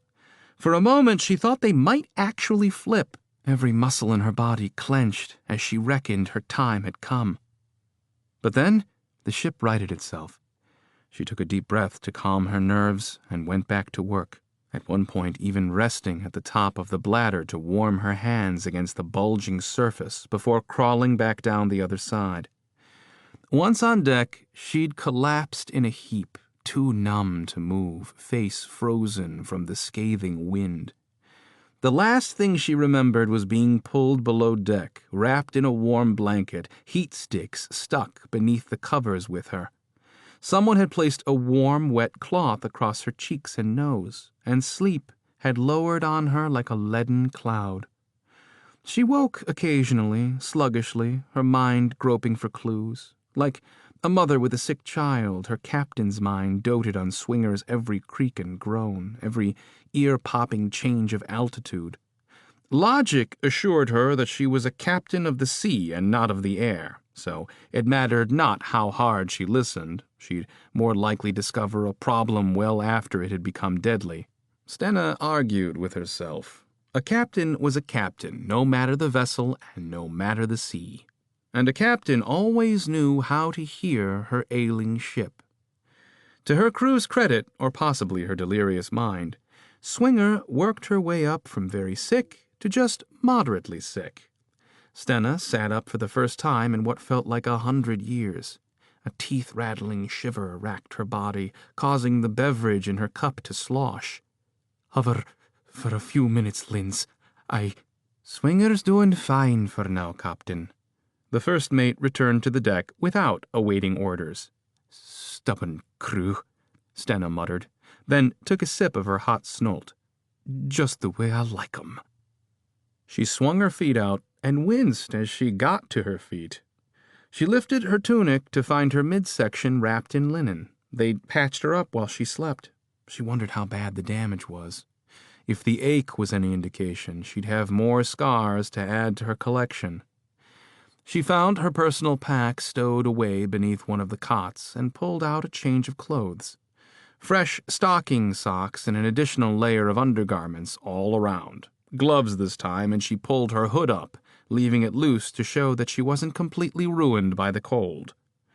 On the way to the ladder, she took the heat sticks with her, each with plenty of life remaining, and shoved 2 of them in her belt, one in the front and one tucked gingerly in the back, for good measure, and then went above deck. An unfamiliar sheepishness followed her. The fact that others had been working while she rested didn't sit well, not at all. Stenna bolstered herself against the gusting wind, fully expecting to be blown backward into the engine housing, but none came. No screaming gales, no thumping blasts, no shaking ship. The only sound to reach her ears was the steady hum of steam drivers and propellers. She strode to the pilot's deck, hoping to climb the portside steps so she could speak with Lindsay, but she stopped in her tracks. Against the port rail, Rose, Crick, and Bertrand hammered out dents in one of the wide steel plates. They no longer wore hoods or gloves, or even coats for that matter. They were quite unprotected out here in the... A warm wind touched her cheeks, reminding her of spring. It can't be. Have I been asleep 7 months? Rose stopped her hammering. Cap, we've crossed the Midland line. No need for all that. Already? On land, and because of the Utine's position on the continent, the brunt of winter was turned mostly northward. South of the Midland line, one could expect a reprieve, even in the harshest northern winters. The ocean winds, on the other hand, were a vastly different story, always cold, and that's what Stenna was used to. She pushed her hood back. Thanks for the reminder. I've been a little under the weather, pardon the expression. Linz called out from the pilot's deck. Captain on deck! Everyone turned and tipped their head or their cap. She nodded back, putting her leader's face back on. You were up on that frame longer than anyone here could have stood for, Cap, Rose said. Didn't think you'd ever come down. Stenna nodded again and climbed up to the pilot's deck, where she could get a good view of the surrounding lands. Lindsay reported they had followed the great torrid river out of Goad's Pocket, bearing south to where the river poured into Darkwater Lake, a great body of water that turned into a dangerous swamp festering at the foot of the land of the Gypsias. Their current position had them coming up from the northwestern shore of the Darkwater. The hillock William had visited was invisible from this perspective, buried somewhere in the embrace of the tall swamp trees. Beyond all the green lay a short, spiny mountain range that had not been named on any of the maps she'd reviewed back at Hightower. Stenna regarded the range with a wary eye, gauging what kinds of winds might caper through those peaks and valleys. According to the old documents, anyone approaching the Gypsias from the air was to take a circuitous route, one likely to put them in danger from both habitat and habitants. It was all she could do not to order Swinger around and back to Hightower to tell the Presizer General to his face what they'd seen, but that would mean abandoning the mission. More than that, from the looks of the army forming in Goad's pocket, Hightower would need all the help they could get. "How's the ship?" "Fine, Cap, aside from being down one starboard propeller. Some steam leaks and burn scars from whatever that stuff was they lobbed at us. Thanks to you, we got back above the clouds and Rose and Crick went to work. They shut off the steam leaks, which pretty much restored power to the ship. One pistol nozzle burned up, but they replaced it. Some other odds and ends." "Good work, Linz." She called for Bertrand. The linguist was even scrawnier without all his winter gear. "Captain?" "How many pigeons do we have left?" "None. But we have 2 snowbirds, last of the bunch. Hardly enough. They'll do much better from this distance." "Let's send one off. I want to let Dale know we've made it." The linguist had already gotten off a bird during the fight over Goad's pocket, so Dale was sure to already have that report in hand. Bertrand saluted and climbed back down to the main deck. Stenna watched the spectacled gnome disappear below before turning back to the rail to scan the mountains ahead. "Bertrand has been quite useful, for a linguist, that is," Lindsay said, giving a tired chuckle. "Wasn't much use to get Swinger's feet back under her, but he's a damned skilled navigator. We'd probably be somewhere over the sea without him." Lindsay winced. No offense, Captain." Stenna didn't mind the revelation. She found she was thankful for Bertrand. "I'll note it, Linz." "If we make it home, you think they'll keep us in the sky after this?" Stenna smirked. "Undoubtedly, and we'll undoubtedly be outnumbered 100 to 1. If you think that was our last air battle, steel yourself. We'll be spending a lot of time in the sky, until Swinger can fly no more." Lindsay's face went expressionless. "Understood, Captain." "We'll circle slow, Linz. Maybe spend the next hour or 2 scouting and moving in. Why don't you get some rest, and let me take the helm?" "I'm fine, Captain. First contact with the swamp elves in 300 years. Wouldn't miss it for anything." "That's an order," Stenna said. "Take Rose and Crick with you. I'll manage." Linz nodded and relinquished control of the ship, leaving Stenna to ponder their tenuous approach. Chapter 31. "Steam to an 1/8, Linz." Stenna released the button and waited. She stood on the navigator's deck with Bertrand, both watching as Swinger came alongside the mountains and angled down toward an opening in the canopy of trees below. "Aye, Captain," came the tinny, vibratory reply. They hadn't even realized the vocal tin system existed until Bertrand had accidentally leaned against one of the buttons on the control deck. At the time, Stenna and Lindsay had been back on the pilot deck and suddenly heard Bertrand's private praises regarding the wild, beautiful swampland below. "Pretty as a mother's pond from up here," he'd said.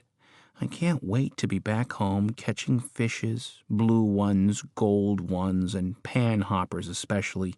Soon, little fishies, your Bert will be back." Lindsay had pressed a similar button on the pilot deck panel and spoke into a small metal grate, as much for a laugh as to keep Bertrand from continued embarrassment. "Swamp elves are much harder to catch than fishies, I'd wager. Best keep your focus, Bert." Bertrand most likely leaped out of his gabardines. Stenna could not suppress a grin as Lindsay laughed. Later, she met Bert at the control deck, and to his credit, he showed no signs of having been eavesdropped upon. "Through that break in the trees." The linguist pointed down at a thin gap in the canopy. Stenna frowned with uncertainty. She imagined what might happen to an aerostat caught in a tangle of branches and leaves. "You're sure?" Bertrand held up one of his parchments. "Well, this map was drawn from the ground, but the overland coordinates will match perfectly with that rift. I'm sure it's grown over and changed since then, but these trees, this swamp, is old and so perhaps not changed as much as we'd like to think. I'd bet my collection of ancient rapport syntax stones it's there." Stenna wouldn't argue with him. Hell, she couldn't. Bertrand was all they had, and she needed his expertise on just about every matter from here on out. A helpless feeling, to be sure, but one she would work through. She nodded and notified Lindsay of their heading. Swinger turned gently south, the nameless mountains to the port side snagged with clouds like cotton on the tines of a mighty pitchfork. On this side, the air stirred little, making for an uneventful ride to their mark. The jungle canopy was a carpet of shiny, fat leaves. Everything smelled fresh, green, alive. Stenna peered through the Magia lenses and caught the fluttering of strange white butterflies amidst the leaves. When they hovered just a few 100 feet above the elongated gap, Stenna ordered them down. "Easy as she goes, Linz." "Aye, Captain." Even in Lindsay's capable hands, the descent seemed too fast. She suppressed the urge to tell Linz to slow down. "Think more like a captain exploring a new world for the first time. Remember when you first laid eyes on the Drake Islands? Those golden mountains and hills so green you'd have thought them painted on." They slid beneath the canopy into darkness until Lindsay halted their descent without so much as a lurch. While their eyes adjusted, Stenna fingered the hilt of the long blade fixed to her belt. She felt small against the massive gray trunks and thick curling vines down there. Some slunk and slipped of their own volition, and wild things called and cucked in echoes, making it nearly impossible to pinpoint their direction. The noise was all around. Beneath it all, Swinger's steam drivers purred in a whiny sort of way, with soft high sighs and gouts of fire in their bladders. "Where to now, Bert?" The linguist had completed a lap of the ship's bulwark, checking the map against their surrounds.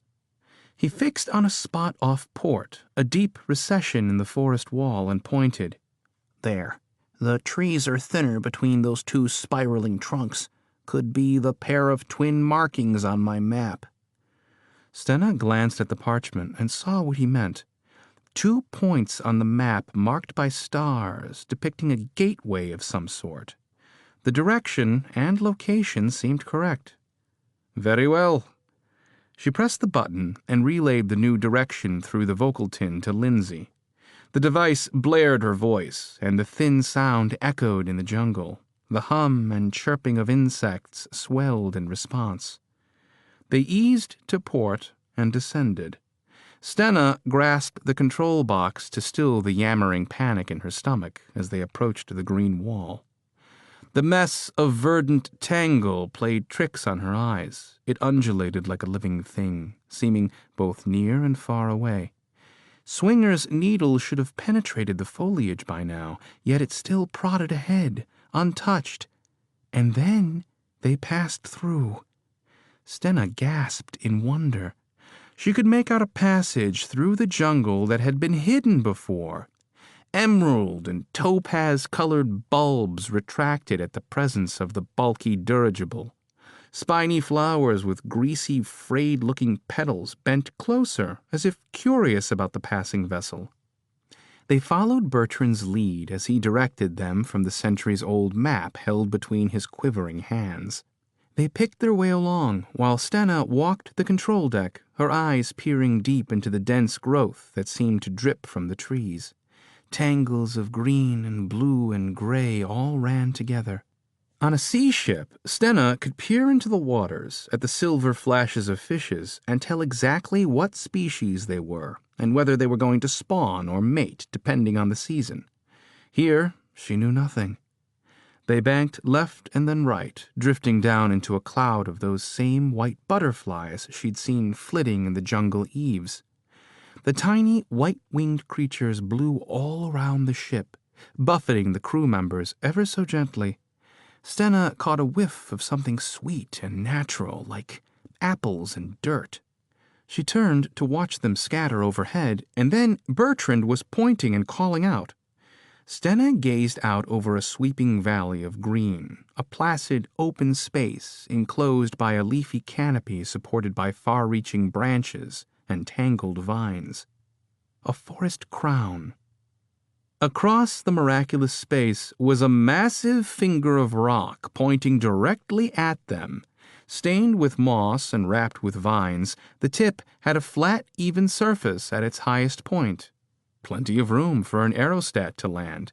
"That has to be it, Captain. This is where the map leads." Stena eyed the outcrop warily. It certainly looked inviting enough. A welcome sight for a vessel friendly to the Gypsias. "Linz, swing around a couple of times before we risk landing." "Aye, Captain." "I'll need some time to let them know we're here," Bertrand said. Stena frowned. "You think they don't already know?" He shrugged. "Probably do, but they don't know not to shoot us out of the sky yet." "Right.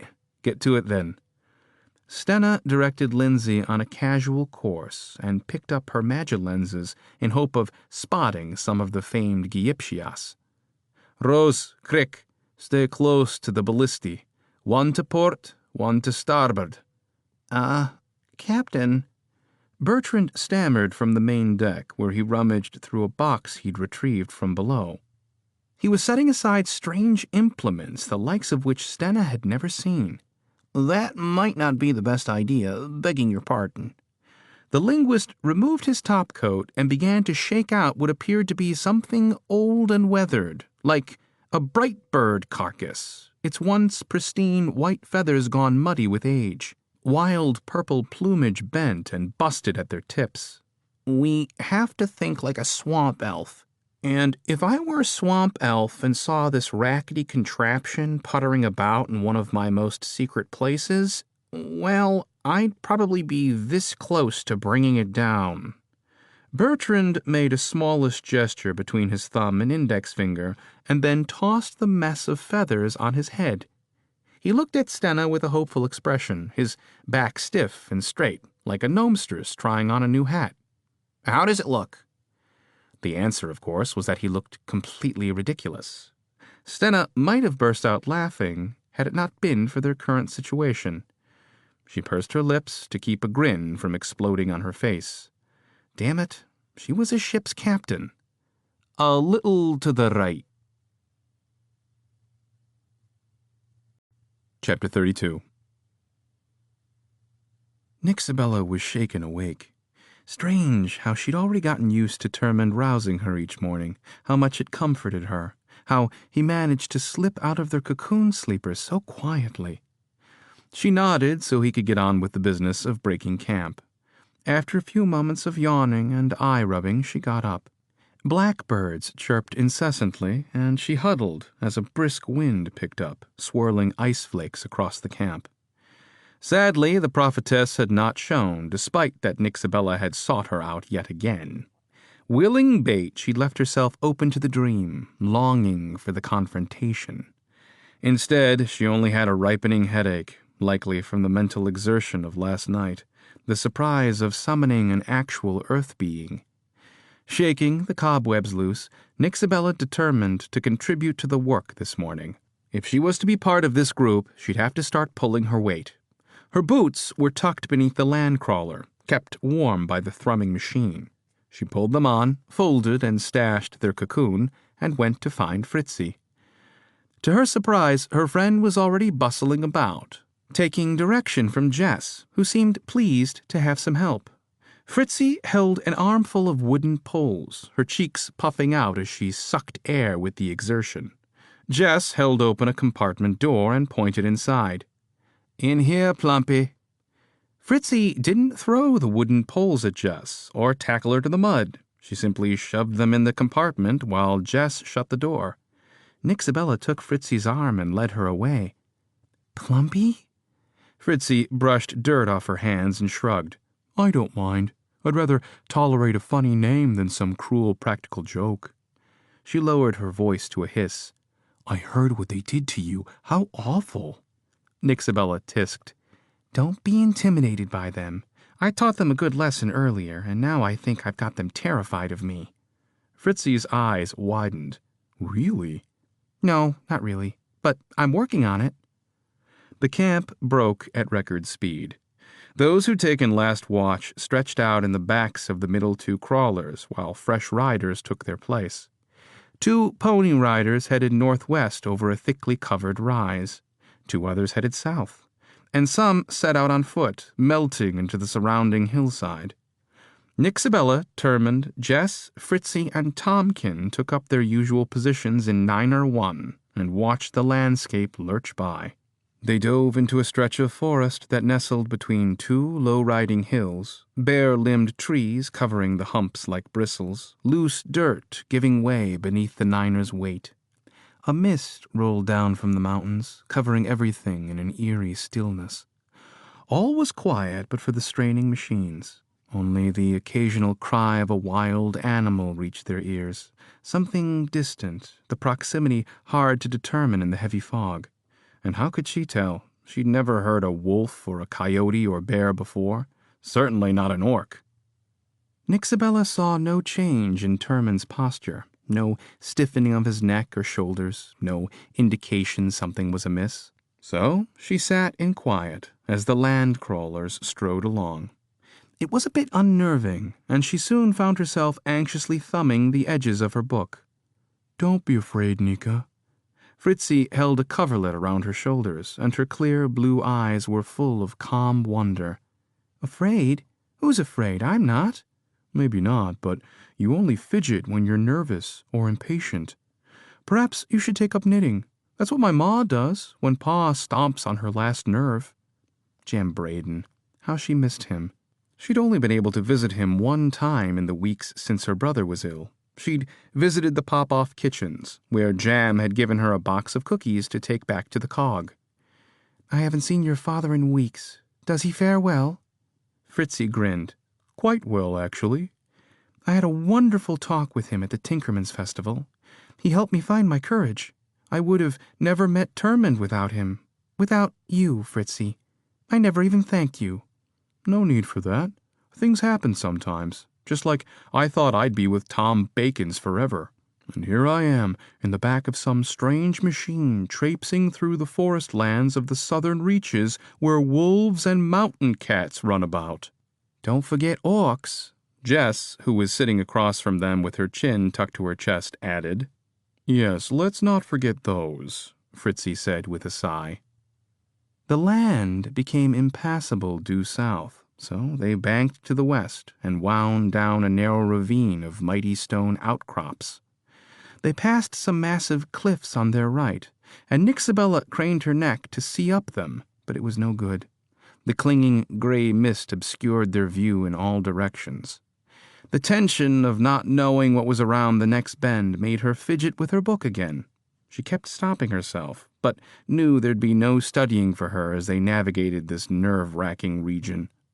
And then they were rising again, riding a narrow spine of rock and earth up into the mountainside.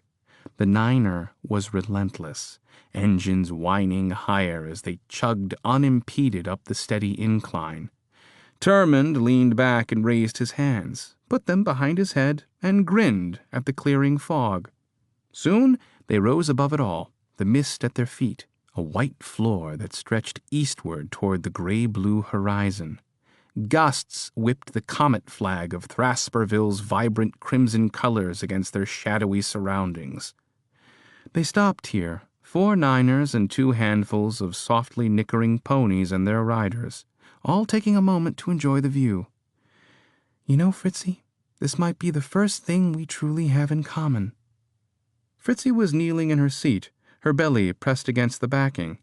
She glanced away from where she'd been gazing at a snow-covered peak trailing white channels down its sides like ice cream dripping off a cone. What's that? This is the furthest either of us has been away from home. Fritzy nodded, turned back to her favorite peak, and pulled the coverlet tighter around her shoulders. That's true. I've been such a fiddler, haven't I?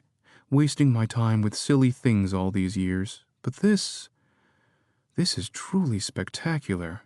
You could join our company, Jess suggested.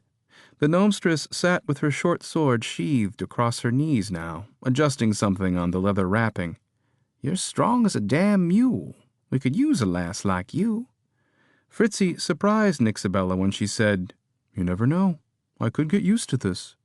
Nixabella threw Jess a frown, and Jess countered with a protruding tongue. "I'm sure a life of constant travel isn't all it's cracked up to be.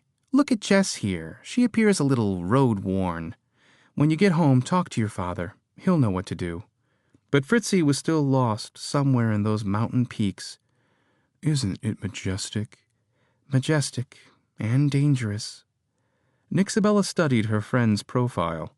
As she'd noticed many times before, Fritzy bore an underlying beauty, a ruggedness that became her when she wasn't painted and rouged and full of nervous jitters. "Yes, I know, Nika." Fritzy turned and plopped down on the padded seat. "Right after I wrote the note to Ma and Pa to tell them I was going away, I had second thoughts. I was all packed up, really just a couple sacks of extra clothes. I knew I had to travel light because, well, I wanted to make sure I could hide away proper." "You could have hurt yourself, Fritzy." "But I didn't. Anyway, I was at the door, about to walk through it. I had no real plan, and I couldn't imagine what would happen to me. Likely get caught, I figured. It was the middle of the night, dark outside. I couldn't remember the last time I'd been up so late. My heart was beating so hard, Nika, I thought I was going to die. I took one last look at my home. I noticed everything. Ma's boots by the door, Pa's fire claws next to the hearth in our great room, Granny's ductwork chair, which helps keep her legs warm in the cold months, all the photoplasts and paintings on the wall. Yes, that huge gilded cog your father hung in the lobby. How he got it up there, I'll never know. Must weigh 1,000 pounds. Fritzy chuckled. His favorite piece. Mine too. Sounds like a nice place, Jess said, her voice wistful. It's much better without my crazy family running around in it. Mother, Simon, and any number of aunts, uncles, and cousins at any given time. But no, in that instant, I realized how much I loved the place, and I wish I could have stood there longer. All the holidays ran through my head all at once. Clocksetter's Day, Festival Day, all the birthdays and gifts and roasted rough trunk nuts. Fritzy's eyes turned to shimmering pools of tears. I'm not sure how I did it, but I undid the front locks, pushed open the door, and left. That was a very brave thing to do, Nixabella conceded. You didn't have to, you know. Fritzy's smile chased away the welling tears. Nonsense. My family will be fine in Hightower. I can't imagine we'll be gone so long as to miss the holidays. Besides, you need me here. I know you think Termund can look out for you just fine, and maybe he can, but life with a gnome can still be lonely, if you know what I mean. It's good to have an old friend around. Yes, it is. After the ponies had been watered and everyone had stretched their legs, the party moved from the top of the rise and back down into the breaking fog. There wasn't much to see now, and the steady Niner's locomotion worked on Nixabella's head until she found herself nodding off. She slid to the right and rested against a sack of leather gloves and hats used by the crew to do maintenance on the machines. She found a comfortable position and was immediately enveloped in warm, fuzzy darkness. The dream started out like all the rest, or near enough to it. This time, she stood on a winding path leading to town. Her home was behind her, the garden and the backyard, too. The copse of trees at the top of the hill, the beach, the smell of the sea, ancient and salty, all of it. Nixabella knew she'd be waiting, the gnomestress with the swirling color in her eyes. She turned and hurried around the house, not stopping to take in a single iota of detail.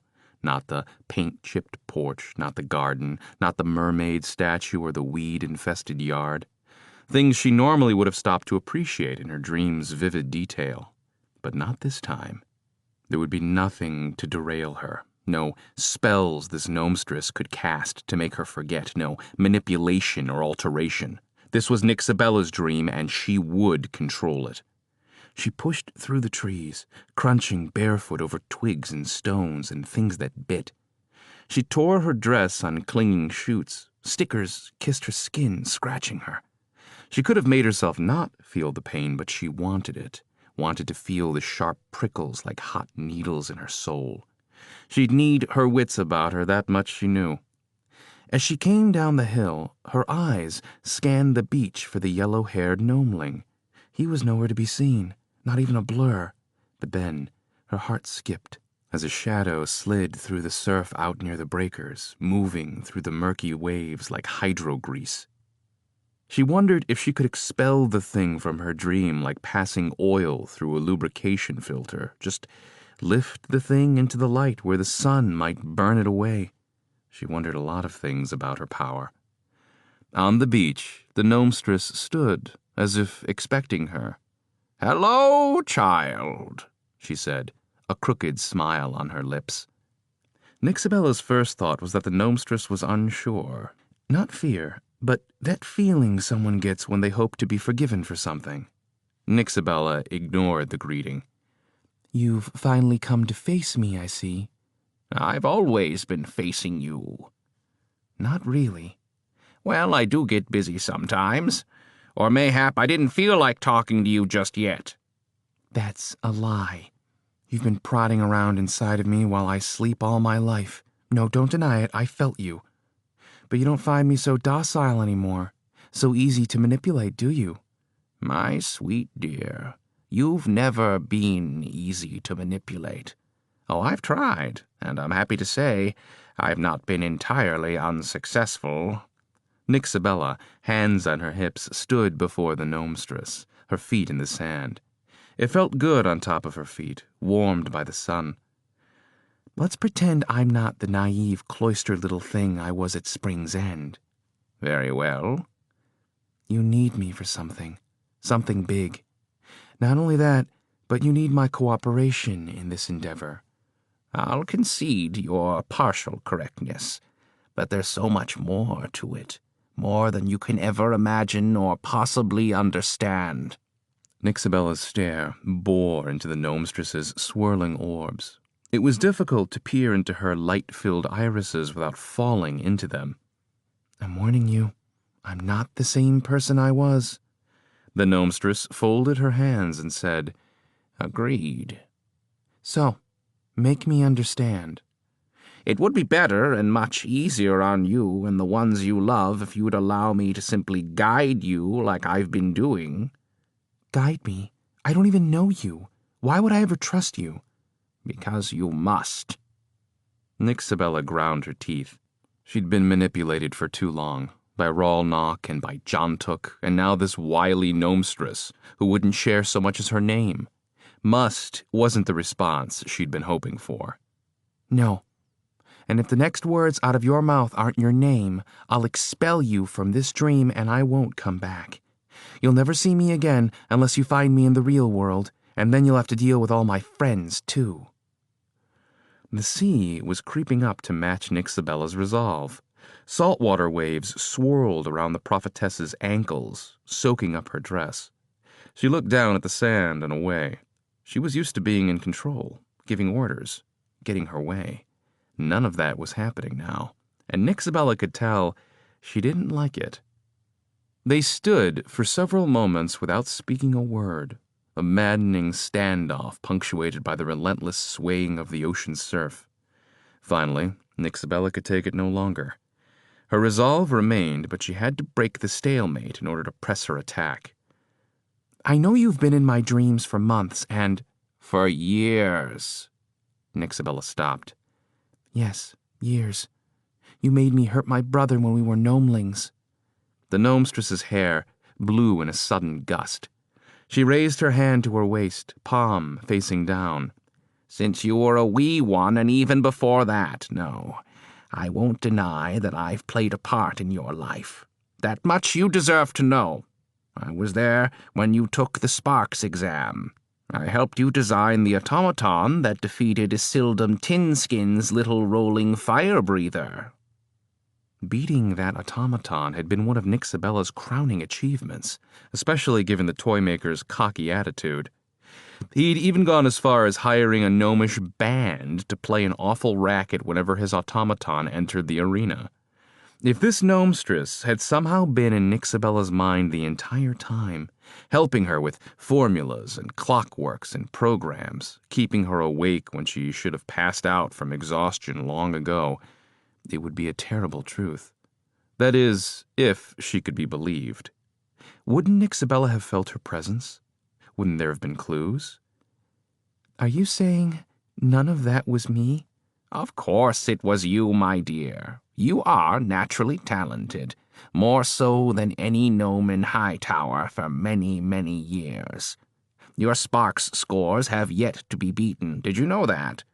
And I've been watching all of your other achievements these past 5 decades, too.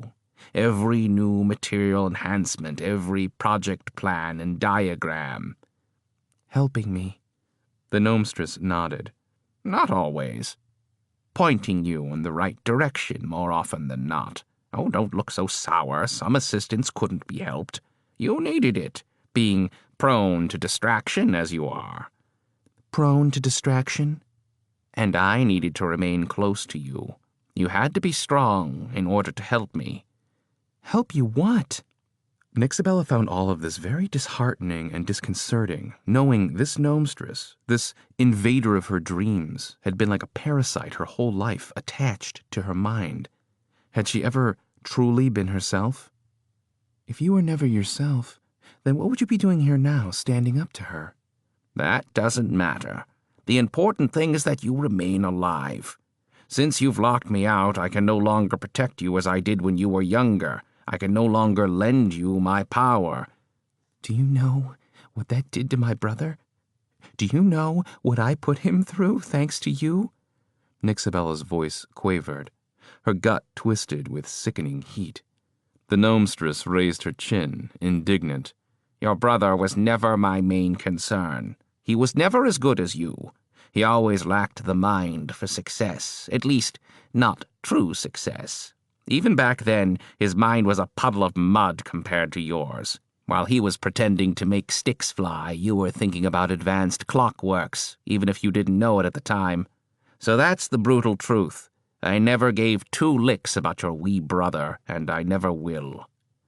Nixabella felt the air between them grow hot, and truth be told, there was nothing more she wanted to do than wrap her hands around the gnomestress's neck and squeeze the life out of her. Is that what this is about? Success? Self-aggrandizement? If you think I'm going to help you now, you can just go back to wherever you came from and leave me be. Leave us be. Oh, you'll do as I say. The gnomestress took a step forward. Or what? You'll make sandcastles in my dreams? Or everyone around you, those you love, will perish, or at the very least suffer miserably, either because of your lack of faith or by my hand, for spite's sake.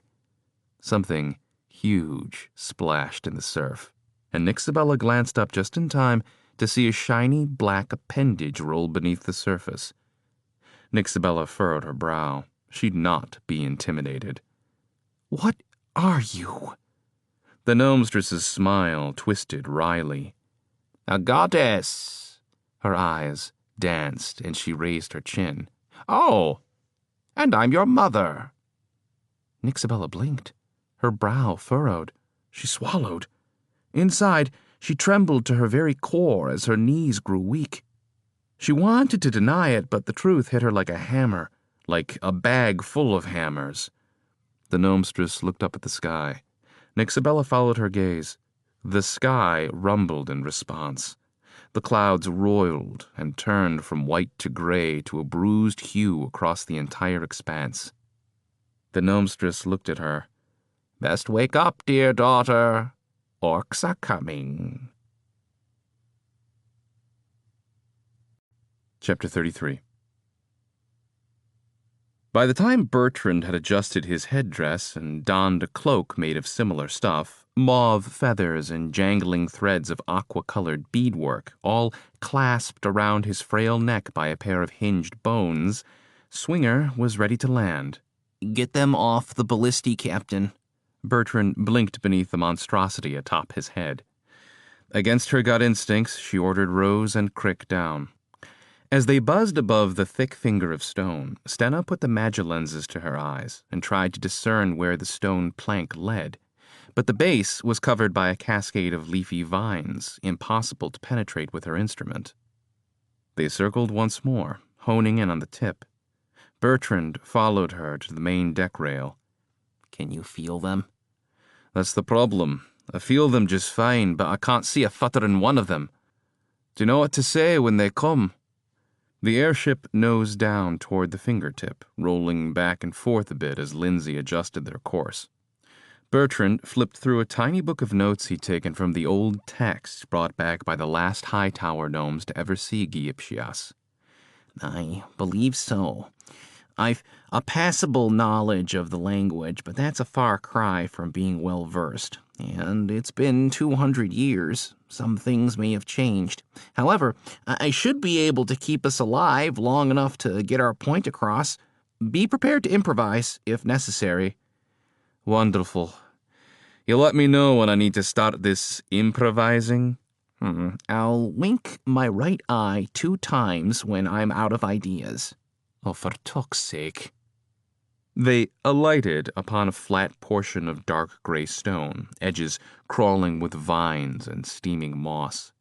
Chipped mooring posts placed at the 4 corners depicted the form of a tall, sinuous woman, back arched and breasts pressed forward, arms crossed at her midsection. Strangely alluring, yet it did not help Stenna feel the least bit safer. Rose, Crick, ladder down. Get us tied to those moorings. The 2 did as they were told, hooking an extendo rung to the side and cranking it open so the steel frame expanded downward and climbed down. Stenna threw them ropes, while Lindsay cut all the engines but one. Okay, Bert, let's get this over with. The linguist went first. He slung his satchel containing his book of notes, as well as another contraption of bone pipes affixed to strange leathery sacks over his shoulder and climbed overboard. To Stenna, he looked like a befuddled elderly bird clinging to Swinger's side. With Rose and Crick's help, he managed to keep from breaking his neck on the way down. At the bottom, their feet sank into the spongy moss. Stenna's nose was filled with the scent of must. Now she felt even more helpless and exposed, and she couldn't keep from touching the hilt of her long knife again. Let's spread out. Stenna went to one of the mooring posts and examined the statue. Rose and Crick made good use of the ground time to inspect the hull of the ship. Stenna hoped they looked innocent enough. Just an airship crew doing what an airship crew would normally do, not an invasion force, not a threat. Stenna was briefly stunned as a vibrant tone rang out from behind her. She turned to find Bertrand all wrapped up in that strange device she'd dropped down. Bone tubes poked out in every direction, held together by dry, rotted vines. One bladder rested beneath in his armpit, the other under his chin, and he circulated air through them by pumping his arm and nodding his head. It clung to his body by a harness fitting round his waist and neck, quite clunky. Bertrand pulled loose a stopper and began playing the device. He blew into what could only be defined as a large snail shell while his fingers danced over holes cut into one of the bone tubes.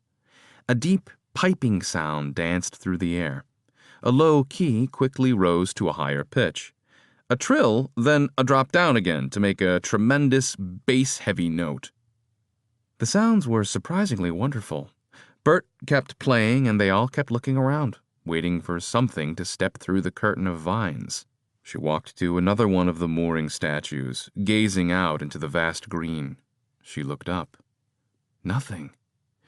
She was about to go see about repairs when a note of tremendous strength and volume replied to Bert's. So loud and chest-rattling, the hairs inside of Stenna's ears itched with vibration. She noticed the same happening to the others, all their ears twitching. Her heart immediately began racing in her chest. Apparently that was some good playing, Bert. Bertrand seemed surprised at his own ability. I just studied the texts, he said between notes. I never considered myself a musician, but then I realized music is nothing more than a language of sound. Captain. It was Crick, his voice high and tight and full of tension. She turned slowly, hand tightening over the hilt of her knife for all the good it would do her. She took 2 strides and looked at Crick, who stood near Swinger's aft hull, his palms against the wood, a terrified plea in his eyes. 3 dark steel spear points pressed through his shirt into his back. They looked deadly sharp, one of them drawing a line of blood down the long, straight blade.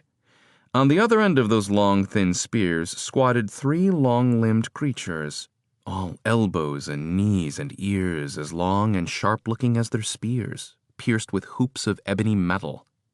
Their armor was sleek-fitted reptile hide and chitin, ridged with feather clips. Eyes glinted like fiery emeralds behind long masks. Swamp elves. Might as well have been ghosts. Rose cried out. Stenna turned and drew her weapon. Just as quick, she faced her own array of darkened steel. 2 points pressed through her heavy coat and leather shirt as if they were made of pig grease, sharp pricks against her breasts. Another spear point leveled at her eye. Despite her fear, or maybe because of it, Stenna gave the elves a defiant look and tightened the grip on her weapon. She'd not fare well against these spears, but if she could get in close, she'd bleed at least one of them. Rose, she called, forcing her voice calm. I'm okay, Cap. Might wanna drop your weapons, Captain, Bertrand said. Tell them we're friends, Bert, and that it isn't polite to point. Stenna grinned through her terror, hoping it served to make her look more fearsome, and sheathed her weapon rather than dropping it. Bertrand then issued a halting proclamation in a language that sounded like snakes fighting in a basket. Iths and ishes and all kinds of staths. The spear points eased away, but not by much. Stenna nodded at the fierce-eyed warriors and, in possibly a foolish move, turned her back on them. Bertrand had been left completely unmolested, perhaps his ridiculous costume offering some sort of reprieve from the elves' ire. Is it working? What did you tell him? I'm not sure. I'm still on the customary greeting. Oh, for tuck's sake. Ignoring the spear warriors at her back, Stenna marched over to Bertrand, gripped his arm, and shouted into the jungle. I'm Stenna Wavebreaker, first captain of the High-Towered Navy, friend of the Swamp Elves and emissary of Preciser General Dale Dillwind, and I would like to know why we're being greeted like a band of orcs. Bertrand mimicked her volume, if not her intensity and defiance. She only hoped that whoever was in charge here understood they were not here as a threat, but she did not want them to think they were weak either. Stenna's eyes darted all around, again found the cascade of vines at the other end of the long finger of stone. What would come through that verdant curtain? A death squad to slaughter them where they stood? A company of jailers to shackle them and drag them to some dark, mossy jungle dungeon? She didn't think their lives were at stake, as they would already be dead, but it didn't keep her imagination from running wild. Let's just hope these savages find our arrival curious enough to warrant a conversation before they do something rash. From beneath the stone finger and all along its mossy edges, shadows carrying implements of death unfurled like tall blades of grass lifted by a stiff wind. A ragged formation entered the area with green eyes glinting, 6, 12, 24 of them, marching in precise unison toward Stenna and her crew. Their footfalls made no sound on the moss and stone. A figure suddenly rolled into the middle of the formation and stood in one smooth motion. This one was different than the others. No weapon in hand, yet advancing with powerful strides, suggesting zero fear. More than that, it suggested this individual commanded these troops. This was the leader. This was the one Stenna needed to talk to. Stenna strode to meet this one. She'd dealt with dwarven pirates, sea drake lords, and every type of horror the wailing sea could vomit forth. She wasn't about to let some swamp elves intimidate her, even if she did feel small compared to the advancing warriors. Not because she and her gnomes were outnumbered, but damn, if these elves weren't tall. Taller than the sea elves of the southern seas, and even the men of the west.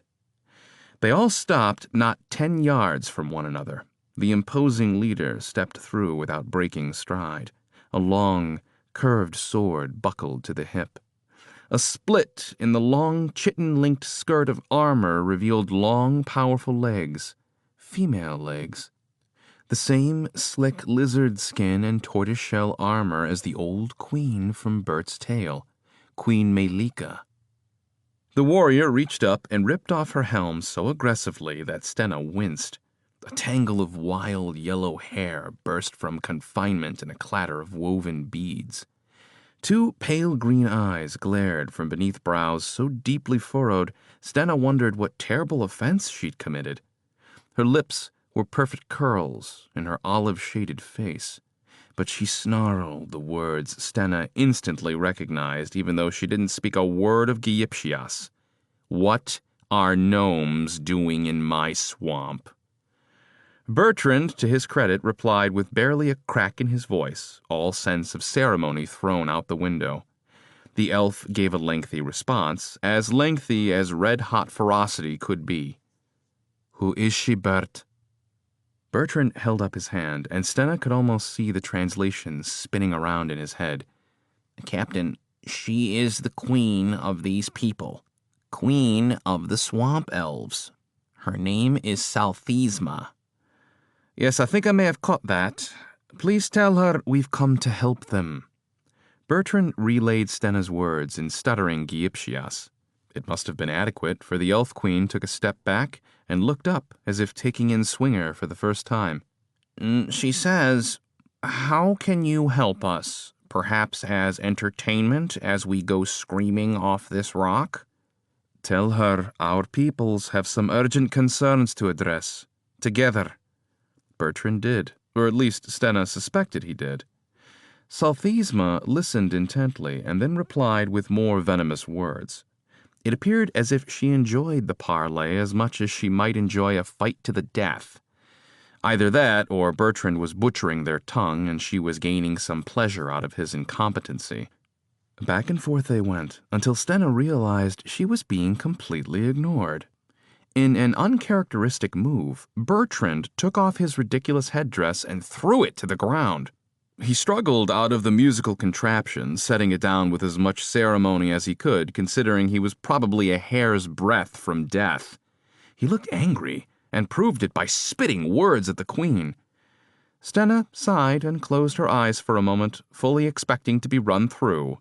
But when she wasn't, she opened her eyes to find the queen caught in a moment of indecision. We should all be dead now. It didn't matter. Stenna steeled herself. "Linz, bring down the evidence." "Aye," Linz called from the deck of the ship. "I'd love to, but I have a spear plucking at my belly, and to be honest, Captain, I'm a little reluctant to move." It was Stenna's turn to be angry. To Bertrand, she growled, "Tell her they need to take their spears off my crew if we're to show her." Bert did, and Salthesma gave them a nod, for the first time seeming more curious than angry. "Linz, go ahead." "Aye, Captain." It took Lindsay quite a while to deliver up what they had stored below deck. An uncomfortable silence ensued while they waited. The elf queen finally quit her measuring and spoke in low whispers to one of the other savages. The warrior nodded once and then shook his head, nearly imperceptible movements. The spear tip pointed at Stenna's belly never wavered. "At least she's quit looking at me like I'm a bug crawling on her arm." Again, the question of exactly why they weren't dead briefly crossed her mind, but Stenna wasn't going to argue. One of the elves, presumably the one who'd had Lindsay pegged, called down from the deck. Queen Salthesma shouted back a response. "What did they say, Bert?" "The fellow on deck asked if he could help Linz with the unloading. The Elf Queen allowed it. Things should move along quickly now. Stenna nodded. Very well. There was some rustling and bumping on the deck. The elf helping Lindsay shouted, and 2 of his kind lay down their spears and went to the extendo rung to help. Burlap sacks of various sizes and weights were lowered to the ground by rope, untied, and lined up between Stenna and the Elf Queen. They were stained and gave off a pungent, sour odor. It was quite clear they were corpses, and this made the Elf Queen even more curious. She eyed the sacks with a hint of revulsion. When all 7 were down, Linz was allowed to descend the rungs and join them. The first mate seemed okay. Strong folk. The fellow helping me lifted 2 at a time on his shoulders and took them to the rail. He said something to me, but I couldn't have told you what it was. And now came the part Stenna dreaded. She would have asked Linz and Bert to open the sacks, but thought it might be a better idea to do it herself. The Elf Queen joined Stenna near the first sack, taking those long, graceful strides of hers. Standing just feet apart, Stenna found it difficult to take her eyes off the Elf Queen's savage beauty. These elves ran hot, especially this one, like a steam driver pressed so hard it could overheat and explode any moment. Stenna knelt in the moss and untied the first sack, pulling the burlap down over the head and shoulders of the first corpse, exposing the dead gnome, probably a Southland farmer, and the thing, the amorph, still attached to the poor fellow's head. Spells of keeping had been placed on the corpses to slow down their decay and keep the stench at a tolerable level, and it helped that Stenna had transported them in the lower cargo hold, the coldest part of the ship. Still, that sour smell nearly caused her to retch, which would not have fared well in front of the Elf Queen. Stenna pointed at the amorph. "Amorph," she said. The Queen nodded. "Tell her a host of these creatures infected the farmlands surrounding Hightower." Bertrand relayed the information, stumbling over certain words, but doing what appeared to be a passing job. Other than a narrowing of the eyes, nothing in Salthesma's face changed, still a mask of stoic fury. Stenna moved to the next corpse, a strange, furry creature with big blue eyes that nearly took up its entire face, one of the Ultra-Worlders. 2 humans next, and on down the line. Bertrand explaining the Battle of Dowelville and Swicky Hill as they went, until they came to the last one. The Elf Queen said something in Gypsias. Captain, she asks what this all means to her, or to them, the elves. Stenna opened the last sack, revealing an olive-skinned Gypsias warrior, his dull eyes gone from green to white in death. Tell her this one was involved in the attack on our lands, and that the Ultra-Worlders caused this. Tell her there's an army at God's Pocket, more Ultra-Worlders, likely marching in Hightower as we speak, an army near enough to attack her own lands. Bertrand started to relay Stenna's words, but the Elf Queen had gone pale with fury. She erupted in a tirade of what appeared to be curses formed by hisses and spittle, accentuated by pacing back and forth and clenching her fists. She appeared about to leap at Stenna and claw the captain's eyes out with her own fingers.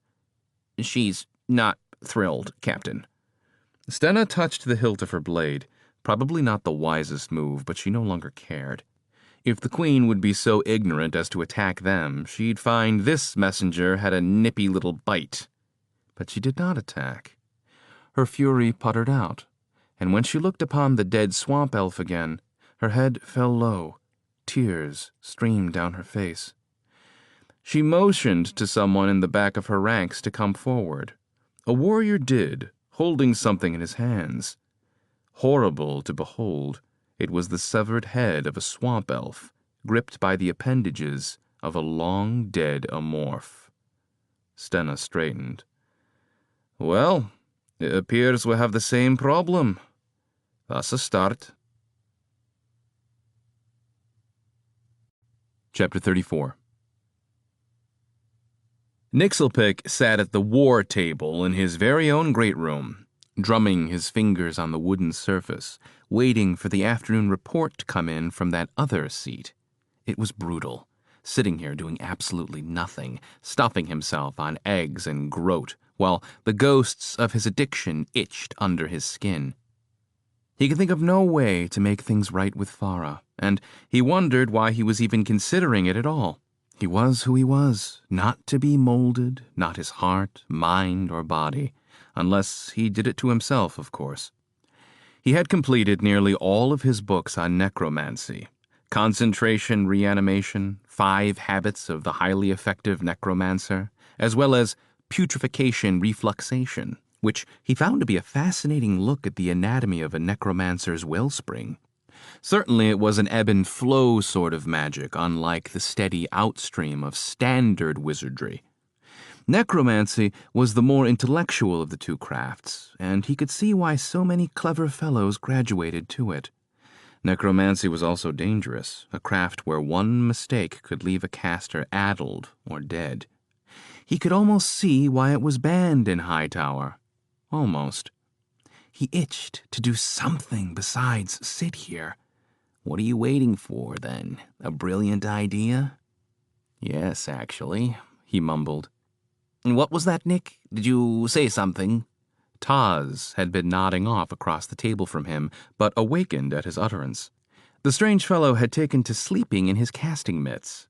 Comprised of chain steel atop leather, the gloves were formidable tools to amplify spells if used correctly. Nixelpick had never much liked them himself, preferring gems and artifacts that deepened his wellspring pool. Nothing, just talking to myself. He got up and went to his huge front window, looked out at the snowy lanes of his neighborhood. A storm was moving in. He could tell by the churning gusts of white dust across the cobbles. On many fluent West End streets, folk might be starting up their snow blasters to clear the streets. Here, they did not. A pony bearing the blue jacket of a messenger pulled into the yard and up to his stoop. The rider leaped out of the saddle and pounded up the stairs. Nixelpick started to go for the front door, but he knew Tenzik would already be there. The fellow had damn near psychic ability when it came to messengers. As if on cue, everyone assembled in the great room, this time with Jancy in attendance, ducking below the archway between rooms. Luckily, his old home boasted lofty ceilings, or Jancy would have to be perpetually stooped. It must drive her mad to live amongst us gnomes. And what about the strange scar? No, the stain running from the top of her right temple along her hairline and down to her chin. Maybe not a stain, but some sort of elegant marking that hadn't been caused by Rolnock's fire. A long curve with curlicues and tight swirling offshoots. It certainly wasn't a burn. Perhaps it revealed something of Jancy's origins, as if Rolnock's magic mixed with the crud had burned some sort of glamour away. Tenzik had only occasionally taken his whiznapper off to wash, and his longish hair was matted where it stuck out from the heavy helm. The scryer's face blanched as he looked over the message once and then started to reread the first part. He looked up, eyes lighting across the entire group. Dale's had an engagement in the southern reaches. Quite suddenly, it was all very real. The war, the threat. The room tensed. Madesa gasped. Nixelpick's heart pounded in his chest. His gut reaction was to abandon all this immediately and go to Dale's side, slinging his newfound magic and bringing the enemy to its knees. Again with the pride, Nick. What's gotten into you? Maybe you do feel a sense of responsibility to your kin. Maybe there's hope for you after all. It was a small engagement. Dale describes the foe as 2 species, stags, standing 2 hands higher than the tallest of our ponies. Some bearing armored ape-like creatures, larger than kobolds, but not as large as your average orc. Extremely vicious, but not especially cunning, he says here. Our precisers retreated to the forest, unwilling to engage directly, but instead relying on flanking maneuvers under cover of magical fog. They picked at the foe, who outnumbered them 2 to 1. How many did Dale bring? Buvash said. Tenzik scanned to the top. 20. The wizard shook his head. Bad odds, those. Go on, Tenzi. When it was clear the enemy would not break, Dale held the rear with 11 while Justin rode for Clara's Peak.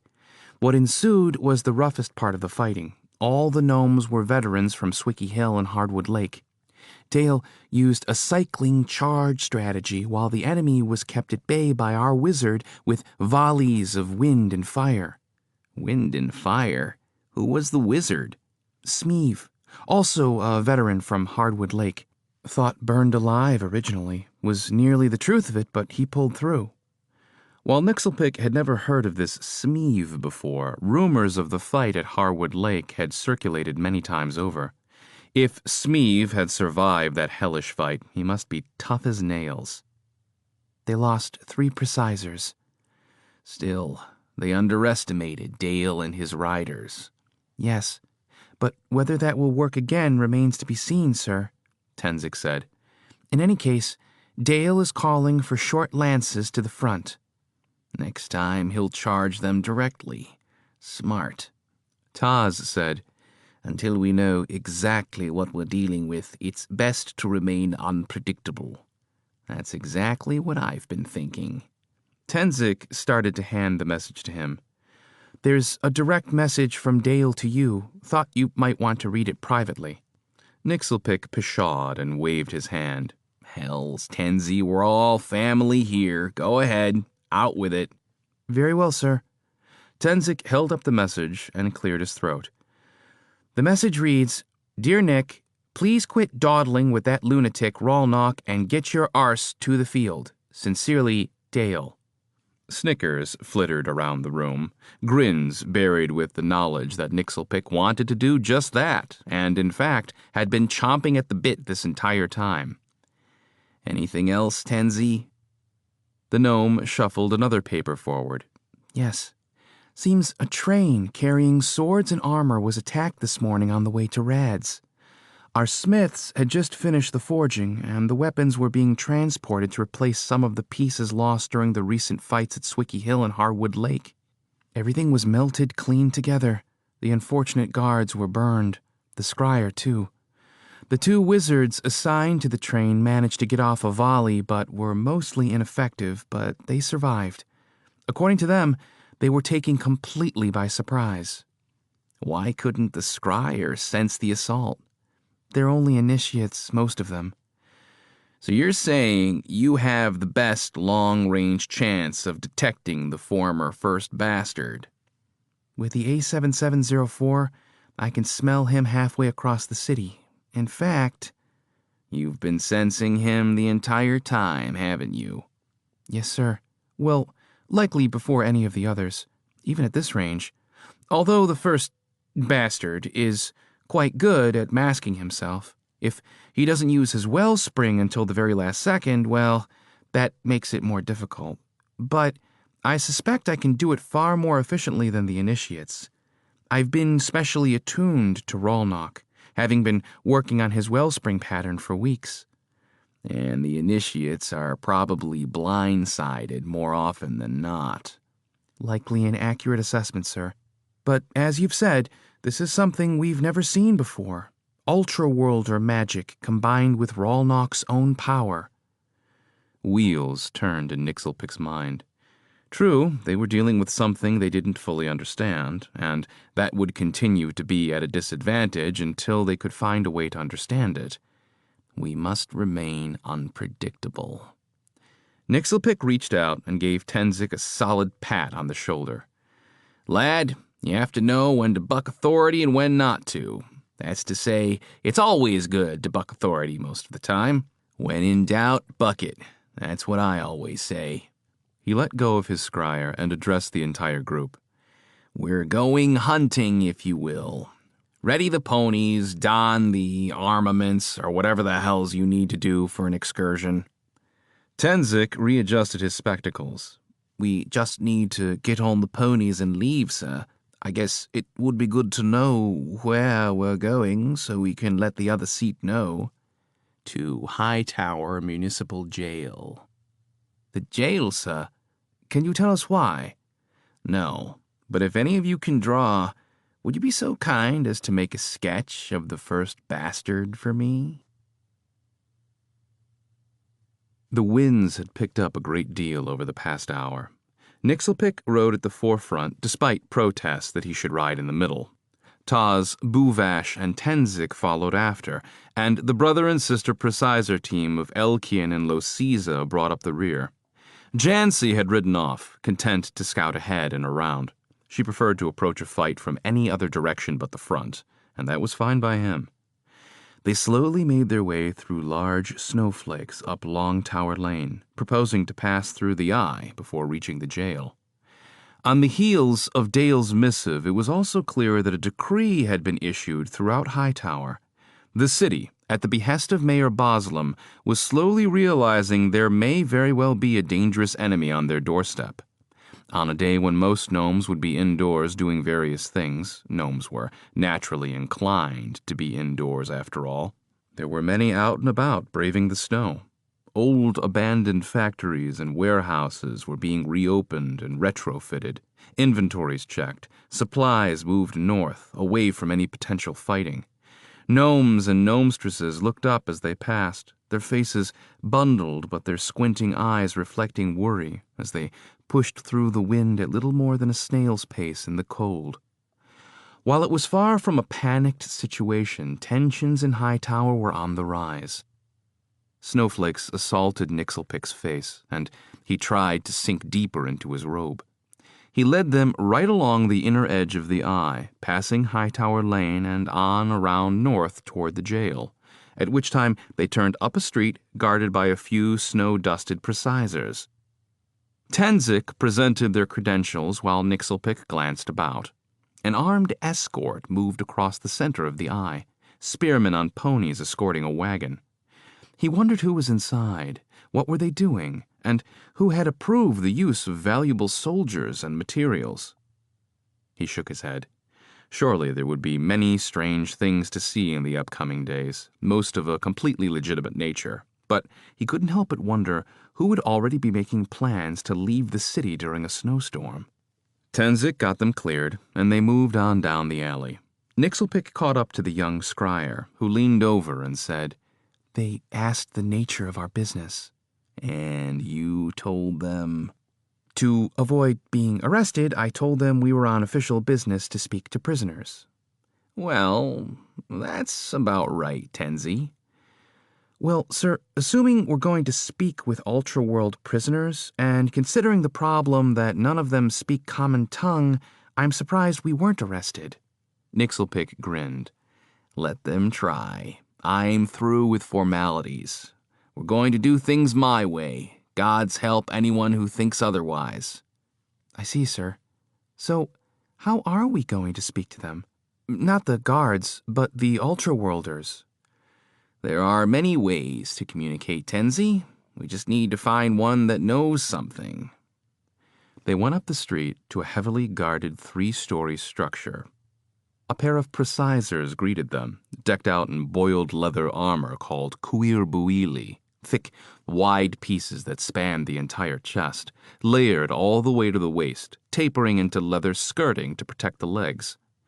The guard captains wore in full plate, covered only by powder blue cloaks and the white cog on the back. Despite their decidedly imposing appearance, Nixelpick ignored their questions and dismounted, heading directly for the main guard room. He left Tenzik and the others to handle the precisers. Based on the recounting of what happened during Nixabella's escape, John Took had done some significant damage to the building, much of which was still under repair. He could see the corner nearest him, the southeast corner, having collapsed several feet lower than the rest of the wall. It was held together by steel bands that had been hammered into the rest of the supporting structure. No doubt it would all have to come down soon. Precisers flanked the primary gate, which sat askew in its tracks. Before they could offer any sort of challenge, Nixelpick held up his hand to stymie them and said, "I'm the first wizard, and I'm here on official business. El Rey's orders. I need to speak to the prisoners." One of the guards, a gnome with wide jowls and a hard smile, smirked. "The first wizard part's new to me, but I know your worth, Master Nur. He shrugged and stepped aside. Be my guest. If you can make any sense of what's going on in this madhouse, I'll personally take you over to Juicer's and buy every round till you fall off your stool. Nixelpick paused. I like you, he said, then nodded as the gate screeched open. He moved into the inner chamber, stopped short of the second gate, a solid piece of steel, also skewed by Jontuk's undermining of the foundation, and waited for the guard to clear them. He felt a tug on his sleeve. What is it, Tenzi? Awful things, sir. He saw the scryer was sweating, eyes wide with nervous fear. Tenzik gulped. I suspect we'll find out soon enough if everything you've heard is true. The massive gate rolled to the right, and the sounds of chaos bombarded them. Nixelpick knew what oddities sounded like. In his adventures, he had experienced some of the most terrifying creatures in all of Sullinar. He had heard their spine-tingling cries, often while in the act of escaping their claws and teeth. But the noises made by the captive ultra-worlders was like nothing he'd heard before. Piercing wails, lowing cattle noises that indicated creatures near to dying, or at the very least suffering miserably. Simpering wails, incessant chatter, even a bouncing chortle that could only be interpreted as alien laughter. The stench was nearly unbearable, a combination of feces and urine and something far more animal. Even at the edge of the miasma, the putrescence worked into his nasal passages all the way to his brain. He wanted to escape the place immediately. Stairs led up and down on either side of a long central corridor lined with cell doors. The hall was filled with groups of gnomes running various errands, some hauling buckets of filth, while others brought in buckets of water. Others pushed wheelbarrows filled with various foodstuffs. Pickled vegetables, fruits from the mechan incubator houses, dried and raw meats, and even live sheep and goats being led by tethers. You have the sketch? Tenzik handed him a piece of cloth bearing Rolnock's face sketched in charcoal, done quite adeptly by Master Taz. Nixelpick lowered his head and pushed forward to one of the first cells. The one on the right held a simple, odd man, a human, dressed in tatters, hugging himself close. His dusky skin did not mark him as a human of Sullinar, as Tezzereth were pale and Pelorians far darker. Nixelpick held up the cloth and hailed him. "Old man!" The eyes lifted, yellowed by cataracts, face so wrinkled that Nixelpick had to wonder what the sun must be like on his world. The man murmured something in a language he did not understand. "Never mind," Nixelpick said, and turned away from the haunting visage. The occupant of the cell on the left rushed at them, throwing itself against the cell bars, clutching them as if it could pull them apart. Nixelpick scowled and approached as close as he dared. It was an orc, tall as a human, lean and string-muscled, black eyes glaring at them. Spittle clung to the orc's pointy chin. This said a great deal about how far the amorphs had reached across Sullinar. Nixelpick knew a little orcish. "Ulk doth preekt, Suela?" "Orcs are overrun, warrior?" "Ulk ni doth preekt." Orcs are never overrun. The orc's lips twisted as he switched to common. "And as soon as me gets free and gets a nice fiery iron, me's have the lot of you on a nice spit." Chapter 35. Nixelpick's wellspring twitched to life. There was nothing quite as foul and mischievous as an orc, especially one under lock and key. Even so, he'd shared a few of his fires and food with such creatures while on the road, and found some had redeemable qualities, such as hunting, drinking, even storytelling. Else, he'd even employed an orc once. So, despite his better sense, he held up the image of Rolnock. "Seen this face? Doth spak." The orc grabbed his own warty genitals and launched a stream of foul, dark urine at them, trying to hit the sketched cloth. They backpedaled faster than if someone had tossed a firebomb at them. After achieving a respectable distance, Nixelpick turned and ground his teeth at the orc. Another part of him wanted to laugh. He could respect the bastard for the action, though he could have done without seeing the orc's large phallus pointed at him. 3 precisors rushed forward, using short lances to prod the orc hard in the ribs and drive him back from the bars. "We'll not get any answers from that one, I suppose." "Yes, sir," Tenzik muttered, covering his nose with the cuff of his coat. They'd passed down 2 more rows of cells, each with its own strange inhabitant. One had a female, he thought, with pale blue skin, curled on a mat that was soaked with some kind of aqua-colored secretion. Another had several gnome-sized bipeds sitting in a circle, facing one another and chanting in a slick, ear-bending tongue, when finally a cleric walked up to them. "Can I help you?" she said, taking Nixelpick's arm and drawing him to the center of the row. "I'm Nixel—" "I know who you are. What are you doing here?" Nixelpick looked the gnomestress up and down. While most clerics in Hightower looked to Ivana as the only true goddess of life and healing, it didn't keep the other gnomish gods from being worshipped. This cleric wore a rough-spun lavender shirt with the symbol of Tom-Tom, a golden coin, sewn into the front, although more humbly sized than the open palm of Ivana. She also wore a leather apron, the kind a common worker might wear, cinched by a black belt, and a mixed pair of vambraces on her forearms. She noticed him looking at her uncharacteristic display of armor. "Some of the prisoners get bitey, and almost all of them have big teeth." There was something familiar about the lass, but her hair was tucked well into her tight leather cap.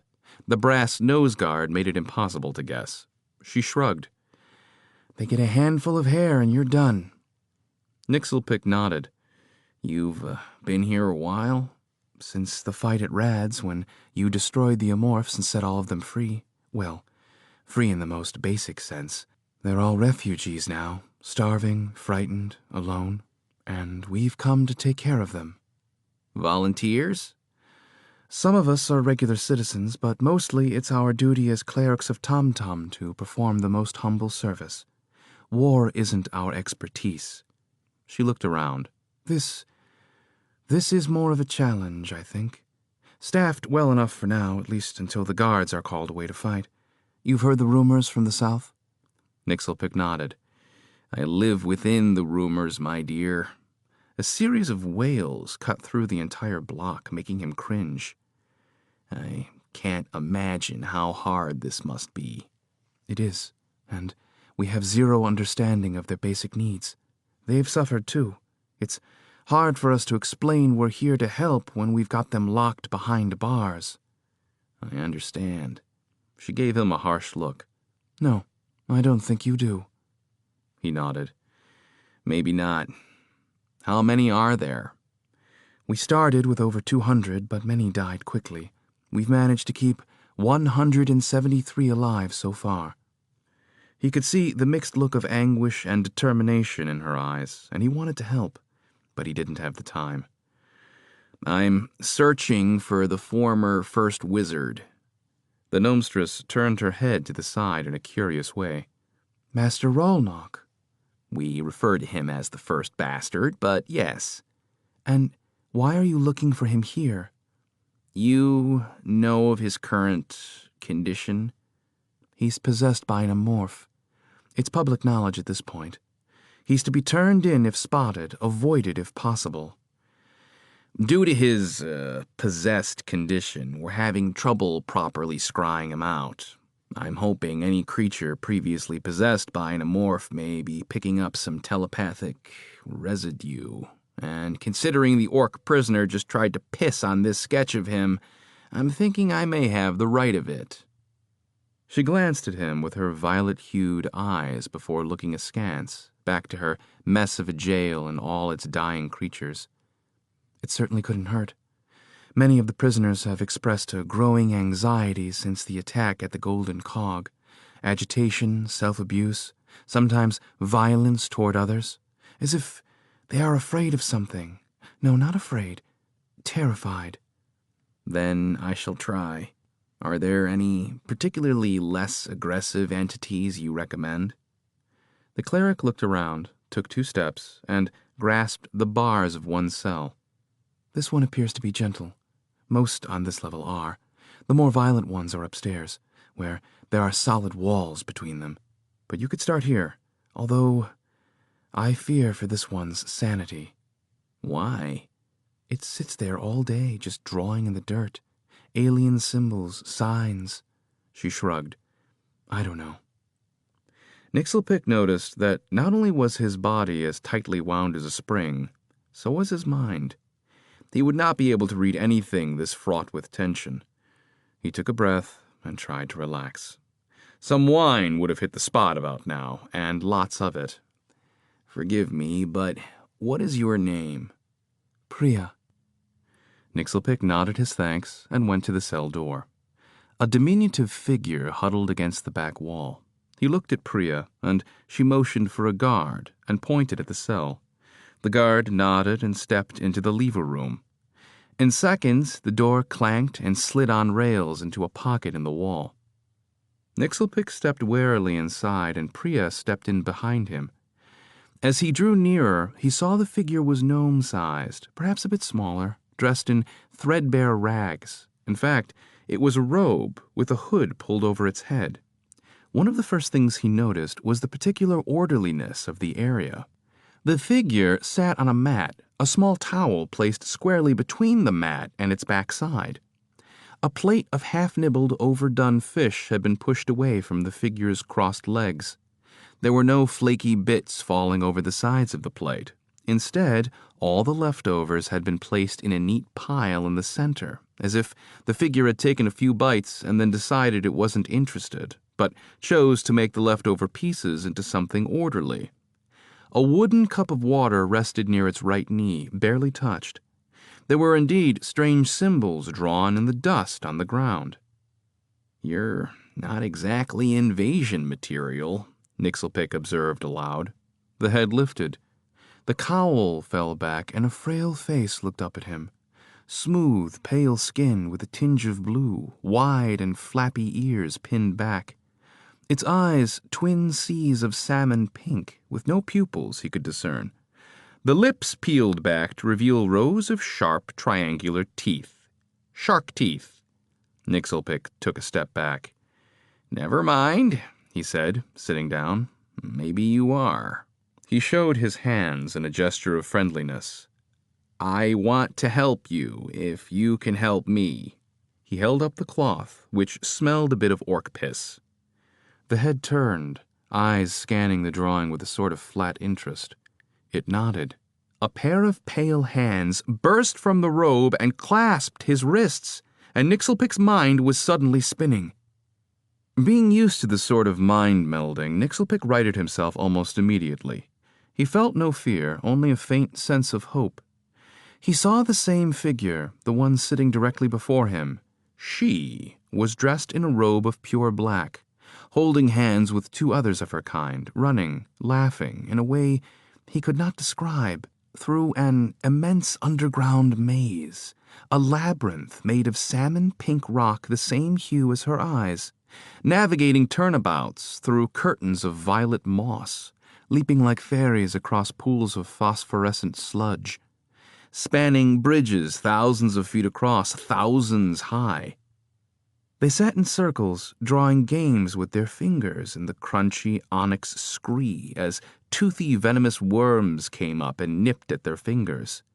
Deadly puzzles, deadly games. An overwhelming hunger punched him in the brain. Nothing like the hunger he was used to, but more of a dull ache, a feeling that he was slowly losing his mind and slipping into oblivion. It was her hunger. Nixelpick jerked back, eyes wide with understanding. He looked at Priya. "Bring this one a sprocket box. Puzzles." When the cleric's face went slack with confusion, Nixelpick tried to explain. "She feeds off stimuli, games, anything that takes half a brain. Do you understand what I'm saying?" Priya's face strained with thought, then perked up.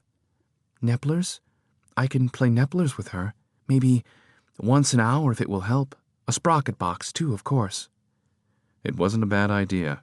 A challenge of sorts. Yes, that would certainly help. He nodded at the cleric. Excellent idea. He turned back to the fey shark being. They're going to help you. Nixelpick stood and with Tenzik in tow moved to the next cell, one he couldn't see inside of due to the covers pulled up on all sides. He directed a guard to open the covers even as Tenzik bombarded him with questions. He didn't hear a word. His mind was falling into a state similar to dead speak, only without the dread, without the soul-shattering noise of dead voices. If he stopped now, he might lose the focus. Nixelpick stepped into the cell and was met by a cluster of 6 immense crustacean-like legs that blossomed like chitinous flower petals at his approach, spiked and bony and poised to pierce him through. A single plate-sized eye stared back at him from between 2 fierce-looking mandible-like pincers, each serrated part as long and wide as a cleaver. 2 sets of feelers splayed and then folded down, and just as aggressively as they had opened, the legs wilted, the eye sunk back into the protective socket, and the thing gave a massive shudder. Nixelpick gulped, steeled himself, and then went to one knee before the beast. He carefully touched a feeler and dove into the creature's mind. Show me your world. He was instantly in the water, deep, deep, plunging down with fearless abandon.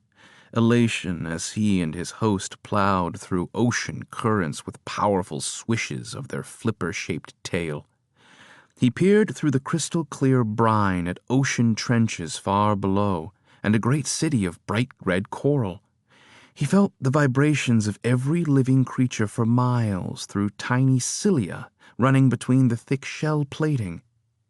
A paralyzing cramp twisted through his middle, hunger like a spear in his side.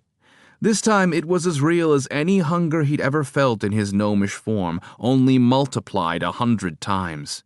It was starving. Show me.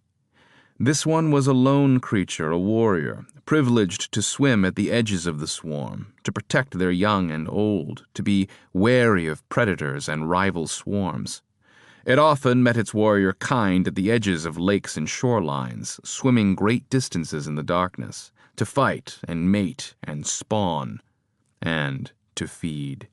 Show me. At the edges of these lakes, on land, were great fields of white grasses, wind-bent and warmed by twin suns. While there were other forms of sustenance beneath the ocean waves, these fields were a source of great nourishment, the stalk heads filled with seed kernels. Warriors plunged their bodies on the shore and used their cleaver-like mandibles to cut great swaths of the stuff, where they would bask and munch happily. It tasted like... Nixelpick slowly surfaced to the real world. He gave one of its chitinous legs a gentle pat. Out in the hall, 2 guards had joined the group, peering inside, curious at what Nixelpick was doing. To one of them he said, "This gentle creature needs pure grains, raw if possible. Probably a bucket of gruel will do just fine. Salt water, too, buckets of it. A pool, if you can manage it." One guard, a young, hopeful-looking fellow, said, "Can we take it to the ocean? Set it free?" Nixelpick couldn't imagine what might happen if they did that. "I'm not sure if the cold will kill it. I think it would likely expire in our oceans." The other guard spoke up, clearly getting into the spirit of things. "One of the heating units, in the basement. Turn off the inflow and outflow valves, bring up some seawater, and heat it proper." Nixelpick nodded. "A controlled environment might just work. It certainly couldn't hurt. Make it happen. There's not much time." From there, things became a blur. Nixelpick moved from cell to cell, communicating with each inhabitant as best he could, expressing their needs to the Tom-Tom volunteers, guards, and anyone willing to assist. By late afternoon, after having gone through the entire first floor of the jail, exhaustion caught up with him. His head swam with an overload of sensation. Worn thin and ready to collapse, Nixelpick sat on one of the bottom stairs at the end of the long hall. Taz and Boovash had involved themselves in the effort, and both were covered in filth, each of them repulsed by the jail conditions, yet intrigued by what Nixelpick was doing, lending their aid enthusiastically. Tenzik handed him a wineskin and plopped down next to him. "Did you find what we need?" Nixelpick took a pull from the skin's opening and shook his head. "I don't think so, Tenzik." He gestured down the hall. "All of these creatures are too frightened and weak to be of use to us. While I have a feel for their basic needs, which are quite grave at the moment, I fear it will take me too long to acclimate to their minds, and we certainly can't drag them around the city on a hunt. What about you? Have you sensed the bastard anywhere nearby?" Tenzik shook his head. "No, I'm scrying even now, and there's not a hint of him anywhere. If he's not using his wellspring, then there's not much for me to find. I picked up something earlier, in the north, but you were entranced with one of the Ultra-Worlders." "That's a shame." "What about Ribbon, sir?" Ribbon DeWicki, the Southland farmer Nixelpick had interrogated back at Rad's, the fellow who'd enabled him to reach into the amorph hive mind and destroy them. The farmer was resting at his home once again. One of his brothers and his wife had come to help with the farm responsibilities, but why Ribbon wished to remain in that house of bad memories was beyond Nixelpick. He scratched at his forearms, the skin having become red with irritation some time ago, now burning as he dug in for the umpteenth time today. A tickle of panic rose at his core, and he suddenly wanted to find Farah, needed her, or else— What? Nothing. The Magi Den? No, he was too tired to be bad. That was a good thing. The panic backed off. "We'll ask Ribbon as a last resort," he said, "but he's already been through a lot." The two sat in silence, sharing wine and watching as Tom Tom's clerics and the Preciser guards went about keeping their guests alive. A buzzing energy filled the air, a sense that progress could be made. Even the most exhausted of them had redoubled their efforts, found their second winds, tapped into their hidden stores of energy. Hope hung in the air, and Nixelpick found that a part of him, the good part, felt intense pride that his hunger, his itching for the bugs was decimated. "Master Nur!" someone called from the far end of the hall. "Message for Master Nur!" Nixelpick started to rise, but Tenzik stopped him, rising in his stead and going to collect the messenger. When they got back, the snow-dusted fellow handed Nixelpick a note. He read the message, feeling his stomach drop and his anger rise. Taz came out of one of the cells with his sleeves rolled up and a mop in his hands and joined them. "Hoping that's a message ordering us out of this stinking place. No offense, but I won't be able to smell anything for weeks." "You've got your wish, Taz. A warehouse in the iron industry was set ablaze. Food stores, clothing." Tenzik slapped his helmet. "The North. I sensed it." "Nothing we could have done, Tenzi, but we do need to go." Taz handed his mop off and pushed his sleeves back down. "How do we track him?" Nixelpick took Tenzik's hands and allowed himself to be pulled up. He shrugged. "Tenzi will do the best he can, or we'll do it blindly if we must. Either way, we can't let Rolnock have free rein to do what he wants in our city, to our citizens." They gathered Boovash and Elkian and headed for the municipal jail's front gate. When Nixelpick got back down to the Orc, thankful the piss had been mopped up, and saw those shiny black eyes watching from the shadows at the back of the cell, he stopped cold, giving credence to what might be a risky idea. "What is it, sir?" He called over Losiza, who was in the process of dropping off her empty wheelbarrow at the front gate. The gnomestress steered the barrow to the side and came up. The gnomestress looked exhausted, but her eyes never wavered. "Give this brute a tankard of ale. Nothing all that good, because he'll likely spit it back out. Then find me his weapons." Losiza nodded and hurried off toward the guard room. "Sir?" Tenzik sounded worried.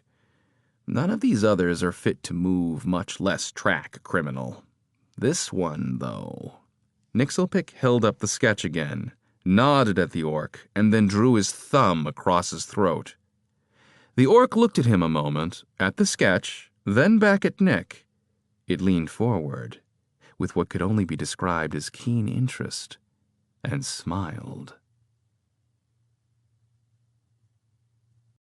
Chapter 36. Nixabella blinked. Her breath escaped in mist. She took stock. They were still in the land crawler. Fritzy slept sitting up in the seat across from her. Tomkin was also asleep, wedged in between Jess and Fritzy, his skinny frame bucking from snores and dreams. Jess eyed Nixabella with a twinge of curiosity. Orcs. Nixabella clambered from her seat and gazed at their surroundings between the resting legs of their mechanical arachnid. They were positioned at the base of a hill, with trees all ridged defiantly around, their bare branches woven together, covered in shiny ice and hoarfrost. A little creek frothed next to them on the right, and the steaming gnomish niners were stretched out lengthwise along it. Their engines vented light clouds as they rested like thawing bugs alongside the icy waters. On-duty mechanics saw to the machine's maintenance, filling the boilers with creek water, lubricating joint arrays, and checking pressure gauges. All seemed fine. All seemed well. Yet a strange discomfort fell over her. It was far too quiet on the hill. She gauged their position. Not an expert strategist, it seemed the creek kept them from being flanked but also effectively trapped them. Jess chuckled from across the upper deck where she stretched on the seat next to Fritzy. What's wrong, little Nika? You look like you're seeing ghosts. Not ghosts. Orcs. What? Orcs are coming. You've been sleeping, Jess said. You had a dream. It was that Thrasperville bravado again. Still, she nervously scanned the top of the hill through the frozen trees. I was dreaming, yes. And my dream told me there were orcs coming. I could explain, but it would be easier if you would just raise the alarm. Now? Jess peered at her uncertainly. It isn't nice to cry orc. You've never even seen one. How would you know an orc from a furry bunny? Nixabella hated to challenge the confident young fighter, but for whatever reason, she trusted the prophetess in this. She'd been too smug about it, happy to watch Nixabella fail on her own, no longer needing her help, if it could ever be called that. Look, Jess, you need to trust me. That's what scouts are for, our exceptional scouts. Jess fixed Nika with a contemptuous look. And I trust them over you. Fine, I'll raise the alarm. Nixabella started to rise, intent on plopping down in the control chair and hitting all the buttons until the warning klaxon sounded. She knew there was one. Termund had told her about it when explaining the driving gears.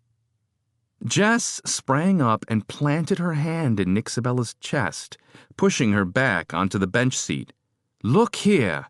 The gnomestress froze. She peered at something over Nixabella's shoulder, squinted, peered again. Nixabella tried to turn, but Jess had her pinned, looking. Jess leaped over the seat and landed on one of the firing chairs, giving a hoot-hoot as she flew. She detached hoses from the leg frames and punched them into the crossbow stock. Another gnome climbed aboard and occupied the other chair, activating his mounted crossbow with a sense of purpose, as if he'd done it 100 times before. Others flew into action, securing ponies and positioning niners into a defensive formation nose to end, each one a tight bundle of gnomish defiance. Nixabella spun, her stomach pressed against the back of the seat. Dark shapes sped down the hillside like a stain spreading beneath the crystal-laced branches. They moved deadly swift with no question as to their intent. The ponies whinnied as gnomes rushed about, locking mechanisms and clanking their weapons as they readied for combat. They called out to one another in calm, clipped tones that belied the immediate danger. Nixabella had never seen an orc before, except in photoplasts or depictions in books. The creatures had always been a mystery to her, some distant evil she'd likely never face. But now, with those dark forms slipping down the hillside like death incarnate, she became petrified with fear. A rock seemed to have lodged itself in Nixabella's throat. Her chest clenched. She felt suddenly sweaty beneath her coat. Snowflakes danced while the dark stains spread toward them, figures becoming more recognizable with every passing moment. She caught glimpses of tall, scrawny forms with dark blades, their fleet footfalls pelting the snowy ground. Fritzy was suddenly beside her, and Tomkin as well, his hands on their shoulders. "Keep your heads down, ladies. Orcs collect heads, they do." "Nika," Fritzy said, grabbing Nixabella's hand and squeezing it painfully. Her breath was racing. Her bottom lip quivered. "Do as he says," she told Fritzy, and both of them hunkered down, their eyes just barely over the back of the seat. "If it comes to it, use these." The mechanic placed 2 arm-length wrenches on the seat between them. Nixabella picked one up. The weight felt good in her hand. Fritzy took one too. They exchanged a look. The plump gnomestress gave her a scared nod and turned back to peek over the seat. An arrow struck one of the Niner's leg frames with a ping. Another whizzed by overhead. More banged and rattled against the Niner's steel like raindrops falling on a tin roof. The air was soon full of black darts and the excited swirl of snowflakes. A gnome cried out. Others cursed. Nixabella's blood ran cold. She wanted to duck down completely, to hide from what was sure to be terrible violence. But her stubborn will held her in place. "If you hide, you won't see death approaching until those orcs climb into the back of this Niner and have done with you and Fritzy. If I'm to die this day, I'll do it with my eyes open and a growl in my throat." An arrow tore through the Thrasperville banner, shredding the comet in half. For some reason, that angered Nixabella. "Why aren't they fighting back? Why—" And then she found out. A handful of orcs reached the edge of the tree line and entered open ground. That's when the defenders replied in kind with a hail of arrows and bolts.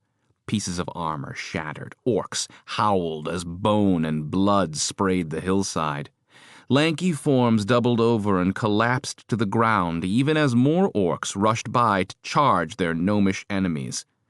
New bolts clicked into place with a hiss of steam and locking of firing mechanisms.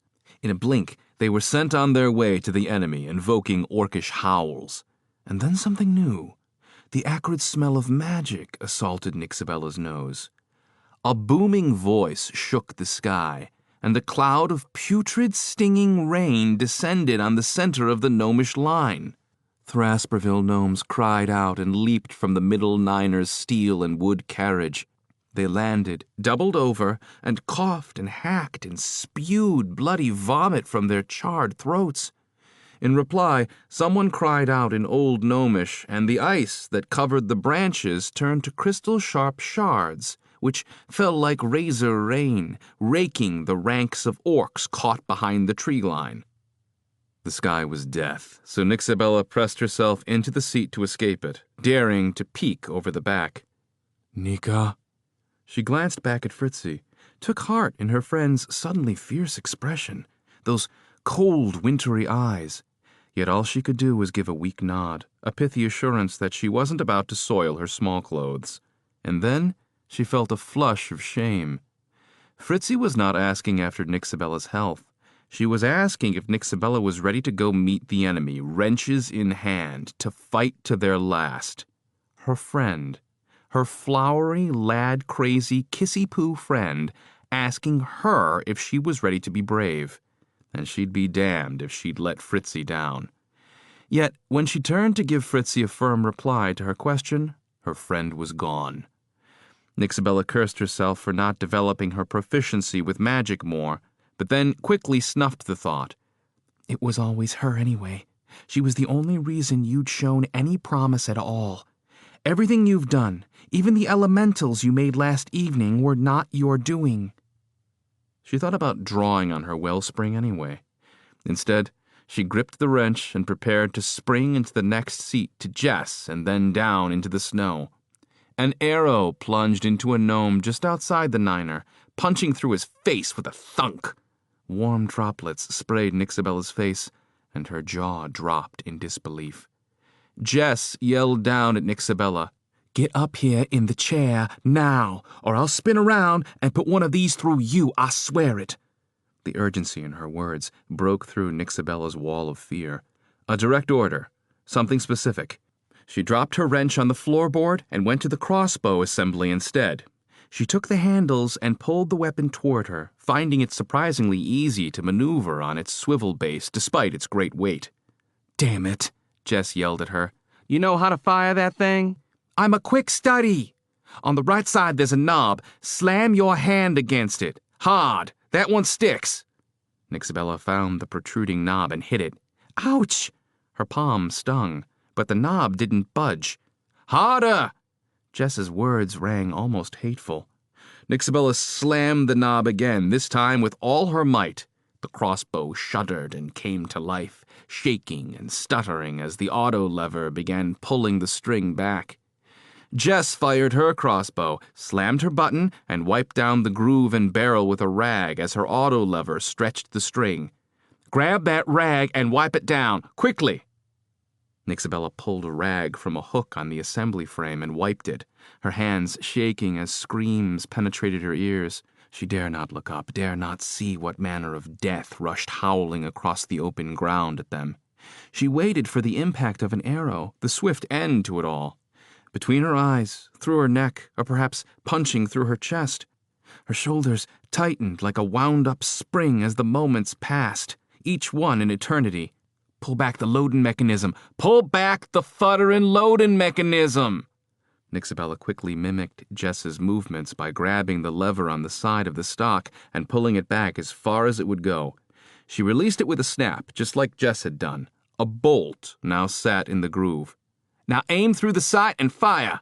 And before the last word was free of her mouth, Jess's bolt was gone to seek its target. Her knob was clapped shut, and her rag was already wiping the steam condensation off the groove and barrel. Nixabella's gaze roved the field. It was impossible to catch any of the spindly orcs out in the open who weren't ducking and dodging as they closed. "Shoot, for talk's sake!" Nixabella sighted a fleeting shadow and pulled the trigger. Took the steam-driven recoil in her chest, got a faceful of oil spray, and watched her bolt completely miss her intended target. But it ripped through one behind it, and the orc fell still to the ground. "Yaha!" she yelled, the pent-up fear bursting from her belly like overheated pie filling. "Don't get all puffed up. That was one. Go again." Nixabella repeated the process 2 more times, not truly knowing if she hit anything due to the growing haze of smoke and blowing snow.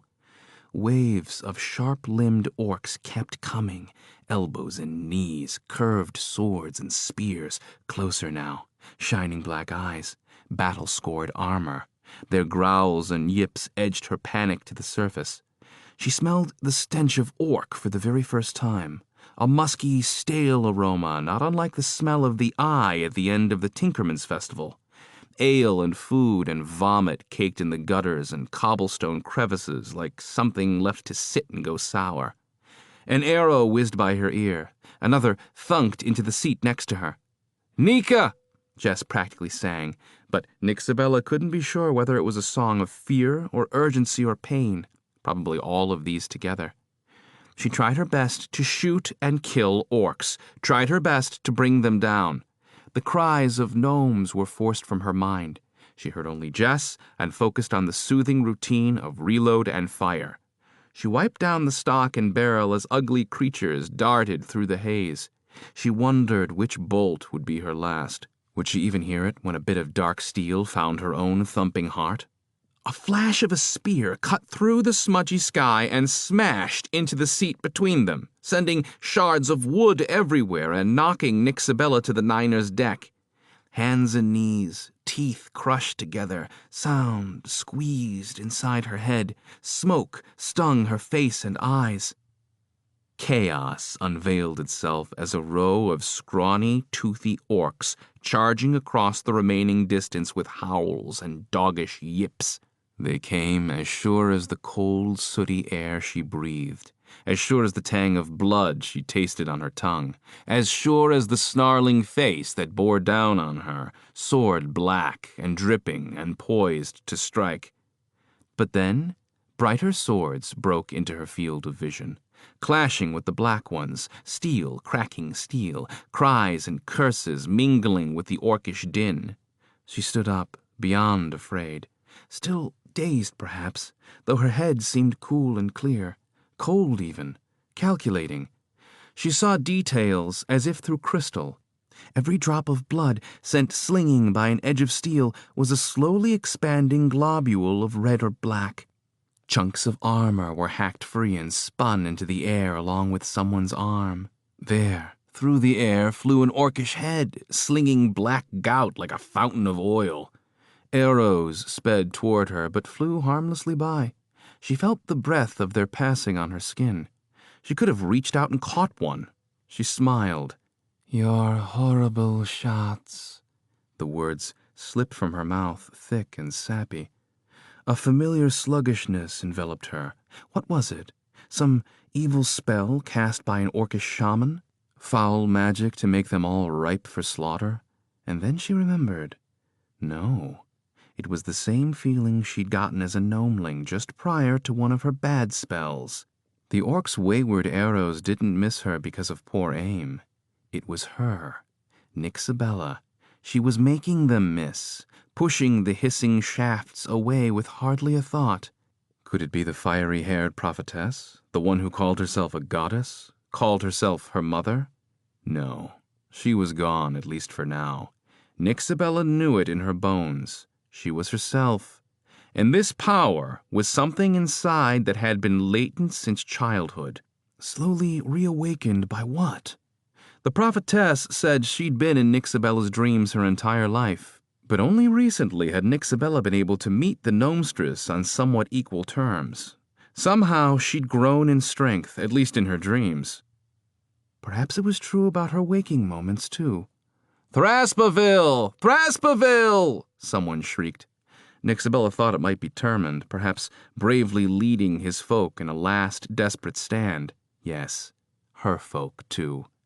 In the short time they'd all been together, she'd come to like Jess, Tomkin, Uncle Britt, and the rest. Even that joke they'd played on her, it was all too endearing now, and she'd gotten to know more about Fritzy, too. Friends all over again. How many of them were already gone? How many cut to pieces or stuck squealing like pigs? How many heads carried off to whatever dark, dank cave these orcs had slunk from? A wave of cold emotion swept through her, sealing her off from those possibilities, and she brought it to bear, holding it before her like a wall of ice. A dozen orcs, driven back once already, charged again, eager to overtake the Niner and have the rest of their heads. Another shout rose from her kin, much weaker this time, those left behind being weak and exhausted. Yet they too came on, leaping from beneath the legs of the Niner and swinging steel. Nixabella's wellspring surged through her head. It left her eyes like a sunburst, so hot that she thought it would turn her to ash from the inside out. The ground shuddered like a giant rumbling in its sleep. It bucked and shifted. The orcs stopped in their tracks. The power broke loose from within her, taking a shocking turn through her feet and into the earth. The ground beneath the orcs erupted in a spray of dust and heat. A fissure split the frozen soil. She fought for control, a brief moment of panic where she nearly forgot herself completely, the magic absorbing her even as she attempted to wield it. The acrid smell of seething energies burned her nostrils. The wind escaped her lungs as if she'd been punched. If she couldn't maintain some kind of control, it would rip her to pieces. She remembered a passage from Catesy Zeet's book. To truly control beings from the elemental world, and in fact the elements themselves, one must become one with the elemental, one with the power. It meant giving herself over, her stubborn self, and accepting what was to come next, even if it burned her to a cinder. It meant giving herself up in order to find herself. It was not something Nixabella had ever been willing to do, but these past few months had taught her a great deal. She had come to know herself and also what she meant to others, and what they meant to her. What was life worth if she couldn't share it with the ones she cared about, if she couldn't feel their pain and experience their pleasure, to lean on them when she needed help rather than carry all that weight on her shoulders? She didn't fully understand this power, this elemental prowess she'd been blessed with. It shouldn't be affecting her like this, not even with the prophetess's intervention. And she had never felt so full to bursting with pain and light. But this was something more. She would have to embrace it as an old friend, a father she'd never met, a mother who may or may not be a meddlesome, cruel goddess. Even as it seared her soul to do it, Nixabella pulled the light close, held the white-hot fire to her chest, and let it burn through her. The surge stopped. She took a cold breath, opened her eyes. The force of the upheaval had tossed the orcs in all directions. Those who fell on this side of the chasm were slaughtered without mercy, a sudden convergence of gnomish spear and sword and knife. Those on the other side were vanished into a cloud of dust and snow. In the breath of time it took for Nixabella to regain her senses, a hail of black arrows streaked toward her. She nudged them aside, barely hearing their fletchings as they whistled through the winter air. But somehow, one of them, a single arrow, penetrated whatever arcane winds protected her. It struck her shoulder, spun her around, and slammed her to the deck of the Niner. She struck the decking face first. Blood welled in her mouth. She pushed up to her knees, holding her hand against her jaw. Her tongue was a thick slab of numb encased by a dull pain. Only then did she realize she held the flag of Thrasperville in her grip, that torn crimson banner fluttering weakly in her hand. For some reason, the sight of that noble flag filled her with an unexpected pride. She'd never even been to Thrasperville, never been under the mountain, but she cared for the city and its gnomish people nonetheless. Damn it. No! Nixabella braced herself and turned, drawing on her wellspring, desperate to see if it would even come back to her. And then she was airborne, flying. Her stomach lurched at the speed of her ascent. What? By the strength of her own power? How? But no. Something had her in a firm grasp. It was hard and gritty, and smelled like bricks warmed in a hearth. She was tossed onto a massive set of shoulders behind a stony head. She instinctively put her hands into the crags and grooves, clinging desperately as the weighty knot of stone turned this way and that. "Hang on," a gruff voice said. "Stay on my shoulders, little Nika, and you'll be safe." Jontuk? But there was no time for words, as a handful of flung spears drove her flat against the craggy head. By Tick and Tock, I want to kill them all. "This wish I can grant you," rumbled the Stonekin. He swung his good arm in a wide arc, batting a handful of orcs who hadn't scrambled away quickly enough to the ground. They squealed and grunted. Some died. 3 attacked Jontuk's open flank in a clash of steel against rock-hewn skin. Jontuk roared, sigils flaring, and spun on his attackers, smacking them aside. Nixabella clung tightly to the rough crevices as Jontuk battled. Her fingers and elbows grew raw from his stone skin. She gazed down from her new vantage point and reveled as the orcs scattered and died. Jontuk was a vicious giant. He pounded and kicked and roared until the orcs slunk away, glaring at the Stonekin with their black eyes. But they were not cowed. Not yet. In the tree line, a dozen or more gathered to charge, these some of the tallest and most brutal of their kind.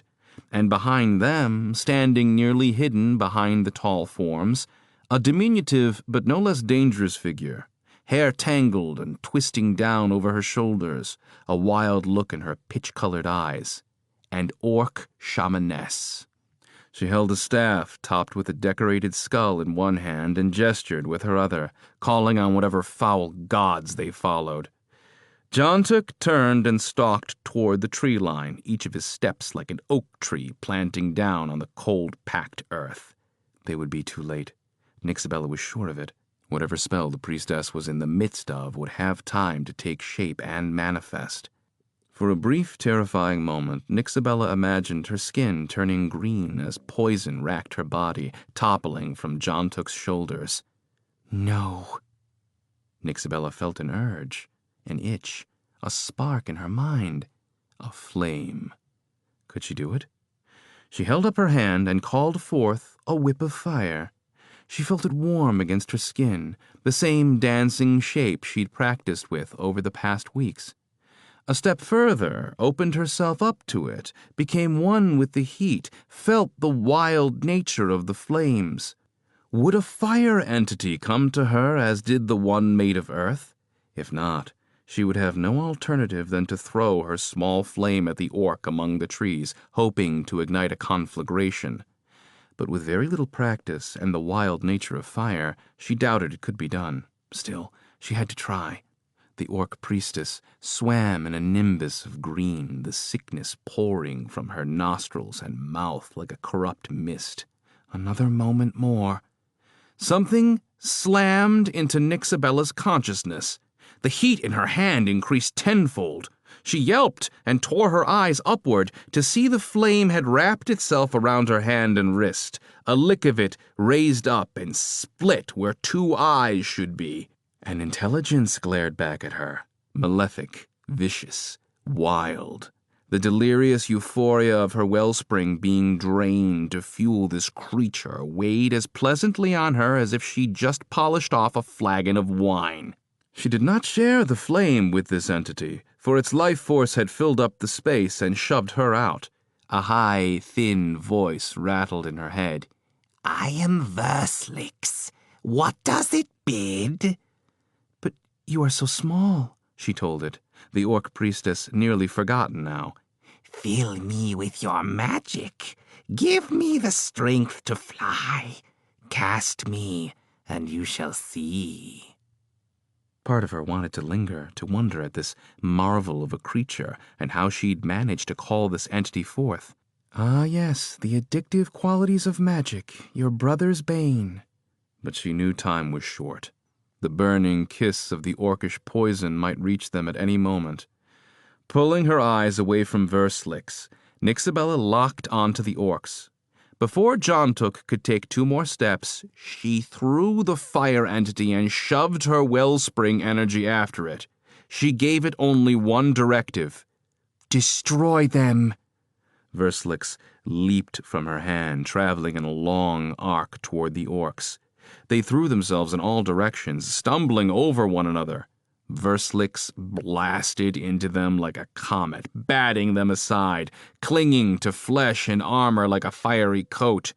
The orc priestess was consumed. Her shrieks rose above all the others, horrible, blood-curdling animal sounds. Jontuk pulled up, and together they watched Verslix leap from one orc to the next, twisting bodies, cooking them in their armor.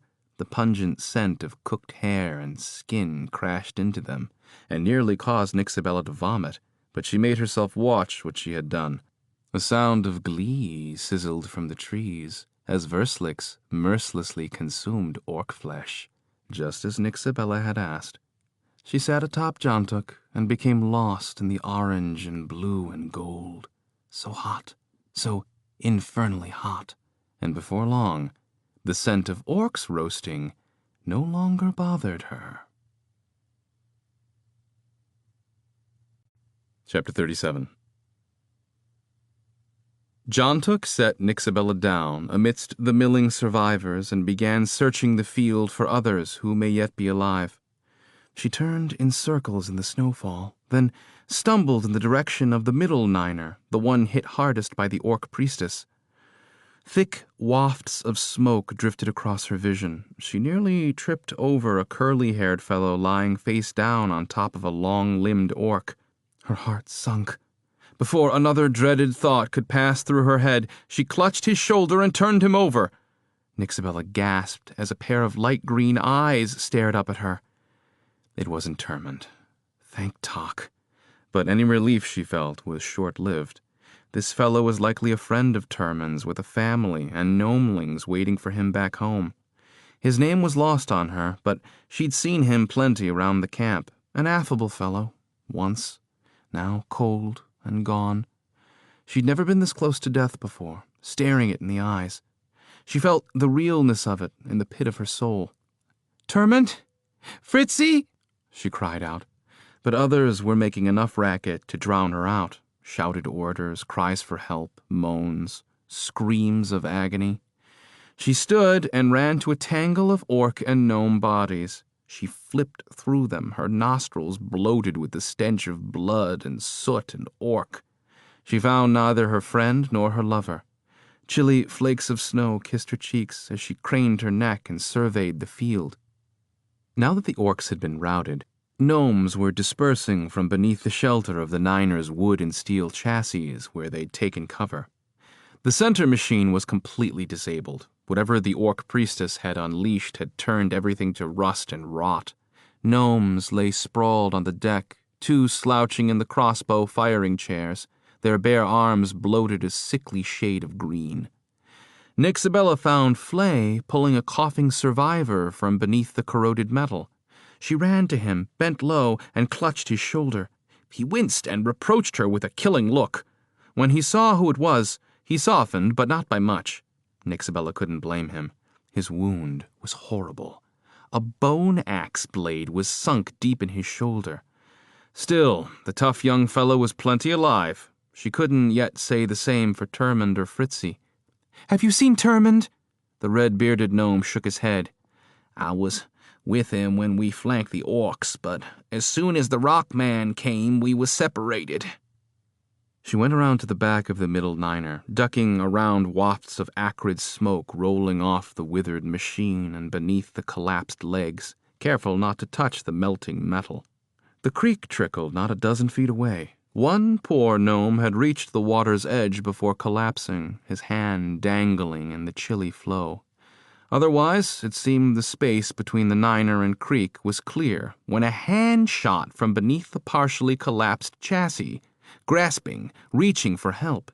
Nixabella instinctively took the hand, fell to her knees, and pulled a young gnomestress free. A chill ran down her spine. The lass's face was as green as pea soup, her throat swollen and tight. It was the cleric, Anderley. "What?" she gasped. Nixabella didn't need to be told twice. On hands and knees, she crawled to the creek's edge, scooped up a handful of freezing water, and crawled back to the injured cleric. But the poor lass had drawn her last breath. Looking at her own quaking hand, it wouldn't have mattered anyway. She'd spilled all the water. Tears welled in her eyes. She slapped her hand against the ground and sprung to her feet, shouting for Termund and Fritzy. Around the other side of the Niner, a small group of gnomes had pulled 4 or 5 wounded into a line, propping them up against stones and other detritus, attempting to bind horrific wounds, trying in vain to save everyone they could. "There's a cleric around, isn't there? What was her name?" She moved around the circle of bustling gnomes, peering into blood-spattered, shouting faces. None were Termund, none were Fritzy. "Nika!" Jontuk's voice boomed from over near the third Niner. She stumbled in that direction, tripping over a body, stubbing her foot against a huge orcish war mace, arms windmilling as she plunged into a twisting gust of snow and right into Termund Grunzest's arms, nearly knocking them both to the ground. She kissed his grimy face, clutched him with all her strength. Termund laughed hoarsely. "You're going to crush me." "I don't care. I'll crush you and you'll like it." And she did want to hold him forever and crush him and never let him go. Of all the frightening things that had happened, and even the strangely wonderful things, he felt good and familiar, warm against her. She paused only long enough to ask after her friend. "Fritzy?" Termund released her and stepped back, motioning toward a hulking, panting gnomestress who'd been standing off to the side, watching their affections. Her hair was wild and black about her head, her face painted with orc blood. Only the whites of her eyes shone through the muck. Her dress was tattered and torn, her arms flexed. She seemed quite comfortable holding her bloody wrench, pieces of orc hair and mangled hide in the tool's blood-red jaws. Fritzy, you look... Fritzifran brained 2 orcs from behind, took a cudgel to the ribs, and then beat off another 3 to get to us. I never knew she was such a bruiser. Fritzy shrugged, imposing even in that simple gesture. Then she somehow turned humble and unsure again. I'm sorry, Nika, she sputtered, tears welling in those big violet eyes of hers, a little bit of the old Fritzy showing through. Why would you be sorry? Her eyes turned down. I thought you were a coward. I thought we were both cowards. Until I stood on the field with this wrench in my hand. Until I saw those villains about to bear down on your fella. I thought, if he was mine, I'd want someone looking out for him. I hardly thought twice about it. I saw those orcs, and I lost my mind. Just swung as hard as I could, and kept swinging. Nixabella smiled. I'm glad you did, Fritzy. There's no shame in what you thought about me. I thought it too.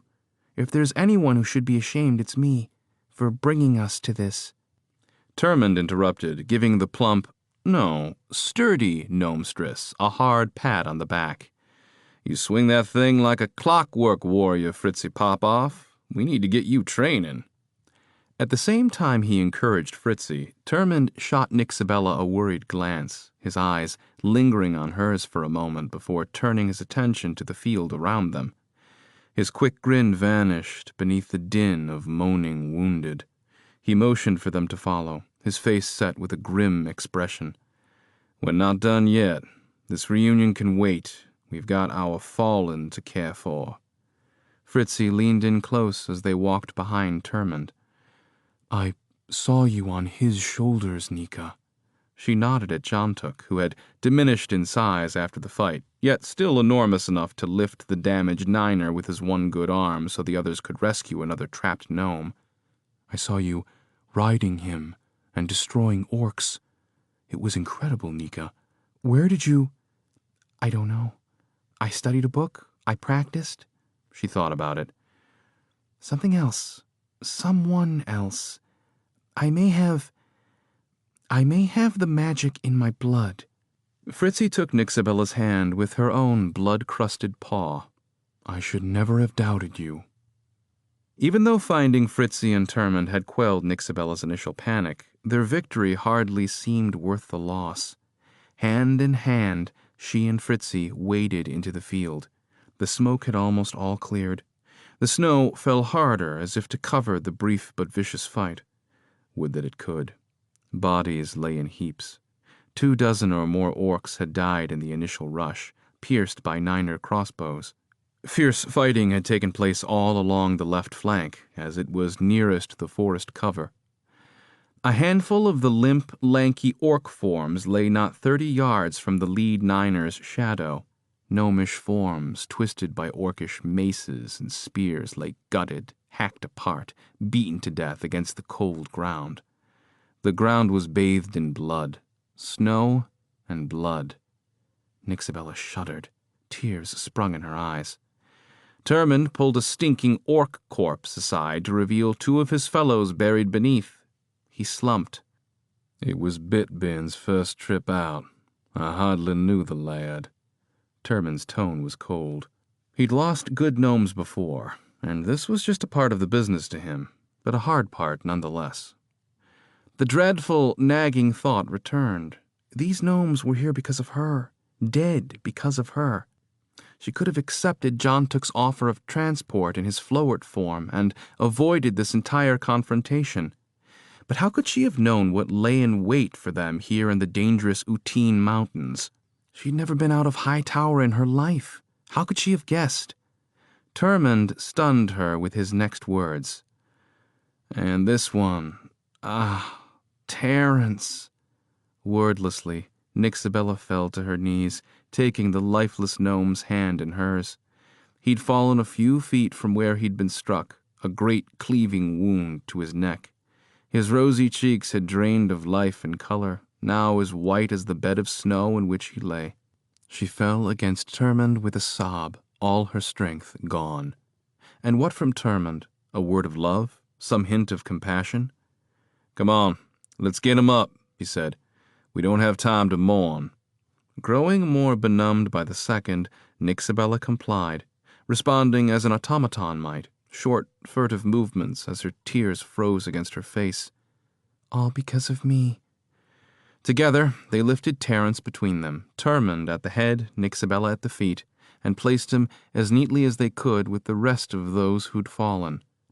"Termund Grunzest, we must speak." It was Jontuk's thunderous voice. Aside from a few new chip marks across his rune-etched skin, the Stonekin seemed unaffected by the battle. "Not now, friend." The stone man bowed his head. "With all Stonekin respect to your deed, none of you will be left alive if you linger much longer. And he nodded to Nixabella, we won't be able to help you." "What do you mean? More orcs?" "No, not orcs." "Ultra-worlders," Nixabella finished for him. "Yes. It was by sheer coincidence that these orcs attacked you. They were driven by the Baron's minions. I was with one of your scouts when we spied the fight and then the flight of the orcs. I tried to turn them, had been trying to turn them for days, but they were incensed, furious, and frightened at having to give up the field." "That's why you couldn't get back to us." "I stayed and slew a dozen of the enemy, wicker stags, vorax, bane archers. Not all of the blood on my hand is orcish." He raised his one good arm.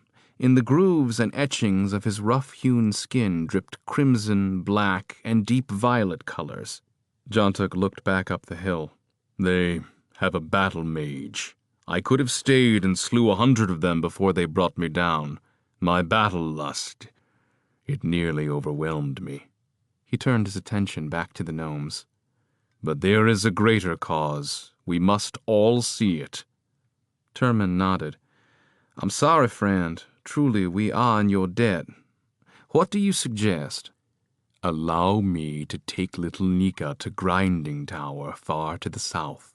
There we may be able to fashion a way to defeat this enemy. And if you and your gnomes go now, you should be able to make it to your mountain home and rally your kin to the aid of Hightower. Best you face them there before they arrive at your doorstep. They won't find us easy to defeat. Nevertheless." Termund ground his jaw and cast a fierce look at the hill. Nixabella followed his eyes, imagining terrible things spilling over the top. Worse things than orcs. Wicker stags, vorax, and bane archers.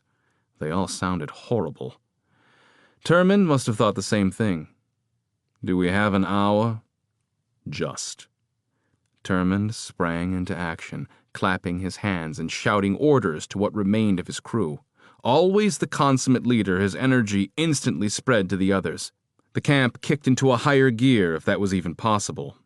Nixabella, Jontuk, and Fritzi helped to finish moving the dead and wounded. They went about their tasks, giving what honor they could to those who had fallen. Jontuk's best skill seemed to be clearing orc corpses out of the way by hurling their limp bodies into the forest. Normally, Nixabella would have been horrified, but at this point, she took a grim satisfaction from watching the Stonekin jettison orcs by slinging them into the trees. Fritzi helped her with an older warrior who'd taken a severe blow to the chest. They hadn't known he was still alive until they'd set him amongst the dead, where he lurched from unconsciousness, spitting up a gout of blood. One more for the wounded pile. The 3 remaining land crawlers roared to life, pistons pounding, steam venting.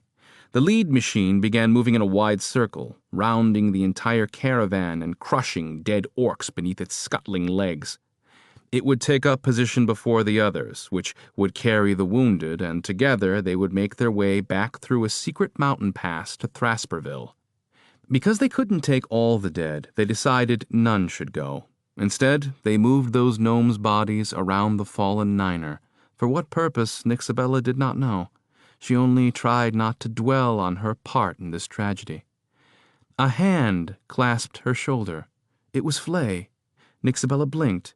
He'd not removed the axe blade from his left shoulder. Rather, someone had bound it even tighter with an oil-stained cloth. "I'm afraid to pull it out. Don't want to make things worse." He caught her worried expression. "Save the good bindings for these other lads. Mine we'll have to keep until we reach Thrasperville." "Is it bad?" "We have many terribly wounded. We can bind them up and quell some of their pain, but it won't be enough. We'll lose more by nightfall, I fear." "Where's Anderly?" Flay shook his head. "She was in the middle Niner." Nixabella felt shame rise to her face. "Yes, I found her still alive beneath it. I pulled her out, but I couldn't save her." Flay gave her a rough pat. "Not much anyone could have done about that one. That orc shaman had a 1 in 3 chance of hitting our most vital spot, and the bitch got it right." "Is there anything more we can do?" "Not unless you've got a close and personal relationship with Ivana." Nixabella shook her head. "No, not with that goddess, but another one, it seemed." "Did you try your magic?" It was Fritzy. "What?" "Your magic, Nika." "I don't know a thing about healing," she sputtered, stepping backward, her boots making wet noises where she walked. She looked down. It was a puddle of red slush. Her skirt was ringed with it. "No." Fritzy matched her step for step. She had that look in her eye, the one that said she was going to get her way, just like when she'd talked Nixabella into working the Tinkermage festival. "I saw what you did to those orcs. You said it yourself. The magic might be in your blood. Maybe you can help." "But I've never prayed. I wouldn't even know where to begin." "Not every holy person prays." Flay winced and put his good hand to his wound. Every move must be sheer agony for the warrior. "Anderly was a brilliant healer, but she had her doubts sometimes. She once told me she couldn't believe she could heal a single soul. Said her goddess hated her. Seemed she had a row with Ivana twice a week. Course, might have been the ale talking." Flay grinned, his eyes lighting briefly before sparking out. The warrior turned away quickly, as if recalling good memories so soon was a blasphemy with Anderly's corpse yet unburied. Nika watched him go, certain he knew his sacrifice would likely mean his death. Her heart wanted to ache for him, yet it was still iced over with shame and hurt. "What should I do, Fritzy?" "If you can heal them, you have to try." "Oh, futtering hells," Nixabella murmured. Chapter 38. If she thought too hard about it, she might never get it done, so Nixabella marched straight over to the line of wounded and knelt in the snow next to a young lad on the end of the row. Propped up by someone's shield and coat, he lay motionless, arms clutching his stomach. His blue eyes were distant, half-lidded, dreaming of some place much better than here, she hoped. The sound of his uneven breath was a wheezing sound that made Nixabella sick with dread. Does he even want to come back? She almost envied him. Nixabella looked down the line of a dozen or more injured. Some moaned, a few cursed, but most were still, clutching their wounds. Most of their licks had been taken above the waist. Arms and legs and faces were bundled up and held together by whatever they could find. None of it was a pretty sight. A gnomestress scooted down the line on her knees, attending and reattending the injured with fast-handed efficiency. Nixabella blinked. It was Jess, acting as company healer. "You're not dead?" Jess caught Nixabella's gaze, ignored her question, and nodded to the blue-eyed lad. "This one's got a crushed chest." Nixabella lowered her hands as if to investigate, but had no idea where to start. "How can you tell?" "Check beneath his shirt." Nixabella tentatively lifted the thick leather, which had been cut down the side for easier access, and gasped. Behind her, Fritzy hissed. Indeed, his torso was one large, horrible bruise. She edged forward and placed her hands firmly on his chest. His skin was swollen but soft. His right side was likely crushed into several pieces. Soft, like a rotten fruit. "Do it, Nika." Fritzy cheered her on, albeit beneath her breath. Nixabella swallowed her nausea, swallowed her fear, and closed her eyes. Remarkably, her wellspring was still strong, though in a pained, pounded sort of way. She pretended she was working on some sort of metal, imbuing the properties to make it stronger or weaker, to fall inside the materials and see their binding properties as a beautiful mosaic that could be manipulated through words and magic. She'd never done it on another gnome before, nor did she think it was possible. Some old professor had told her there was too much organic movement, too much life to properly imbue a living being. Still, she must try. She owed it to them. At first, nothing came, only darkness behind her eyelids. She imagined herself working on a slab of tulac, taking flexible, rubbery properties and willing those bonds to separate and bond again. Separate and bond. She lifted her hands slightly as if to give the organics space to breathe, allowing her wellspring to seep over and around the poor lad's broken body. She felt the first stirring of movement beneath her fingers, a flash of light behind her lids, and the slow pulse of it, faint, weak. She realized it was the injured lad's heartbeat. Her heart paced itself with her growing excitement. The sheer insight of what she was seeing, the fibrous muscle, those bones, the strange rubbery tissue that connected it all together, and the purple and blue of his veins, like a pictograph with the layers of skin peeled away, and the blood coursing through it all. Some places blocked now, yes, pooling into hideous bruises, more oozed out from tiny ruptures. It was impossible to tell where it was coming from. She was filled with wonder and horrified at the same time. What could she do but stare at the mystery of it all? She knew nothing about how any of this worked. But if she looked at this logically and quickly, this poor fellow might have a chance. He's losing blood. So, okay, we have to stop that. Her focus intensified. She felt his flesh, dove into it with her spirit, wove between muscle and sinew and bone, guided by her wellspring. And then it was there, a beautiful mosaic of colors, reds and blues and violets. Blood rushing down vast corridors, the sound pounding in her head.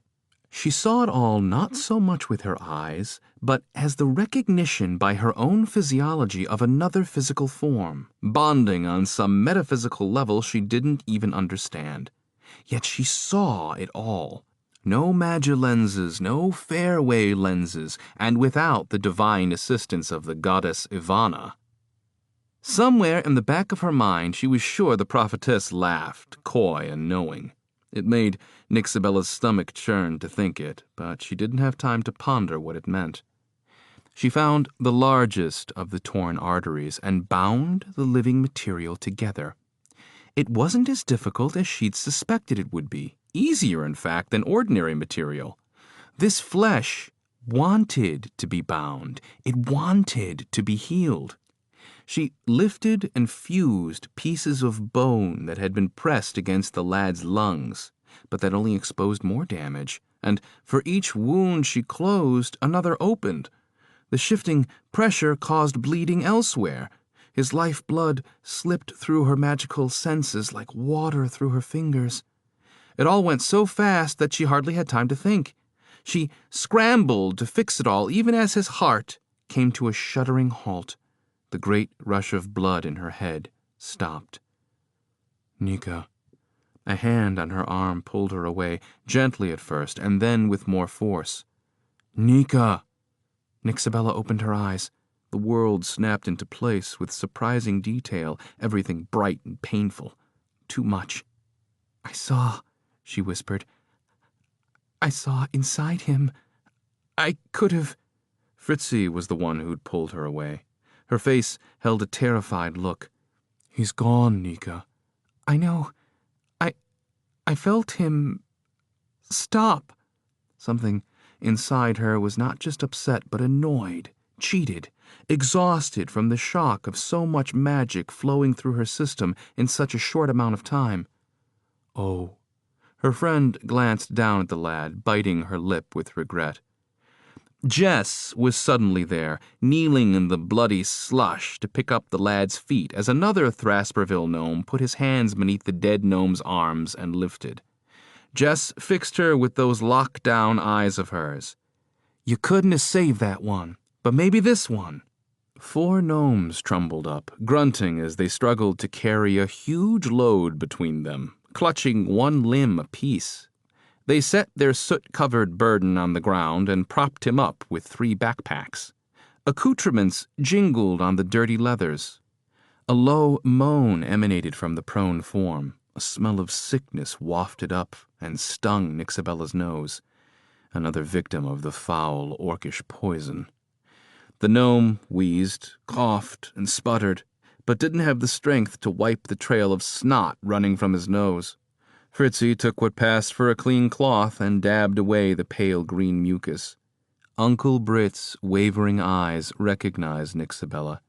He tried to smile, but failed with his quivering lips. "Hello, dear Nika," he coughed. "I would stand and offer a proper bow, but I seem to be predisposed." Each word he uttered verged on loosing another lung-rattling fit. Nixabella pursed her lips and took Britt's hand in her own. You were the one who thrashed those orcs in the trees. You stopped the orc shaman before she could cast another spell. Uncle Britt nodded. "Just a friendly little tiff." I had no idea you were a wizard, Uncle Britt. I mean, a real one. I could have learned so much from you. "Just a dabbler." He squeezed his eyes shut for a moment. Jade-colored tears leaked from the corners. "Enough to be dangerous." "I don't think he has much time, Nika," Fritzi urged, panic edging her voice. Nixabella nodded. She started the same way as before, allowing her wellspring to flow through her into Britt's racked form. She fell into it much faster this time, seeing right away the poison coursing through his system. She gasped. In her mind's eye, the poison was like a dark shadow in his system, leeching his lifeblood and sucking at his bones. It was a natural disease, its aggressiveness and tenacity enhanced by a spell, powerful and wicked magic she'd never experienced before. Britt had no other injuries, so clearing the poison should be a much easier task than healing broken bones and busted veins. Should. Still, Nixabella had doubts. She'd failed once already. What if she killed Uncle Britt? What if she had help? She closed her eyes and opened herself up to the prophetess, the goddess. Her mother? No, she'd not call her mother, not even if it were true, not after what she'd done to Nixelpick. Not after everything. Inwardly, Nixabella spoke. I know you're there. You've always been there. I don't trust you, but perhaps we can make a deal. I know some of this power is mine, yet I'm untrained, and without you... A sense of smug satisfaction reached Nixabella's mind. Are you sure? These are things not meant for mortal minds. The knowledge could drive you mad. Are you... prepared for the cost? What is the cost? Time will tell, came the coy reply. A pause. Are you prepared, child? Yes. Yes, but don't call me child. A soft laugh, and then, very well. Nixabella felt the prophetess uncoil as boldly as she pleased from a dark place in her mind. A place she'd overlooked her entire life, a blind spot in her head. A spike of fear lit up her spine. Could this presence simply take her over completely? While the thought horrified Nixabella, it infuriated her too, and she used her anger to push the prophetess back toward that dark place. The prophetess was surprised, and then amused. There was a dangerous air about the goddess, or whatever she was. Given half a chance, her mother would likely shove Nixabella down into her own special dark place, never to be heard from again. Is this part of the cost? Balance restored for now. The two of them looked into Uncle Britt's failing body. Nixabella stowed her resentment and tried to focus. So, this is some kind of magic-based disease? Not exactly. You can see the aggressive nature of the poison. I've seen this kind of magic on 100 different worlds. What kind is it? Natural magic. Drawing from the natural world, your surroundings. This sickness, my dear, is like a weed growing through his body. And what do you do with a weed? You grasp it as close to the root as you can and pull it out. That's right, dear. The prophetess's voice in her mind was so smug-sounding that she wanted to slap it, but she had to think of Uncle Britt.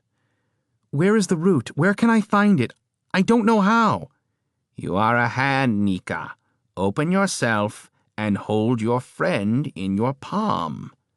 Nixabella tried, using her mind's eye to envision a tiny Uncle Britt in her hand. Or maybe it was her giant hand. Okay.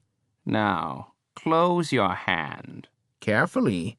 Focus on the darkness coursing through his blood and bones. Wrap up that weed growing inside him.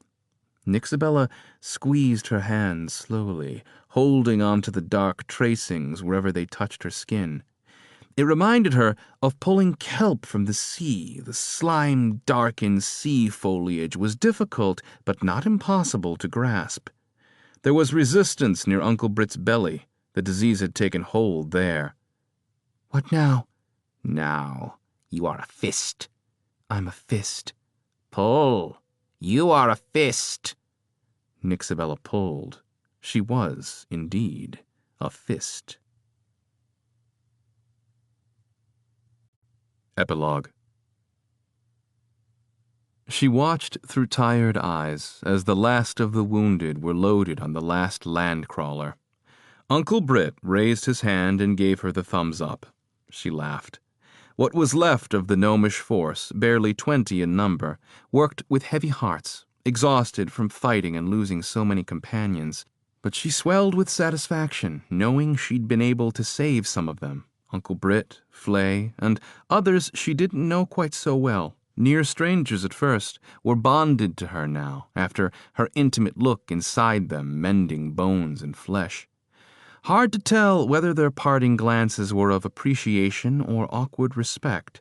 She'd even removed the arrows from Tompkins' shoulder, and, true to his stubborn nature, the gnome had simply nodded his thanks and went back to work. The opportunity to help her kin with her healing touch had allayed her gnawing guilt, if but a little. The deaths of over 25 gnomes still rested squarely on her shoulders. She couldn't have possibly guessed this would happen, but she should have had enough sense to consider the possible dangers of traveling through the Utine Mountains, all the way to the tip of Sullinar. She'd been so excited about having an adventure that she never once considered the lives of her traveling companions. She was tempted to lay some blame on Termund. He knew the dangers, knew more about orcs than she, yet he'd failed to impress this upon her. She squeezed her eyes shut and took a deep breath. How could I ever resent him? No. She would hold the responsibility of those lost close to her heart and avenge them when she could. And she'd never take things for granted again.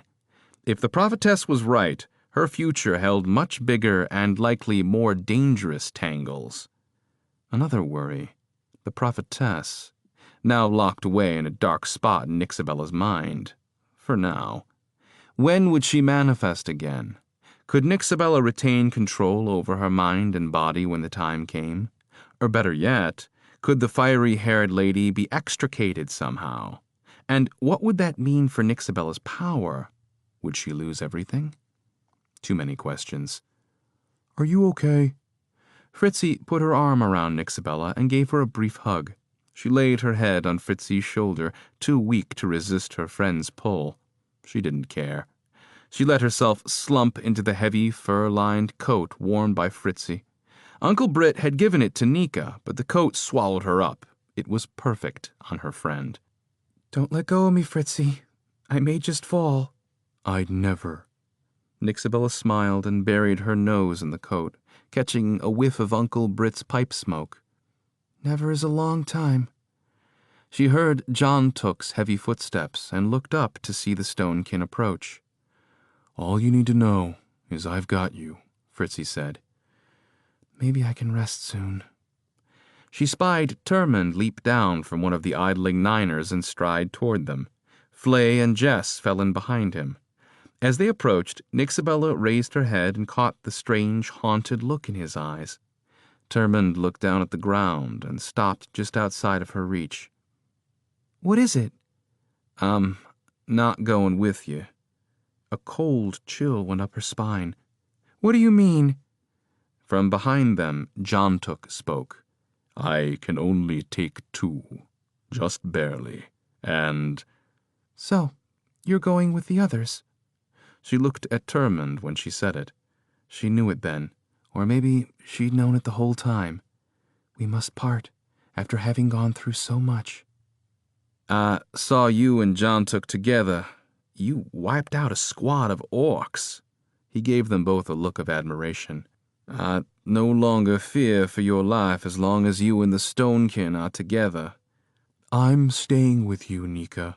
Fritzy squeezed her, and Nixabella welcomed the shoulder-crushing pressure. Termund smiled with tired resignation. Of course. Although I'd certainly love having you along with us, unless you're still set on going south. Fritzy's head shook, her ink-colored hair still speckled with orc blood. I'm with Nika. Always. Termund's face became a blur as tears filled Nixabella's eyes. The eager sounds of hissing steam and clacking pistons quickened her anxiety. Oil and grease burn wafted through the air. She wanted to fight this decision, wanted to protest and fuss and demand Termund come with them. After all, she was the one with the power now, and she was pretty sure John Took would do as she asked. Or perhaps they could shadow Termund back to Thrasperville, protect them until they safely arrived. Termund saw the cogs spinning in Nixabella's head, and he took a step forward. It has to be this way. Whatever you're thinking, just forget it. Get to that grinding tower and find out if the recursive mirror can be of any use to us in the coming... He glanced at John Took. War. As if to reinforce the notion, and probably to hurry them along, John Took leaned in closer. When I first came to this world following a thread of hope, guided by the strange prophetess, I was sorely disappointed to see how small you all were. But since then, I've come to realize the bravery and ingenuity of your kind. I'm proud to call you an ally. When next we meet, Termund Grunzest, I hope it is on the battlefield, against our enemy. John Took held out his mighty paw.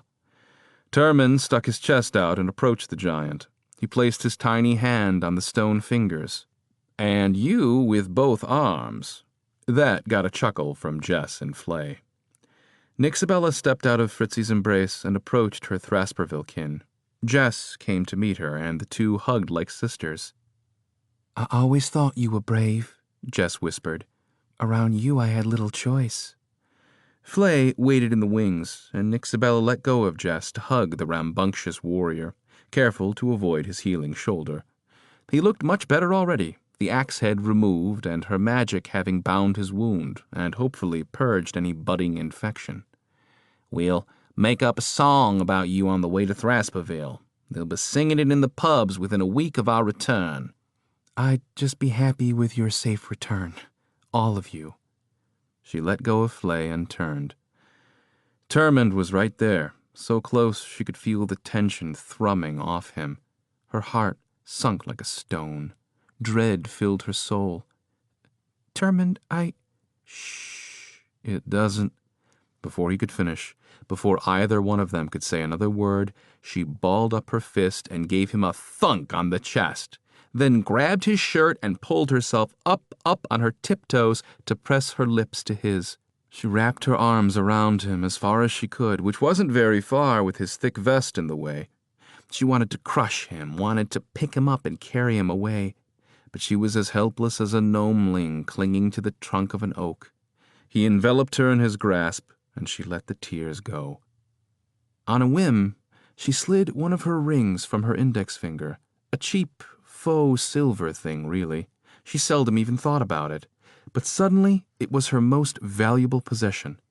She handed it over, and he took it willingly, placing it on his little finger. He kissed her once more, and then once more, held her face in his hands for another moment, kissed her a third time, and then stepped away. Nixabella stood between Fritzy and Jontuk and watched as Termund, Jess, and Flay climbed aboard the idling Niner. Termund worked the levers and foot pedals and set it in motion. They clanked and growled and steamed their way back the way they'd come, carrying the wounded and weary survivors. And her love. "We'd better go," Fritzy said. "Tompkins set charges on that wrecked Niner. Keep the orcs from finding anything useful on it." The diminutive gnomestress faced Jontuk. The giant stood like a small mountain next to them. Nixabella gulped down her tears and put her anguish aside. A small part of her hoped there was something she could do to make up for what she'd caused. Jontuk bent low and put a finger on her shoulder, careful not to knock her down. "What I'm about to do is take a form that makes me one with stone and earth, able to flow through it as easily as a fish through water. You will travel inside of me." "That doesn't sound weird at all." Fritzy narrowed her eyes. "It is safe. Besides, Termund told me if anything happened to either of you, he'd have me melted down and turned into a granite bar top, whatever that is." "All right, then. We're ready. Right, Nika?" Nixabella took Fritzy's hand and nodded absently, yet her eyes remained fixed on the craggy upsweep of rock and forest where Termund and her friends had disappeared. "Do what you're going to do." Heat struck her in the side of the face. The ground shifted. She was vaguely aware of Jontuk's sinking, the stone around them turning wobbly. It didn't frighten her. No magic could, not now. She had found something within herself, some power, and the strength to wield it. But where was all that when Termund Grunzest was going the other way? A tear warmed against her cheek. The ground came up and swallowed her. This has been an Audible Studios production of Tinkermage, Book 2 of GnomeSaga. Written by Kenny Soward. Performed by Scott Aiello. Producer, Mike Charzuk. Copyright 2014 by Kenny Soward. Production copyright 2015 by Audible Inc. Audible Studios is a division of Audible Inc.